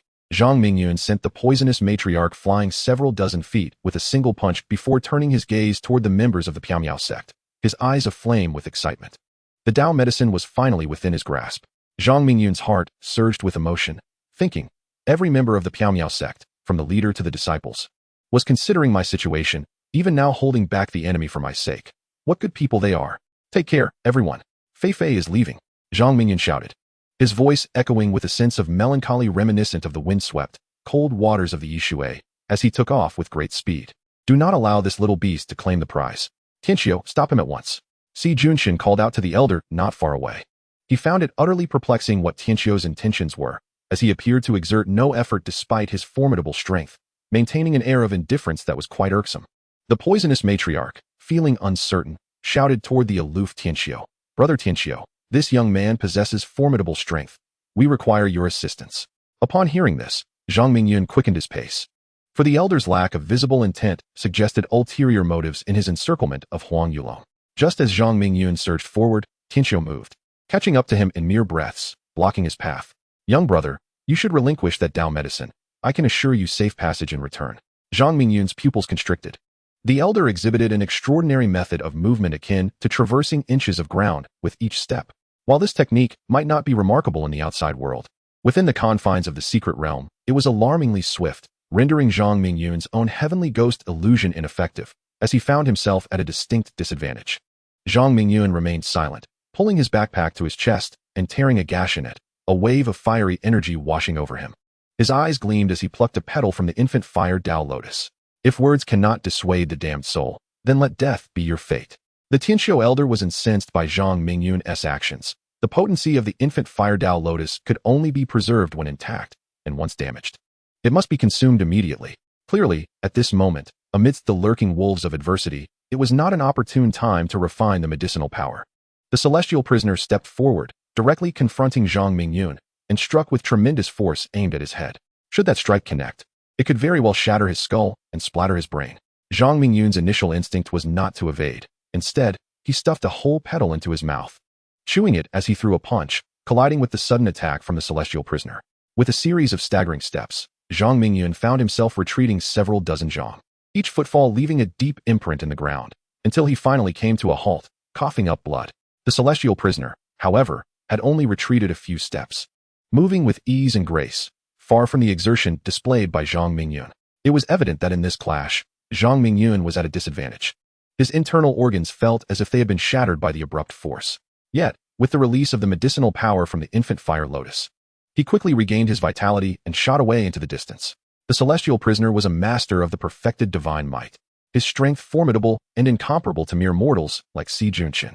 It was an insurmountable challenge.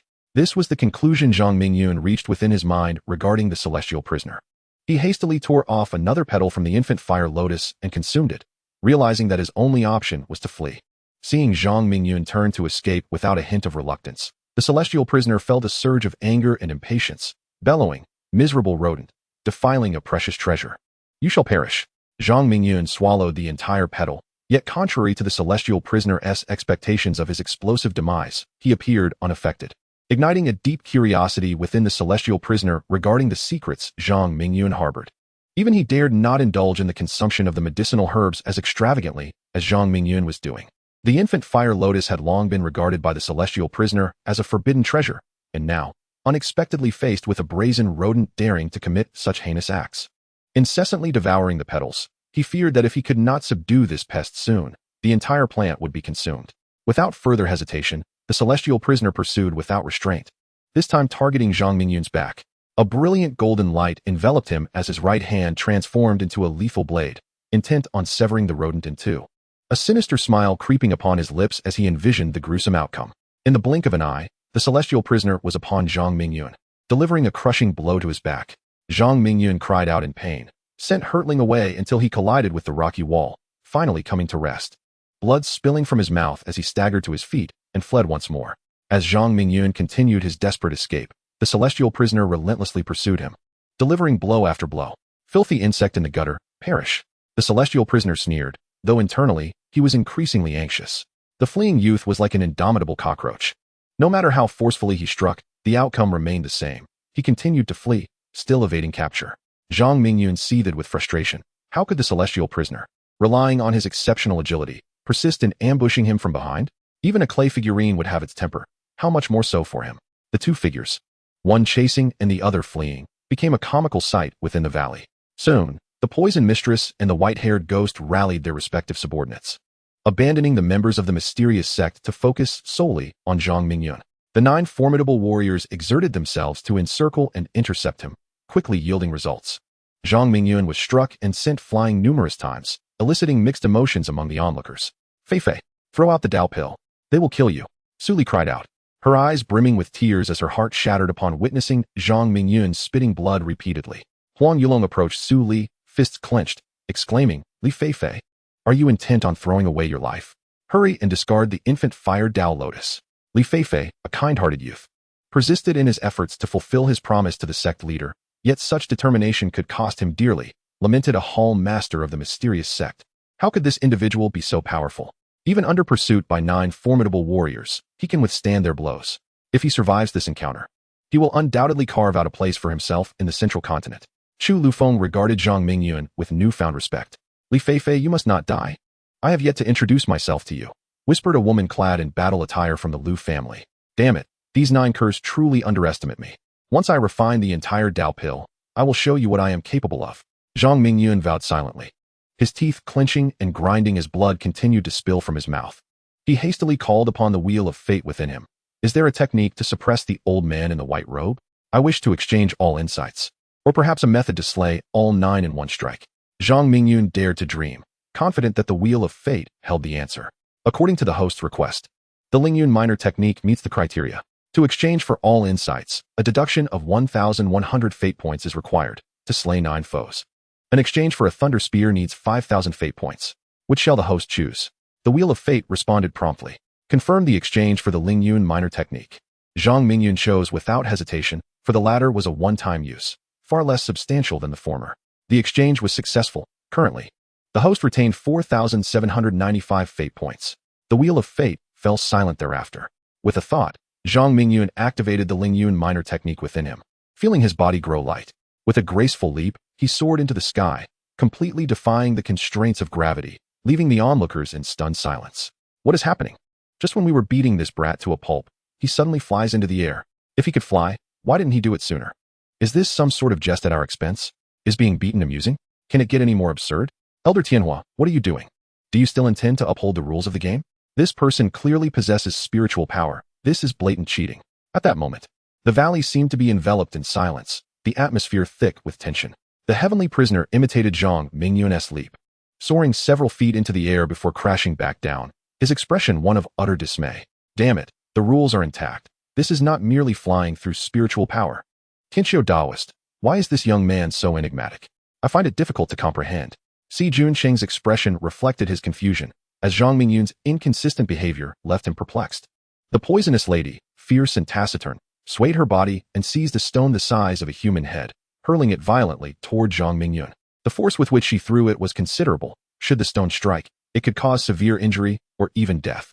Zhang Mingyun remained vigilant in the air, acutely aware of the movements of those in the valley. Such crude tactics from the poisonous lady could hardly harm him.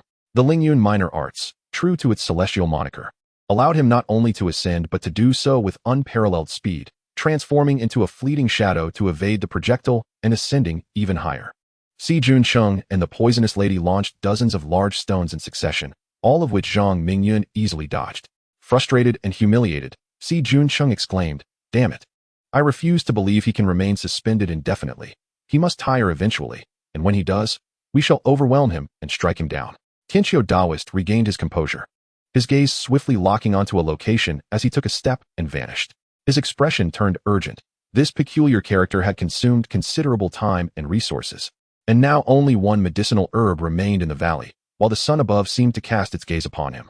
He recalled the words of the Elder of Celestial Fire. When you feel the sun's attention upon you, it signifies the end of your heart refinement. The direction in which Tianxiu Daoist departed brought a sigh of relief from the white-haired ghost and the poisonous lady, their eyes meeting in mutual understanding as they decided to follow him. Who is this individual that he can fly with such swiftness? I have seen him being relentlessly battered, left in a pitiful state.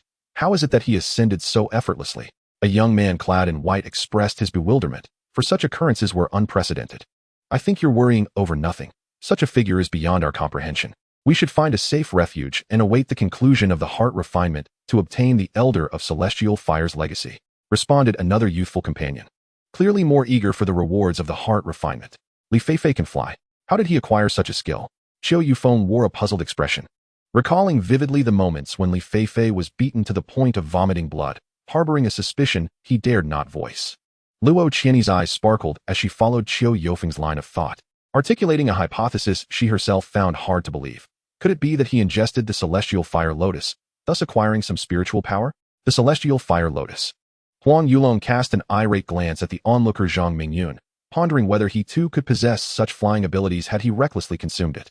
Earlier, when Huang Yulong witnessed Zhang Mingyun devouring the petals of the celestial fire lotus amidst his pursuit, discontent brewed within him. For this young man had vowed to protect the medicinal herbs at all costs. Damn it, he muttered, turning to begin his own consumption and refinement. Yet why did it seem as though nothing affected Zhang Mingyun? The potency of the celestial fire lotus was immense. Even a single petal could lead to self-destruction, shattering the essence locked within. Thus, refinement required utmost caution and patience. Could it be that this particular celestial fire lotus lacked such potency? Was it incapable of causing harm? Huang Yulong was certain that the issue did not lie with the infant fire Tao lotus, but rather with that young man, who evidently harbored a significant secret. Before entering the heavenly fire secret realm, this lad was clearly only at the second level of body refining. Yet now he could contend with those at the 8th level of divine prowess. If he did not possess some celestial technique, Huang Yulong would never believe it, even if it cost him his life. An idea began to take root in Huang Yulong's mind, growing stronger as he contemplated. Once this young man emerged from the secret realm and returned to the sect, he would kill him. He must extract the complete body-refining celestial technique. Beside Huang Yulong stood a beautiful woman, who, gazing at the horizon, could not hide the smile of relief upon her face, her joy evident in her heart. This scene did not escape Huang Yulong's notice. His eyes involuntarily twitched. His daughter had clearly taken a liking to someone, and it was obvious who that person was. When it came to the celestial technique, the decision was clear. If need be, he could always seek another suitable match for his daughter. Returning to his thoughts, Huang Yulong commanded the sect members to refrain from acting recklessly. The heart-refining process was nearing its conclusion. If they could endure this period, the inheritance from the Heavenly Fire Elder would surely be within reach. The number of people in the valley was rapidly diminishing, with their own sect, the Miao Miao sect, claiming a significant portion, greatly enhancing their chances of acquiring the inheritance. On the ground, many were intrigued by Zhang Mingyun, frequently launching stones skyward in an attempt to bring him down and uncover the secrets of flight. Zhang Mingyun, adept in the air, evaded them while continually consuming the infant fire Tao lotus, hastening his refining pace. By the time he swallowed the last lotus seed, the aura within him expanded once more, seemingly increasing by a 10th. Although the medicinal power of the infant fire Tao lotus was apparent, its small size rendered its overall potency inferior to that of the Lingyang Dao Ji. At that moment, Zhang Mingyun experienced a remarkable surge in strength. Even if he were to encounter the heavenly prisoner again, he would not be without the means to defend himself. He mentally noted those who had offended him, vowing to deal with these lawless individuals when the opportunity arose. His gaze then fell upon a battleground at the valley's depths. Since refining the Lingyang Dao Ji and successfully tempering his pure yang body, Zhang Mingyun had become keenly perceptive, clearly discerning the heavenly prisoner amidst the whirlpool of conflict below. At that moment, the heavenly prisoner was wreaking havoc, a half-human height, azure-glowing medicinal herb bound to his chest. This elongated object was tightly wrapped in black beast hide, with only a few root tendrils visible at the bottom. The heavenly prisoner's complexion was slightly pale, having repelled a wave of adversaries. He swiftly severed a root about the length of his finger and placed it in his mouth. The pallor on his face faded, replaced by a healthy flush in mere moments. Zhang Mingyun's breath quickened. The potency of this medicinal herb was astounding. Observing closely, he believed that, even if it could not surpass the Lingyang Dao Ji, it was certainly comparable. Chapter 70. A job well done, old man of the heavenly prison. Have you considered the consequences of attempting to seize the heavenly longevity ginseng? A brawny man, muscles rippling like a coiled serpent, felt as though he held a prized jewel. The heavenly longevity ginseng was his bait, and this big fish was already hooked. He had expended considerable effort to locate this ginseng, and the dozens of hunters surrounding the heavenly prisoner were a testament to his prowess. Now, encircled, the heavenly prisoner found himself inescapably trapped. The robust man harbors an irreconcilable grudge against the celestial prisoner, and this time, having successfully lured him into a trap, he silently chuckles. Beside him stands a lean man, his face contorted with hatred as he exclaims, "Brother, why waste words on him? Let us strike together and eliminate this old wretch, the celestial prisoner, and avenge our fallen brother, Gulong." Upon hearing this, a flicker of pain crosses the robust man's eyes. His brother Gulong was destined for a different life, yet fell victim to the celestial prisoner during the dispute over the Tao artifacts, resulting in a fate that scattered his very soul. His entry into the secret realm of heavenly fire is driven solely by the desire for vengeance. A beautiful young woman clad in red appears beside the robust man, her gaze illuminating with excitement as she observes the precious Tao medicine cradled by the celestial prisoner. "Gu Yuzai, how could you bear to offer such a treasure for the life of the celestial prisoner? It speaks volumes of your loyalty." "Hong Pierre," Gu Yuzai replies, "I am indeed grateful for your assistance. The old wretch's agility is truly perplexing, and without something to captivate him, capturing him is a formidable challenge. I have sacrificed this precious treasure, but I will ensure his demise here." Gu Yuzai licks his thick lips, his previously gloomy demeanor igniting with fervor at the sight of the woman's alluring figure. He seeks not only retribution but also the beauty before him. He dispatches 2 formidable aides to prevent the celestial prisoner from acquiring the Tao medicine, forcing him to focus on the intricate trap he has laid. The celestial prisoner surveys the throng encircling him, noting that among the multitude are several formidable warriors, with 4 possessing strength comparable to his own, and one who poses a significant threat, having nearly ascended to the 9th layer of manifestation. As he caresses the heavenly longevity ginseng in his grasp, his fear diminishes. His 2 loyal subordinates have already offered their allegiance, sacrificing themselves in the process, yet he finds himself ensnared by his own exquisite agility. The most infuriating aspect is the involvement of Si Junshin and the poisonous lady, who have allied with Gu Yuzai. The celestial prisoner harbors deep resentment, blaming the young man from the Misty Sect for thwarting his plans, for otherwise, he would not find himself in such dire straits. Before him stands Gu Yuzai, his foremost adversary, who has relentlessly pursued him for years, driven by a ridiculous vendetta for the death of his brother. In the realm of cultivation, the celestial prisoner has taken countless lives. Had it not been for his indomitable fate, he would not have survived to this day. The heavenly longevity ginseng is a treasure of life extension, resonating with him at an astonishing 300% compatibility. No, more than 500%. He understands that this place is a trap designed to ensnare him, and whether to enter or not is entirely within his control. The image of the young man from the Misty Sect voraciously consuming the Tao medicine haunts him, igniting an insatiable desire to partake in the elixir himself, and fortunately, he has indeed partaken. The potent effects of the heavenly longevity ginseng surge within him, constantly rejuvenating the celestial prisoner's aging body and mending his wounds. Each tendril of ginseng softening the deep creases on his face. If he does not act soon, the old wretch will consume the ginseng entirely, leaving nothing to compensate for their losses. A middle-aged man, dressed like a scholar, glances at Gu Yuzai, knowing full well that this precious Tao medicine is also rightfully his. The 5th leading huntress has appeared, adorned in a flowing white gown, resembling a celestial being who has descended from the heavens, exuding an aura of nobility. With her delicate lips parting, she declared, "The addict speaks the truth. Should there be any discrepancies in the promised rewards, you must compensate with a mystical artifact from the secret realm. With the Frost Moon Fairy present, how could we allow the celestial prisoner to escape? Let us all unite. I assure you that the rewards I promised will not be meager. Assist me in vanquishing him." Gu Yuzai forced a smile, rallying everyone for a renewed onslaught. In her quest to enlist the aid of Frost Moon, Gu Yuzai paid a hefty price.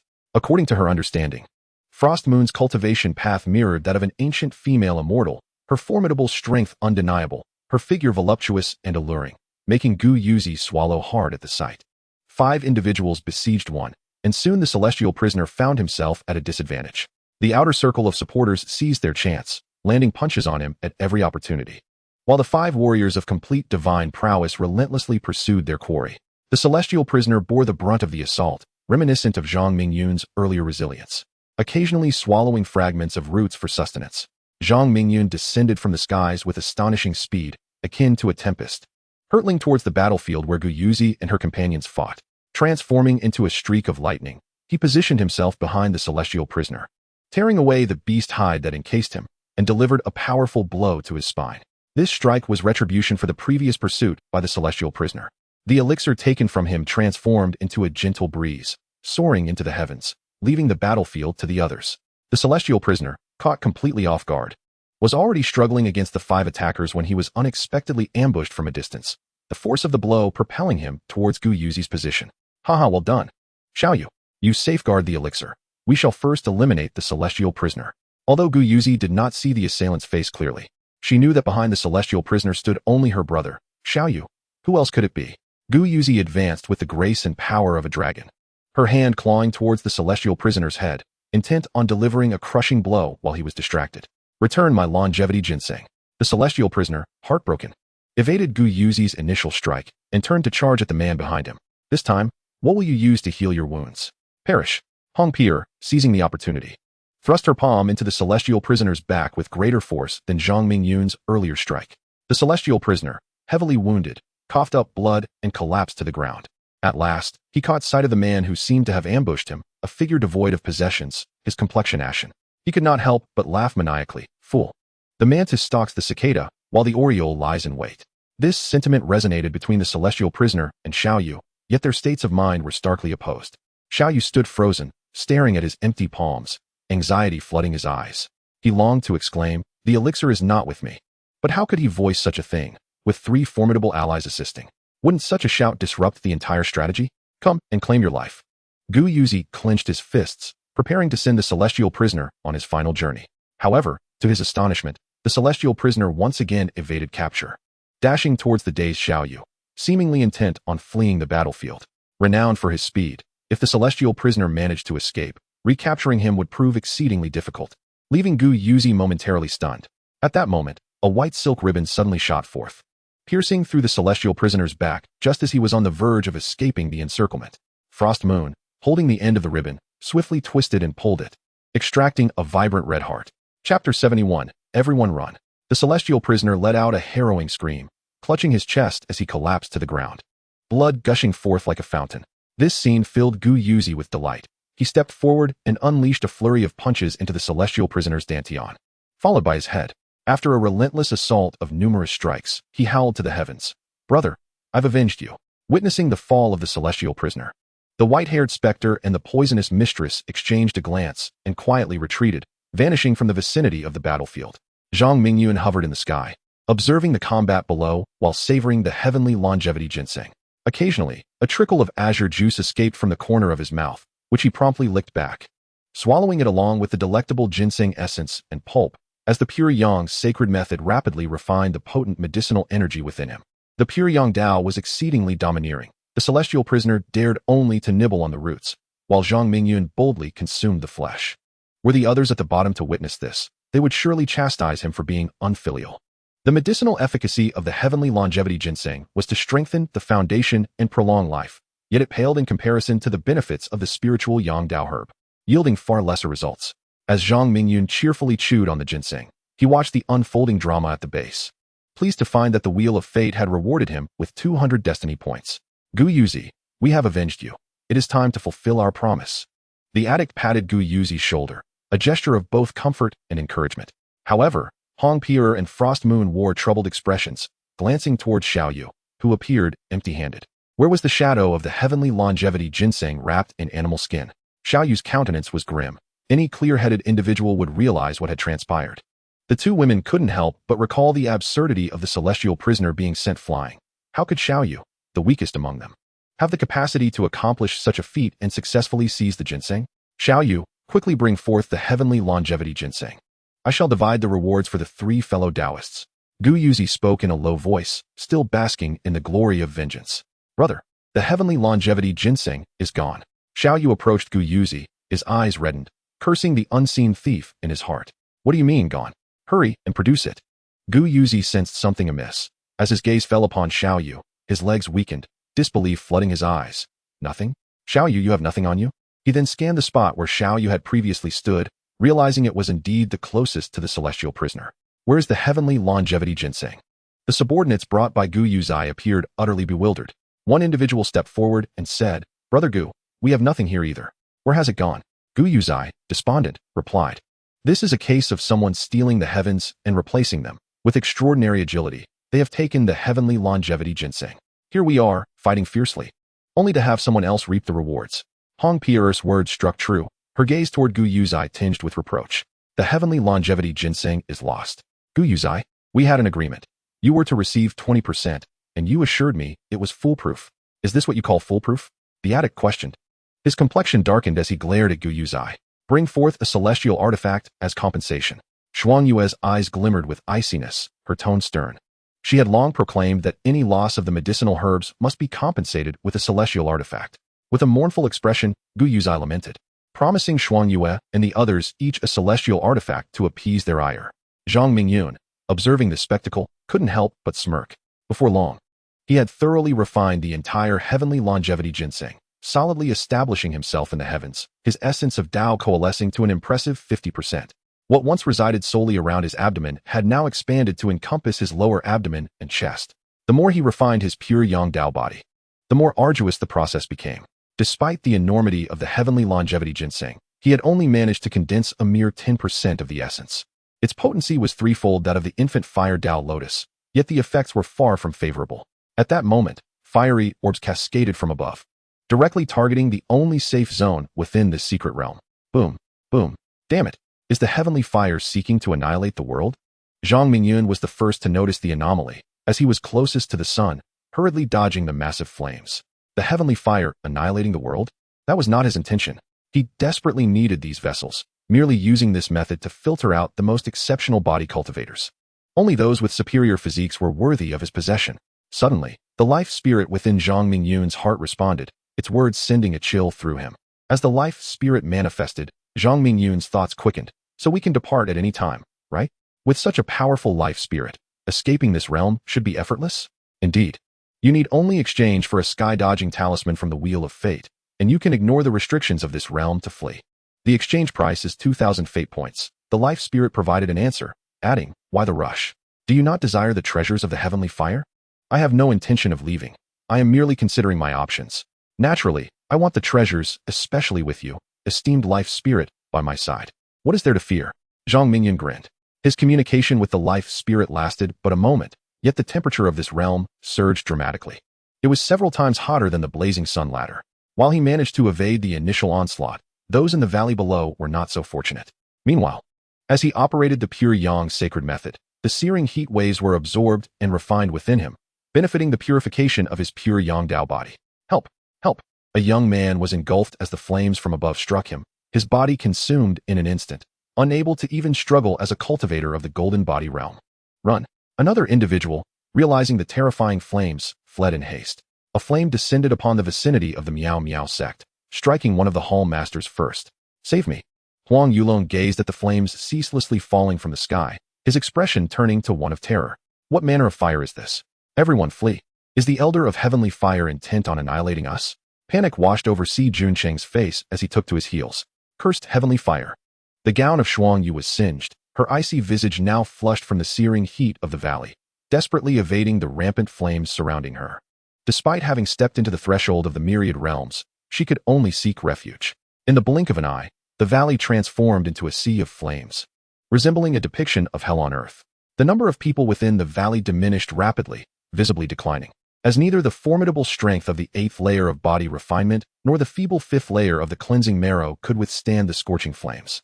A colossal fireball enlarged rapidly in Su Li's pupils as she emanated a golden glow, clambering up a rock face, utterly unable to evade the descending inferno. Chapter 72. The trial of the heart concludes below. Su Li lay a fiery abyss. To leap into it was to meet a fate of utter obliteration. Yet remaining stationary offered no sanctuary. As the inferno loomed before her, this was the end of the road. She murmured softly, Fei Fei. We shall meet again in the next life. Huang Yulong's voice echoed, strained and incredulous. No. From a distant rock face, his fingers gripped the stone tightly, digging into it, powerless to save his beloved daughter. Ah! Su Li gasped, suddenly finding herself in midair, the once oppressive heat dissipating significantly as she nestled against a man. It's you. Indeed, it is I, Zhang Mingyun replied. After much internal turmoil, Su Li resolved that he must be saved, not for any other reason, but for that sincere kiss shared between them. Su Li clung tightly to Zhang Mingyun, feeling the strength of his chest and the vigorous beat of his heart, her cheeks flushing with warmth. You have saved me yet again. At this moment, Su Li felt an overwhelming sense of tranquility. all of it stemming from the embrace of this man, as her heart surged with renewed affection, love filling her very being. Is it too warm? Can a cultivator not withstand such heat? Zhang Mingyun sensed the feverish warmth radiating from Su Li and instinctively brushed her forehead, confirming her elevated temperature. Su Li recognized her own emotions, choosing not to articulate them, her hands clasped tightly around Zhang Mingyun, terrified that this might all be a dream, especially with the masculine aura emanating from him, intoxicating her senses. How delightful! Zhang Mingyun swallowed hard, inhaling the rich fragrance that was far sweeter than any he had encountered before. To his eyes, her figure was alluring, igniting a fervent heat within him. This girl possesses considerable allure. Could it be that she truly wished to offer herself? In such heights, how could one act? The danger was palpable. Yet, considering the peril, how could one act under the scrutiny of so many? Was it truly tempting? He could not help but recall how someone had once cast him aside, leaving him alone in the wilderness. Su Li exhaled softly, her inquiry laced with a delicate intensity. It was the first time she had ever been so affected by a man's gaze, a sensation her fallen senior brother could never evoke. As she raised her eyes, she found the man embracing her, staring intently, his gaze fixated on her allure. In a moment of passion, she straightened her slender waist, showcasing her exquisite figure.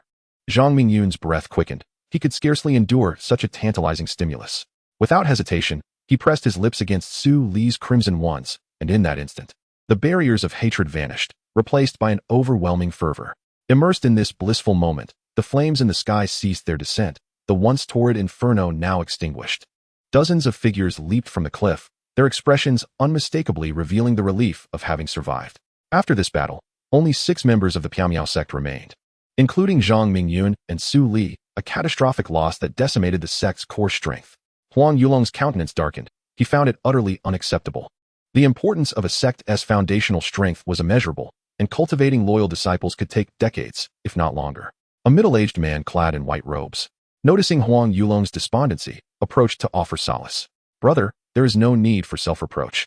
The Heavenly Fire secret realm is both a realm of opportunity and peril, and it can only be said that our younger brethren were ill-fated. Yet, Su Li possesses great fortune.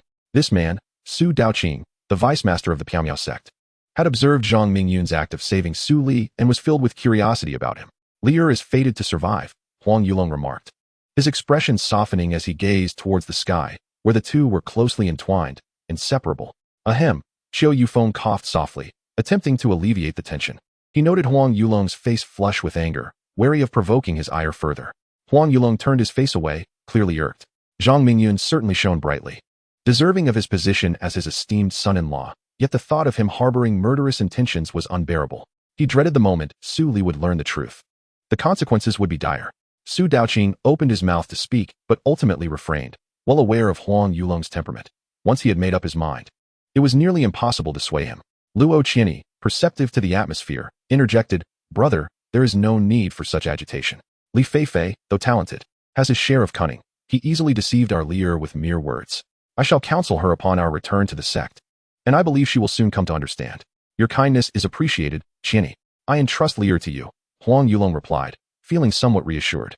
The conversation among the few members of the Piamiao sect did not escape Zhang Mingyun's ears, and just as he was about to share their dialogue with Su Li in his arms, the sun above flickered incessantly, and he distinctly felt its gaze upon him. The valley was left with only a handful of individuals, apart from Su Li, who was a special case in Zhang Mingyun's embrace. The rest were all formidable beings at the divine power realm and above. Thousands participated in the trial, yet only a handful survived, with the likelihood of demise soaring to an astounding 99%. Zhang Mingyun could not help but lament the ruthless nature of the Elder of Heavenly Fire, as those who seemingly endured the heart trial were merely vessels chosen by him. Was the trial nearing its end? What a blazing sun! A joyous expression surfaced on Su Li's face. The heart-pounding trial was about to conclude. How could she not rejoice? Haha, the heart trial has come to an end.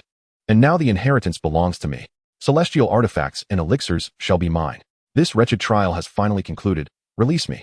Just as the crowd in the Heavenly Fire secret realm roared in unison, a tremendous force emanated from the sun above. And the first to be affected were Zhang Mingyun and Su Li, for they were the closest to the radiant orb, instantly drawn into its depths, followed by the others in the valley, who transformed into shooting stars, hurtling towards the sun's core. Zhang Mingyun was first met by a blinding white light, compelling him to shut his eyes. Upon reopening them, a grand crimson hall unfolded before him, with walls adorned by flowing red liquid, reminiscent of molten lava in motion. At the center of the palace stood an old man in a blue robe, wearing a smile as warm as the spring breeze. His gaze fell upon Zhang Mingyun, and his pupils narrowed slightly before swiftly returning to their natural state. In this vast palace, they were the only two present, prompting Zhang Mingyun to ponder the whereabouts of the others. "Greetings, Elder of Heavenly Fire," Zhang Mingyun exclaimed, his expression brimming with excitement as he clasped his fists in reverence.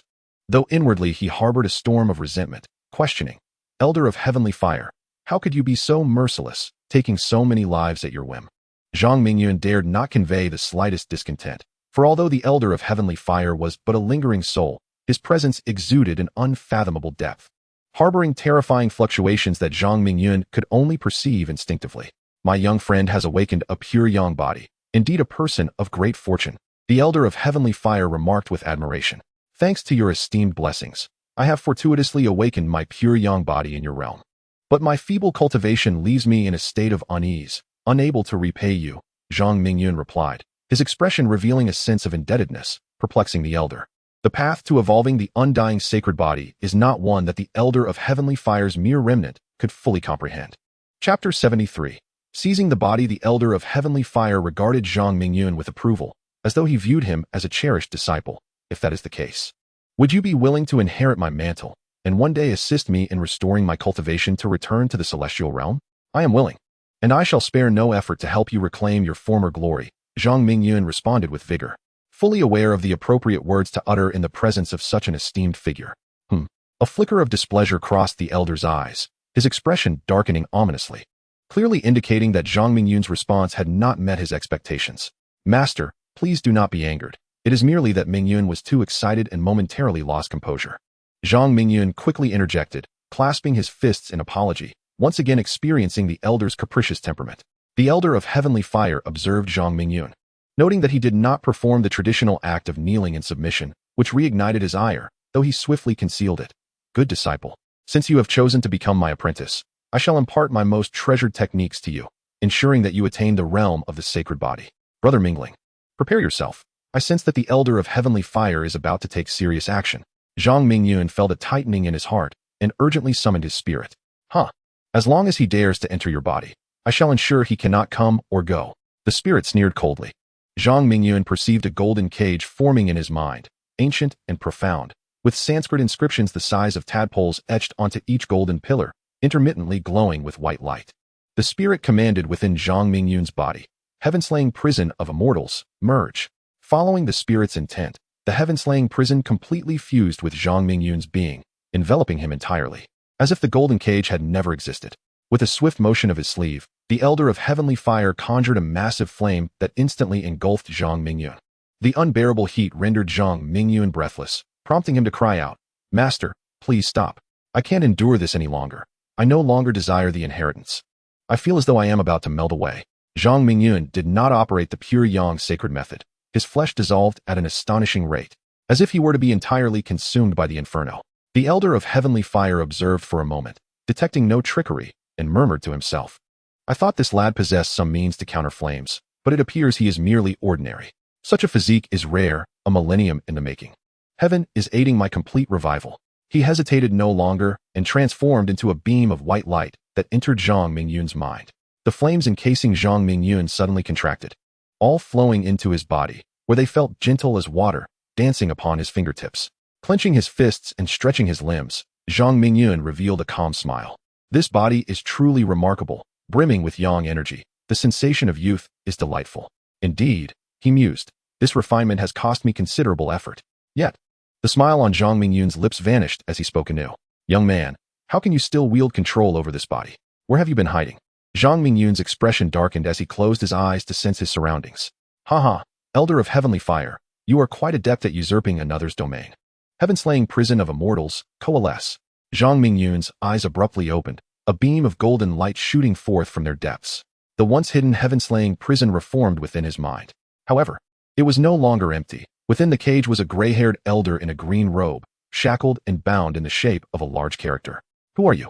How can you command the heaven-slaying prison of immortals, which has long vanished from the celestial realm?" The Elder of Heavenly Fire demanded sharply, his form swaying within the cage.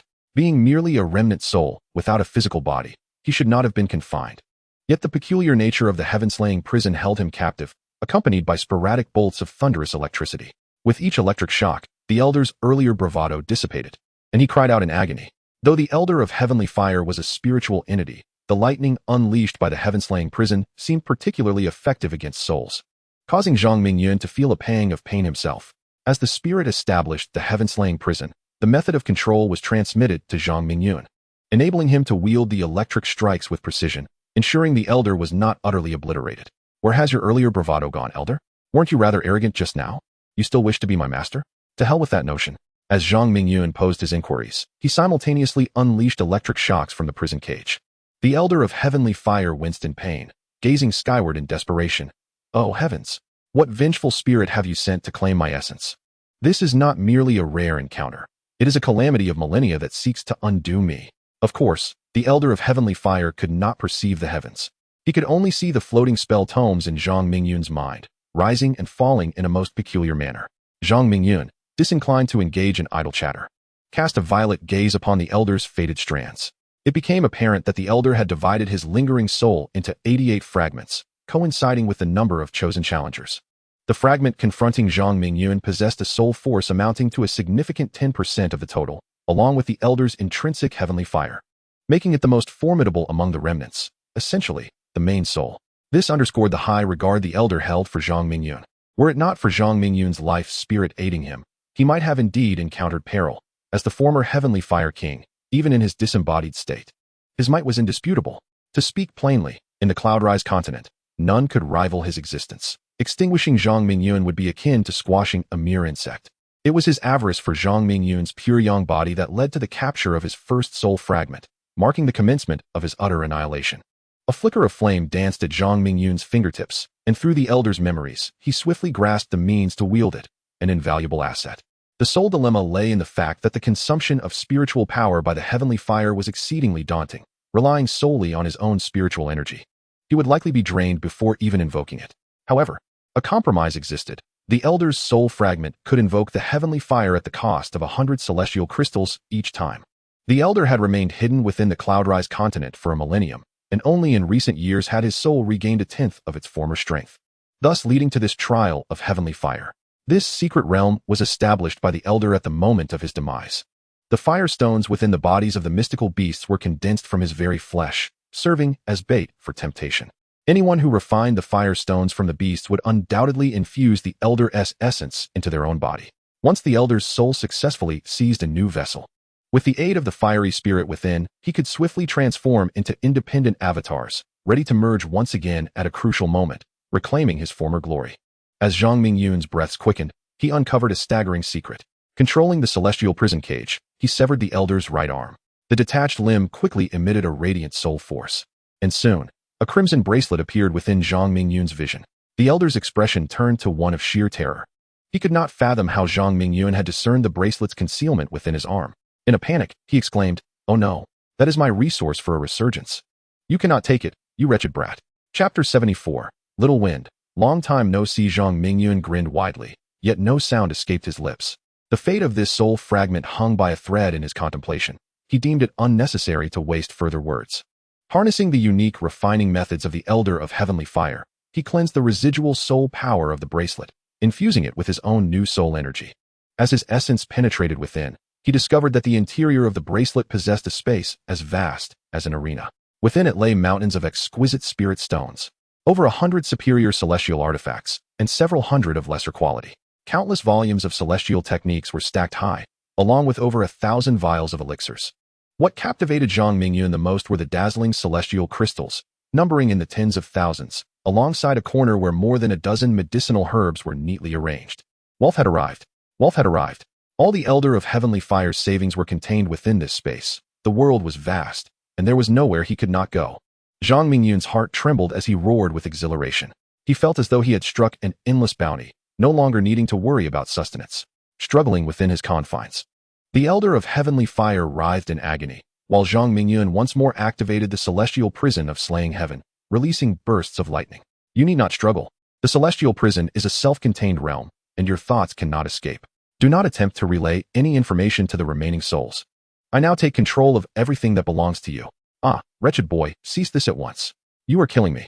The elder of heavenly fire howled. His visage contorted in pain, reminiscent of the torment he endured during his ascension when struck by the divine thunder. Unperturbed by the cries of anguish, Zhang Mingyun continued his electrical therapy. After all, the elder had been resolutely uncooperative. Through the elder's memories, Zhang Mingyun discerned that the source of terror in the dark was the malevolent spirits he had once nurtured. Each spirit was unrelentingly vicious, preying on human souls to seize their vessels and achieve rebirth. The elder had mastered the soul seals of these spirits, commanding their loyalty. With Xiao being possessed by one of these malevolent entities, Zhang Mingyun could not quell his concern and sought guidance from the destiny spirit on how to rescue her. You may refine the remnant soul of the elder of heavenly fire to create an external avatar. By doing so, you will gain mastery over the soul seal within his essence. The destiny spirit began, only to falter mid-sentence. But are you prepared for the ensuing dangers? Zhang Mingyun's resolve solidified. Xiao shared an ambiguous bond with him, and due to his actions, she had fallen prey to possession. If her soul had not been devoured, he would do everything in his power to rescue her. Witnessing his unwavering determination, the destiny spirit cautioned him of the potential peril. The elder was slain by a formidable adversary, likely of Empyrean status. Are you ready to face the consequences? In the fragmented memories of the elder, Zhang Mingyun found no scenes of his demise, indicating that he remained unaware of who his enemies were.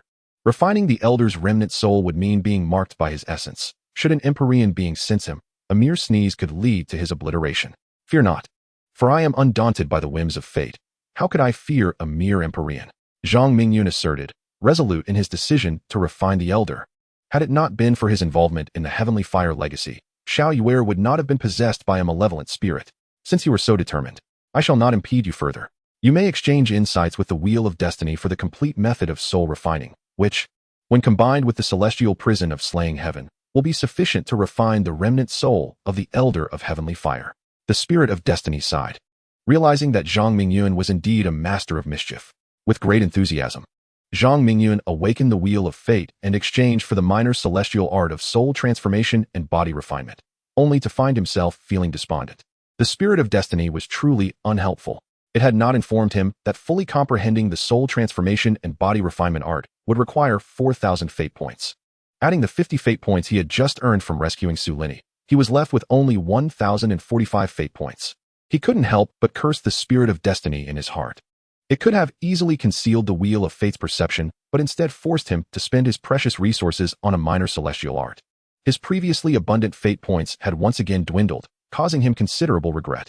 Zhang Mingyun decided against refining the elder of heavenly fire here, as the soul transformation and body refinement art required spiritual energy to activate. Yet the heavenly fire secret realm was ensnared by a spiritual prohibition, rendering him unable to harness any spiritual energy whatsoever. With a silent sigh, he formed hand seals and vanished from the palace. The son of the heavenly fire secret realm was transported from the elder of heavenly fire's demise, intended to nurture his primordial heavenly fire. One day, this heavenly fire would transform into a sun and evolve into a supreme celestial treasure. This sun, under the elder's transformation, had become a veritable garden of delights. Zhang Mingyun found himself in a museum-like setting, where numerous demonic beasts lay in slumber, emanating red light from their chests, a sign that the elder of heavenly fire had collected them after their heart refinement. These demonic beasts varied in strength, from demon kings to those of earthly rank. A cursory glance revealed thousands of them. The elder of heavenly fire had certainly made a grand investment. This formidable force was more than enough to sweep across the entire eastern forest region where he resided. As he wandered, Zhang Mingyun's excitement grew. But he called out to the spirit of destiny, "Brother spirit, may I take them with me?" "Yes. But each beast requires a 7-aperture exquisite heart worth 300 fate points, totaling approximately 900,000 fate points," the spirit of destiny astoundingly replied. Zhang Mingyun was left speechless, pondering the absurdity of such a statement. With 900,000 fate points, he could exchange for numerous complete and top-tier celestial arts. If he possessed that kind of capital, why would he need these demonic beasts? After some discussion, Zhang Mingyun learned from the spirit of destiny the method to replace the hearts of these beasts. He paused before a relatively small wolf demon, his gaze softening. Before him stood the wolf king, Yin Mufeng. With a swift motion, he unsheathed the Qing Shuang sword and made a cut across Yin Mufeng's heart, which was glowing red, causing blood to flow out. Retrieving the Qing Shuang sword, he plunged his fingers into the wound, pulling out a crimson fire stone, which he cast aside. He then exchanged for a brilliantly colored heart at the wheel of fate and offered it to Yin Mufeng's wound. The 7-aperture exquisite heart immediately burrowed into the opening, and the gash Zhang Mingyun had inflicted vanished as if it had never existed. Before long, Mufeng shakily opened his eyes and beheld a young man clad in tattered white robes standing before him. With an expression of disbelief, he asked, "Master, is that you?" "Xiaofenger, it's been a long time," Zhang Mingyun replied with a smile. Upon encountering Mufeng once more, Zhang Mingyun felt an overwhelming sense of relief. "Master, Xiaofenger has missed you dearly." Mufeng's voice quivered with disbelief, and in a sudden burst of affection, he lunged forward, tackling Zhang Mingyun to the ground, nuzzling his head against him. "Stop it. You, a male demon, needn't be so sentimental. I have come to take you out of here," Zhang Mingyun said, pushing Mufeng away and swiftly rising to his feet with a flip, his disdain unmistakable. Mufeng, wearing a face of dismay, turned to survey the surroundings and inquired, "Where are we? Why are there so many demon clans lying in slumber here?" "This is the lair of the master of the celestial fire's secret realm. You are but his controlled servants, your lives hanging by his whims," Zhang Mingyun explained to Mufeng. Mufeng vividly recalled being engulfed in darkness, a profoundly chilling experience. As if consumed by some malevolent force. The suffocating sensation was one he wished never to endure again. It was utterly terrifying. Chapter 75. Subduing the demon monarch. A faint azure mark floated above Mufeng's head as he spoke in a somber tone. "Master, may I request a favor? First, retract the soul mark. The moment I return it to you, you shall be free." Zhang Mingyun, upon seeing the familiar soul mark, reminisced about the time he had subdued Mufeng. He understood the essence of Mufeng's request and sighed, "I will certainly rescue Shaobai, and I shall save its master as well." "Thank you, master," Mufeng exclaimed joyfully, as with a mere thought, the soul mark retracted into his body. He sensed Zhang Mingyun's melancholy. Zhang Mingyun pressed on, advancing towards a slumbering white fox demon, known as Bai Ling. He unsheathed his sword once more, executing the same technique, excavating the heart of stone. This left Mufeng, who was tightly clenching his fists, utterly astonished. After a brief interval, Bai Ling opened her eyes, gazing at the pair before her, tears shimmering in her eyes as she expressed her gratitude. "Thank you, master, for saving my life." Zhang Mingyun nodded, and upon seeing Bai Ling, memories of the woman whose essence had been usurped flooded back, stirring a painful ache within him. Bai Ling remained composed, contrasting Mufeng's overt display of emotion. She walked alongside him, matching the pace of the man. For the first time, she felt warmth emanating from this man, who exuded an aura of chill. As the trio, one man and two demons, passed a silver-white fox demon, they halted. This fox, with its fur transitioning from white to silver, was substantially larger than Bai Ling. Even in slumber, Zhang Mingyun could sense the latent power within it. With a sigh, Zhang Mingyun proceeded with his ritual and awakened the third demon beast of their expedition, the demon monarch from the Lingyang Daoji cave. As the silver-white fox demon stirred awake, its pupils dilated sharply, and it lunged at Zhang Mingyun with claws bared, exclaiming, "Humph! You wretched boy, after all my searching, I find you here." It sought to rend Zhang Mingyun apart, as retribution for the theft of treasures in the cave. Mufeng's heart raced at the prospect of resurrecting a demon monarch. How advantageous it would be when they ventured into the outside world, with a powerful demon to shield them. Even more thrilling was the realization that this demon monarch was akin to Bai Ling, suggesting a familial bond. Who could have anticipated that this demon lord would clash with its master? Enraged, it launched an attack, prompting Mufeng to disregard his own safety and rush forward to intervene, accompanied by his companion, bailing, "Do not harm our master." They charged forth, ready to shield Zhang Mingyun, only to witness him extend a fist, colliding with the immensely powerful silver-white fox demon. The impact was immediate. A howl erupted as the fox demon was sent flying 100 feet away, its wails echoing throughout the museum. Both Mufeng and Bai Ling gazed at each other in disbelief. When had their master become so formidable? As the two demons were momentarily stunned, Zhang Mingyun sprang forth like a leopard, pursuing the silver-white fox demon. He appeared as a valiant giant, delivering a barrage of punches upon the creature. "Ah, stop hitting me!" The fox demon cried out in pain, its eyes betraying fear. It had not anticipated that this human was stronger than it had ever imagined. No matter how it attempted to flee, it remained firmly subdued. Upon hearing the demon's pleas, Zhang Mingyun retracted his fist. However, the silver fox demon seized the opportunity to leap into the air, attempting to escape Zhang Mingyun's grasp. With a graceful leap, Zhang Mingyun soared. His body is light as a feather, yet swift as an arrow, executing the Lingyun spell to its utmost perfection. In an instant, he closed the distance, delivering a mighty blow to the fox demon's head, sending it crashing to the ground at the entrance of the museum. Clearly, it had not escaped far before being struck down. Zhang Mingyun landed steadily and uttered words that sent shivers down the fox demon's spine, Humph. If I let you escape so easily, would I not have resurrected you for naught? The fox demon's expression grew increasingly grim. This human was overpowering it from all angles, both in the air and on the ground, leaving it with no means of resistance. It had never encountered such a bizarre human before. In its world, humans could not fly. This was common knowledge. Moreover, during their first encounter, this human had not possessed the ability to soar. Why could he do so now? Despair gradually overtook the silver-white fox demon's countenance. Mufeng approached, puffing up with bravado. Quickly surrender the soul imprint. Your life depends on our master's mercy. The fox demon instantly bristled, outraged that such a mere child would dare threaten it. Was it courting death? Mufeng, taken aback, appeared diminutive compared to its earlier bravado, quickly retreating behind Zhang Mingyun, losing all semblance of its previous fierceness. You speak the truth. Surrender the soul imprint, and you may live. Zhang Mingyun's gaze was icy. He was resolute in his intent to subdue the silver-white fox demon, not for any trivial reason, but to later procure the Lingyang Daoji and win the admiration of the girl he cherished. At this moment, Zhang Mingyun had no time for explanations. He needed to swiftly exit the secret realm, refine the lingering soul of the old fire master, and seek out Xiaoyuer's whereabouts. What a troublesome situation. Once again, I am subjected to a brutal beating. How heartless you are. It was only after consuming my precious talisman that you became so formidable. Yet now you compel me to serve as your servant. The silver-white fox demon, transformed into human form, sat on the ground, hugging her knees and quietly weeping.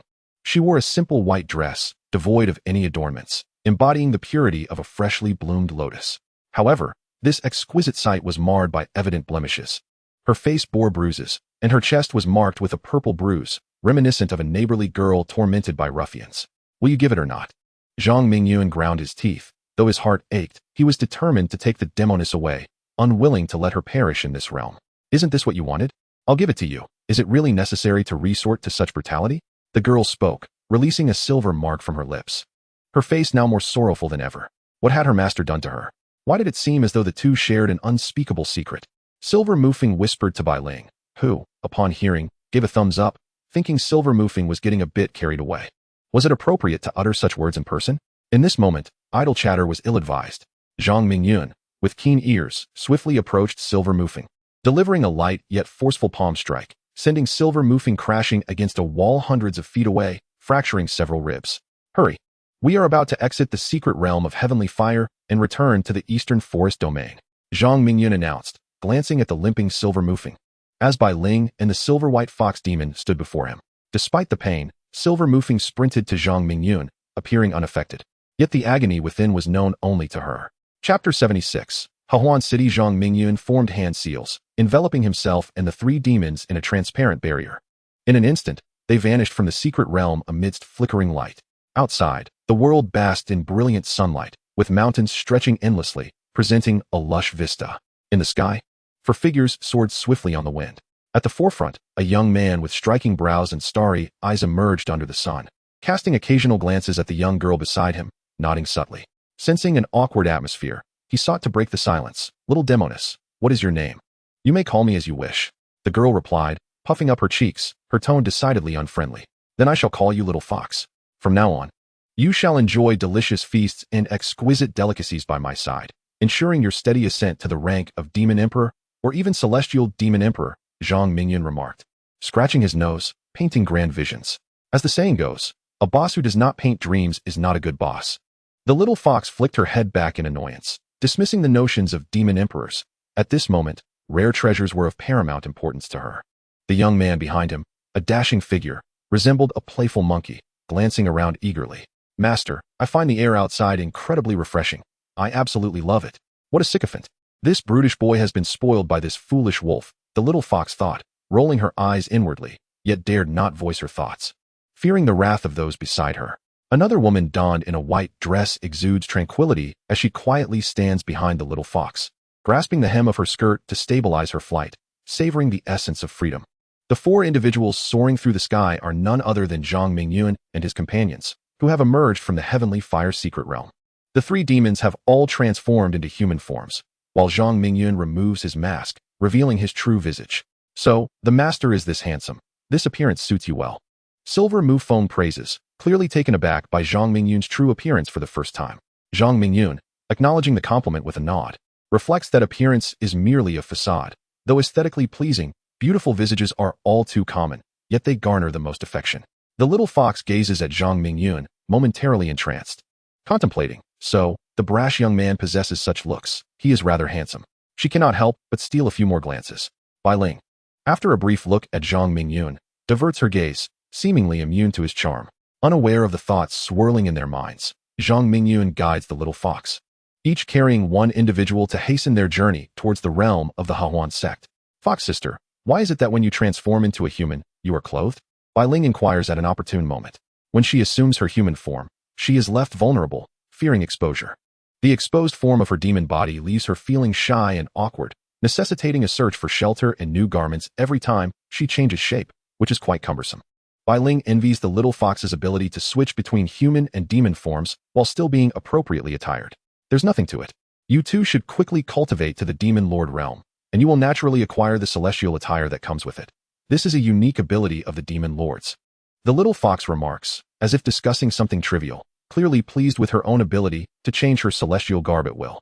As Zhang Mingyun continues to guide the three in flight, he concentrates on the soul transformation technique in his mind, refining the remnants of the imprisoned soul of the heavenly fire elder. You wretched boy, what kind of sorcery is this? Why can you obliterate my will? Stop at once. If you release me, we can settle our past grievances.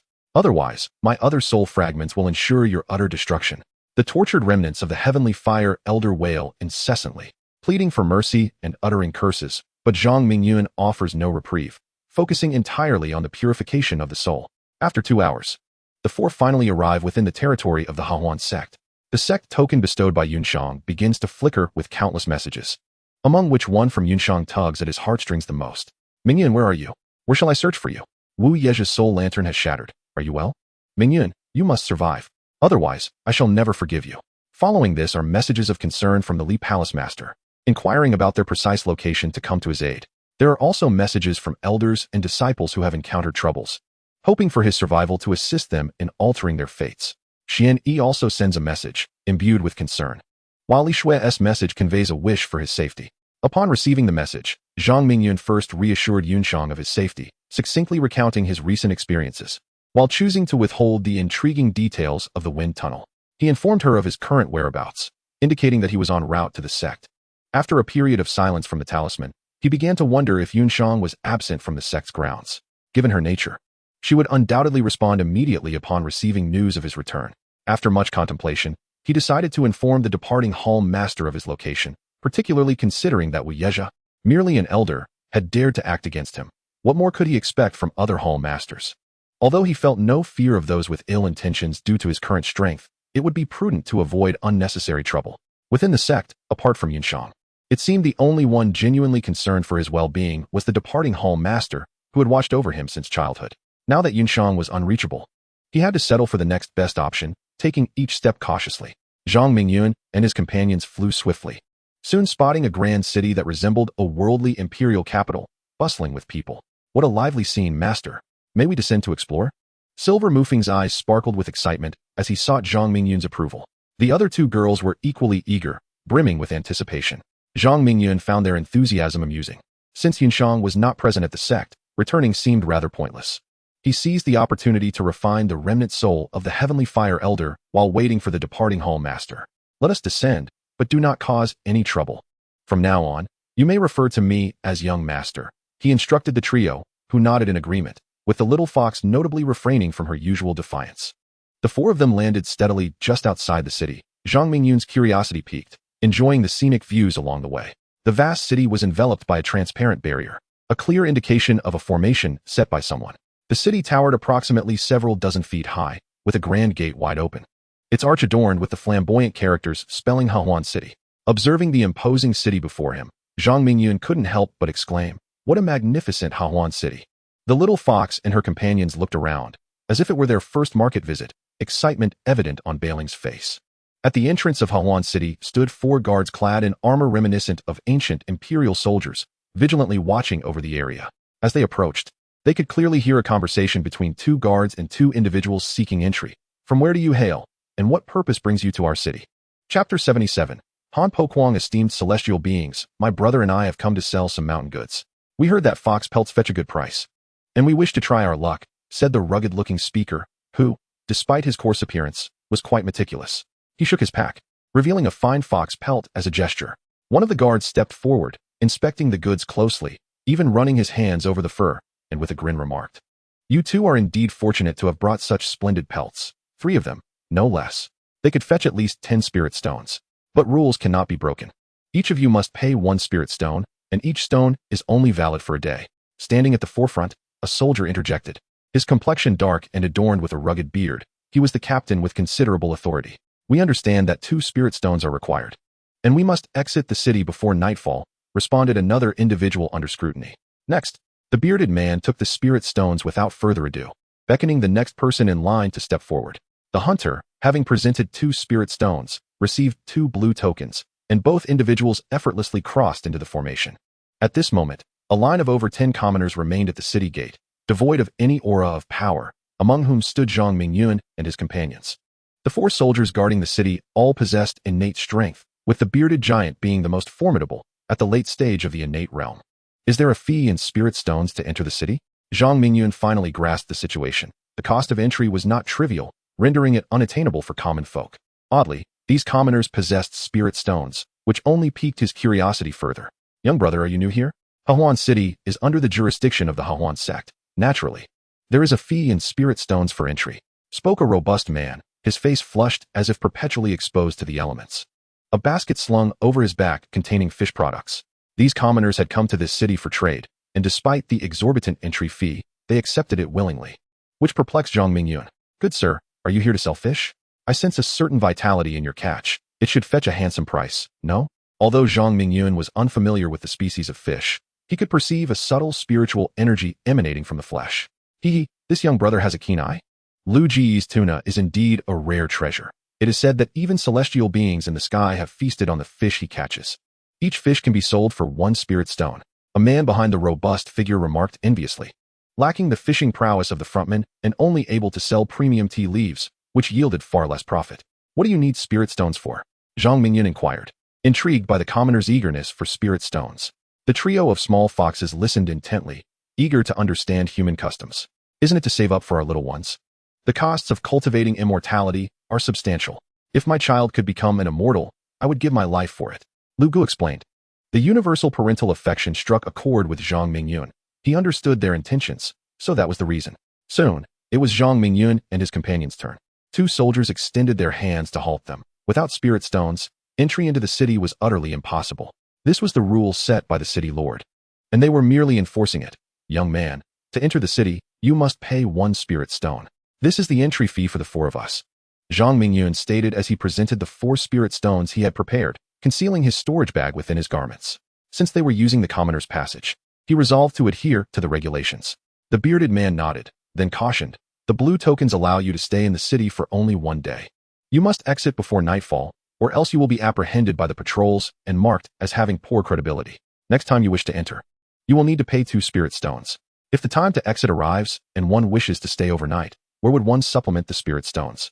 Having arrived, Zhang Mingyun was determined to comprehend the governance of Hahuan City. The 4 city gates of the east, south, west, and north allow for the payment of spirit stones, and if you possess them, it would be convenient to pay in one go, the burly warrior beside added. "Thank you, esteemed ones." Zhang Mingyun mimicked the demeanor of mortals, gathered his thoughts, received 4 blue tokens, and, accompanied by Little Fox and the others, made his way into the city. The blue tokens were inscribed with array symbols, serving as the key to enter the city. As Zhang Mingyun and his companions entered, they found the streets bustling with life, filled predominantly with mortals, and scarcely any cultivators. Little Fox and the others explored with curiosity, marveling at the novelty surrounding them. "Ah, it's them," Zhang Mingyun exclaimed, spotting 3 figures descending from the sky and vanishing into the top floor of a 5-story tavern ahead. "Here are some low-grade spirit stones. Feel free to buy some food. I shall find you shortly," he said, retrieving a cloth bag containing over 100 spirit stones and entrusting it to Bailing for safekeeping. He then formed hand seals, invoking the tortoise breath concealment technique, mentally whispering, "Hide." With nothing to occupy his time, he decided to observe what the trio of miscreants was up to. These 3 were the core disciples from the scripture's pavilion who had previously humiliated him, all of them at the transformation realm. Among them, the senior brother was in the late stage of transformation, while the 2 women were in the mid-stage of the same realm. Zhang Mingyun became completely invisible, his toes barely touching the ground as he soared toward the 5th floor. As he approached, A barrier enveloped the entire floor. He sensed the fluctuations and pinpointed a room. Stepping inside. Senior brother, why have we come here? Did the sect leader not instruct us to search for Zhang Mingyun? Questioned a strikingly beautiful woman in white, puzzled.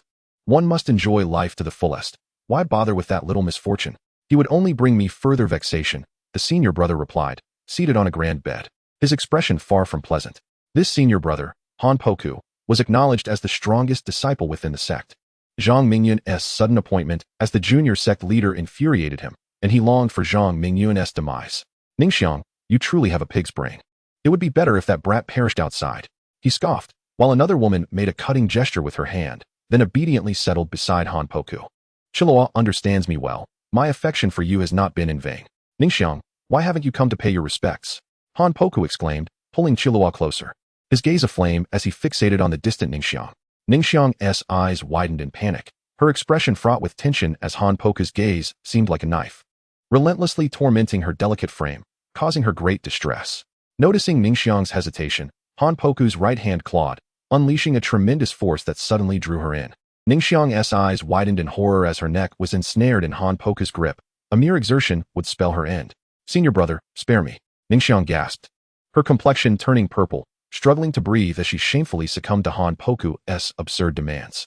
With a release of his grip, Ningxiang fell to the ground, crawling towards Han Poku, tears streaking down her cheeks as she closed her eyes and began to prostrate herself. Chapter 78. The self-destruction of Ningxiang. Ningxiang was overwhelmed with despair, her retching echoing in the air as she succumbed to a profound sense of humiliation. Tears streamed down her cheeks, her body racked with turmoil, and her complexion flushed with anger. How could such a trivial matter remain unresolved? Han Poku, with an air of disdain, struck her face with a resounding slap, pressing her noble head down as if to compel her to bow in submission. A sense of superiority washed over him, and a devilish grin spread across his face. Chilua, her gaze hazy, caressed Han Poku's cheek, her crimson lips finding his in a practiced kiss, revealing that this was not her first encounter of such a nature. After a prolonged moment, Han Poku, seemingly bored, pushed Chilua away and seized Ningxiang's arm, declaring, "It is your turn now." With a swift motion, he drew her into his embrace, disregarding her desperate pleas and tears as he strode toward the inner room. "Master brother, please.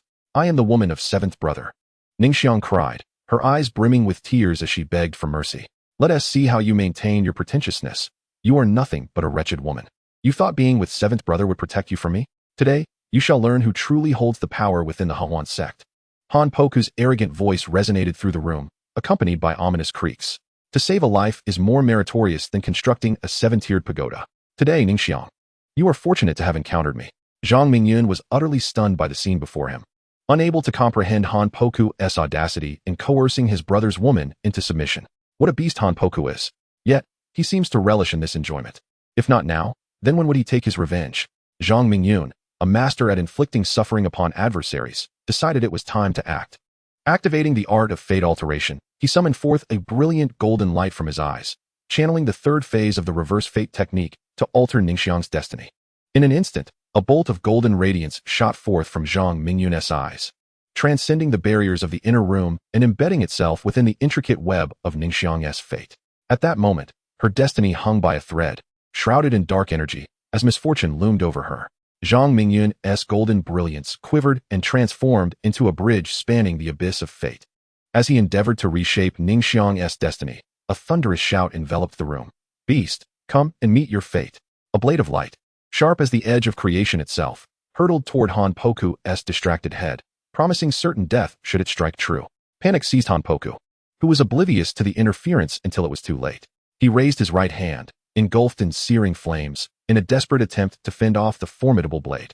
With a sickening sound, his right hand was severed, the flames extinguished, and blood gushed from the stump. Lying on the bed, Ningxiang, covered in blood, wore a smile of relief. Seventh brother had come to rescue her. Yet, she was no longer innocent. A shadow of despair flickered in her eyes. "Seventh brother, you must pay. How could you injure me for the sake of a lowly woman?" Han Poku, with his right hand rendered useless, raised his remaining left hand to brandish a sword, his bare form pointing towards the sudden apparition before him. The one who had just launched a lethal strike was Tai Chi, the assailant from the fourth floor of the scripture pavilion who had injured Zhang Mingyun. He was indeed the Tao partner of Ningxiang, and for reasons unknown, his heart raced fervently, compelling him to rush over. What he beheld was a heart-wrenching scene. Ningxiang was being humiliated by his senior brother, her head spinning in anguish as she struck out with a blade, filled with hatred. "Hanpoku, I shall kill you," declared Tai Chi, tears of blood streaming from his eyes. Ningxiang, crouched at the foot of the bed, cried out in despair, her voice breaking as she pleaded, "No, please." Ignoring her own frail condition, her complexion paled as she attempted to rise and intervene. Tai Chi was forcefully invoking a forbidden technique. She had heard him mention it before, an unparalleled and tyrannical art capable of vanquishing foes far beyond his realm. Once unleashed, this technique would impose a heavy burden on the body, risking permanent damage to one's foundation, rendering any hope of ascending to immortality utterly futile. In a fit of madness for her sake, Tai Chi had lost his reason. She was now a tainted woman, unworthy of such devotion. Observing the dire situation, Chilua swiftly produced a dagger as dark as ink and pressed it against Ningxiang's throat, seizing control. Zhang Mingyun lurked in a corner, watching intently. His inaction towards Tai Chi a testament to his restraint. He held no illusions of being able to assist further. "Your woman is in my grasp. Cease this damned sorcery at once, or I shall ensure her demise," Hanpoku declared, his heart trembling beneath a facade of bravado. "Do you wish for Ningxiang to perish?" Chilua's face hardened as the dagger bit into Ningxiang's flesh, a stream of crimson blood flowing down her neck, perilously close to severing her head. "Brother Qi, let us meet again in our next life. I would still choose to be your woman." Ningxiang's eyes shimmered with tears, her delicate form swelling rapidly. "This is not good." Zhang Mingyun, hidden in the shadows, suddenly sensed something amiss with Ningxiang, especially as her words carried a tone of farewell. In an instant, he conjured a minor celestial technique. Vanishing from the tavern, "Chilua, stop her. She intends to self-destruct." Hanpoku exclaimed, horror etched across his face. "It is too late. She is a soul resolved to die." Chilua had been focused on Tai Chi's movements, neglecting Ningxiang's fierce resolve.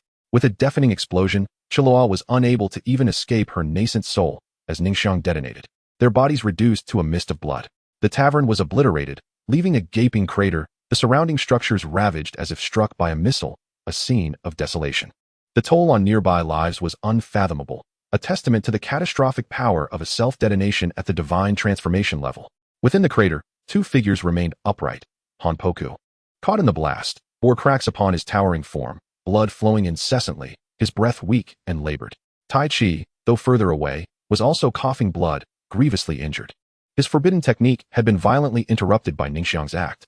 His face contorted in agony. He lamented, "Ningxiang, my woman, why must you be the one to perish, and not I?" Frustration, remorse, and despair etched across Tai Chi's face. The very person he admired most, Han Pekong, was responsible for the tragic demise of his beloved companion.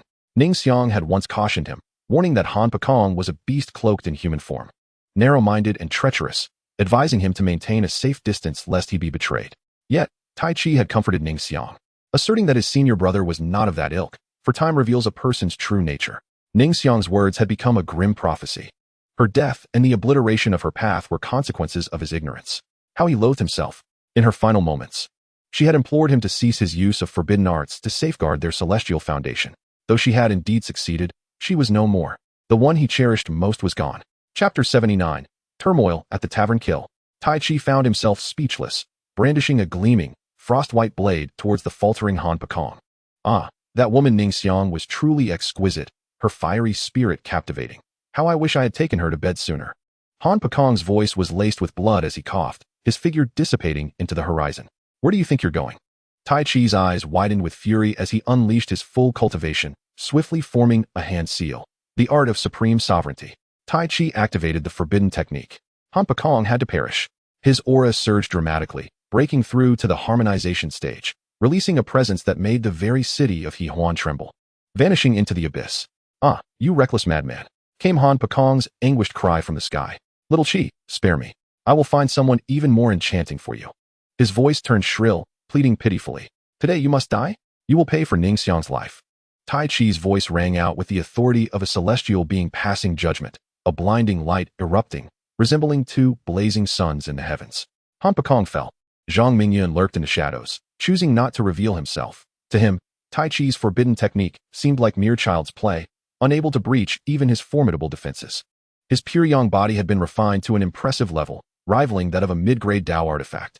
During this journey into the secret realm of heavenly fire, Zhang Mingyun had gained immensely, not only dismantling the lair of the heavenly fire elder, but also evolving his pure yang body further. With the spectacle concluded, he vanished, leaving Tai Chi alone in the pit, weeping. This was a clash of deities, with mortals suffering the consequences. One wondered how many had perished in Dongman. The gods were indeed formidable. The resounding blast still reverberated in his ears. Surely, lives had been lost. Would the city lord not intervene amidst such tumult?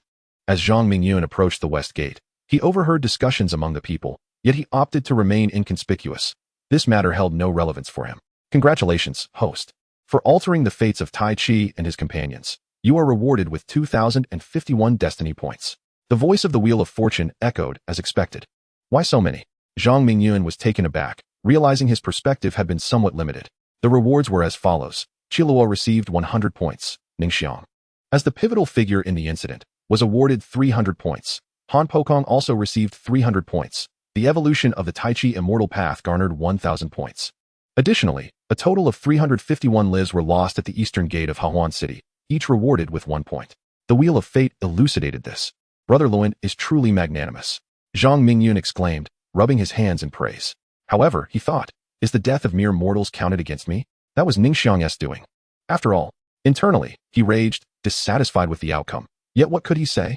After all, these were 351 points of fate. It seemed he needed to be more cautious about collateral damage to mortals in the future.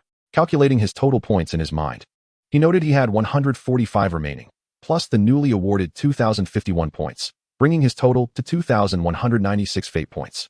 He felt a sudden surge of wealth, as if his lifespan had increased by 6 years. Truly splendid. Such occurrences were rare, akin to receiving 5,000 points for recruiting servants in the Heavenly Fire secret realm. Just as Zhang Mingyun reveled in his newfound fortune, a formidable presence, rivaling that of Han Pokong, surged from the city center, soaring toward the horizon where Tai Chi had vanished. In midair, it manifested as a fiery red silhouette, followed by several figures who took flight in pursuit. Zhang Mingyun mused, this must be the protector dispatched by the sect to this city. It seems this matter will stir considerable unrest. Hahuan City was predominantly inhabited by wandering cultivators, with disciples of the Hahuan sect comprising a minority. The general cultivation levels in the city were rather modest, yet the sect's disciples wielded significant influence. Evidently, Hahuan City was a gathering place for scattered cultivators, attracting practitioners from all directions. Sensing the soul imprint of the little fox, Zhang Mingyun entered an establishment named Fragrant Breeze. This establishment, nestled against the mountains and beside the waters, featured 3 stories. Although its grandeur did not rival that of the opulent tavern boasted by Ningxiang, it possessed its unique charm, serving as a resting and dining spot for cultivators of lesser prowess. Upon reaching the 3rd floor, Zhang Mingyun found the little fox and her companions indulging heartily. Young master, you have arrived. Come, taste our signature dish. It is delectable, rich yet not greasy, Silver Moofing exclaimed, rolling up his sleeves while savoring a roasted suckling pig. The little fox and Bai Ling each chewed on a piece of beef, thoroughly enjoying their meal, and gestured for Zhang Mingyun to take a seat. Observing their hearty appetites, Zhang Mingyun felt his own hunger awaken. He acquiesced and sat down, picking up a chicken leg to sample. It was crispy and not overly oily, quite delightful indeed. At that moment, a dashing young man clad in a blue robe, exuding an air of nonchalance, approached the table of a woman in a black dress, who sat quietly. He held a fine wine jug, accompanied by an exquisite wine vessel. With an air of casual elegance, he spoke, his gaze subtly drifting over the woman's alluring form. This lady seems unfamiliar. You must be a new esteemed guest. Might I have the honor of sharing a drink with you and discussing the path of cultivation? Not interested. The woman in black replied coldly, her face partially concealed by a delicate veil, obscuring her expression. The woman in the black dress conveyed a subtle refusal, understood by all those indulging in the exquisite dishes before them. Why must the young lady hastily decline? Their gathering is a matter of fate. I am Ling Yunfeng, a disciple of the Hahuan sect. May I inquire about your name? Ling Yunfeng's gaze was sincere. He was the son of an elder within the Hahuan sect, leveraging his father's esteemed reputation, Ling Tianxian, to exert influence in Hahuan City. Frequently, he would abduct wandering female cultivators to share insights into the Tao. Beneath his charming exterior lay a heart as venomous as a serpent. Few women who rejected him met with favorable outcomes. Even those at the nascent soul stage had fallen victim to his treachery. At that moment, this masked woman piqued his intense curiosity, and he longed to unveil the visage concealed beneath her veil. Irritated by Ling Yunfeng's advances, the woman's tone grew increasingly frigid as she bluntly commanded, "Leave." Ling Yunfeng chuckled awkwardly, yet internally he pondered how to incapacitate this woman in black. Huh, I told you, second brother would return empty-handed, a burly man exclaimed, slapping his thigh upon seeing Ling Yunfeng's return. Isnt he renowned as the master of the flowered realm? I lost 50 spirit stones to elder brother for nothing. A white-robed man with shifty eyes beside him reproached. The master of the flowered realm does not reveal himself here. Fourth brother, learn from this. Another man at the table spoke cryptically. How tiresome it is to be the subject of jest among my brothers, Ling Yunfeng remarked, returning to his seat with a displeased expression. Brother, I am well aware of your capabilities. In the blink of an eye, this beauty would have come to you willingly. I must confess, I am rather envious. The burly man patted Ling Yunfeng's shoulder, a knowing look upon his face. The four men at the table exchanged banter, and Zhang Mingyun discerned the undertones. Ling Yunfeng's attempts at flirtation were futile, and he would resort to forceful measures. The crowd on the third floor shook their heads, stifling laughter. They had already noticed the icy beauty, her figure exquisite, and her cultivation undeniably formidable, fluctuating at the peak of the core formation stage. Zhang Mingyun sighed inwardly. Had the disciples of the sect decayed to such a degree? No wonder Jian Keru regarded the Hehuan sect with disdain, had she not developed genuine feelings for him. He might have already become a wandering spirit. Thus, a saying rings true. To win a person's heart, one must first possess their body.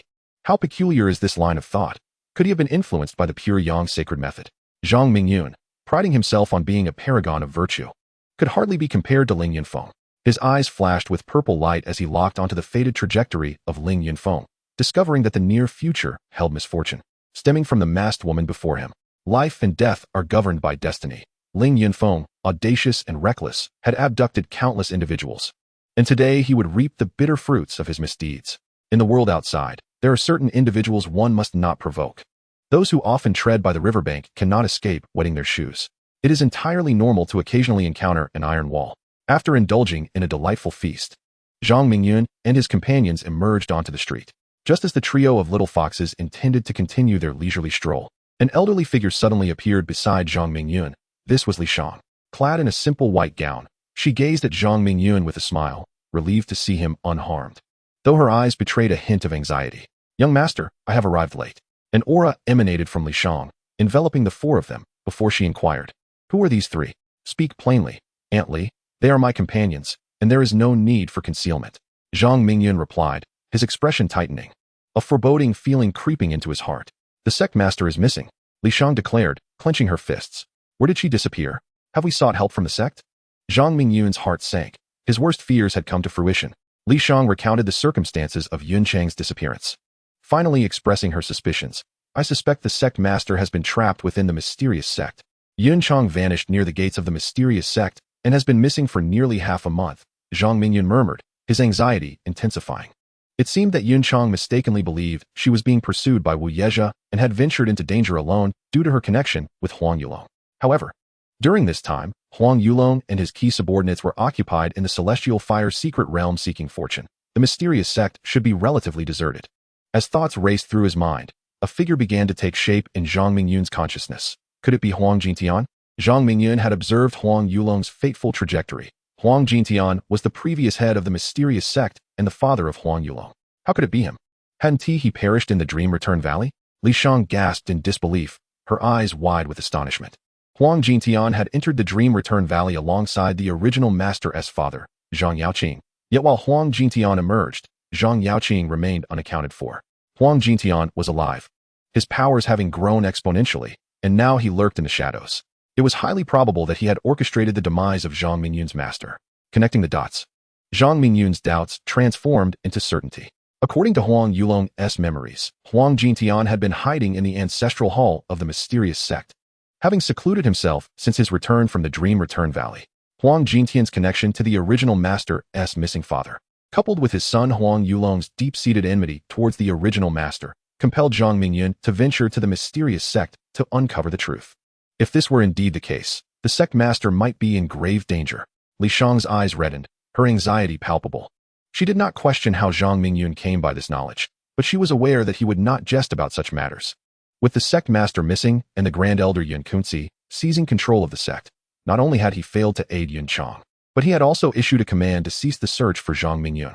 Thus, Li Xue was left to lead the loyalists of Yun Chang's faction in a desperate search, while also keeping watch near the mysterious sect.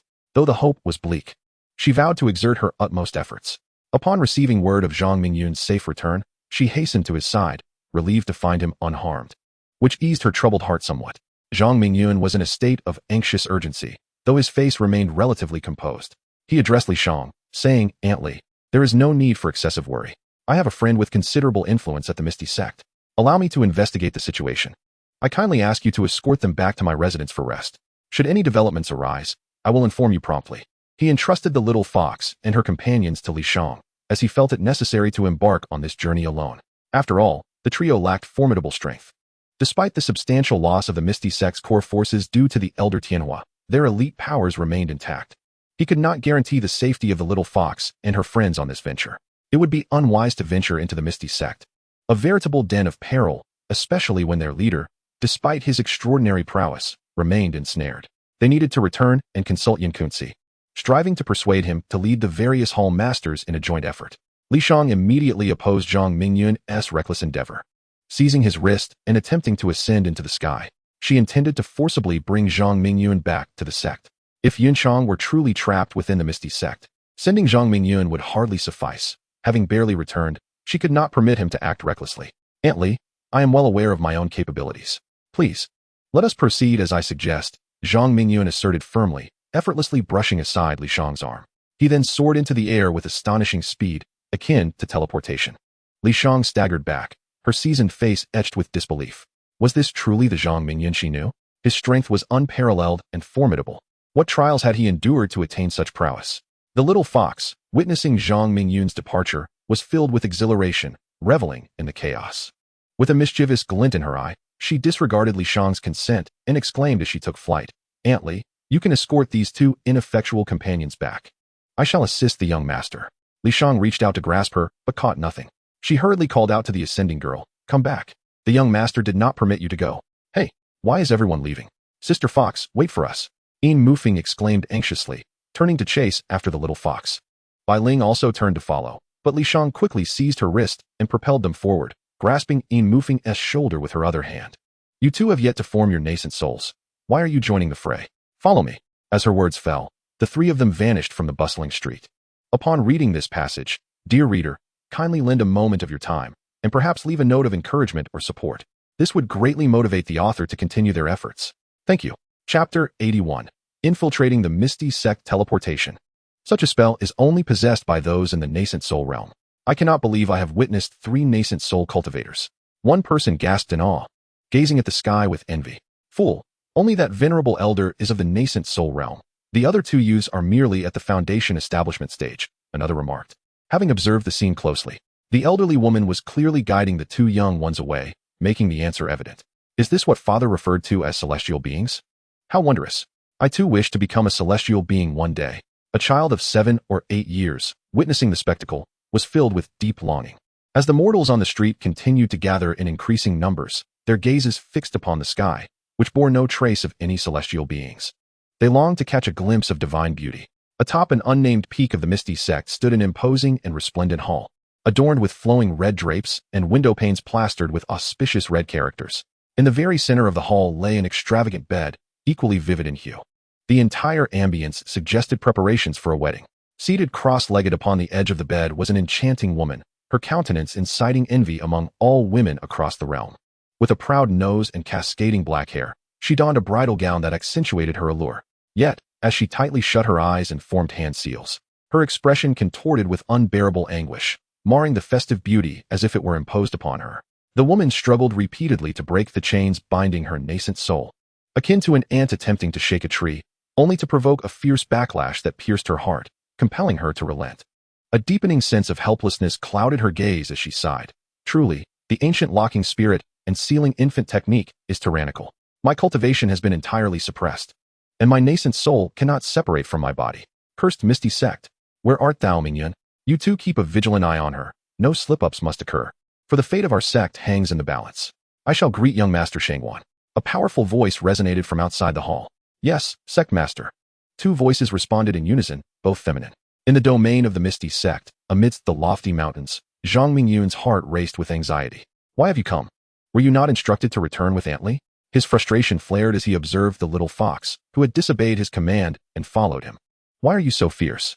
I only fear that you might be killed and take me down with you. The little fox pouted, appearing somewhat aggrieved, her head bowed, fingers entwined, her thumbs twirling nervously, unable to meet Zhang Mingyun's fierce gaze. The little fox's sole imprint resided within Zhang Mingyun. Should he perish, she would indeed face death as well. Seeing her distressed demeanor, Zhang Mingyun understood her intentions to assist him, and the sharpness in his eyes softened. He couldn't help but pat her head gently. Come, but you must not act so recklessly next time. You promised to heed my words in the mortal realm. Feeling his gentleness, a troubling thought crossed the little fox's mind. If I must obey him, what if that violent fellow seeks to impose himself upon me? Reminiscing about their first encounter, a blush crept across her cheeks. Could that soft warmth on her chest withstand a beating? Noticing her shyness, Zhang Mingyun assumed she realized her mistake and thought little of it as he took her hand and swiftly soared towards the misty sect. Has he taken my hand? Is he now plotting something untoward? The little fox's face clouded with concern, mingled with a sense of trepidation as they neared home. Just as her thoughts wandered, Zhang Mingyun donned the illusory Thousand Shadows mask, transforming back into the guise of Li Xue.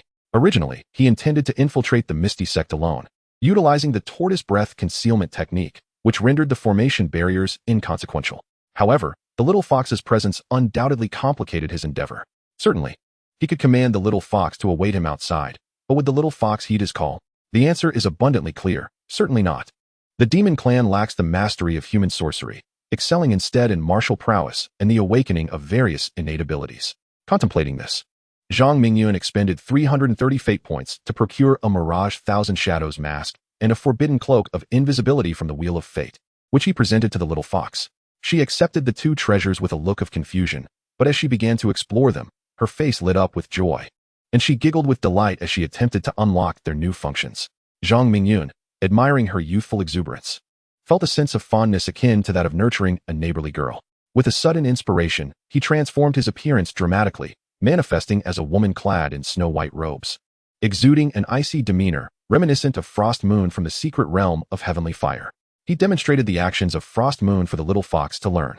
In crafting the persona of Frost Moon, he assigned her the identity of the Frost family from the central continent, allowing the little fox to impersonate her. Should she inadvertently reveal her true identity, it would still instill a degree of caution in Huang Jintian. The central continent is the heart of the cloud-rising continent, and no cultivation family would dare provoke the misty sect.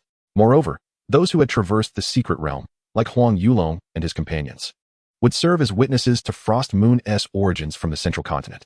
Once he had clarified the precautions, Zhang Mingyun and the little fox stealthily approached the entrance of the misty sect. After devising their strategy, they tiptoed to the sect's gate, where 4 guards were engaged in casual conversation. One sighed, exclaiming, "Who would have thought that out of the dozens who entered the realm within the realm, only 5 returned? The misty sect is surely in decline." Another retorted, "Hey, you Chu, you are such a fool. Only you would believe the sect is failing. You should have seen the excitement in the eyes of our leader and the 5 who returned. As long as the leader and deputy leader are present, how could the sect not thrive?" A dissenting voice chimed in, clearly possessing the most insider information. "I concur with Brother Wang Fei. The recent loss of so many elite members means the leader will undoubtedly select disciples from the inner sect to cultivate a core force. This is an opportunity." A third voice joined the fray, animatedly discussing the rumored prowess of the inner disciple Li Fei, describing him as an extraordinary figure. Zhang Mingyun, feeling somewhat disheartened, touched his nose, realizing the gossip was now directed at him. He and the little fox concealed their forms and slipped past the conversing guards, entering the protective array of the misty sect, entirely unnoticed by the 4. The little fox, her eyes filled with doubt, mused, "Isn't that Li Fei before us? Is he really that formidable?" She certainly did not share that sentiment. The overall layout of the misty sect differs from that of the joyous sect, consisting of hundreds of peaks. In front, numerous mountains have been carved from their midpoints to establish a variety of palatial structures. The peaks in the rear serve as the heartland of the misty sect, nurturing numerous precious herbs and spiritual mineral veins, which can be deemed the foundation of the sect's existence. According to the memories of Huang Yulong, Zhang Mingyun's father, Huang Jintian, is sequestered in the innermost depths, at the foot of a mountain known as Ancestral Hall Peak. Zhang Mingyun, accompanied by the little fox, hastens directly toward the Ancestral Hall Peak in the heartland. Not long after, the concealed Zhang Mingyun and his companion arrived at the foot of Ancestral Hall Peak, which was enshrouded in thick mist, rendering visibility nearly non-existent. This was clearly a sophisticated formation. What scheme was Huang Jintian concocting? Doubt arose within Zhang Mingyun. In the past, Ancestral Hall Peak had been clearly visible, devoid of any concealment, and such changes had only emerged in recent years. He pulled the little fox and stepped into Ancestral Hall Peak. Thanks to their invisibility, they entered seamlessly, and the scenery around them shifted continuously until they finally discerned the grand ancestral hall at the mountain's base. The ancestral hall was majestic and resplendent, particularly under the sun's rays, glimmering with golden light, exuding an aura of sanctity and inviolability. The two of them crept inside, where they found a long, deep brown altar table adorned with 8 golden tablets, each inscribed with various names chronicling the life stories of those individuals. The last tablet bore the prominent name of Huang Jintian, and Zhang Mingyun silently commended him for his decisiveness, having even prepared a spirit tablet for himself. Suddenly, Zhang Mingyun halted, a glimmer of joy lighting his face, as he felt a significant shift within. He had finally managed to refine the residual soul of the Elder of Heavenly Fire. The soul power of the Elder was immensely potent. Upon merging with his own, it surged dramatically, allowing him to perceive everything within 100 miles. The Elder of Heavenly Fire was indeed formidable. This was merely 1/10 of his soul power. If he were to consume the remaining 90%, to what heights could he ascend? Through the soul imprint, he could vaguely sense the approximate location of the malevolent spirit that had usurped Xiao Yuer's form. But it was still too distant. Given the current circumstances, he had to set that aside for the moment. A cursory glance revealed a hidden door in the corner of the grand hall, which was closed. Zhang Mingyun and the little fox passed through the door and entered the inner sanctum. Zhang Mingyun's first impression was that the spiritual energy here was incredibly dense, almost viscous, akin to directly absorbing the spiritual power from spirit stones. Inside the room, a large bed was present, upon which 2 individuals engaged in a profound exchange of insights. The man bore a striking resemblance to Huang Tianlong, now in the prime of life, drenched in sweat as the narrative unfolded with dramatic twists. The woman was young and beautiful, with an exceptional physique, and beads of perspiration adorned her forehead, clearly reveling in this method of body refinement. Zhang Mingyun's thoughts raced with exclamations of disbelief. Huang Jintian, this old ghost, was still capable of such endeavors despite being deep in the grave. He noticed that the little fox stood frozen in place, seemingly entranced by the unfolding scene. Due to their concealed states, Zhang Mingyun could not discern the expression on Xiao Huer's face. Yet, through the soul imprint, he sensed a certain eagerness within her thoughts. What intentions does this little fox harbor? After a considerable time, the two, panting from their exchange, paused. Clearly, this moment of enlightenment had not been without merit. Huang Jintian, gasping for breath, uttered, "Inger, there are 3 things I wish to accomplish with you in this lifetime." The young woman's complexion transformed from a rosy hue to a deeper blush, her gaze dreamy as she reclined against Huang Jintian's chest, softly inquiring, "What are those 3 things, Brother Tian?" 3 meals a day, Huang Jintian replied mysteriously. The lady, named Zhou Ziying, was a newly admitted disciple of the Piaomiao sect, who had caught Huang Jintian's eye and was taken as his cherished companion, thus enjoying a life filled with merriment and nightly company. Upon hearing Huang Jintian's response, Zhou Ziying blushed even more, playfully retorting, "You're so annoying." Huang Jintian laughed heartily, delighted by the enchanting figure in his arms, whose charm seemed ever so refreshing. Meanwhile, Zhang Mingyun remained vigilant, his eyes shimmering with purple light as he scrutinized Huang Jintian's fate, extracting every fragment from the Dream Return Valley, while simultaneously searching for Yunshang's whereabouts. After some time, his expression grew increasingly somber. His tightly clenched fists gradually relaxed as he took Xiao Huer's hand and turned to depart.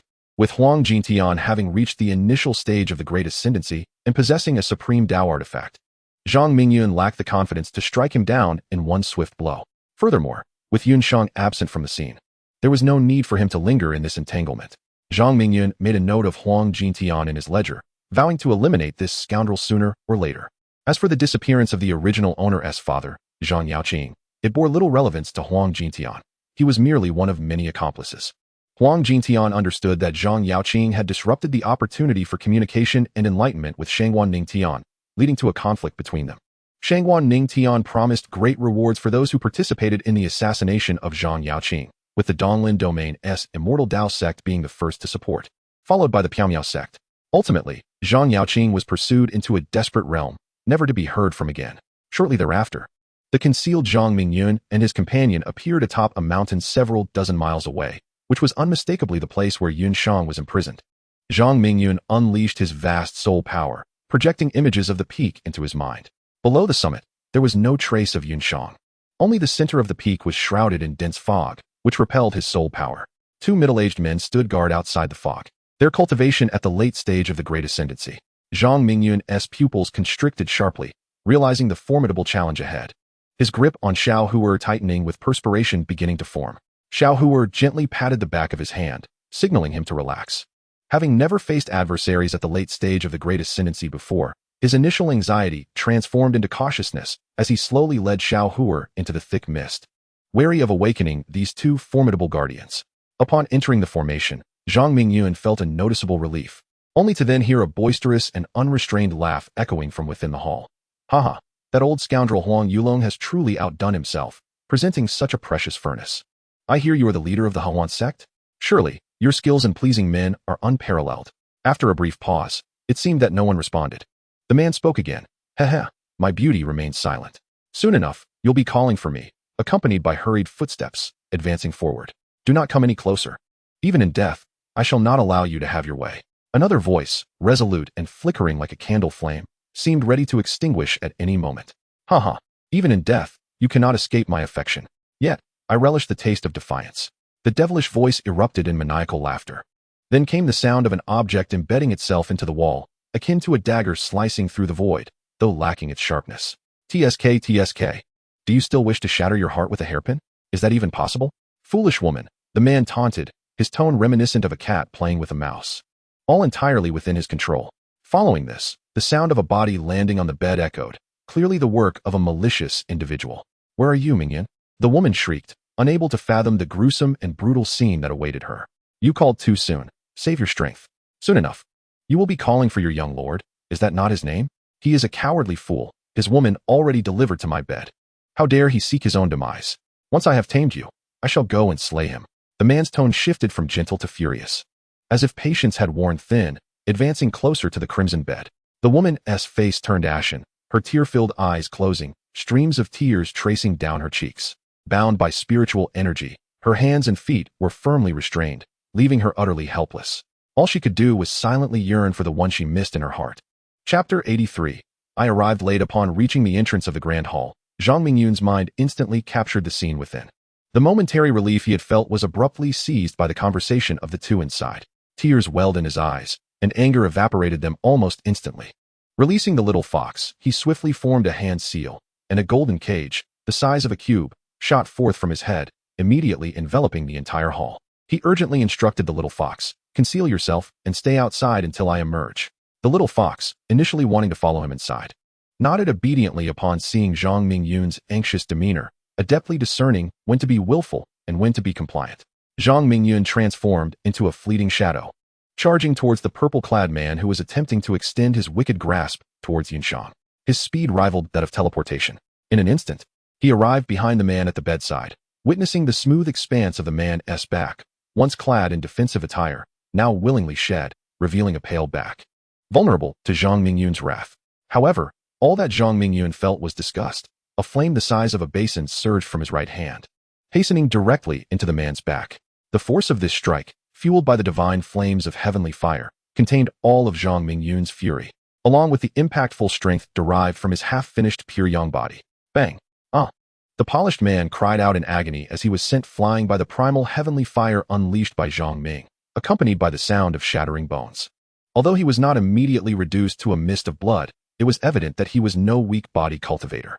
A corner of the grand hall lay in ruins from the impact, and he continued to wail, spewing forth fragments of his own flesh.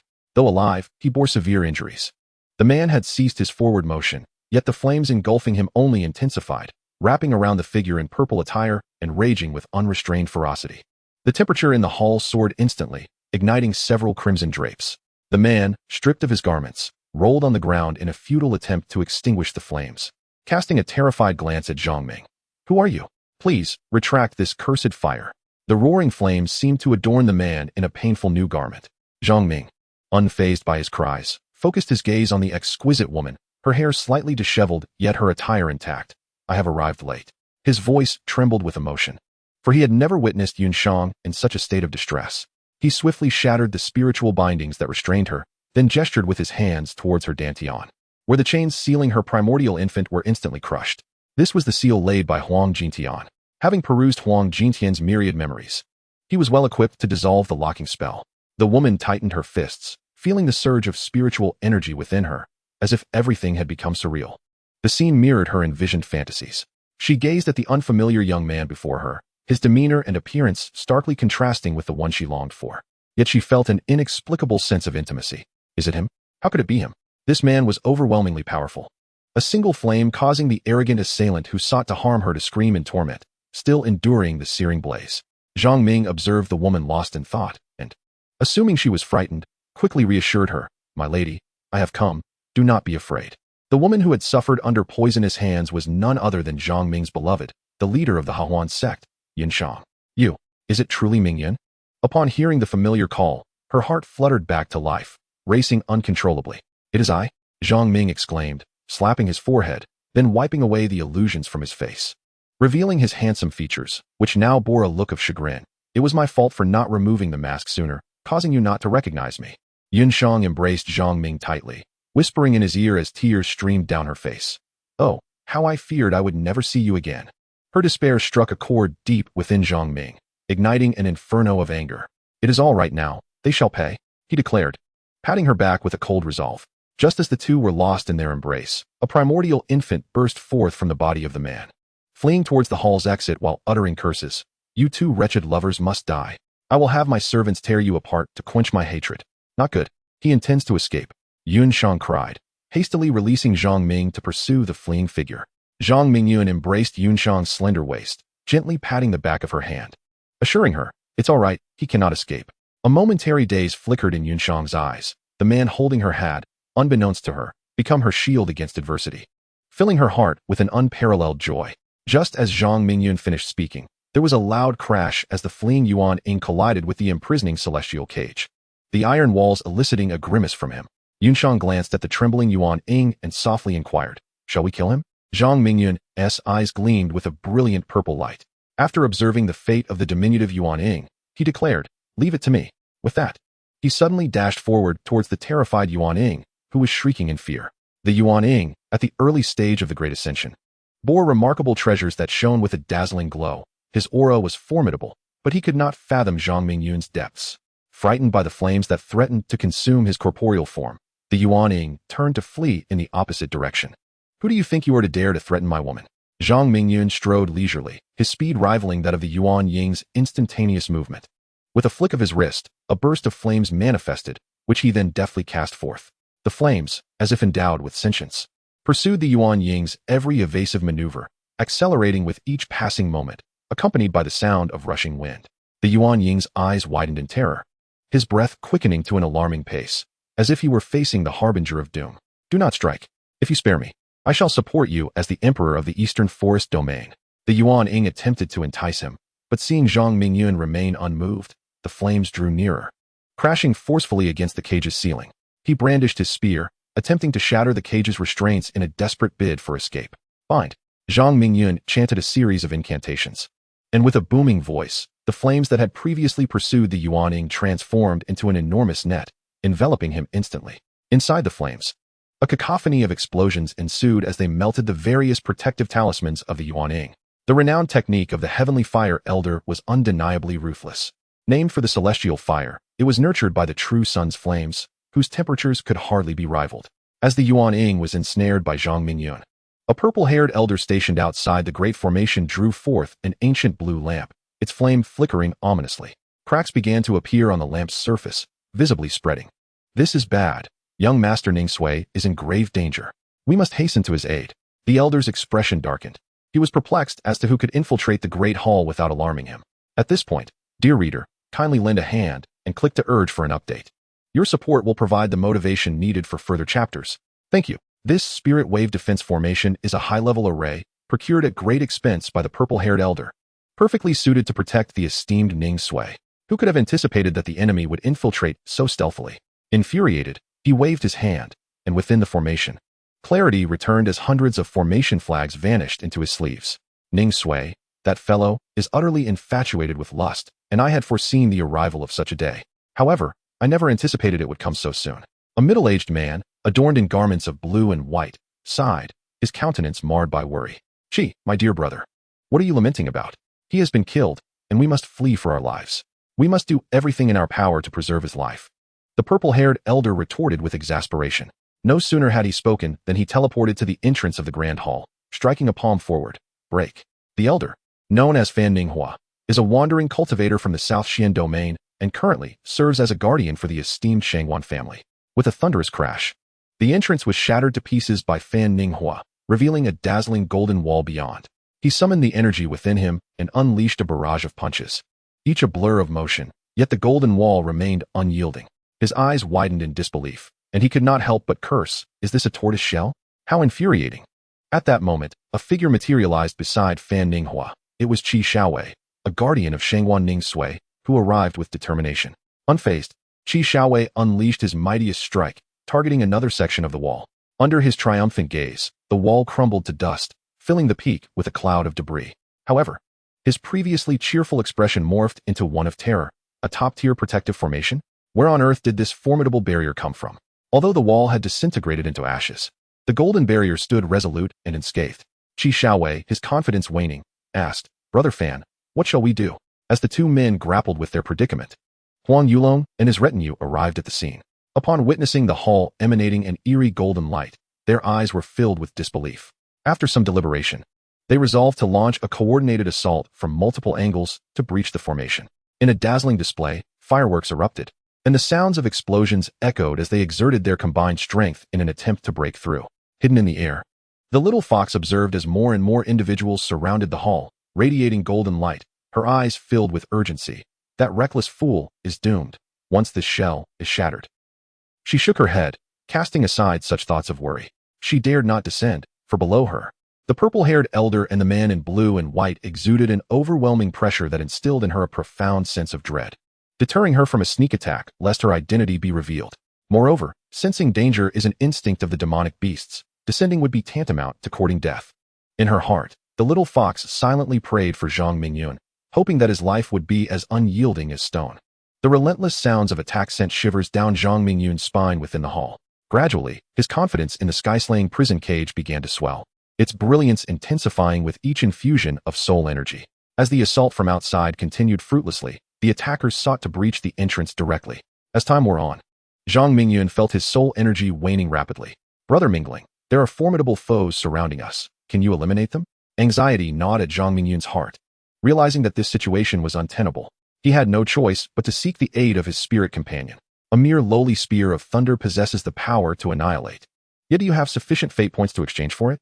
The languid voice of the fate spirit responded to Zhang Mingyun's inquiry, as if this predicament required no intervention from it at all. After delivering its message, it fell silent. Little Mingyun, this is the path you have chosen. You must tread it alone, while I merely serve as a witness. The thoughts of the fate spirit echoed silently within itself, as if narrating to Zhang Mingyun while simultaneously admonishing itself not to extend aid. The prison of celestial slaying it offered remained uncertain in its correctness. Would it influence Zhang Mingyun's future achievements? If he were to rely on external means, his life would inevitably be one of mediocrity, which would be antithetical to the ideals he held before his rebirth. Unbeknownst to Zhang Mingyun, the fate spirit's calculations were afoot, as he anxiously assessed his available resources. The Spear of Thunder had informed him that the exchange required 5,000 points. Currently, he possessed a mere 1,865 points. His icy gaze involuntarily shifted toward the struggling and cursing figure of Shangwan Ningsui. At that moment, Shangwan Ningsui's nascent soul was engulfed in heavenly fire, bound by chains. This was the result of Zhang Mingyun employing the chain spirit sealing technique upon him.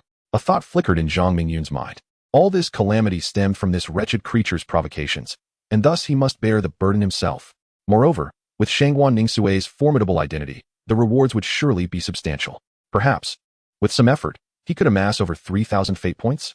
Once the Spear of Thunder was unleashed, who could rival him? The more he contemplated, the more feasible it appeared. Zhang Mingyun grasped Shangwan Ningsui's nascent soul by the neck, beginning to tighten his grip. Shangwan Ningsui's complexion turned as red as liver. "Ah, you little brat, release me. My protector will take your life." His choked words emerged in fragmented syllables. "Very well, I shall send you on your way." Zhang Mingyun was not one to shy from confrontation. With that, he constricted his grip to the utmost, crushing Shangwan Ningsui's neck. A look of disbelief adorned Shangwan Ningsui's face as he departed from this world. Wasn't this man supposed to let him go? Wasn't he promised mercy? This was murder. The expression of survival that blossomed on his face became frozen, his pupils gradually turning to ash. This marked the first time in centuries that a direct descendant of the Shangwan family had perished outside their ranks. Zhang Mingyun pried open the small hands of the nascent soul, extracting a brilliantly gleaming golden ring, which he promptly stored in his spatial bracelet. Shangguan Ningxue's nascent soul body fell to the ground, and Zhang Mingyun gently kicked it, causing the body to collide with the golden wall and explode into a mist of blood. Witnessing Zhang Mingyun's ruthless and decisive actions, Yunshang felt a slight tremor in her eyelids. How could this man, who was clearly only at the peak of Foundation establishment, wield such terrifying flames? Furthermore, their separation had only been a mere 2 months. Even an early-stage Mayana cultivator could be easily vanquished. What had Mingyun endured? This question arose within Yunshang's mind. Yet now was not the time for such musings. The pressing concern was how to escape. After all, they were deep within the stronghold of the Misty Sect. Could they truly depart unscathed? Congratulations to the host for altering the fate of Shangguan Ningxue in the southern Xian realm, rewarded with 3,000 fate points. The wheel of fate within him sent forth its congratulations. Zhang Mingyun received a reward, yet his expression was far from pleasant. He was so close. Just a hair's breadth away.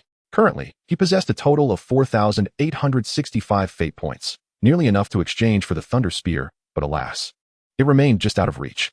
Had it been within his grasp, the 100 assailants outside would have met their end, obliterated by the Thunder Spear.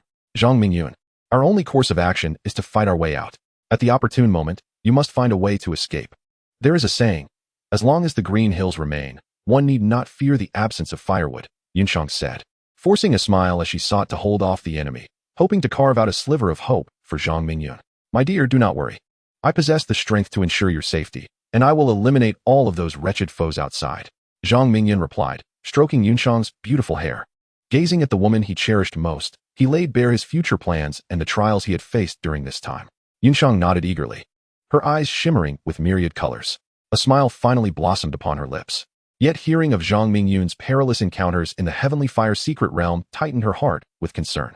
As for the possessed Xiao Yuer and the ambiguous Su Li, Zhang Mingyun merely glossed over those matters, uncertain of how to explain them to Yunshang. Zhang Mingyun expended 330 fate points to procure an outfit identical to that worn by the little fox, which he adorned upon Yunshang's delicate form, a means of ensuring her safety. After some contemplation, he gritted his teeth and exchanged for a Heaven Escape talisman to gift to Yunshang. The sharp depletion of his fate points pained him, yet her safety was of utmost importance. The recent calamity of the Misty Sect served as a bloody lesson. Upon hearing Zhang Mingyun describe the talisman's effects, Yunshang cherished it dearly, playfully handling the talisman, which shimmered with a greenish glow. After a moment, she returned it to him, saying, "You need it more than I do. My dear, such talismans are abundant, and if I run out, I can always acquire more." Zhang Mingyun shook his head in refusal. This talisman is not a scarcity, provided one has enough fate points. Those fiends outside, slaying them would yield more fate points. Outside, the crowd of over 100 continued their relentless assault on the celestial prison, when suddenly a mournful wail pierced the air. "It's over. Young Master Ning Xue has fallen." Ning Hua trembled as he cradled an extinguished soul lamp. Its walls cracked like a spider's web. With a sharp crack, the lamp shattered into countless pieces upon the ground. This was the unique soul lamp belonging to Shangguan Ning Xue. With the lamp shattered, the soul was extinguished. Qi Xiaowei's expression darkened at the news, and in an instant, he soared into the air, exclaiming, "Damn it! Those in the Great Hall have caused me great suffering. I will capture them and demand an explanation." He then swept his hand across his abdomen, revealing a massive bow radiating with thunderous energy. Gripping the bow with his left hand and drawing back the string with his right, an arrow imbued with the brilliance of lightning coalesced from the previously empty string. Under the auspicious full moon, Qi Xiaowei abruptly released the tension on his bowstring, and an arrow, swift as lightning, erupted forth, instantly dividing into 9 distinct shafts, transforming into 9 towering pillars that surged towards the resplendent golden wall. This arrow, propelled by Qi Xiaowei's ire, was unleashed from his formidable thunderstorm bow, a legendary artifact of unparalleled might. With this bow in his grasp, Qi Xiaowei possessed the strength to confront even the most accomplished cultivators, for it was indeed his sole weapon. "We must depart at once," Zhang Mingyun exclaimed, his vast spiritual energy penetrating the confines of the heavenly slaying prison, ever vigilant to the movements outside the grand hall. As Qi Xiaowei brandished his fearsome bow, Zhang Mingyun hastily retracted the heavenly slaying prison and donned the illusory Thousand Shadows mask, transforming into the gaunt youth Li Fei, swiftly leading the already cloaked Yunshang in their rapid escape. A thunderous explosion resounded as the two fled the periphery. The very ground where the grand hall stood now reduced to rubble by the 9 lethal arrows. Both men were drenched in perspiration. Following the soul imprint, they located the concealed little fox hovering above, and the 3 of them melded into a single streak of light, darting towards the outskirts of the mysterious Cloud Sect. The disciples of the mysterious Cloud Sect, caught in proximity, were engulfed by the catastrophic explosion, their cries for help stifled as they were transformed into mere blood mist. Witnessing this, Huang Yulong's face twitched in distress. Internally, he cursed Qi Xiaowei's disregard for kinship, lamenting the loss of the sect's promising youth. Feeling a deep sense of bitterness, Huang Yulong approached, forcing a smile upon his countenance. Senior Qi's prowess is unparalleled. This turtle shell shattered upon mere contact with your divine bow. I am utterly convinced. He, as a cultivator adept in both law and body, though confined at the peak of the fusion realm, had already achieved remarkable strength in physical refinement, capable of contending with early-stage Great Ascension cultivators, such as the now-fallen Shenghuan Ningxue, who posed no threat to him. The members of the mysterious Cloud sect were visibly dismayed by Qi Xiaowei's ruthless actions, even turning against their own, their faces pale with indignation yet silenced by fear. Even the deputy sect master Su Daoqing clenched his fists, though his expression remained deceptively serene, concealing the tempest of fury within. Standing beside Su Daoqing, Su Li felt her eyes welling with tears, mourning the loss of her close disciples and companions. Unable to suppress her sorrow, yet powerless against the overwhelming might of the bowmen. The mysterious Cloud sect is in grave peril, daring to conspire with outsiders to harm the direct descendants of the Shenghuan family, Fan Ning remarked coldly, predicting that the death of Shenghuan Ningxue would not go unpunished and that scapegoats would need to be found, with the heads of the mysterious Cloud sect serving as the perfect means to quell the wrath of the Shenghuan family. Huang Yulong's forehead beaded with sweat. The burden was too great for the mysterious Cloud sect to bear. This is an egregious injustice. I implore you, Senior Fan, to discern the truth. I merely presented a beautiful maiden, and the assailant bears no relation to our sect. Brother Fan, the infiltrator remains at large. He has likely escaped, employing methods of concealment that render him exceedingly difficult to track, Qi Xiaowei interjected, frowning. After releasing his arrow, he had received no feedback from the arrow's impact against the golden barrier, only the shattered remnants of the hall. What? The villain has managed to flee? This cannot be. Huang Xiaozai, should the murderer escape, you shall bear the weight of sin, and not even the mysterious sect shall be spared. Fan Ningho revealed his yellowed teeth, his aged visage embodying malevolence. Huang Yulong's countenance darkened to an extreme, rendering him speechless. He had meticulously crafted his ambitions, seeking to ally with the esteemed family of the Shenghuan clan, aiming to control the entire Donglin domain through Shenghuan Ningxue. Yet, to his dismay, on the very night of their nuptials, Shenghuan Ningxue was assassinated within the mysterious sect, succumbing to a sudden demise. The two late-stage cultivators before him were utterly incompetent, allowing such a calamity to befall their master. Damn it, this was infuriating. Those unworthy of being sons dared to shift all blame onto him. Just as Huang Yulong pondered how to remedy the situation, a figure appeared in an instant. Greetings, esteemed patriarch. The members of the mysterious sect bowed their heads in reverence. While Huang Yulong and Su Li addressed him differently, the former called him father, while the latter referred to him as grandfather. The earlier arrow had been exceedingly explosive, the sound akin to thunder from the heavens. Huang Jintian had intended to seize the moment for a second course, only to be abruptly interrupted, hastily dressing and rushing over, which displeased Zhou Ziying, who lay on the soft bed. Huang Jintian nodded to the members of the mysterious sect, then clasped his fists in apology to Ning Xiaowei and the others. Esteemed brothers, please do not take offense. I am proficient in the art of tracking and possess the personal artifact of that woman. I shall surely capture her for thorough interrogation. Upon finishing, Huang Jintian waved his sleeve, revealing a silver broadsword that fluctuated restlessly, attempting to flee. He flicked his finger, infusing spiritual energy into the sword, which calmed its agitation. He then formed a complex hand seal, placing it upon the sword's body to sense something. For those reading this, please lend your supportive hand and click to urge for updates, sending forth a spark of love. This shall greatly motivate Jiutian. Thank you. Chapter 86, Lockdown. Pursued. After listening to Huang Jintian's explanation, Qi Xiaowei's expression softened slightly as he remarked, the outcome must align with your words, or you will not withstand the wrath of the Shenghuan family. At this, Huang Jintian's eye twitched, glancing at the pale Huang Yulong, then closing his eyes to immerse himself in sensing. Fan Ning Ho remained silent, his consciousness fully extended in all directions, endeavoring to capture the escape routes of Zhang Mingyun and the others. The members of the mysterious sect wore grim expressions, acutely aware of the adage, inviting a deity is easy, but sending them away is fraught with difficulty. Huang Jintian had become the focal point of attention. After several more breaths, Huang Jintian's demeanor grew urgent, leaving behind a single command as he sped towards a direction. Esteemed brothers, please follow me. The disciples shall remain to guard the sect, while those above the hall master level shall accompany me to apprehend the nefarious culprits. The first to move were Qi Shaowei and Fan Ninghua, followed by Huang Yulong and 3 others from the mysterious sect, all vanishing within the confines of their sect. Having endured the baptism of war, the mountain peak lay in disarray. The grand hall previously erected here was unknown to Su Li, yet she felt a newfound yearning for power. Su Li, accompanied by the remaining disciples, turned back, their eyes filled with palpable terror. In the eyes of those at the Great Ascension realm, they were inconsequential, easily extinguishable, and their lives were of no concern. In the southern Xin domain, at the Tianxian mountain range, within the confines of the Shangguan clan, the Soul Spirit Hall was ablaze with light, creating an atmosphere thick with suffocation, as if the numerous flames consumed all available oxygen. What is there to behold in this Soul Spirit Hall? It requires constant vigilance, which is quite tiresome. In a couple of days, I must request a more rewarding task from the elder of the Jingtian clan, one that allows for some outdoor execution. Mused a slender youth clad in a brocade robe. Leaning against a pillar, he apathetically surveyed the hundreds of soul lamps, contemplating how to evade the responsibility of guarding the Soul Spirit Hall. He was Shangguan Shirue, a collateral descendant of the Shangguan family, typically tasked with overseeing the hall. One day of guard duty earned a merit point, which accumulated to a considerable income over the year. Just as Shangguan Shirue was lost in thought, one of the soul lamps at the far end suddenly extinguished, jolting him back to reality. Upon realizing this, his lips turned pale, and he trembled violently. Taking a considerable time to regain his composure, he retrieved a piece of high-quality white jade from his pocket and, exerting considerable force, crushed it. Trouble! The young Master Shangguan is dead, he exclaimed in alarm.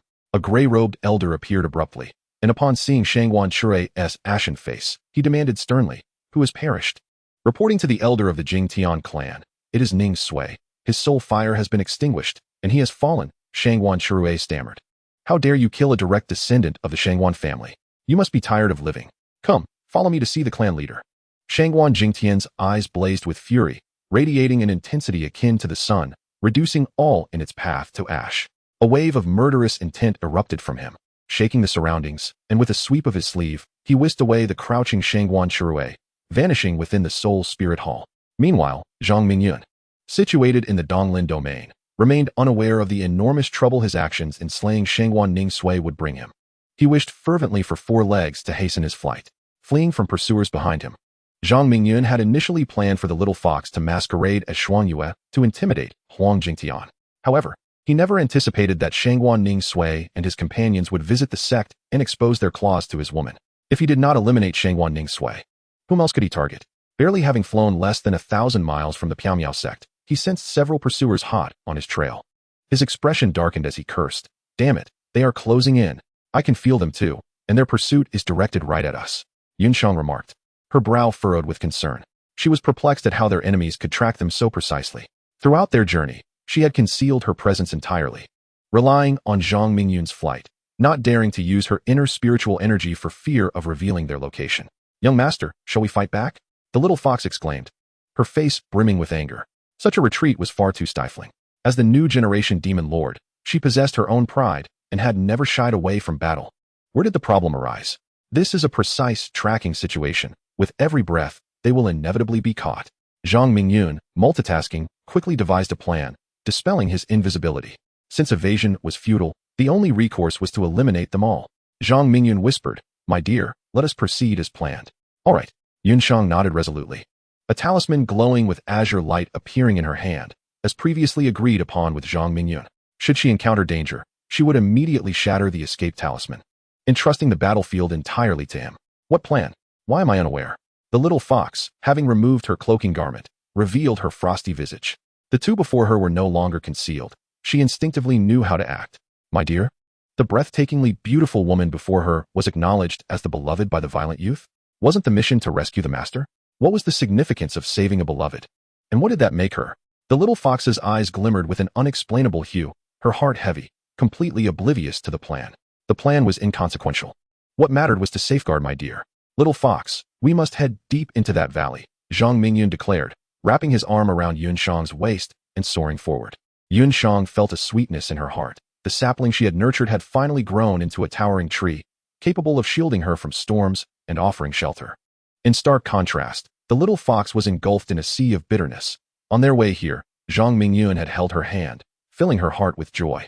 Yet on their return, he had left her behind, the most infuriating part being his need to protect this seemingly fragile beloved. Little fox. The enemies are closing in. Hurry down. Zhang Mingyun's eyes reflected urgency, perplexed as to why the little fox lingered in midair, immobilized. Hearing his anxious call from below, the little fox snapped back to reality, murmuring softly, "Oh, so the violent youth cares for my safety." A glimmer of hope ignited within her as she swiftly soared towards the source of his call. In the sky, a group of 7 galloped forth, swiftly arriving at the valley where Zhang Mingyun and the others had vanished. Fan Ninghua was the first to land at the valley's depths. Discovering the cave entrance at the base of the rock wall, exclaiming in astonishment, "Ah, this is indeed the entrance to his secret realm." They had entered a hidden domain. Huang Jintian confirmed, sensing the target that had vanished from sight here. Then what are we waiting for? Let us proceed inside. Those 3 think they can preserve their lives by entering the secret realm. They are undoubtedly deluded, living in a fantasy. Qi Shaowei was the first to step into the cave, swiftly disappearing into the secret realm. Following him were Fan Ninghua and the 5 members of the Piao Miao sect. Each stepping inside, they had no retreat. Only by capturing the true culprit could they potentially quell the wrath of the Shangwan family. Though the odds of remaining unscathed were slim, action was imperative. The Shangwan family was a formidable force in the Eastern Divine Continent, and a mere Eastern Forest domain lacked the qualifications to contend, let alone the Piao Miao sect, which was merely a second-tier sect.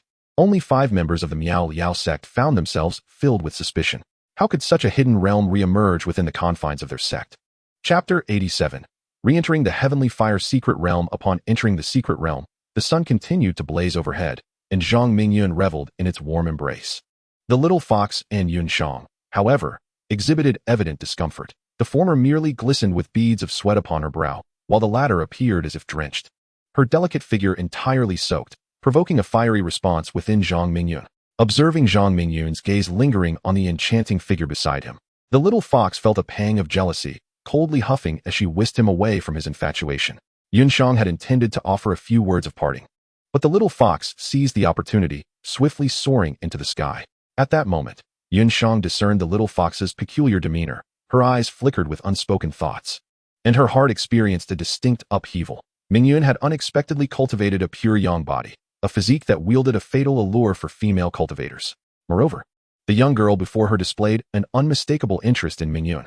Zhang Mingyun surveyed the familiar surroundings, finding himself on the very hill where he had vanquished Wu Yang and another, the ground still searing hot, and the desolation of the trees and bamboo groves unchanged. Aside from the eerie tranquility enveloping the secret realm, little had altered. The Heavenly Fire Secret Realm had become Zhang Mingyun's personal sanctuary. Unable to activate the turtle-breathing concealment technique without spiritual energy, he donned a tattered invisibility cloak and quietly concealed himself nearby.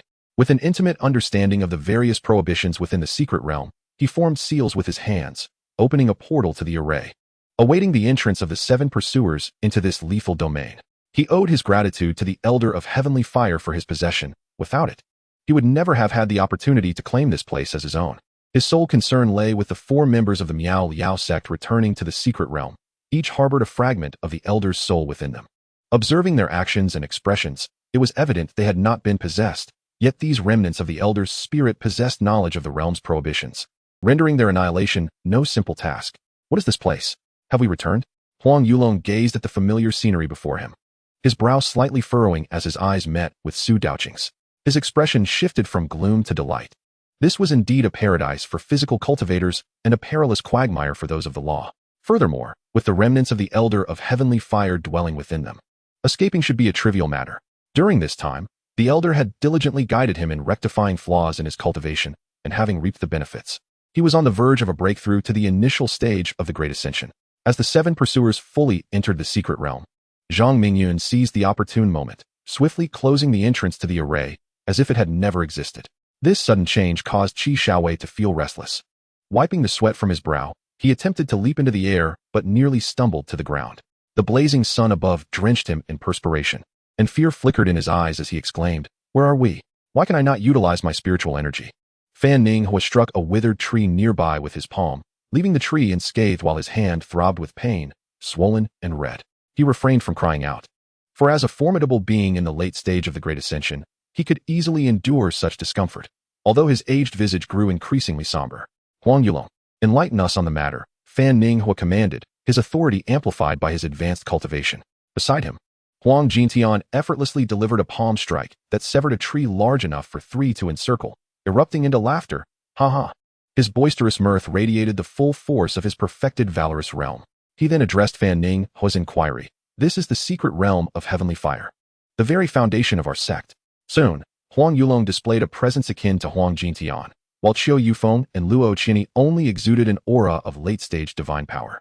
Su Daoqing, possessing a superior physique compared to the latter two, maintained a steady mid-stage valorous realm aura.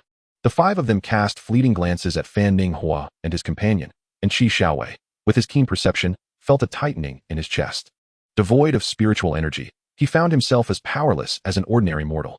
Ah, I see, he mused. Now that we are in this esteemed location, capturing the three who fled into the secret realm should be a straightforward endeavor.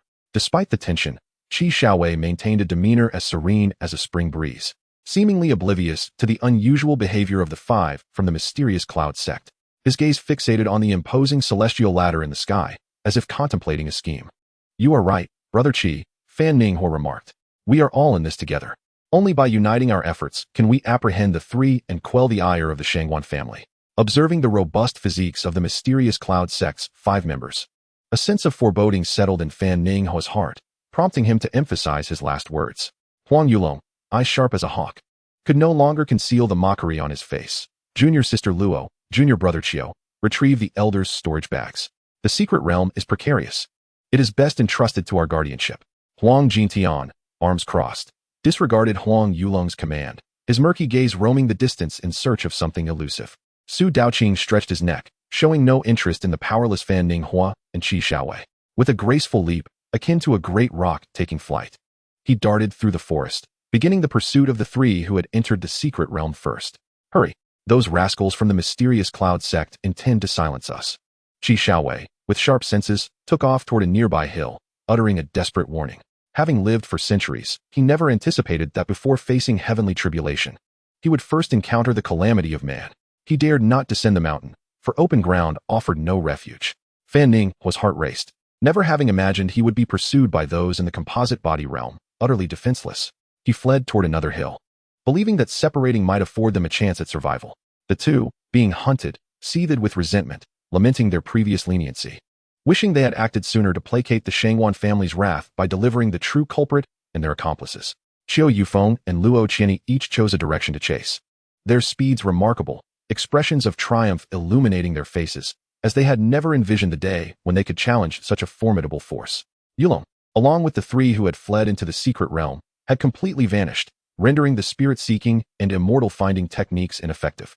Huang Jingtian's gaze swept over the hills, as if searching for the elusive figures of the fleeing trio. With an air of superiority, Huang Yulong asserted his confidence, proclaiming, Father need not worry. With the assistance of my master, finding the three will be but a trifling matter. Just as Huang Yulong felt assured of his control over the situation, a frantic voice echoed, Master, come quickly to my aid. This scoundrel possesses the 9 Thunder Talisman, and it inflicts excruciating pain upon me. This was Qiu Yufeng calling out to Huang Yulong, having pursued several hilltops only to unwittingly fall into a trap set by Ning Xiaowei. Ning Xiaowei was no novice. He was always prepared, habitually carrying high-level talismans for emergencies, which unexpectedly became a lifesaver in this critical moment. After successfully striking, Ning Xiaowei turned and fled at an even swifter pace. What a useless tool. Slaying a mere mortal requires such effort.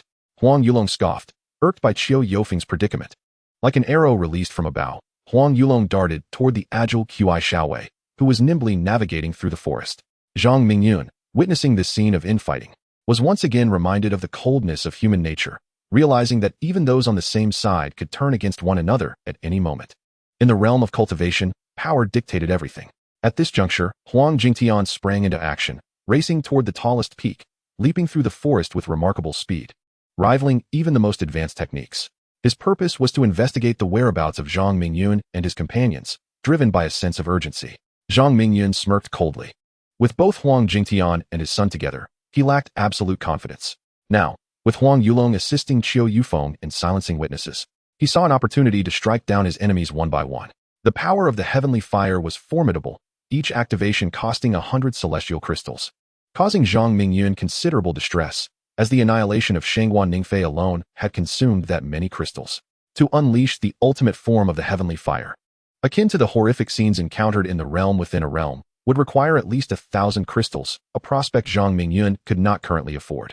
Lacking the ability to create celestial crystals, Each one he used was one less in his possession, and given that celestial crystals originated from the celestial realm, their scarcity on Yunshi continent rendered them exceptionally precious. With a sudden gesture, he cast a spell and vanished in an instant. For he was the true master of this secret realm. Teleportation and light transformation were mere basic skills for him. At that moment, Huang Jingtian had arrived at the highest peak of the secret realm, the true resting place of the formidable disciples of the Piao Miao sect. His expression was extremely grim as he scoured the peak repeatedly, finding not a single trace of anyone. He had tried activating the teleportation array at the summit, but it proved inoperative, thwarting his escape route. This was sealed by Huang Yulong from the other end, rendering it impossible for anyone to teleport out unless someone from the outside actively activated the connection to the secret realm's teleportation channel. Zhang Mingyun silently appeared behind Huang Jingtian and delivered a fierce punch to the back of his head. As a powerful practitioner adept in both martial and spiritual arts, and having perfected his physical cultivation, Huang Jingtian would not be underestimated. Zhang Mingyun unleashed a torrent of strikes, landing dozens of blows without holding back. Huang Jingtian immediately cried out in anguish, feeling as though his head had been struck 100 times by a hammer, each blow landing true. Had he not reacted swiftly and condensed his golden form after the first punch, he would have already succumbed to the ambush. Initially standing at the mountain's peak, he was battered down the slope, his head swelling with numerous lumps and blood flowing from the top, resembling the legendary figure of Li Xue from myth. Wiping the warm blood from his forehead, his disheveled appearance betrayed an overwhelming fear as he glared at the slender youth standing not far from him. The youth's sudden appearance was uncanny, yet his tone was as unyielding as iron. "Who are you to dare strike at me? You shall face my wrath. Your words are insufferable. How dare you treat me as if the matter is settled? I will make you wish you had never crossed me." Zhang Mingyun retorted angrily, then erupted into action. His entire body radiated golden light, channeling 50% of his Tao essence. He felt an inexhaustible power surging within him, driven by the desire for vengeance against the one who had captured Yunshang. The two immediately engaged in a fierce clash, exchanging blows with knees, arms, and legs, each strike intensifying Huang Jingtian's growing panic. Zhang Mingyun's punches landed with brutal precision, causing Huang Jingtian to spit blood, while his own retaliatory strikes met only empty air, as his opponent seemed to vanish. In a single encounter, Huang Jingtian endured thousands of blows to his face, chest, and back, even suffering attacks to his most vulnerable areas, causing him to bleed profusely and curse in agony. "Ah, I curse your ancestors. After this, you will see how I retaliate." Zhang Mingyun sneered coldly. Seizing the moment as Huang Jingtian hunched over, weakened like a soft-shell shrimp, he had to finish him. The challenge of defeating a perfected practitioner within this secret realm was immense. Without the aid of spiritual power, both were bound by their same realm, suffering under the weight of their conflict. Fortunately, Zhang Mingyun's swift movements allowed him to avoid direct confrontation with Huang Jingtian.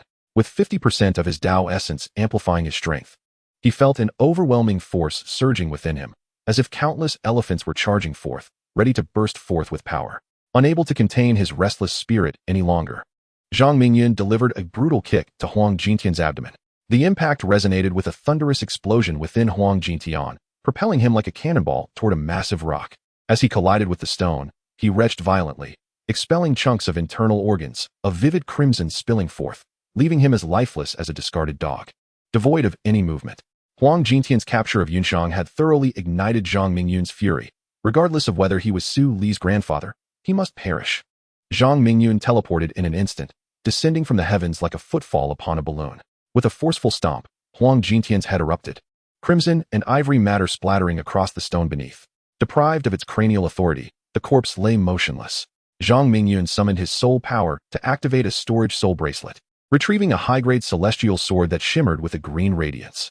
He pierced the area of Huang Jingtian's dantian, inserting his unarmed left hand into it to extract a suffering, closed-eyed primordial infant.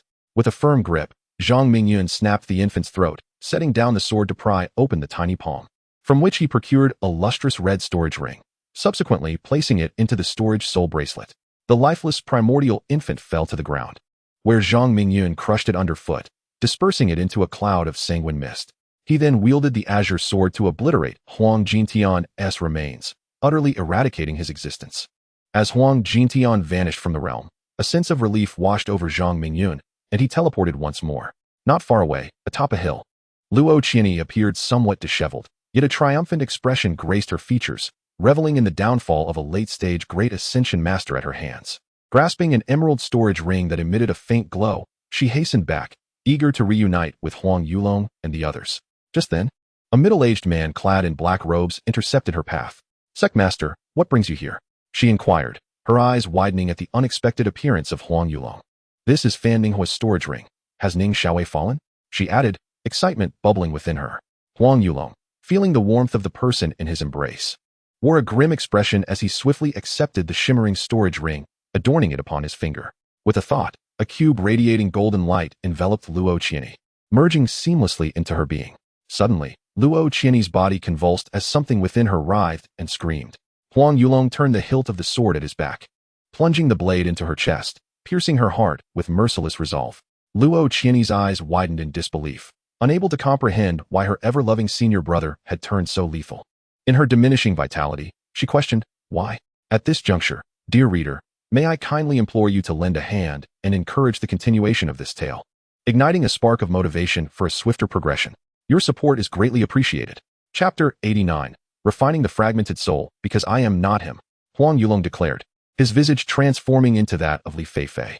Li Feifei was an alter ego of Zhang Mingyun, and in this moment, he was consumed by wrath, determined that the 7 pursuers must perish without fail. Zhang Mingyun, masquerading as Huang Yulong, caught Luo Qianyi off guard, enabling him to seize the remnant soul of the Elder of Heavenly Fire with astonishing ease, drawing forth the celestial prison of slaughter, revealing the Elder bound in a grand lettered form.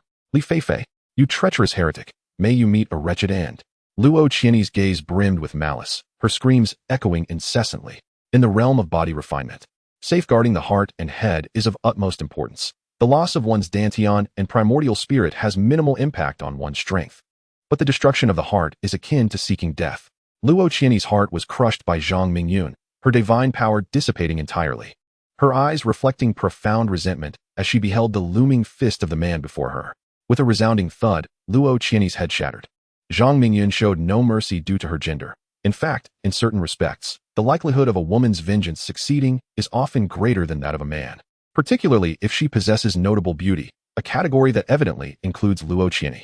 The familiar act of extracting the infant and seizing the ring ensued, followed by the refinement of the divine fire Elder's fragment of soul.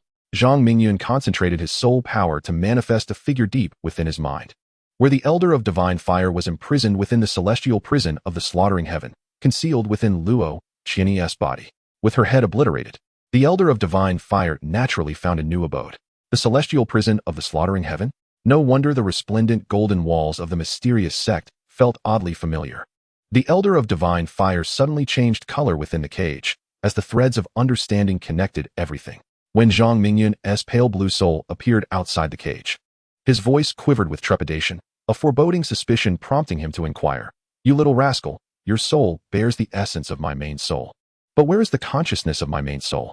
"Naturally, it has become my sustenance," Zhang Mingyun replied, his eyes ablaze with purple light, fully unleashing his reversal fate technique.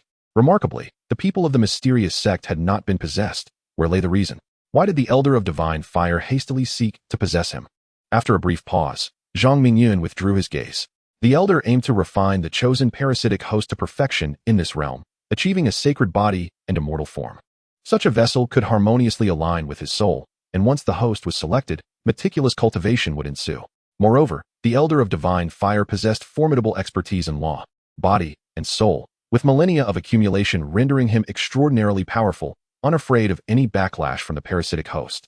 During this time, he had not been idle, silently extracting the subtle soul power from the host, weaving soul seals. This was a countermeasure, stirring great unease within Zhang Mingyun. This method was exceedingly insidious, compelling obedience akin to the enslavement of beasts. The human soul is unique, unable to release soul seals as freely as beasts, thus rendering the notion of servitude non-existent. However, the celestial realm is replete with extraordinary talents. There once existed an individual who delved into the realm of souls, seizing the very essence of creation, and birthed the fearsome soul manipulation and capture technique. From mortals to celestial kings, none could escape its grip. To resist was to invite destruction upon one's soul, reducing one to a soulless husk devoid of consciousness. The creator of this technique ascended to become a sovereign in the celestial realm, only to be met with trepidation from several celestial emperors, who united to obliterate him. Thus, the soul manipulation and capture technique evaporated from the celestial realm, only to be fortuitously acquired by the Elder of Divine Fire. Zhang Mingyun sighed inwardly, contemplating the unfortunate fate of the venerable elder Tianhua. Despite possessing the formidable ability to subdue heavenly fire and the secrets that accompanied it, he was still brutally slain by others. How foolish. Zhang Mingyun pondered the nature of the reverse destiny technique. The more he considered it, the more remarkable it seemed. Not only could it allow one to glimpse another's life trajectory, but it could also grant insights into the unparalleled techniques of the observed. The Tianhua secret realm resembled a paradise for him, promising great rewards upon his second entry. The fragment of the heavenly fire soul that had attempted to seize him did not retain these memories. It appeared that during the soul snatching, the elder Tianhua had severed many secrets, as each soul fragment was independent and possessed its own consciousness. Even if one fragment were to be destroyed, it would not impede his rise. Zhang Mingyun felt he had stumbled upon the answer to his second question. It must be his pure yang body, gathered within the Tianhua secret realm, that attracted the covetous gaze of elder Tianhua. Clearly, the pure yang body was more desirable than Zhang Mingyun had initially imagined. No wonder the elder could not restrain his desire to usurp it. If the reverse destiny technique was already so overpowering, how formidable could the reverse destiny minor celestial technique be? Zhang Mingyun found himself filled with anticipation. The reverse destiny minor celestial technique needed to be prioritized, yet its esoteric nature left him quite vexed. To comprehend it, he could not merely divide his focus. He needed to concentrate fully, perhaps even multiply his focus eightfold. The illumination of the mind was exceedingly costly. The first level required 300 fate points, and from the second level onward, the cost surged tenfold. Truly alarming. Fate points stirred a sense of poverty within Zhang Mingyun. He yearned to earn countless fate points to spend leisurely. But he dismissed such impractical thoughts and resolved to first refine this fragment of the heavenly fire soul. Zhang Mingyun settled himself in meditation outside the Shirtian Qinxian cage, employing hand seals to activate the minor celestial technique for soul transformation. Incantations flowed from his palms, continuously imprinting upon the forehead of the heavenly fire fragment. Oh, you wretched boy, cease this at once. Who am I? Why are you imprisoning me? Yawn, I'm so sleepy. Before long, elder Tianhua's fragment of consciousness was gradually extinguished by Zhang Mingyun, its memories completely eradicated until it transformed into a pure and pristine soul. Merge, Zhang Mingyun commanded, and with a mere thought, the Shirtian Qinxian cage vanished. The pure soul surged toward him, and in an instant, the two became one, indistinguishable from each other. A resounding cry erupted from Zhang Mingyun's soul, reverberating in his mind. This sensation was utterly miraculous. Now, his soul could leave his body and roam freely among the heavens and earth. Should the soul remain outside without the nourishment of a physical form for too long, it would weaken. Only when it attained a certain strength could it traverse at will, like elder Tianhua's soul. Upon sensing his surroundings, Zhang Mingyun realized that 4 of the 7 pursuers who had entered the Tianhua secret realm to hunt him down had already perished. In an instant, he vanished, gripping his sword as he sped toward the lone figure 100 paces away. For Zhang Mingyun, that distance could be traversed in a single breath. Su Daoqing was approaching the celestial ladder, seemingly intent on probing the inner realms of the interface. Zhang Mingyun let out a cold smile, his figure draped in a tattered invisibility cloak as he stealthily approached Su Daoqing from behind.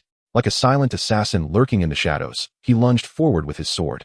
Swift and precise, aiming directly for Su Daoqing's heart. Just as Zhang Mingyun believed he had succeeded, Su Daoqing evaded with an uncanny maneuver, having anticipated the deadly strike. What? Su Daoqing surely lacked such awareness. It must be the celestial fire's fragmented soul interfering. Zhang Mingyun's thoughts crystallized. And in that fleeting moment, when Su Daoqing dodged the lethal blow, he formed a conjecture. Failing to land his strike, Zhang Mingyun thrust his sword downward, this time targeting Su Daoqing's waist, fully aware that a successful hit would cleave him in two. You are not the main soul. Otherwise, you would not dare to attack my fragmented souls. Su Daoqing teleported away from Zhang Mingyun's assault, standing at a distance, seething with rage. I have possessed this boy. A pure yang body, his soul, nurtured by his physical form, is remarkably resilient. Only by assimilating you can I hope to transform from suppression to annihilation. Zhang Mingyun's expression turned to one of regret as he spread his hands, his demeanor appearing genuine. If the celestial fire's fragmented soul merely fled, Zhang Mingyun would indeed be unable to capture it. However, if he could cleverly persuade it, capturing and refining it would be most advantageous. Though your words may flow with charm, I shall never be swayed by your deceit.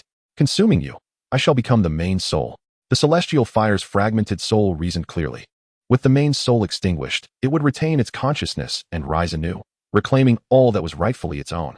The fragmented soul residing within Luo Qianyi was extinguished, causing Su Daoqing's celestial fragment to become acutely aware. Through the woven soul imprint, it would immediately obliterate Su Daoqing's soul, usurping his identity and becoming the sole Su Daoqing.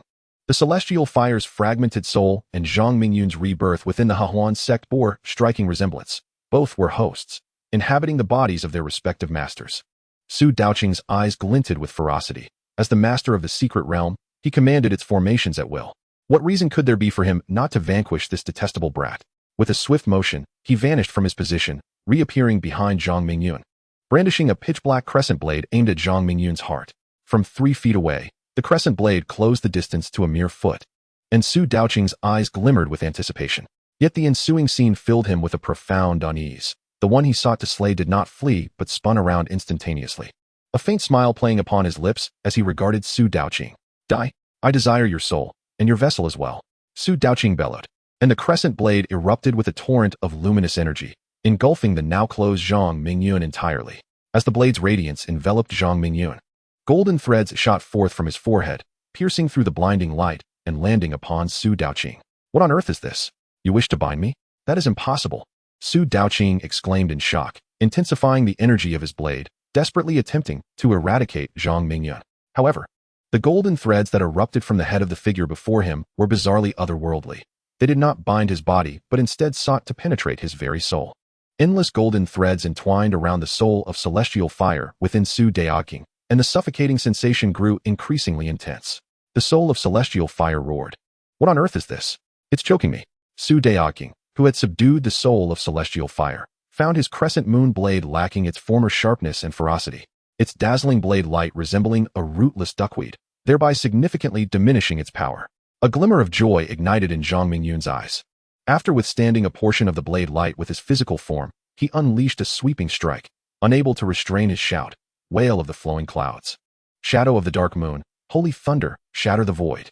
The blade light that ensnared Zhang Mingyun shattered abruptly under the impact of the 3 waves of energy he released. This was the 3 strikes technique he had not employed for a long time. Now, with the pure yang body refined to over 50%, the threefold amplification surged forth from Zhang Mingyun with overwhelming force. The 3 interconnected sword energies transformed into 3 torrents of immense energy, their might incomparable.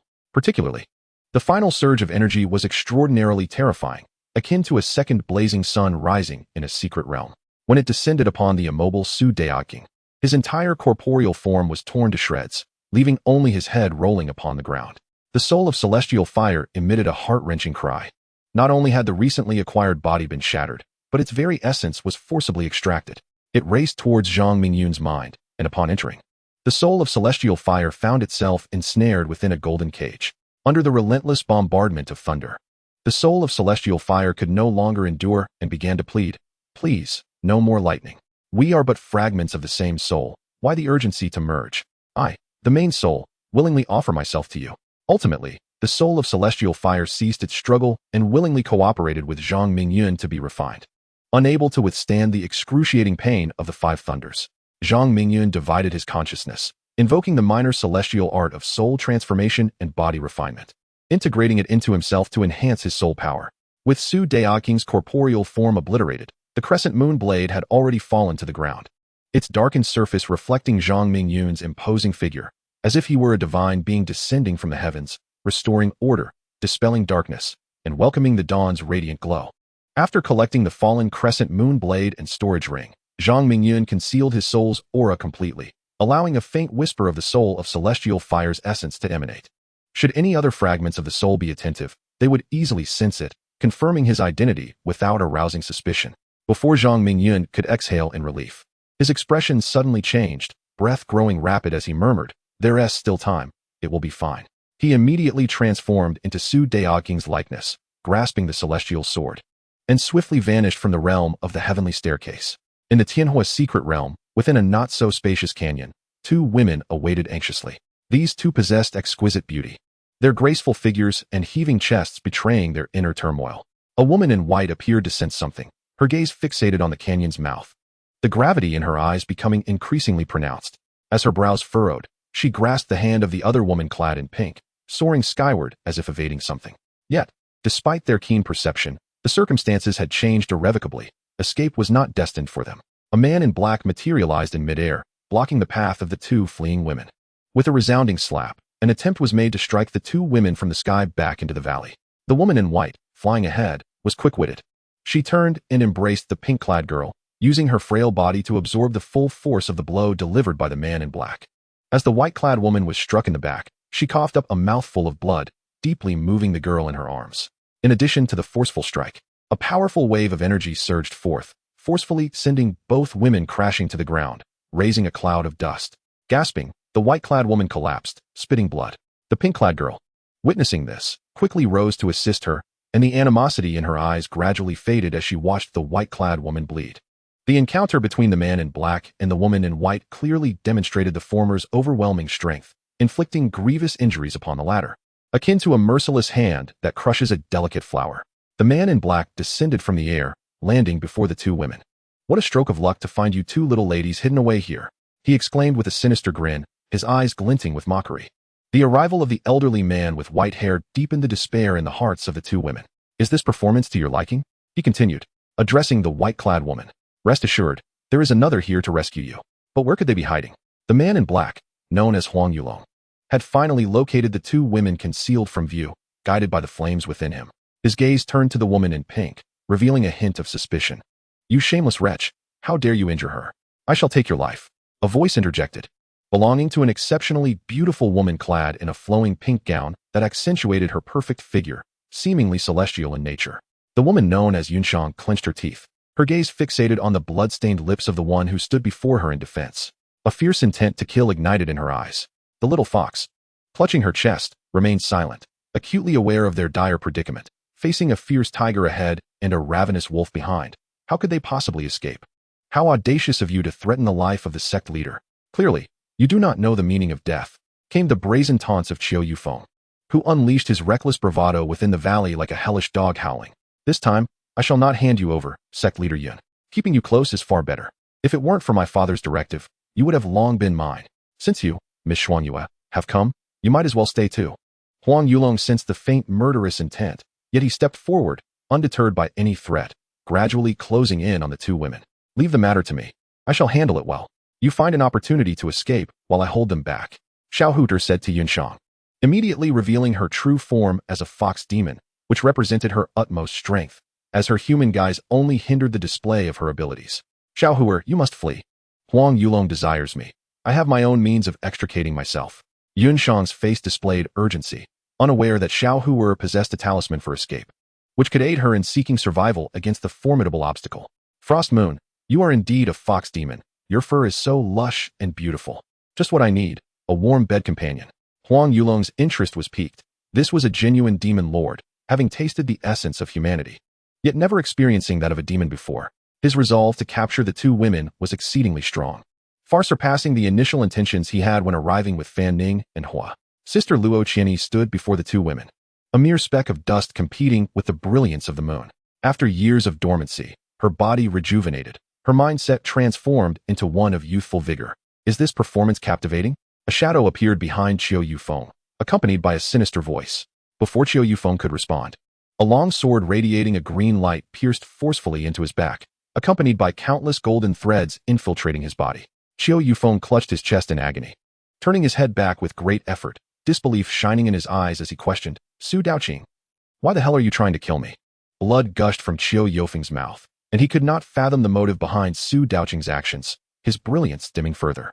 Yet within Qiu Yufeng's body, a voice of inquiry arose. "We have never crossed paths. During the time the parasitic body has yet to mature, we must not devour each other, as the primary soul. Have you forgotten our past agreement?" The newcomer swiftly withdrew the bloodied sword, transforming his hand into a claw, and directly extracted a slumbering primordial infant, crushing it violently while shouting, "Refine it for me." This individual was Zhang Mingyun, who had hurriedly arrived upon sensing the crisis facing Yunshang and the others, instantly teleporting to their location. Upon witnessing the ambush on Qiu Yufeng, he did not hesitate to eliminate him. The heavenly fire fragment within Qiu Yufeng was also drawn into Zhang Mingyun's mind, imprisoned alongside Su Daoqing's fragment, as he focused entirely on the process of refinement. Zhang Mingyun's figure flickered and vanished once more.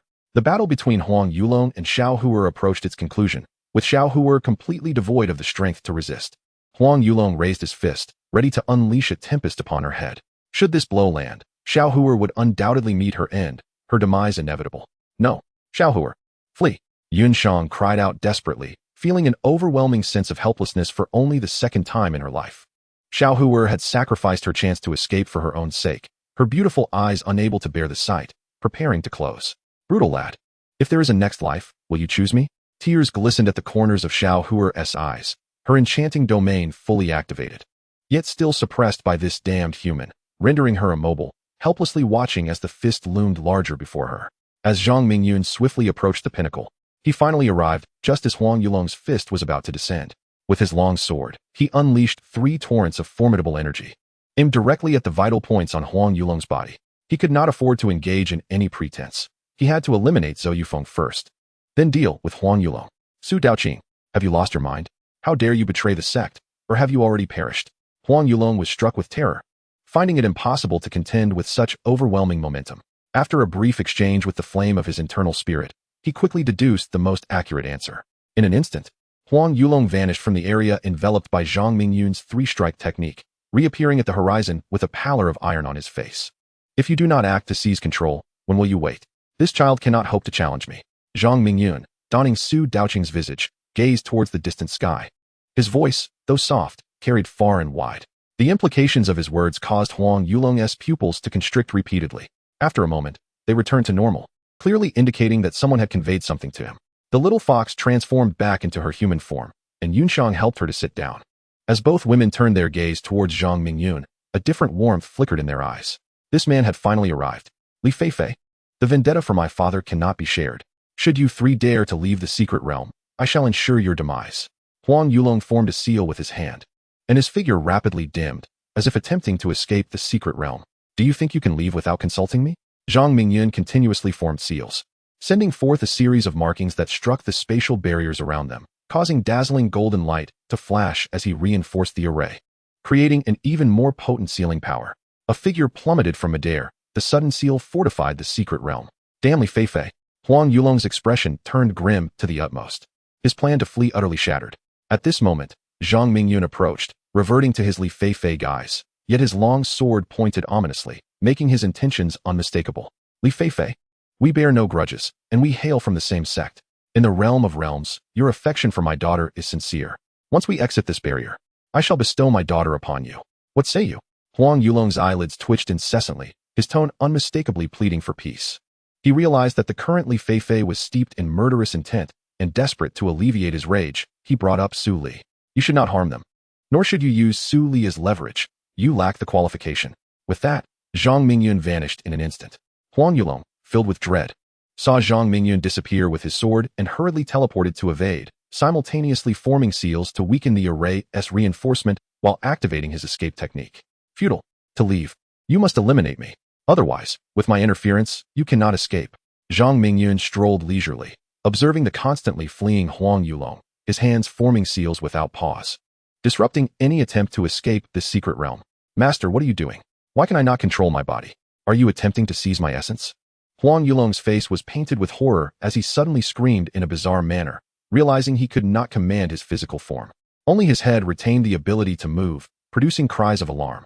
The expression on Huang Yulong's face gradually shifted from terror to tranquility, and instead of continuing his cries, he uttered reproachful words. You wretch, even after providing you with the finest resources, you still cannot escape. You hold no value. So it is better to merge completely with me, aiding my return to the immortal realm and achieving the status of an immortal emperor. Yet, Huang Yulong's face bore a strong sense of unwillingness, swiftly reverting to its normal state.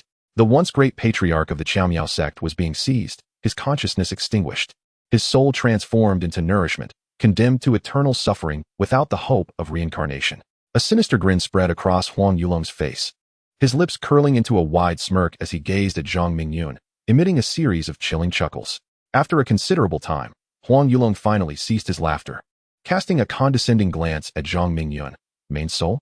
You should not have pushed me so hard. My power surpasses your imagination. Given some more time, your achievements would be boundless. When we merge, there will be no rival in the immortal realm. Huang Yulong sighed again, lamenting the rapid confrontation between kings, which brought him no advantage. Words are futile. Only one of us shall leave this place alive. Zhang Mingyun felt an unsettling twitch in his left eyelid, the intensity of his anxiety reaching a peak. The heavenly fire fragment within Huang Yulong's being instilled a profound sense of dread in Zhang Mingyun, as if it harbored an unspeakable terror, compelling him to exercise utmost caution in his subsequent actions. You speak truly. I hope you enjoy your experience. Huang Yulong revealed his pearly white teeth, his hands weaving intricate gestures while he muttered incantations, seemingly summoning some form of sorcery. Zhang Mingyun's sense of urgency grew heavier, silently calling upon his spirit to assist him. After several breaths, still, he heard no response from his spirit, and, gritting his teeth, he began to retreat into the distance. Unable to confront this power, he chose to flee without engaging in battle. This marked Zhang Mingyun's first genuine escape since his rebirth. Invincibility was his creed, and when faced with an insurmountable foe, he would first evade before seeking retribution. At the moment of his flight, he was suddenly struck by a wave of excruciating pain, as if thousands of ants were gnawing at his heart, the intensity growing ever more unbearable. His complexion paled visibly, spreading across his gaunt face. Zhang Mingyun let out a low howl, his hands clawing at his chest, the sound of fabric tearing echoing in succession. In an instant, a bare-chested man plummeted from the heavens, crashing onto a mountain peak. The ground shook violently. Dust erupted as Zhang Mingyun created a vast, deep crater, causing numerous dead trees to snap under the impact. His face contorted in immense agony. He thrashed within the pit, seeking to alleviate his torment. Watching from a distance, the two women observed as Zhang Mingyun turned to flee, then fell from the sky. The first to react was Yun Shang, who gasped in alarm. Mingyun, what has happened to you? Little Fox, seeing Yun Shang rush forward, leaped to intercept her. Halt. Are you intending to assist Huang Yulong and threaten our master with your own safety? Hearing these words, Yun Shang's delicate frame momentarily stiffened, her scattered gaze gradually refocusing as she reluctantly retracted her foot. You speak the truth. Concern breeds chaos. The only course left is to rely on Mingyun. The anxious expression on Yun Shang's face began to fade, and the worries swirling in her mind were buried deep within. The two women awaiting his return could not discern the circumstances surrounding Zhang Mingyun's descent from the mountain peak, and could only console each other with hopeful glances, anticipating a change in fate. Unbeknownst to them, Zhang Mingyun was oblivious to their concerns. He was acutely aware only of the gnawing torment in his heart. His hands tearing at his chest, his eyes already a fiery red. A flicker of clarity emerged within, whispering, "Is there a means to resist the wheel of fate? Warning, warning. The host has 10 breaths remaining until total demise. 9 breaths, 8 breaths." The wheel of fate urgently alerted him, each breath slipping away. Damn it. What is the solution? Zhang Mingyun's momentary clarity began to dim, and he could not suppress his expletives. The wheel of fate offered a proposal. The host may expend 3,000 destiny points to exchange for a purifying light, capable of eradicating all external invasive forces, though its efficacy would last only 100 breaths. Would you like to proceed with the exchange? The wheel of fate resumed its warnings. 5 breaths. 4 breaths. Stop counting and exchange it already. Zhang Mingyun nearly shouted, feeling his thoughts drifting, his consciousness becoming increasingly ethereal. His soul was shackled within his body, unable to escape this secret realm. In this crucial moment, the spirit of destiny had vanished, leaving the wheel of fate as his sole lifeline. He could feel the truth in its warnings. If time elapsed, he would indeed perish. Ah, my esteemed soul, how does the heart-eating locking spell taste? Do not scratch too much. It would be unfortunate if you were to pierce my pure yang body. Huang Yulong beamed, his demeanor transformed from its former gloom, becoming a completely different person. He approached Zhang Mingyun, raising his powerful foot, intent on forcibly misaligning Zhang Mingyun's grasping arm. At that instant, an inexplicable warm light emerged within Zhang Mingyun, coursing through his limbs and driving away all malevolence. The light swiftly reached his heart, dispelling the darkness that surrounded it at an astonishing pace. The sinister hissing sounds in the shadows dissipated as if encountering their nemesis. After accomplishing this, the light did not vanish but continued to navigate within Zhang Mingyun, serving as a valiant guardian, devotedly fulfilling its mission. As Huang Yulong stepped towards Zhang Mingyun's right arm, Zhang Mingyun's tightly shut eyes suddenly flew open, 2 beams of white light rising slowly from the depths of his gaze like miniature suns. Startled, Huang Yulong's eyes widened, and he hastily attempted to teleport away. He had never encountered such a phenomenon, and the aura emanating from the prone figure instilled fear within him, as if it could entirely subdue him. His instinctive reaction was to flee, to escape as far as possible. Just moments ago, this had never occurred. Such a transformation had manifested precisely upon his arrival, and he could not fathom its cause, vowing never to return. Upon reaching this juncture, dear reader, I kindly urge you to lend your support and motivate the continuation of this tale. Chapter 93. Release. My father Zhang Mingyun reacted with remarkable swiftness. Freed from the malevolent force within, his body regained its vigorous vitality. with both hands and golden threads emanating from his crown. He seized the wrist of the fading Huang Yulong. Countless golden strands, swifter than lightning, surged into Huang Yulong's body. What on earth is this? The heart-devouring locking spell. Activate. Huang Yulong's complexion darkened to a shade of purple, startled by Zhang Mingyun's actions. The heart-devouring locking spell erupted forth, violently cascading from Huang Yulong's hands and entirely enveloping the individual grasping his wrist. Zhang Mingyun sensed an unexpected darkness accumulating within him, intensifying as the purifying light swiftly traversed his being, radiating joy and excitement. As the purifying light continued to consume, waves of pure energy nourished his vital organs, prompting an involuntary moan from Zhang Mingyun. Ah, what a delightful sensation, bring forth more. With a face full of disdain, Zhang Mingyun shook off Huang Yulong's hand and sprang up from the ground like a fish leaping from water. Observing Huang Yulong, who remained motionless, he could not help but exhale a sigh of relief. I nearly stumbled into disaster. That was truly terrifying. Retrieving the fallen longsword, Zhang Mingyun deftly flipped his wrist, directing the sword toward Huang Yulong's heart with a surge of spirit. A hurried voice approached, echoing in his ears. Stop. Cease at once. Even the mightiest cannot spare you. With a fierce expression, Zhang Mingyun thrust the longsword deep into Huang Yulong's heart, twisting it mercilessly until it disintegrated. Next, transforming his palm into a claw, he cut open Huang Yulong's abdomen and forcefully extracted a struggling infant, eyes wide and limbs flailing, bearing an uncanny resemblance to Huang Yulong in his youth. A woman clad in golden garments appeared suddenly near Zhang Mingyun, brandishing a violet-blue sword pointed at him. Her eyes shimmering with tears. Li Xue, release my father at once. My daughter, help me. The infant, a manifestation of the golden core, incessantly tugged at Zhang Mingyun's grip around his neck, writhing in a pitiful struggle. The newcomer was none other than Su Li, who had once shared an intimate bond with Zhang Mingyun. At this moment, her expression shifted from exhilaration to an icy indifference. Li Xue, let him go. He has been possessed by the Elder of Heavenly Fire. He cannot be spared. Zhang Mingyun's voice came out hoarse, the unexpected appearance of Su Li rendering him speechless, confronting him with an unbearable predicament. I will pose but one question. Will you release him or not? Su Li's sword flickered with flames, its blade's aura coalescing to a razor's edge, her gaze towards Zhang Mingyun gradually transforming into one of animosity. Ah, my daughter, the pain is unbearable. The searing heat of the blazing sun is causing my golden core to evaporate.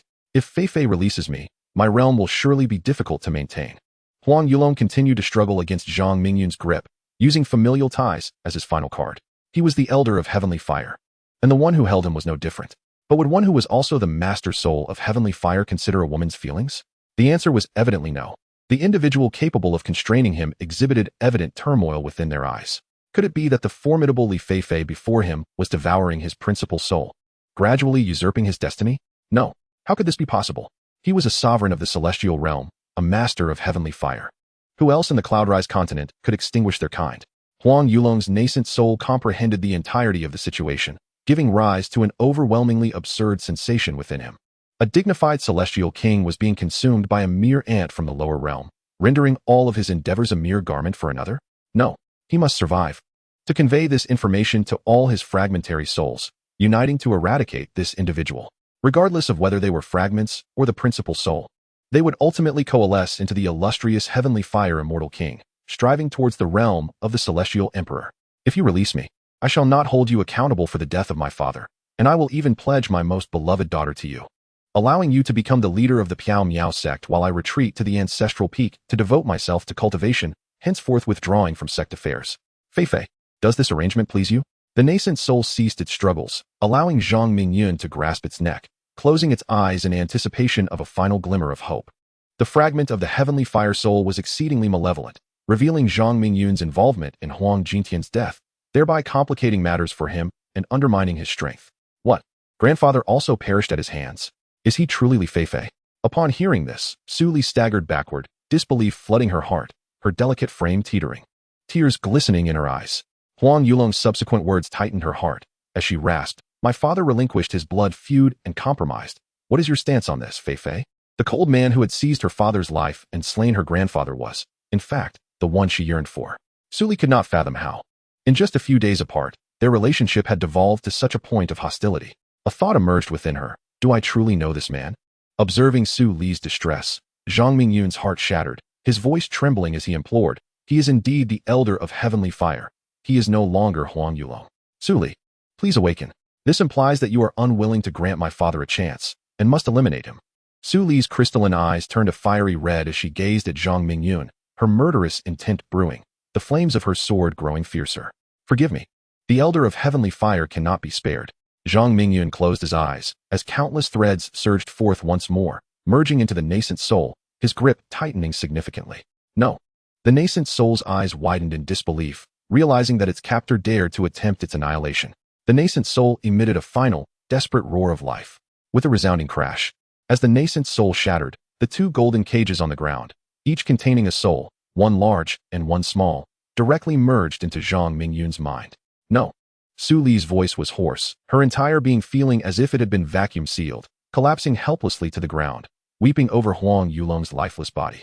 His kindness towards her flooded her mind. My Lear, why do you weep? Be strong. Do not escape through tears in the face of adversity. Haha. My lyre has entered the innate realm. How remarkable. Father rewards you with 100-tailed roasted chicken, which is simply exquisite. This is a breaking infancy pill. Consume it, and after a brief slumber, you shall transcend your cultivation level. Lyre, give it a try. Scenes replay in Su Lyre's mind. She recalls embracing the lifeless body of Huang Yulong, unable to withstand the searing pain within her heart. Father, I shall personally avenge you and bring retribution upon your enemies to soothe your spirit in the heavens. Though Huang Yulong was not a virtuous man, he was an exceptional father, his love for Su Lyre unparalleled. Villain, surrender my father's soul, or face utter annihilation. Su Lyre set Huang Yulong's body aside. Her eyes a tempest of hatred and killing intent, her very being transforming into a dazzling sword of vengeance. Chapter 94. Has Yunshang disappeared again? Su Lyre is determined to reclaim Huang Yulong's soul. Without it, he would vanish completely. Should she succeed in aiding Huang Yulong's soul to reclaim its form, it would be akin to rebirth. Contemplating this, Su Lyre swung her sword fiercely, unleashing a torrent of fiery sword energy that surged towards the perpetrator not far ahead.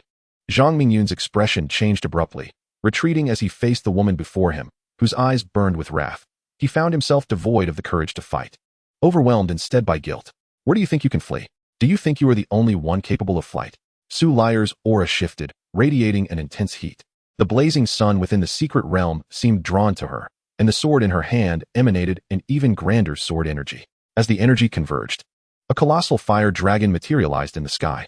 Roaring, the fire dragon surged towards Zhang Mingyun. Should it strike, his demise would be inevitable. As the fire dragon drew closer, alarm surged within him. Su Lyre is indeed a soul cultivator, her soul power formidable, likely due to the techniques imparted by the fragment of heavenly fire within her.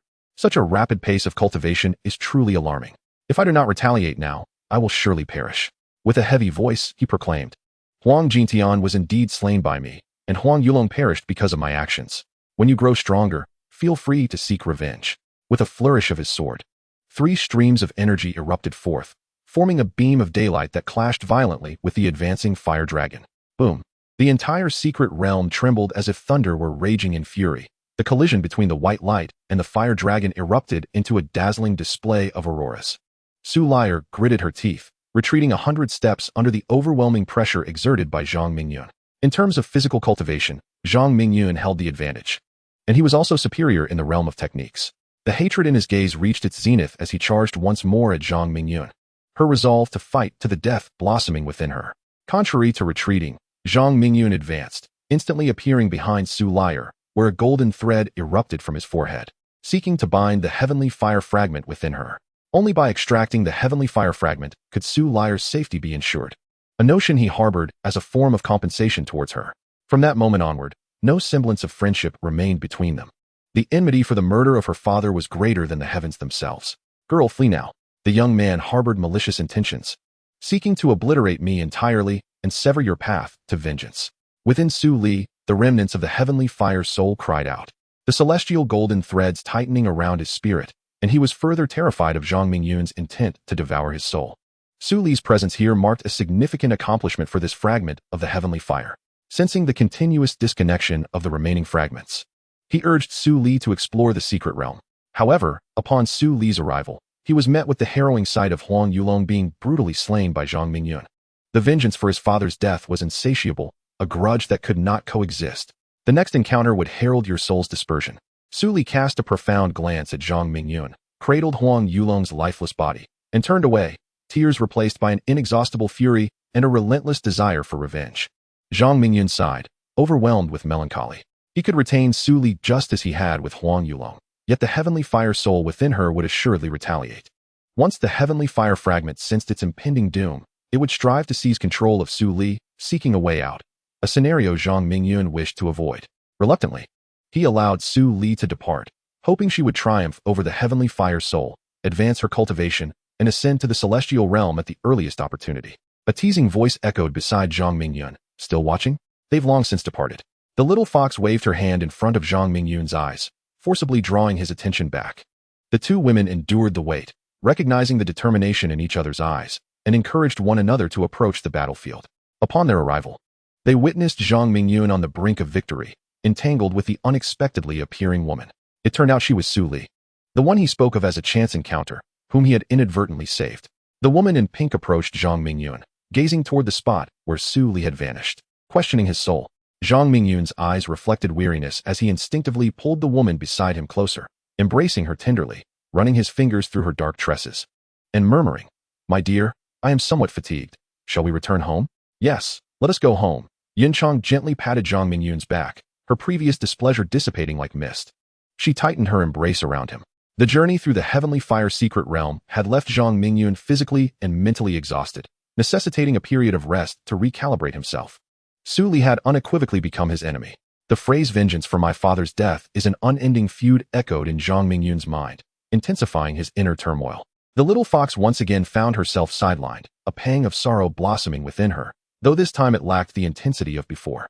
She had initially intended to tease the brash youth, only to find the narrative twisting unexpectedly, the realization that the fool was indeed herself rising in her heart. As the little fox became lost in thought, Zhang Mingyun summoned a beam of white light, enveloping the three of them. After a dazzling radiance, the trio within the secret realm vanished completely. In the heart of the Hahuan sect, at the Shanyang Pavilion, amidst a realm shrouded in mist, stood a grand structure. Its plaque inscribed with the elegant and ethereal characters, Shanyang Pavilion. The Shuangyun Pavilion is divided into 3 tiers, resembling the silhouette of a tower, characterized by a broad base that narrows slightly towards the top. Its interior space is expansive, devoid of any sense of oppression. This is Zhang Mingyun's inaugural visit to the boudoir of Yunshang. The first floor is relatively bare, lacking in tea tables or guest accommodations, featuring instead 2 neat rows of bookshelves and a modest writing desk. The air is suffused with an intoxicating fragrance, reminiscent of the scent that clings to Yunshang herself. "Please take a moment to rest. I shall change into fresh attire, as this odor is unbearable," Yunshang remarked, wrinkling her nose in distaste at her own scent. And without awaiting a response from the man before her, she proceeded toward the staircase. "Do as you wish. I shall take a stroll," Zhang Mingyun replied, retracting his gaze from the woman's delicate figure and allowing his fingertips to glide over the tomes on the shelves. Gradually, his spiritual power unfurled, conjuring an array of texts within his mind. After a brief pause, he perused the collection in its entirety, a task far swifter than leafing through the pages one by one.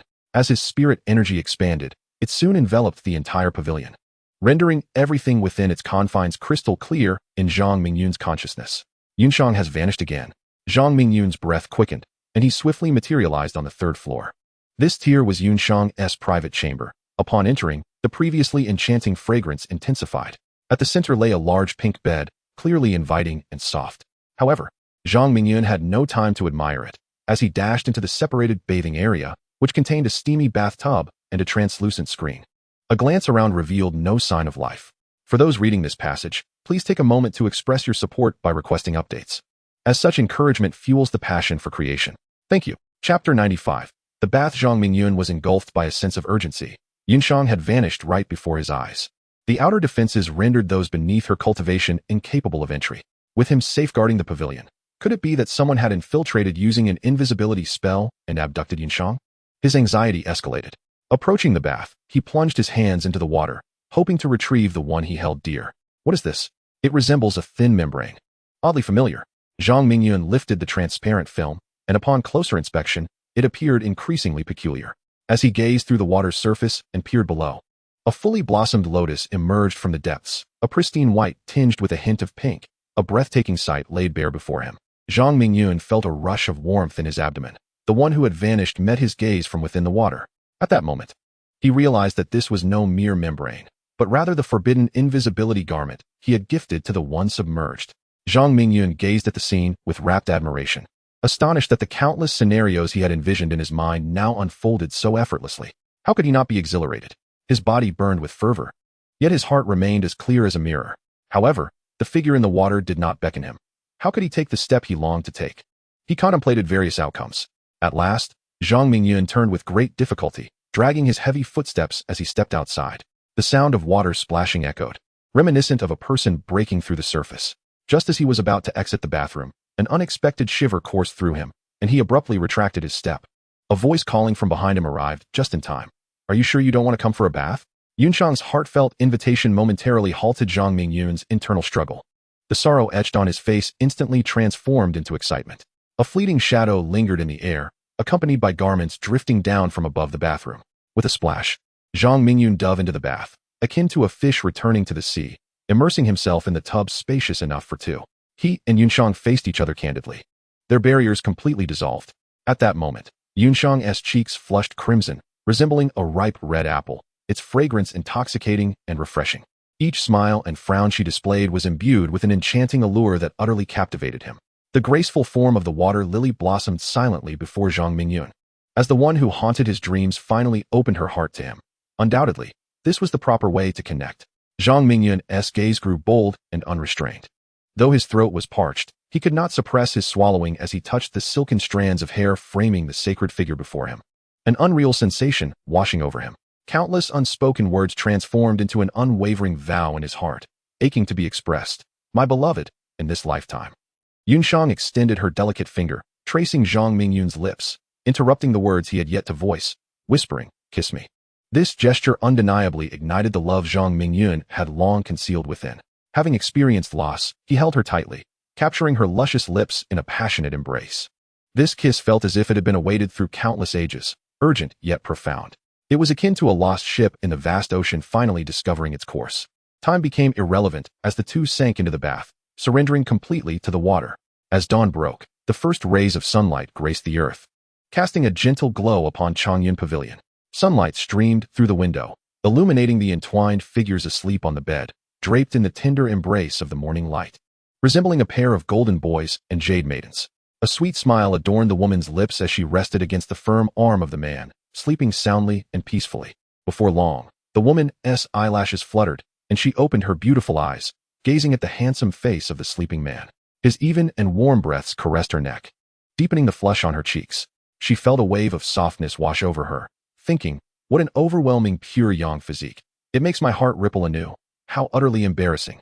Realizing this situation was untenable, she cautiously attempted to remove the man's arm from her waist to rise.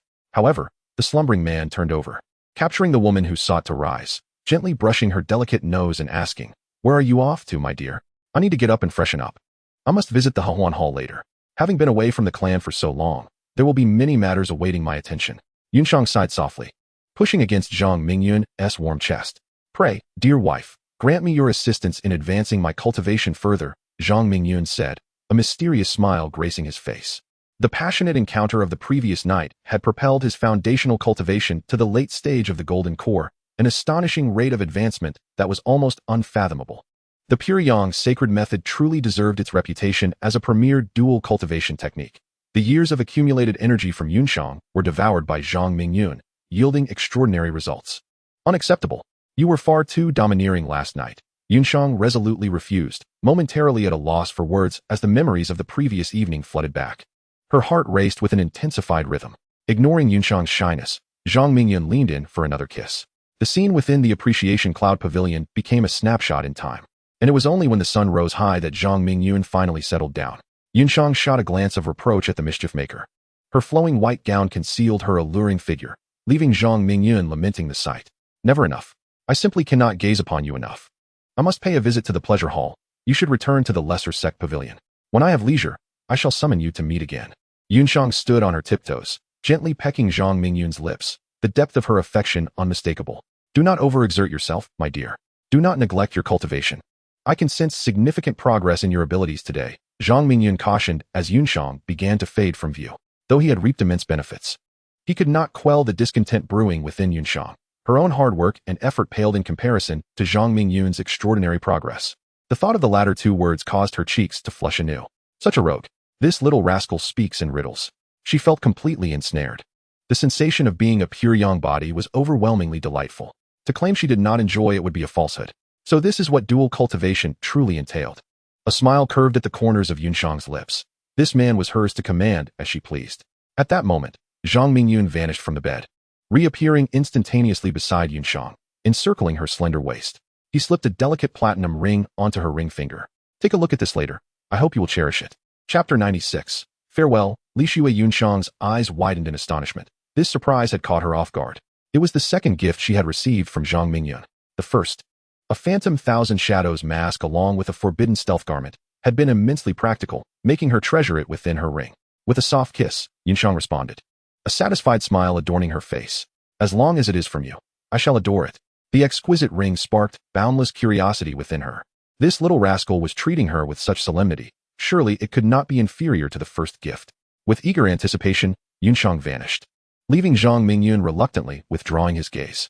Reflecting on Yunshang's words from the previous night, he couldn't help but slap his forehead. Could the little fox truly have feelings for me? Surely, Yunshang must be overthinking it. He hesitated to speak of his entanglement with Jian Kai-ro, words lingering on the tip of his tongue, yet unvoiced. Perhaps it was better to discuss it another time. For at this moment, he felt utterly bewildered. Shadowy, having been possessed by a malevolent spirit in the heavenly fire secret realm, now finds his perception increasingly blurred. He attempts to extinguish the spirit's consciousness through the soul seal, only to meet with failure. It is as if Shadowy has evaporated from the mortal realm, leaving no trace behind, and any attempt to locate him yields no leads, compelling those concerned to set aside their search for the time being. As for Su Li of the mysterious Mist Sect, she now regards him as an adversary. The once ambiguous relationship between the two has transformed upon their next encounter. It shall be a clash of life and death. Burdened by various troubles, Zhang Mingyun returns to the lesser sect pavilion. Upon arriving outside, he hears the exasperated voice of Yin Mufeng. Dear sisters, the young master is truly not at home. You may return and await news. As soon as he returns, I shall be the first to notify you. Is that agreeable? Yin Mufeng implores, his face etched with concern. No, the young sect master has been missing for several days. And now that he has returned safely, we must express our concern. One of the women responds. Xiaofeng, do tell us when the young sect master will be back. Another chimes in. Brother Mingyun, is it true he has returned? I am curious to see what the young sect master looks like. The one who has enchanted the young lady Xian to such an extent. Zishuan, cease your frivolous talk. The lesser sect pavilion has lost its former tranquility. The reception hall resembles a flurry of small birds, chattering incessantly. As Zhang Mingyun extends his spiritual awareness, the figures of the gathered individuals materialize in his mind. Within the reception hall, Yin Mufeng, faced with the throng of female disciples, wears a look of dismay, having never anticipated that social interactions could be so exhausting. Particularly with certain enchanting figures, whose alluring forms draw attention, whispering sweet nothings in his ear while their glances linger upon him. Thankfully, Bai Ling is not present, otherwise, he would be in for quite a predicament. Meanwhile, Xiao Hu and Bai Ling are in a room on the second floor, sipping from exquisite crystal cups, relishing a red liquid, and engaging in lively conversation, their cheeks flushed with a rosy hue. Young master, you have finally returned. These sisters have awaited your arrival with great anticipation. Yin Mufeng's eyes brighten at the sight of the newcomer. His savior at last has come. Xiaofeng, remember that guests are to be treated with courtesy. Go and brew a pot of fine tea for the younger sisters. Zhang Mingyun gestures lightly, sending a set of exquisite tea utensils soaring towards Yin Mufeng. This set, discovered within the Su Daoqing's spatial ring, signifies the owner's appreciation for tea, though regrettably, he has been possessed. Upon seeing a few familiar faces, Zhang Mingyun, having faced life and death, exhibits a warm demeanor. Yin Mufeng accepts the tea set, nodding in acknowledgement. Understood, young master. He hastens away to prepare the tea, leaving the reception hall to Zhang Mingyun and the assembled women. With a refined and mature presence, Zhang Mingyun, now possessing a pure young body, surveys the women, his voice steady. Why the silence? You were quite talkative just moments ago. Sister Li Xue, please, do speak. Li Xue gazes at this man, who feels both familiar and foreign, instinctively biting her crimson lip, her eyes betraying a blend of joy and unspoken complexity. The unutterable expression was vividly displayed. Zhang Mingyun raised an eyebrow. Li Xue appeared rather peculiar in her demeanor. The scene of Li Xue in her palace rippled through his mind like a haunting melody. As for you, Sister Xuani, he continued, directing his gaze at the bashful girl whose head was nearly buried in her chest. "What are you thinking?" he inquired, while a nearby Li Xue nudged Xuani with her elbow, reminding her that the young master was addressing her. "Oh, it's nothing. I just came to check if you were injured," Xuani stammered, her hesitance revealing her concern. "And what about you, Zixuan?" Zhang Mingyun turned his attention to the mature woman scrutinizing him. Though her figure was modest, her restless eyes betrayed her unruly nature. "I accompanied Sister Xuani to visit, and I also wished to pay my respects to the young master." Zixuan responded with composure, her earlier boldness now subdued.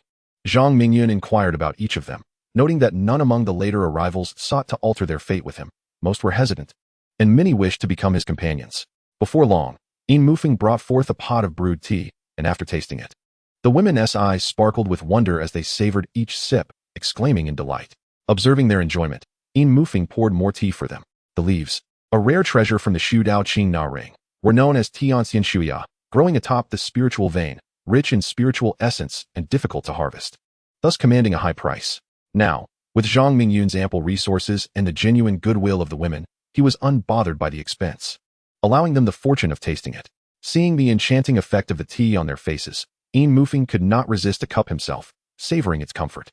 It was only when the tea was fully consumed that the women expressed their intent to depart, with Xuani lingering, glancing back 3 times, her reluctance evident.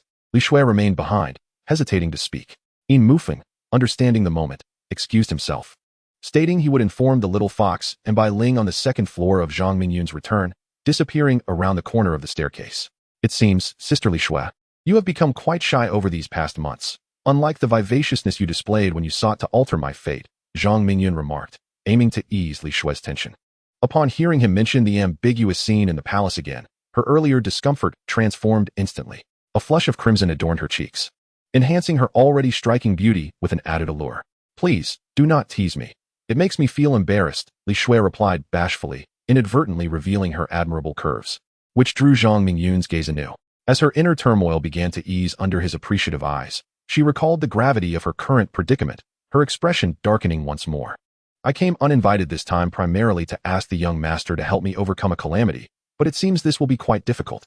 Zhang Mingyun inwardly acknowledged her plight. Indeed, Li Xue was once again ensnared by fate's tribulations.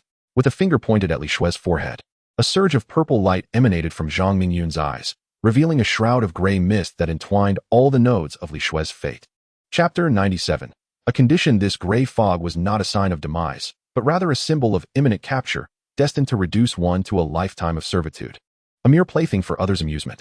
The name Lan Ling sounded quite peculiar, as he was yet another individual who did not bear his father's surname. Zhang Mingyun retracted his finger, tapping rhythmically on the table, producing a sharp sound. Upon hearing this, a glimmer of joy illuminated Li Xue's eyes as she gazed at the figure seated before her. Resembling an unparalleled divine healer, endowed with miraculous restorative abilities, she hastily grasped Zhang Mingyun's wrist, as if seizing the last straw. Yes, it is he. His name is identical to what was mentioned by the Yunbao Chamber of Commerce. Lan Ling hails from the Celestial Dao Sect. Not only is he formidable in cultivation, but his lineage is also impressive. He is the son of Ling Xiao, the esteemed leader of the first-rate Celestial Dao Sect in the Donglin region. What a grand title. No wonder Lan Ling dares to covet disciples from other sects and speaks frivolously to Li Xue at the Yunbao Chamber of Commerce in Xianling City. The chamber is fortified with powerful experts, its operations spanning the entire Yunqi continent, classifying it as a superpower. Furthermore, it strictly prohibits any acts of violence within its premises, thus granting Li Xue a chance to escape. As Zhang Mingyun felt the warmth of Li Xue's delicate hand, an unusual thought blossomed in his mind. Naturally, he swiftly extinguished this notion. This was under the watchful gaze of Yun Shang. Every word and action must be measured. Having captured Yun Shang's heart, what more could he desire? Though Li Xue was undeniably enchanting, he was not the type to fall for every beautiful face he encountered. Altering one's fate was not inherently difficult. The challenge lay within the sister herself. As he spoke, Zhang Mingyun waved his hand, and a set of ink treasures appeared on the table. Li Xue bit her crimson lip, fully aware of Zhang Mingyun's intention. Strength is the foundation upon which cultivators stand fearless, yet she lacked such formidable power. Disregarding Li Xue's contemplations, Zhang Mingyun began to inscribe a fate-altering talisman. The counter-fate technique coursed through his body as he pointed his talisman pen at Li Xue, summoning peculiar runes that soared from her brow. He was extracting the gray mist from the nodes of her fate, continuously sealing it within the blank talisman on the table. Li Xue blinked, her expression one of incredulity.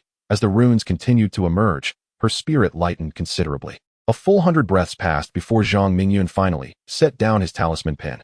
The once blank talisman was now adorned with an array of bizarre symbols. Lacking any discernible pattern, yet exuding an inexplicable sense of suffocating completeness. Beads of sweat formed on Zhang Mingyun's forehead. The prolonged use of the counterfeit technique had undoubtedly drained his spiritual energy. The young master has worked hard, Li Xue thought, feeling as if the shadows in her mind had dissipated, leaving her invigorated.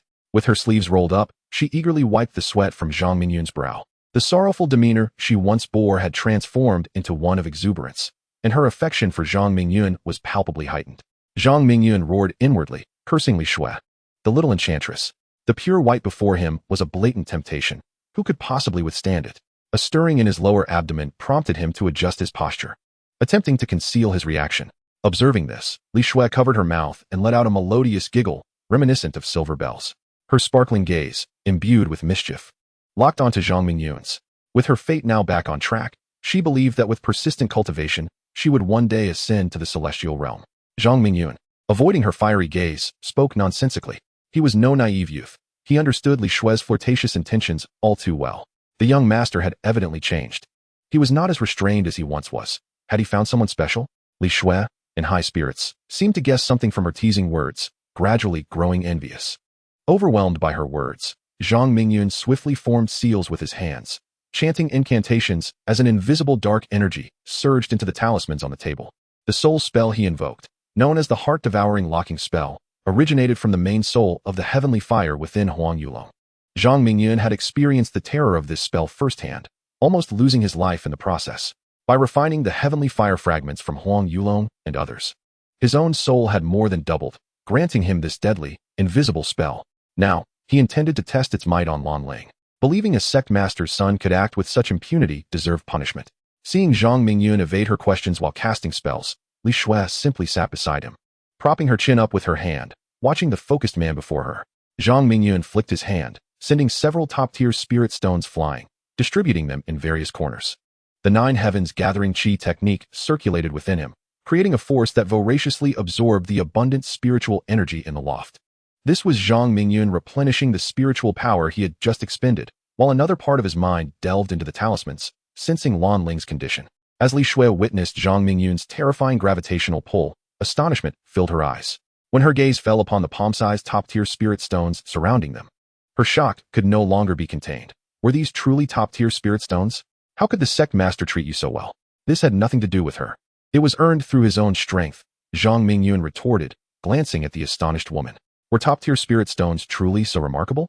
In the southern Xin domain, the ancestral land of the Lan family, within an unnamed palace, a young man sat cross-legged in the center of the grand hall, meditating as if striving to break through a bottleneck in his cultivation. Suddenly, he let out a heart-wrenching scream. What on earth is gnawing at my heart? He collapsed to the ground, rolling about in agony, clawing at his chest, his distress mirroring that of Zhang Mingyun under the heart-devouring locking spell. Enduring the pain, he fished out a jade slip from his bosom and crushed it in desperation. Moments later, a woman clad in red appeared, rushing to embrace the fallen youth, calling out, "Linger, what has happened to you?"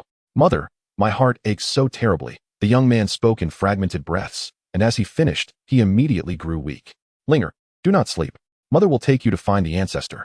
The woman in red, her eyes brimming with tears, embraced the young man and vanished within the grand hall. In the lesser sect pavilion, Zhang Mingyun's countenance changed dramatically. The heart-mangling locking spell was forcefully interrupted, and the talisman before him suddenly ignited fiercely, burning away in an instant, leaving no trace of Lan Ling. This spell had been powerfully dispelled, indicating that the adversary was no ordinary foe. How intriguing. Zhang Mingyun pondered gravely. His thoughts unfurled.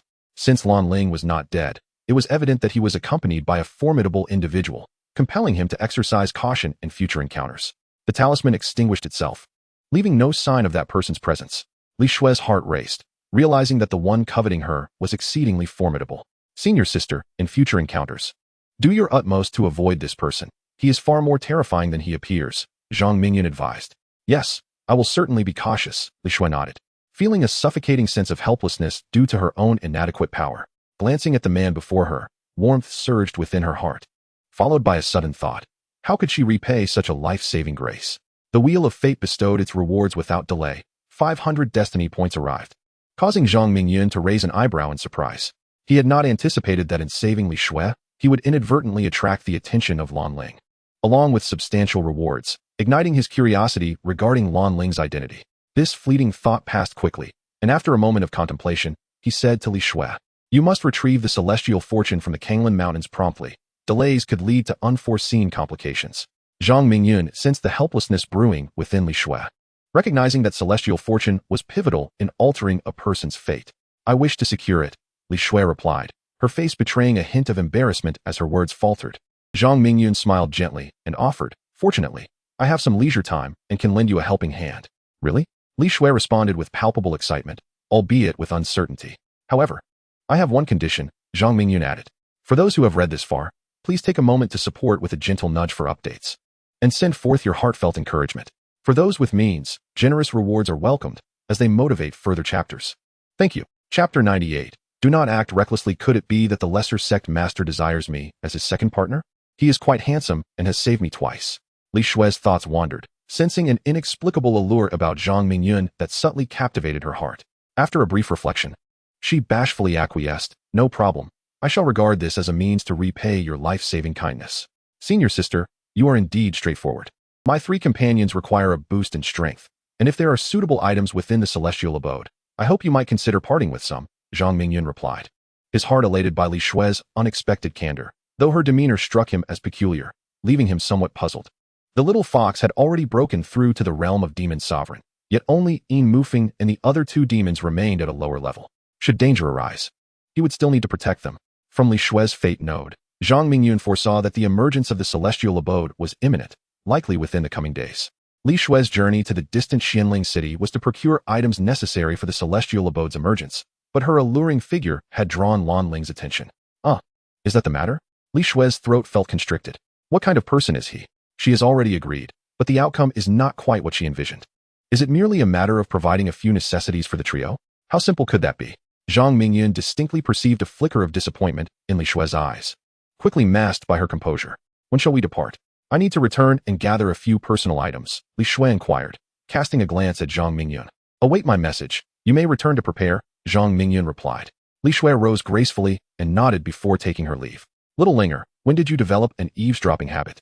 Zhang Mingyun mused at the table, his awareness ever enveloping the Shaozong pavilion, keenly attuned to the movements of the three on the staircase. "Master, are you taking us out for some training? That would be splendid." Yin Mufeng listened intently, realizing that Zhang Mingyun intended to lead them on a treasure hunt.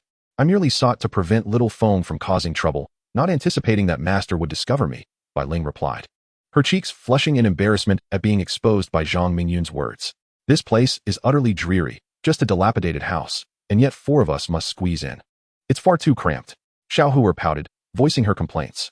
"Follow me. Let us see your new abode," Zhang Mingyun declared, indifferent to the trio's reluctance as he strode outside. This residence had been specifically constructed by Li Shang, located conveniently near the Shaozong pavilion for summons. "Hooray! At last, we have our own nest," Bai Ling exclaimed, her earlier restraint forgotten as she took the second position in line. I do not wish to move. I wish to stay with master." Yin Mufeng's face fell in dismay. Whether it was the attachment to the girl ahead or to Zhang Mingyun himself, only Yin Mufeng truly understood. What is so great about it? Once we move out, he can revel all night with Yun Shang." Xiaohuer lamented, trailing at the back and muttering to herself. Zhang Mingyun escorted the three spirits around the vicinity of their new residence and ensured they were settled in. Yin Mufeng and Bai Ling expressed their satisfaction with their new home, while Xiaohuer remained reluctant, insisting on residing at the Shaozong pavilion under the pretext of protecting Zhang Mingyun. Ultimately, it was Zhang Mingyun's firm reasoning that persuaded her to relent. Xiaohuer vowed silently to break through to the realm of the Demon King as soon as possible, eager to confront the obliviously boorish lad. After settling the trio, the sun was high in the sky as Zhang Mingyun soared towards the Hahuan Palace. The area bore the essence of Yun Shang. Was she in seclusion? Upon reaching the skies above the Hahuan Palace, Zhang Mingyun found the grand hall shrouded in thick mist. Li Shang stood guard nearby, seemingly safeguarding the palace. Zhang Mingyun landed outside the grand hall, and Li Shang approached. "Young master, what brings you here?" The sect leader is in the midst of a crucial breakthrough. It is not advisable to interrupt. "There is no need for concern, Aunt Li. Just remain vigilant," Zhang Mingyun replied with a smile, ignoring Li Shang's objections. He activated the turtle-breathing concealment technique within him, swiftly rendering his form transparent. In Li Shang's astonished gaze, he vanished. He truly is the young master. Why can I not see through him? Zhang Mingyun traversed the formation and arrived at the Hawan Hall, where the interior remained unchanged, save for the numerous exquisite spirit stones strewn across the great hall. Yunshang sat cross-legged on the phoenix bed with her eyes closed, her aura intensifying as spiritual power surged within her, clearly striving to break through to the great ascension realm. Zhang Mingyun remained silent, concealing his presence as he quietly safeguarded her. As time passed, Yunshang's aura reached the pinnacle of the harmonization stage. Suddenly, a gentle breeze swept through, rustling her hair. In an instant, a howling wind filled the hall, growing ever stronger, as if coalescing into a tornado. As Yunshang's tightly shut eyes opened, a flame ignited from the depths of her gaze, and she cried out, "Fire, come forth." The fire was born amidst the wind, intertwining and yet capable of separating at any moment. The wind roared like a tiger, while the fire surged like a dragon. Together, their combined might was exponentially amplified. Such an extraordinary phenomenon was remarkably harmonious, exuding a sense of natural order. This was the power of the laws. To her astonishment, Yunshang had mastered 2 laws. Although the newly birthed law of wind and fire was still in its infancy, its potential for growth promised a terrifying mastery at the great ascension stage. A satisfied smile graced Yunshang's face as she opened her palm, feeling the 2 laws pulsating within her hand, obedient and lively. "Congratulations, my dear, on your breakthrough. We must celebrate this momentous occasion." Zhang Mingyun revealed himself to offer his congratulations. The elevation of Yunshang's cultivation, along with the convergence of 2 complementary laws, filled Zhang Mingyun with joy. "What brings you here?" she asked, her initial surprise swiftly transforming into delight. "I finally broke through that bottleneck. The sensation of the great ascension is truly sublime." Seeing the figure before her, Yunshang's heart swelled with gratitude for the immense resources he had provided. Upon opening her platinum ring, her eyes widened in amazement. A jade slip inscribed with dozens of spells, 100 bottles of elixirs, 100,000 exquisite spirit stones, 1,000 celestial crystals, and over 100 celestial artifacts, equivalent to emptying a superpower's treasury. In the realm of Yunshi, celestial crystals and artifacts were exceedingly rare, typically held by powerful factions, with minimal circulation among outsiders. Each item bestowed by this little rascal far surpassed the accumulated wealth of her position as the leader of the Hawan sect. Particularly, the ordinary jade slip's value was beyond measure. Old man Tianhua was indeed unfortunate. A lifetime of savings had been gifted to such a little rascal. "This is my little rascal." As these thoughts crossed her mind, Yunshang felt a sweetness envelop her heart, her gaze towards Zhang Mingyun softening significantly. In an instant, Zhang Mingyun was at her side on the phoenix bed, gently grasping her chin. "How delightful is it? Is it more pleasurable than our exchanges of enlightenment? Or is my pure young body not comparable?" Yunshang felt the robust breath of the one holding her chin and the weight of his presence against her face, especially as he exhaled upon her delicate and smooth neck. She felt as if she might faint. A tingling sensation flooded her body, her heart racing wildly. At some point, she had become extraordinarily perceptive, effortlessly capturing all the signals emitted by the person who held her. Indeed, this little rascal had dared to embrace her. Yunshang's cheeks flushed crimson as she gently pushed away her captor, saying, "You are certainly more formidable, but we are in the Hehuan Hall. Do not act recklessly." As the narrative unfolded, hearing Zhang Mingyun recount matters concerning Li Xue, Yunshang's brows furrowed, revealing her growing displeasure. She was aware of Li Xue, a disciple of the inner sect, who possessed considerable charm and had become entangled with the mischievous boy. Yunshang bit her crimson lip, realizing that this little scoundrel was persistently challenging her boundaries. "Would you accompany me to the Moreau Immortal Manor? Besides assisting Li Xue in obtaining her celestial fate, my 3 companions also require elevation in their cultivation," Zhang Mingyun implored, stroking the silky hair of the one in his embrace, hoping she would join him. Shangguan Li Xue hailed from the prestigious Shangguan family of the southern Xian domain, a lineage of significant standing. He feared that one day the Shangguan clan might trace the threads and discover Yunshang, a situation that could prove disastrous. Remaining within the sect posed considerable risks. This was unacceptable. In half a month's time, a discourse exchange would occur in Xianling City among the major sects, serving as a demonstration of their collective strength and crucial for the delineation of their borders. Yunshang pondered for a moment before retrieving the invitation she had received from the Xiandao sect. Zhang Mingyun observed her silence as she unveiled the item, and after a prolonged pause, he remarked, "The Moreau Immortal Manor is concealed within the Kanglin mountain range. A round trip in half a month should suffice. We shall meet in Xianling City then." He resolved that the journey to the Immortal Manor was imperative. Promising Li Xue was one matter, but the growth of Yin Mufeng and the 2 demons was essential as well. He had numerous adversaries and needed formidable support. The Heavenly Fire secret realm was abundant with formidable demons, which he could potentially bring forth. However, to tame them would require ample time, particularly with the demon beasts at the king level. Zhang Mingyun yearned for their allegiance, but held no certainty of achieving it. Shangwan Li Xue had already become a source of calamity, and it was only a matter of time before the Shangwan family pursued them. He kept the escape talisman close at hand, ready to shatter it and flee to the heavenly fire secret realm should he encounter an insurmountable foe. Zhang Mingyun held the one in his arms tightly. The sensation of inadequate strength was truly unbearable. I have mastered the various forbidden techniques of the heavenly fire secret realm. If anyone dares to approach, I will ensure their soul is shattered. Yun Shang's eyes gleamed with a fierce determination as her delicate form nestled closer into Zhang Mingyun's embrace. Have you contemplated something? He asked, a peculiar glint in his eyes as he held her. Yun Shang's countenance flushed with embarrassment. The little rascal's embrace had indeed made her feel uncomfortable. To her surprise, his senses were so astute. She quickly denied, that is not the case. Do not attempt to take advantage. Is that truly so? I cannot help but notice that your temperature seems a bit elevated. Are you unwell? Zhang Mingyun inquired further.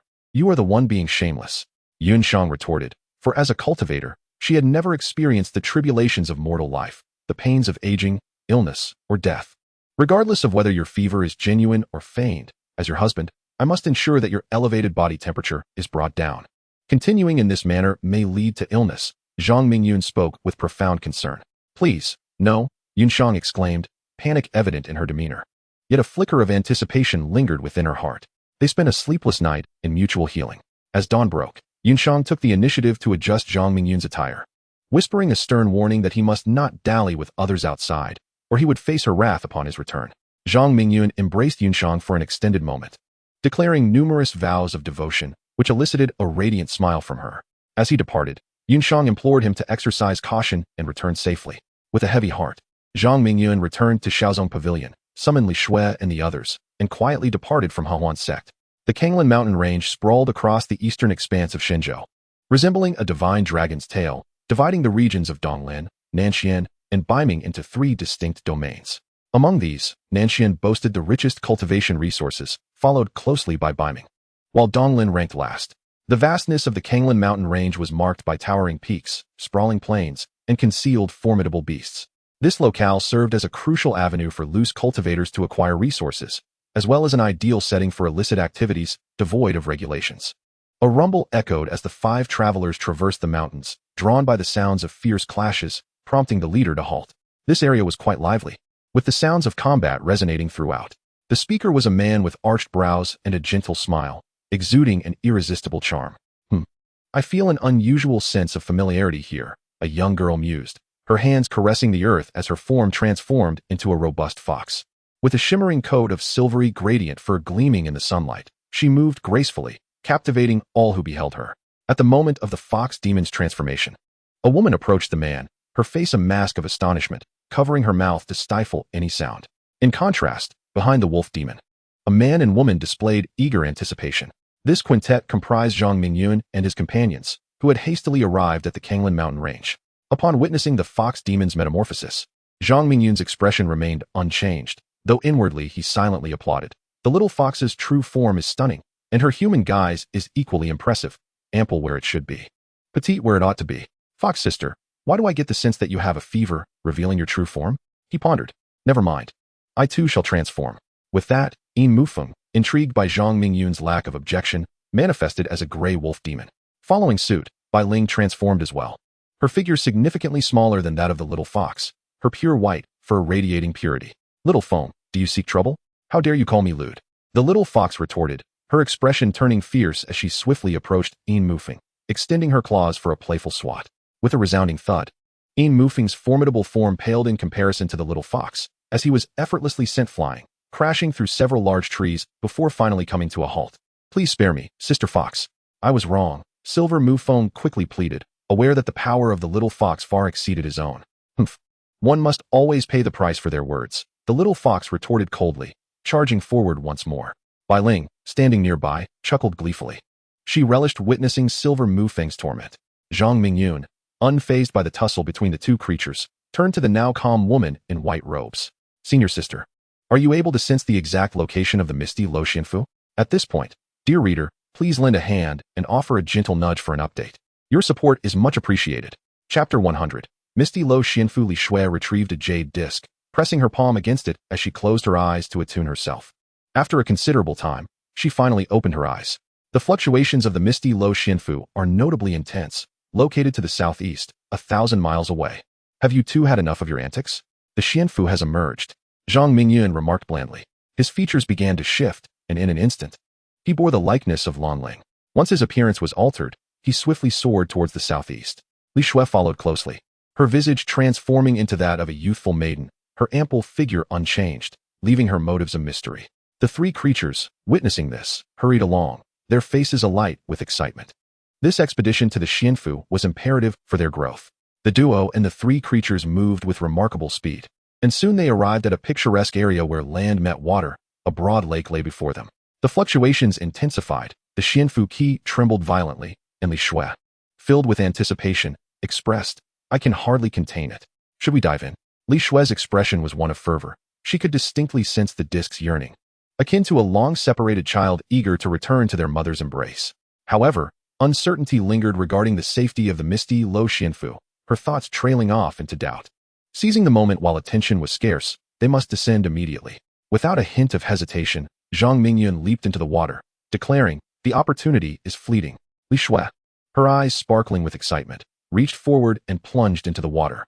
The little fox and Bai Ling transformed into their human forms and sank beneath the surface. Approaching the two who had descended first, "Why didn't you wait for me?" Silver Mu Feng, now transformed into his human form, hesitated at the water's edge, dipping a foot in only to retract it immediately, his lips turning pale, shivering from the cold. "Damn it, I can't let Bai Ling look down on me." Taking a deep breath, he leapt into the water, flailing awkwardly. Cough, cough. Silver Mu Feng sputtered, submerging entirely. Just then, the previously vanished Bai Ling arrived, enveloping him in a transparent membrane. Observing his disheveled state, she pouted, "You really ought to practice your swimming skills. What if you find yourself in trouble again? Will you come to my rescue?" Silver Mu Feng replied, his gaze fervent. Bai Ling felt a wave of shyness under such possessive gazes, swiftly delivering a slap to Yin Mufeng's head, exclaiming, "Who would come to rescue you?" Before Yin Mufeng could respond, Bai Ling, clutching the water avoidance pearl, propelled herself forward. In the heart of the lake, beneath the surface, a wondrous sight unfolded before Zhang Mingyun and his companions. The waters at the lake's bottom swirled and accelerated. "Young master, look, a whirlpool is forming there." Yin Mufeng's expression shifted, for he had never witnessed such a phenomenon. "The immortal abode has emerged. We must enter quickly."